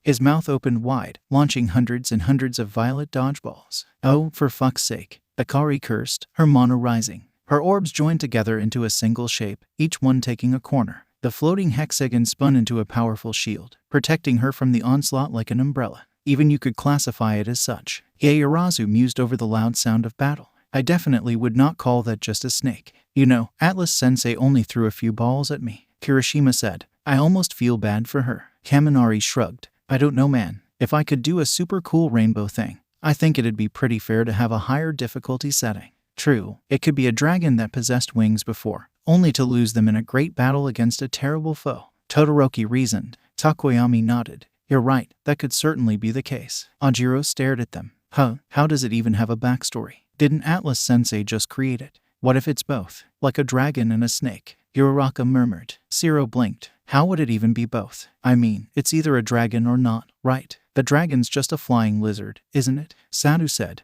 That thing doesn't have wings, but it's definitely flying around. Kaminari squinted. I don't know, man. It really doesn't look like a lizard to me. Flying reptile, then? Sadu amended. The magical hexagon shot forward, bashing against Amethyst the Great's floating, chain-like body and knocked him back. Akari didn't let up, the lights changing into blades to slice at him. The beast was on the defensive, now, flying out of her strikes but keeping up his barrage. Too big of an opening, and Akari would dash to the platform. Ashido clapped her hands. Come on, people, it's totally a snake. Trust me, just look at that long, snaky body. Mina, that's totally a badass dragon. Toru argued. You know, there's only one way to find out. Hey, Atlas-sensei, Kaminari called. Is that thing a dragon or like a really big snake? Izuku glanced over. Oh, Amethyst the Great. Yeah, he's a serpent. Beautiful, isn't he? Huh, I knew it. Ashido cackled. Toru's uniform drooped. He's wonderfully shiny.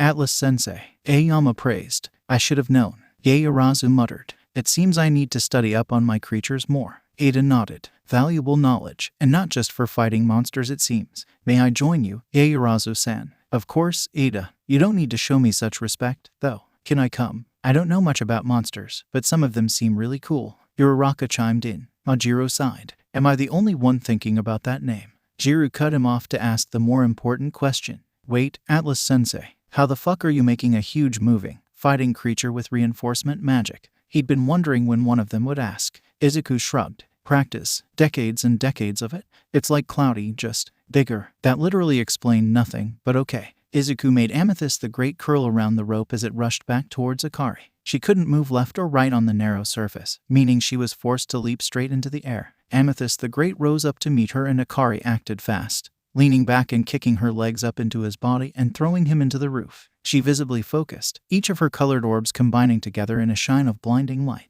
There was a katana in her hand, white with flickers of color in it like a contained rainbow, radiating power as she reinforced it with her remaining mana. Midair she gracefully flowed into one of Kensei's stances. Amethyst the Great had swung back by the time it ended, bearing down to crush her from above. An upward cut. Izuku couldn't hold back a smile as the near-perfect slash sliced clean through the great serpent like paper, the sheer force continuing on to rip open the durable roof and burst through the exposed clouds. The halves of Amethyst the Great fell apart into chains and dissolved into nothing as Akari flipped down, landing on her feet on the goal platform. The goddess wiped the sweat off her forehead with a grin, rolling back her shoulders as the katana in her hand disappeared. That was pretty fun. How'd I do? Akari asked. Most of the class simply stared at her in awe. Izuku grinned back at her. Amazing, Akari. You literally raised the roof. Akari glanced up. Oh, my bad. Izuku waved it off. UAS budget is ridiculous, don't worry about it. Toru caught the girl in a tight hug. That was so cool, Akari. You were moving so fast I could barely see you, your beautiful hair just went whoosh. And where'd you learn to use a sword like that? Yaoyorozu nodded, stars in her eyes. Your movements were quite smooth.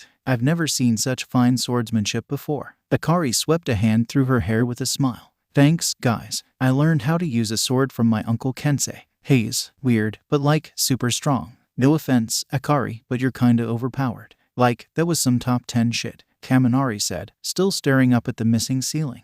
I'll take that as a compliment. Following that show was probably ... hard. Takoyami, Todoroki, and Ajiro were impressive, but after seeing Akari, Izuku doubted one was as impressive as they would have been. Takoyami's dark shadow covered him like a cloak. The boy shouting out something about an abyss before pulling off the technique. The boy's movements were clumsy and untrained, but the augmented power behind them wasn't bad.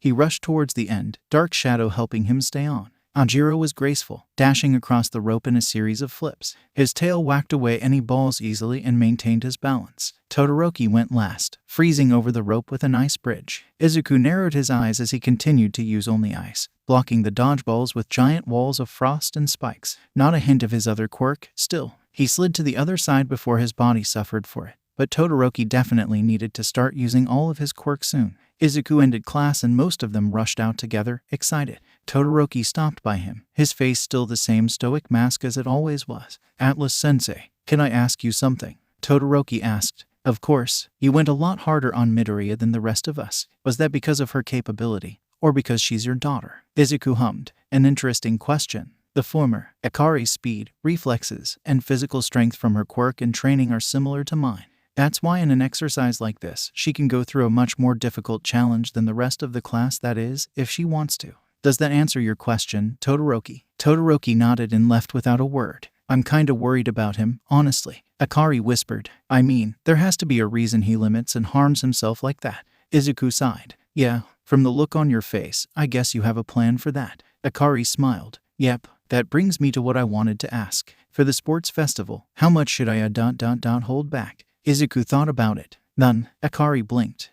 Obviously make sure you don't injure the other students, but besides that, Izuku shrugged. You wanted to be the best hero, right? So do the best you can, Akari. Akari hummed a song under her breath, calmly tapping a finger against her knee and beat as she waited. The rest of Wana sat around her in the waiting room. Muted sounds easily audible outside the closed door as they waited for their cue. Most of the class was nervous, fidgeting in their seats as they tried to hype themselves up for the upcoming event. Poor Kodo was practically shivering. Bakugous' stare was fixed on the wall, the blonde even more angrily focused than normal. Akari had no idea what Todoroki was thinking, but he was glaring at her for some reason. It was weird. Jiru glanced over, probably picking up on Akari's low voice. You keep a tune pretty well, Akari. Do you play any instruments? Akari nodded with a smile. Not often, but I do have a kresma at home. I must be rusty with it now. I have no idea what that is, Jiru admitted, but it sounds pretty cool. You'll have to show me sometime. Sure. What about you, Jiru? Any instruments? Mostly bass, guitar, piano, violin, and drums, but I've learned a bit of some others, Jiru said casually. Whoa, you must practice a lot. How the heck are both of you so calm? Toru blurted out, rising to her feet. Akari could see the sleeves of her gym uniform flail around at the motion. We're about to compete in the UA Sports Festival bigger than ever, since it's the first one in years. This is a huge part of our careers. There's going to be millions of people watching us. Akari blinked at her. Toru, you're invisible. I don't think you need to worry about people staring at you if you don't want them to. This seemed to be the wrong thing to say, the girl plopping back down in her seat with a heavy sigh. Oh, right. The pros probably aren't going to pay much attention to me. I doubt I'll even get an internship. I'm not that. Nope. Akari interrupted. None of that. You've been practicing so much for this, you're going to do amazing. Trust me. You think so? Yeah. A pause. Okay. She heard her take a deep breath. Thanks. How do you all keep your cool like that? Jiru shrugged. I used to perform some, with small crowds. I'm just kinda trying to visualize the festival as the same sort of thing, you know. Though the scale's a lot bigger now. She pointed one of her jacks at the boy next to her. Meanwhile, Takoyami here, his heartbeat's completely steady. You should be asking him. Takoyami fixed Toru with an unwavering stare. Hagakure. As the old proverb goes, fear is only as deep as the mind allows. As UA students, we are strong enough to overcome it.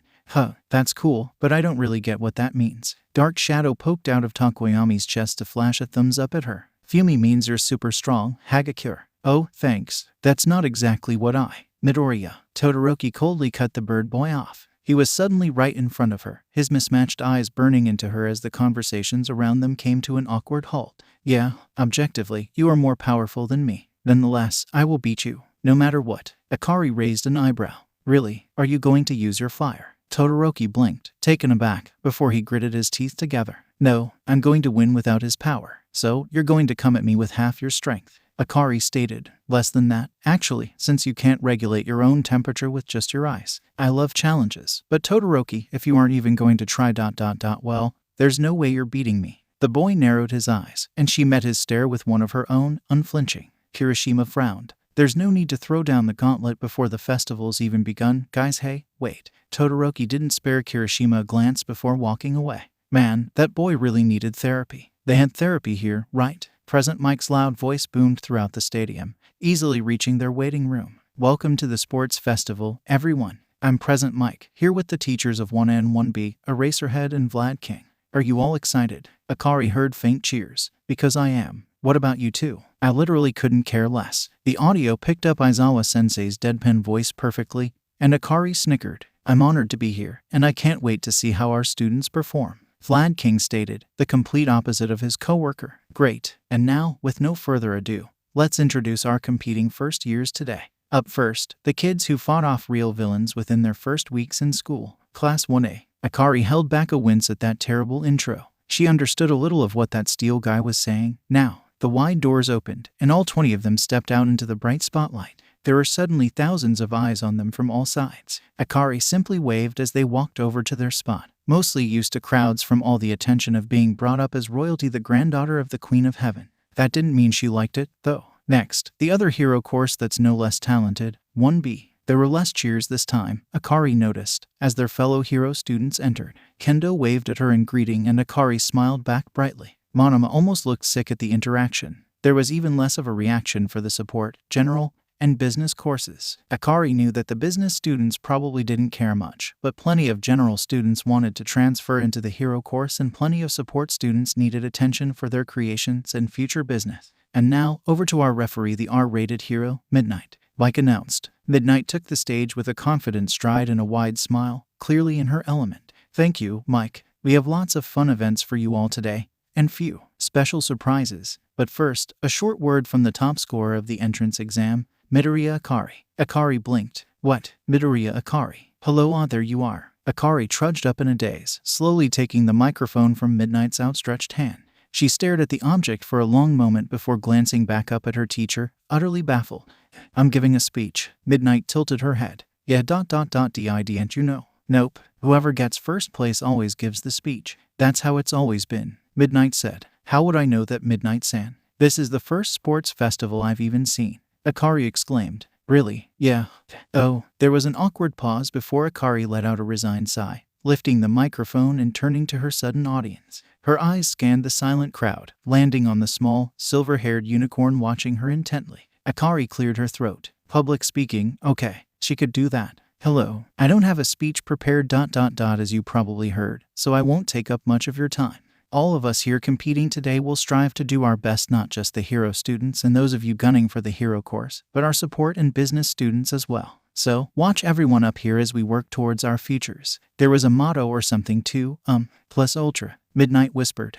Plus ultra. Akari finished lamely. Plus ultra. The crowd and students around her shouted back. Akari let out a breath of relief, handing the microphone back to Midnight as she walked back to her spot. Phew, Midnight grinned, regaining everyone's attention once again. And with that inspiring address from Midoriya, let's get straight into it. She cracked her whip against the ground. A large sign rose up behind her, huge glowing words easily visible to the audience. Obstacle course. And there we have it, folks, our first event. The obstacle course. All 220 of our first years will race each other in a circular course around our massive field, over there. The best part, Midnight licked her lips. Anything goes. You're free to use your abilities and skills however you wish to get past the obstacles and your opponents to reach the goal the fastest. The first 100 students passed to the next round. They all gathered in front of the huge tunnel leading into the race, waiting for Midnight's call. She saw everyone, especially the hero courses, shove up to the front of the pack. Akari, meanwhile, waited all the way near the back.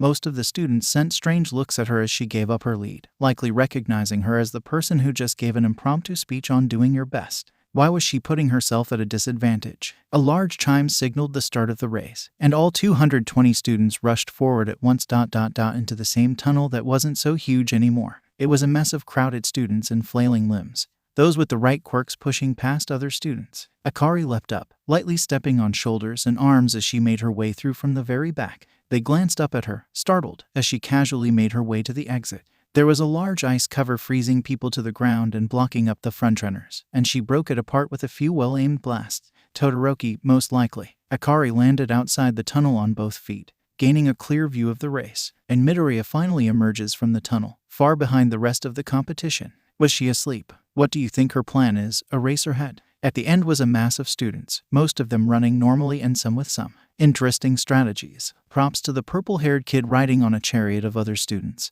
and that pink-haired girl on some kind of rocket. Aizawa-sensei just sighed. That kid doesn't have a plan. Akari placed her palms on the ground, knees bent in a runner's stance, the remaining students in general studies passing her without a glance. She's just going to. Akari sprinted forward, and the world around her seemed to freeze in place. To Akari, someone who's worked on getting faster for decades like her dad, an obstacle race was probably the easiest event possible. Akari took in the full picture as she moved forward at the pace of a jog, gliding through still air and ignoring the heavy feeling pushing back against her. She weaved through the unmoving bodies of the general studies course, her steps completely inaudible in a still whirl. At the front of the race were Bakugous and Todoroki, the blonde aimed out like a rocket with explosions and flames pushing out of his hands and feet. The latter was surfing on his ice, spikes caught half-formed. The first obstacle, already conquered by the runners at the top, had been huge robots, a zero-pointer still toppling down with a massive hole in its head. Iida was in third, his arms frozen mid-chop. Behind them were almost all of 1A and 1B pushing forward in a head-to-head race,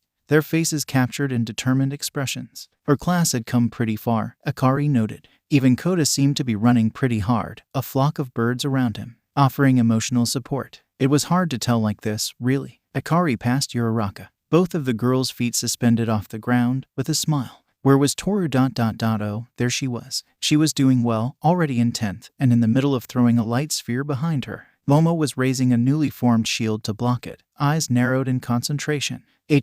In a totally unbiased move, Akari moved Momo's shield just a little to the left so the attack would hit. To make up for it, she placed one of Momo's discarded weapons, a whip, back into her hand before stepping back with a satisfied smile. There, it's not like anyone would know she helped. Anyway, wait, her parents were watching. They would know. Fuck, now she had to sabotage everyone else, or this was blatant favoritism. Quickly, she searched for good targets. Akari walked all the way back to Monoma, giving him a judgmental stare he couldn't see at his giant hands. The blonde was clearly in the middle of saying something, his eyes closed shut. Akari swept his legs out from under him, his body now floating almost parallel to the ground. Then she noticed the girl in front of him, and carefully moved Kendo out of the way. Akari hugged Dark Shadow, whispering an apology he couldn't hear before wrapping him around his user like a cute, black snake. Akari kicked off the ground, rising up to Fuji's mid-air form and pushing his wings in front of him so that he couldn't see. She wanted to mess with Setsuna. She doubted the girl would mind a prank, but what was she supposed to do to all those split body parts? How did that quirk even work?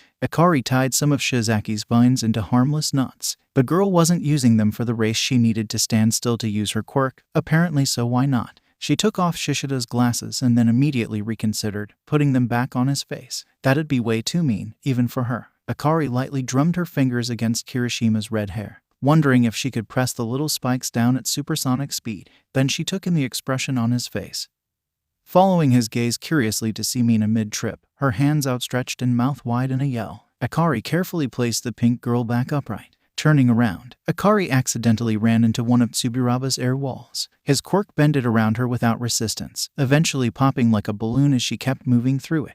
It was satisfying in a guilty way, and Akari moved the boy forward a few meters as consolation. Akari scowled at the sight of Zero. He knew what he did and lightly poked him in the cheek. His cheek rippled at the motion, which was fascinating to see but also quite weird. Not nearly as weird as the boy in front of him, though. Akari stared at the mid-air word floating in front of Fukadashi for a full 5 seconds. Boom. Was that a manga sound effect coming out of a speech bubble? The fuck? She tapped the word experimentally, yet nothing seemed to happen. Huh. She frowned at Tetsu, the steel guy who yelled at her class. He was currently diving to the side, narrowly dodging Aoyama's laser. Actually, if he was covered in steel, wouldn't the light just bounce off? In the name of science, Akari pushed him back into its path. Aoyama himself was facing the back in a fabulous pose and with a dazzling smile, a faint blue glow still visible on his belt. It was almost ridiculous how photogenic her classmate was, so she just left him like that. Jiru and Kamakiri were fighting fiercely, frozen side by side with Jiru's jacks aimed at his chest and Kamakiri's blades raising up to defend.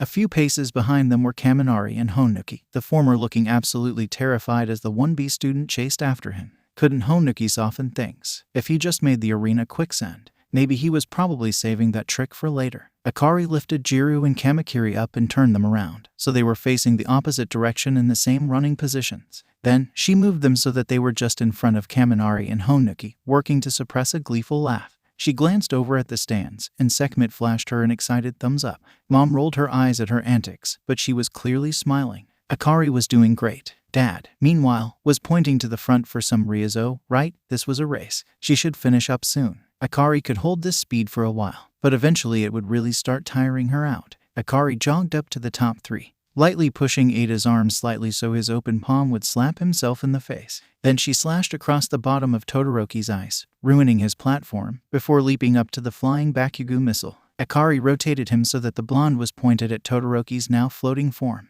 She stepped in front of all the chaos with a grin, taking in the perfect art she'd made a picture just before disaster. So maybe Akari went a little overboard, it'd be hilarious. For her, at least. With that done, she ran past them, her body finally starting to ache, coming to a giant pit. That must be the second obstacle, then. Akari finally came to a complete halt, and with that, the world sped up again, flowing back to normal speed like a river suddenly getting unblocked. Run, Aizawa-sensei finished just as several things happened at once. Monoma's face planted into the ground, hard. Takoyami tripped over poor Dark Shadow, falling down with a confused squawk. The opposite happened to Mina, who, thinking she was still falling, leaned backward and toppled herself over. Shishida, blinded from his newly fogged-up glasses, ran straight into Tetsu and nearly knocked him down. A second later, Aoyama's laser reflected off Tetsu's steel and shot off into the sky. Fuji broke out of his dive just in time, swerving away from the ground. He smiled at the save just before a blue beam struck him in the face. Shizaki twisted her head, abruptly noticing her newly knotted hair, and accidentally whacked Pony in the face.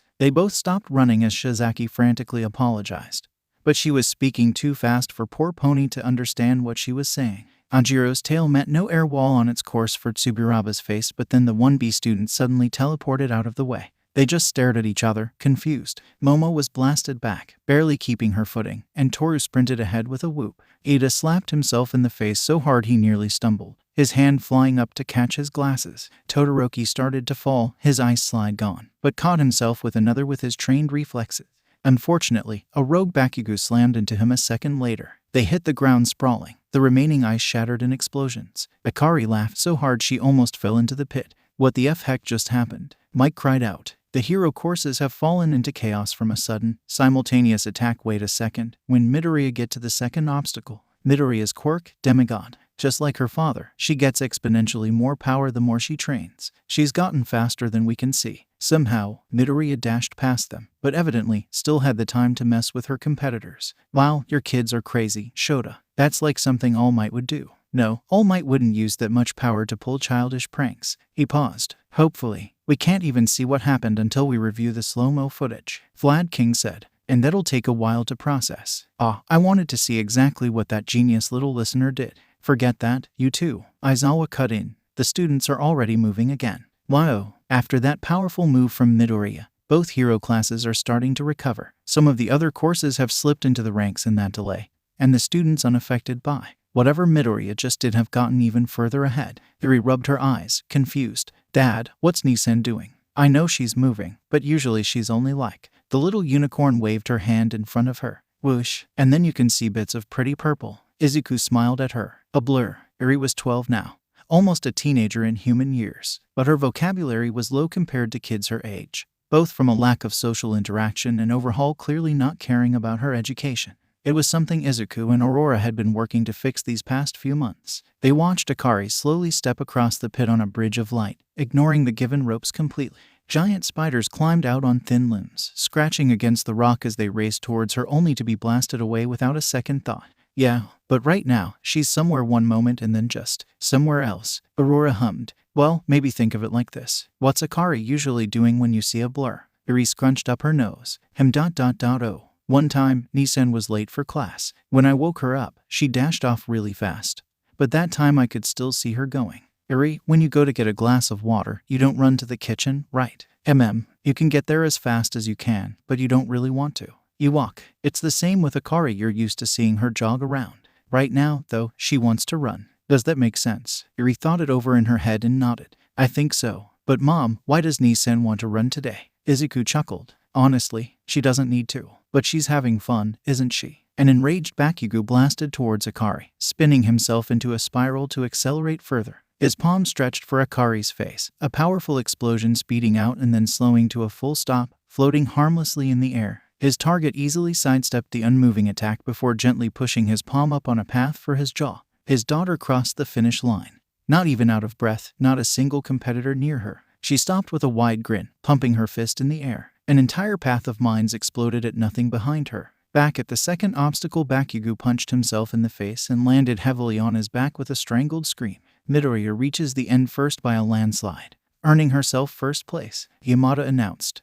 "This really isn't very fair." Aurora mused. Not at all, Izuku admitted. But it is hilarious. True, our Akari's very kind, isn't she? Inko commented. From what I can see, which honestly isn't much, she hasn't done more than trip opponents when she could have taken them out of the race entirely. It even looks like she helped a few other kids. Yeah, Sekhmet muttered. I still don't get why she doesn't just punch them. Izuku sighed. We've been over this, Sekhmet. They'd literally die. I'm not seeing the problem here, which is not what we want. Sekhmet rolled her eyes. Speak for yourself. Going from 220 students to 100 was a pretty big bump, eliminating more than half the students with the first event. Both hero courses made it through, naturally, and the rest of the spots were all filled by general and support students. The business students seemed to have hung back, not having any reason to advance in the festival. 1 and 1B were both sneaking terrified glances at her, and Akari abruptly remembered that she just pranked all of them at supersonic speed. Clearly, they hadn't found it as funny as she had. Midnight was talking again, so Akari tuned in.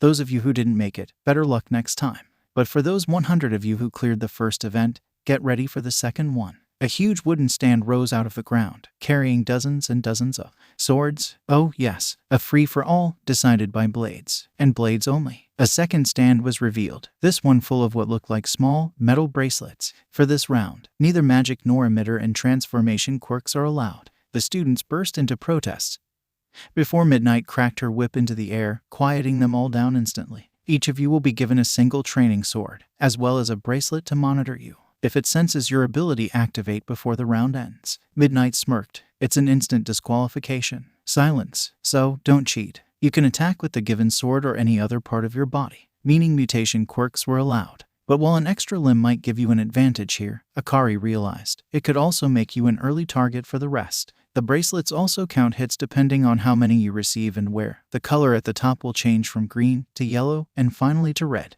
When the light goes out, it means that you're eliminated and must exit the arena. The last 40 of you still standing will pass on to the next round. So, like health in a video game. That was interesting. But Midnight wasn't telling them exactly how the damage counted for all Akari knew. A hit to the hand could do near 0 damage, while a hit to the head could be an instant loss. Akari took the sword and bracelet curiously. The bracelet went on her wrist easily and was light enough to not be an issue in combat. There was a bar on it, currently green and full. The gray sword on the shorter side with a small handguard. It was made of impact-resistant material and blunted so that it couldn't cause serious harm. It balanced well in her hand, and she gave it a few test swings before nodding in appreciation. Cementos's earth magic worked fast. Within a minute, the flat terrain had shifted into a huge, grassy field. The center, where all 100 students currently were, stayed level while the rest was quickly filled with rolling hills of varying heights. And one last rule, Midnight added almost gleefully. Whoever gets a last hit one of the top 3, either Midoriya, Bakugous, or Todoroki, gets an instant pass to the next round. Countless eyes turned to glare at her simultaneously. Taking Akari out now, while she couldn't use her quirk, must be the ideal scenario for those gunning to win. Those negatively affected by her actions last round would no doubt be going for her as well. In addition, everyone started in the same spot, meaning she was already surrounded and outnumbered. She was less likely to eliminate them if they attacked together off the bat. all valid motives. And then there were Bakugous and Todoroki, who just wanted to fight her. Altogether, a lot of enemies to take on while pretending to be a human. Akari grinned back, wide. This was going to be fun. And begin. Instantly, there were dozens of students rushing at her from every direction. It didn't matter that most of them didn't know how to handle a sword. If a bunch of blades stabbed at her at the same time, there was no way she could block them all. But Akari didn't move a muscle, her smile holding as the crowd continued to box her in. She waited as they got closer and closer, about to poke her skin, then jumped straight up into the air, rising above her attackers. The students below ended up stabbing each other, a horde of bracelets flashing from green to yellow at once. They panicked, realizing they were getting damaged, but swinging swords in a clumped-up mass of opponents just caused even more chaos. Akari landed on a surprised set of shoulders before jumping to another. She made her way over the brawl like that, lightly touching across heads and swords in a feat of pure agility. They stared up at her, confused, as she used them as human stepping stones, and Midoriya evades the targeted effort with ease. But can she keep it up? Akari hit the ground in a roll, grass tickling against her forehead as she rose to her feet in a run. The human speed she was limited to was still more than enough to escape the initial crowd of students. But now she needed a better spot before she was overrun. Akari headed straight east for the tallest hill in the arena with high ground and a point to defend. She would have a much better chance. But unfortunately, someone else seemed to already have that idea. There was already a group of students on top of the peak, raising their swords up as they saw her approach. The weirdest thing, though, was that none of them were attacking each other. They were teaming up, Akari realized. That was the smartest thing to do when you were in a huge elimination round like this. But there was no way she could team up with anyone when she was the #1 target, so this just put her at a bigger disadvantage than before. The formation was all 1B students. She could easily make out Tetsu from this distance. His head an interesting splash of silver and gray even without his quirk. Next to him was a grinning boy, his spiky hair held back by a headband, and a tall guy with long hair and glasses. Oase and Shishida, her mind supplied a beat late. At the center of the squad was Monoma, wearing his usual creepy smirk. The blonde was quite intelligent from what Akari knew, not to mention his obvious leadership capability. But wow, was he irritating. He hated one of her being first in the alphabet, or something. You're charging straight at us, Midoriya. Alone, Monoma laughed. The nerve. Akari suddenly burst into a sprint, reaching the hilltop in seconds. She met 4 pairs of surprised eyes, her sword slashing down without hesitation. Oase jumped in front of his leader, catching the blade with his own just before it hit Monoma's neck. Wow, rude. Whoa, you're pretty fast, even without your quirk. She ducked, a hard swing from Shishida passing harmlessly over her head, before yanking her sword back to deflect another. The power behind it was much higher than Todoroki. The strength of unenhanced humans seemed to vary immensely. Tetsu, take point, Monoma shouted. Tetsu lunged at her with a fist instead of a sword, for some reason. Akari curiously batted away his arm. The little bar on his bracelet decreased the slightest bit. Any hit to the skin counted. Nice. Monoma tried to use the opening to slice at her legs, clearly realizing the same thing. She saw it coming and kicked his sword away, making sure it only touched her sneaker, finally having an opening for the blonde. Oase leapt in before she could counter, protecting Monoma yet again. And Akari was forced to focus on defending once glasses backed him up with his own volley of attacks. Oase's quick jabs and Shishida's slow yet intelligent slashes flowed together smoothly. Hey, can I ask you something? Why are you going straight for Monoma? Oase asked almost casually. I mean, he is kinda an asshole. Oi, but you don't seem like the grudge type to me. An upward cut forced him to lean back, and he hastily added to his statement. Not that that's a bad thing. Akari watched Monoma out of the corner of her eye as he skirted around the edges of the fight. Well, he's her leader, isn't he? I need to take him out first. Monoma huffed. So, you came to assassinate me, the vice representative. Of course, a classic one, a strategy. Huh, you didn't even bring a team with you. Tetsu was the distraction, Akari quickly realized. He didn't seem to have any practice with a sword, but he was creating a lot of openings that Shishida wasn't hesitant to use. Though now that she thought about it, she could take Tetsu by surprise easily if she timed it just right. From how much damage he was taking already, a lethal stab would probably deplete all of his remaining bar. Akari rolled her eyes. If anyone gets me, they have an instant pass to the next round. Midnight didn't give us any prep time. She punched Oase in the gut, sending him stumbling back. Of course, I don't have a team. Oase, Monoma called. Switch with me. All right. It was weird to discuss your formations right in front of the enemy, in Akari's opinion.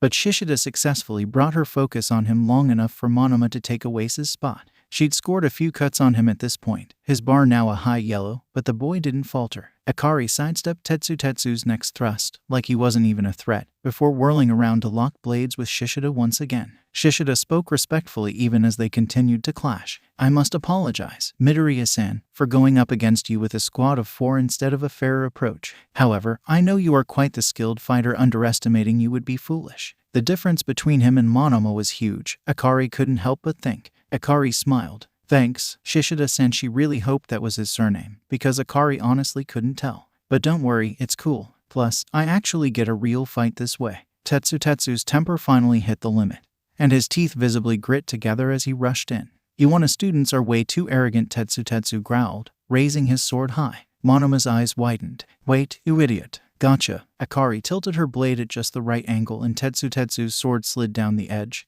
catching fast on the handguard. She sharply twisted her hand, knocking his weapon clear out of his grip. A powerful kick slammed into his side and threw him flying off the hill, Akari's arm rearing back in the same motion. By the time a waist shouted, her blade was already slicing through the air, striking the falling Tetsu's heart in an inhuman feat of accuracy. His bracelet clicked off, bar dropping from yellow to 0 in a single blow. And just like that, Tetsu was eliminated from the event. Akari caught his falling blade as a replacement for her own, flashing a grin at the remaining 3 students over her shoulder. They stared back at her, stunned. "I prefer the word confident, actually."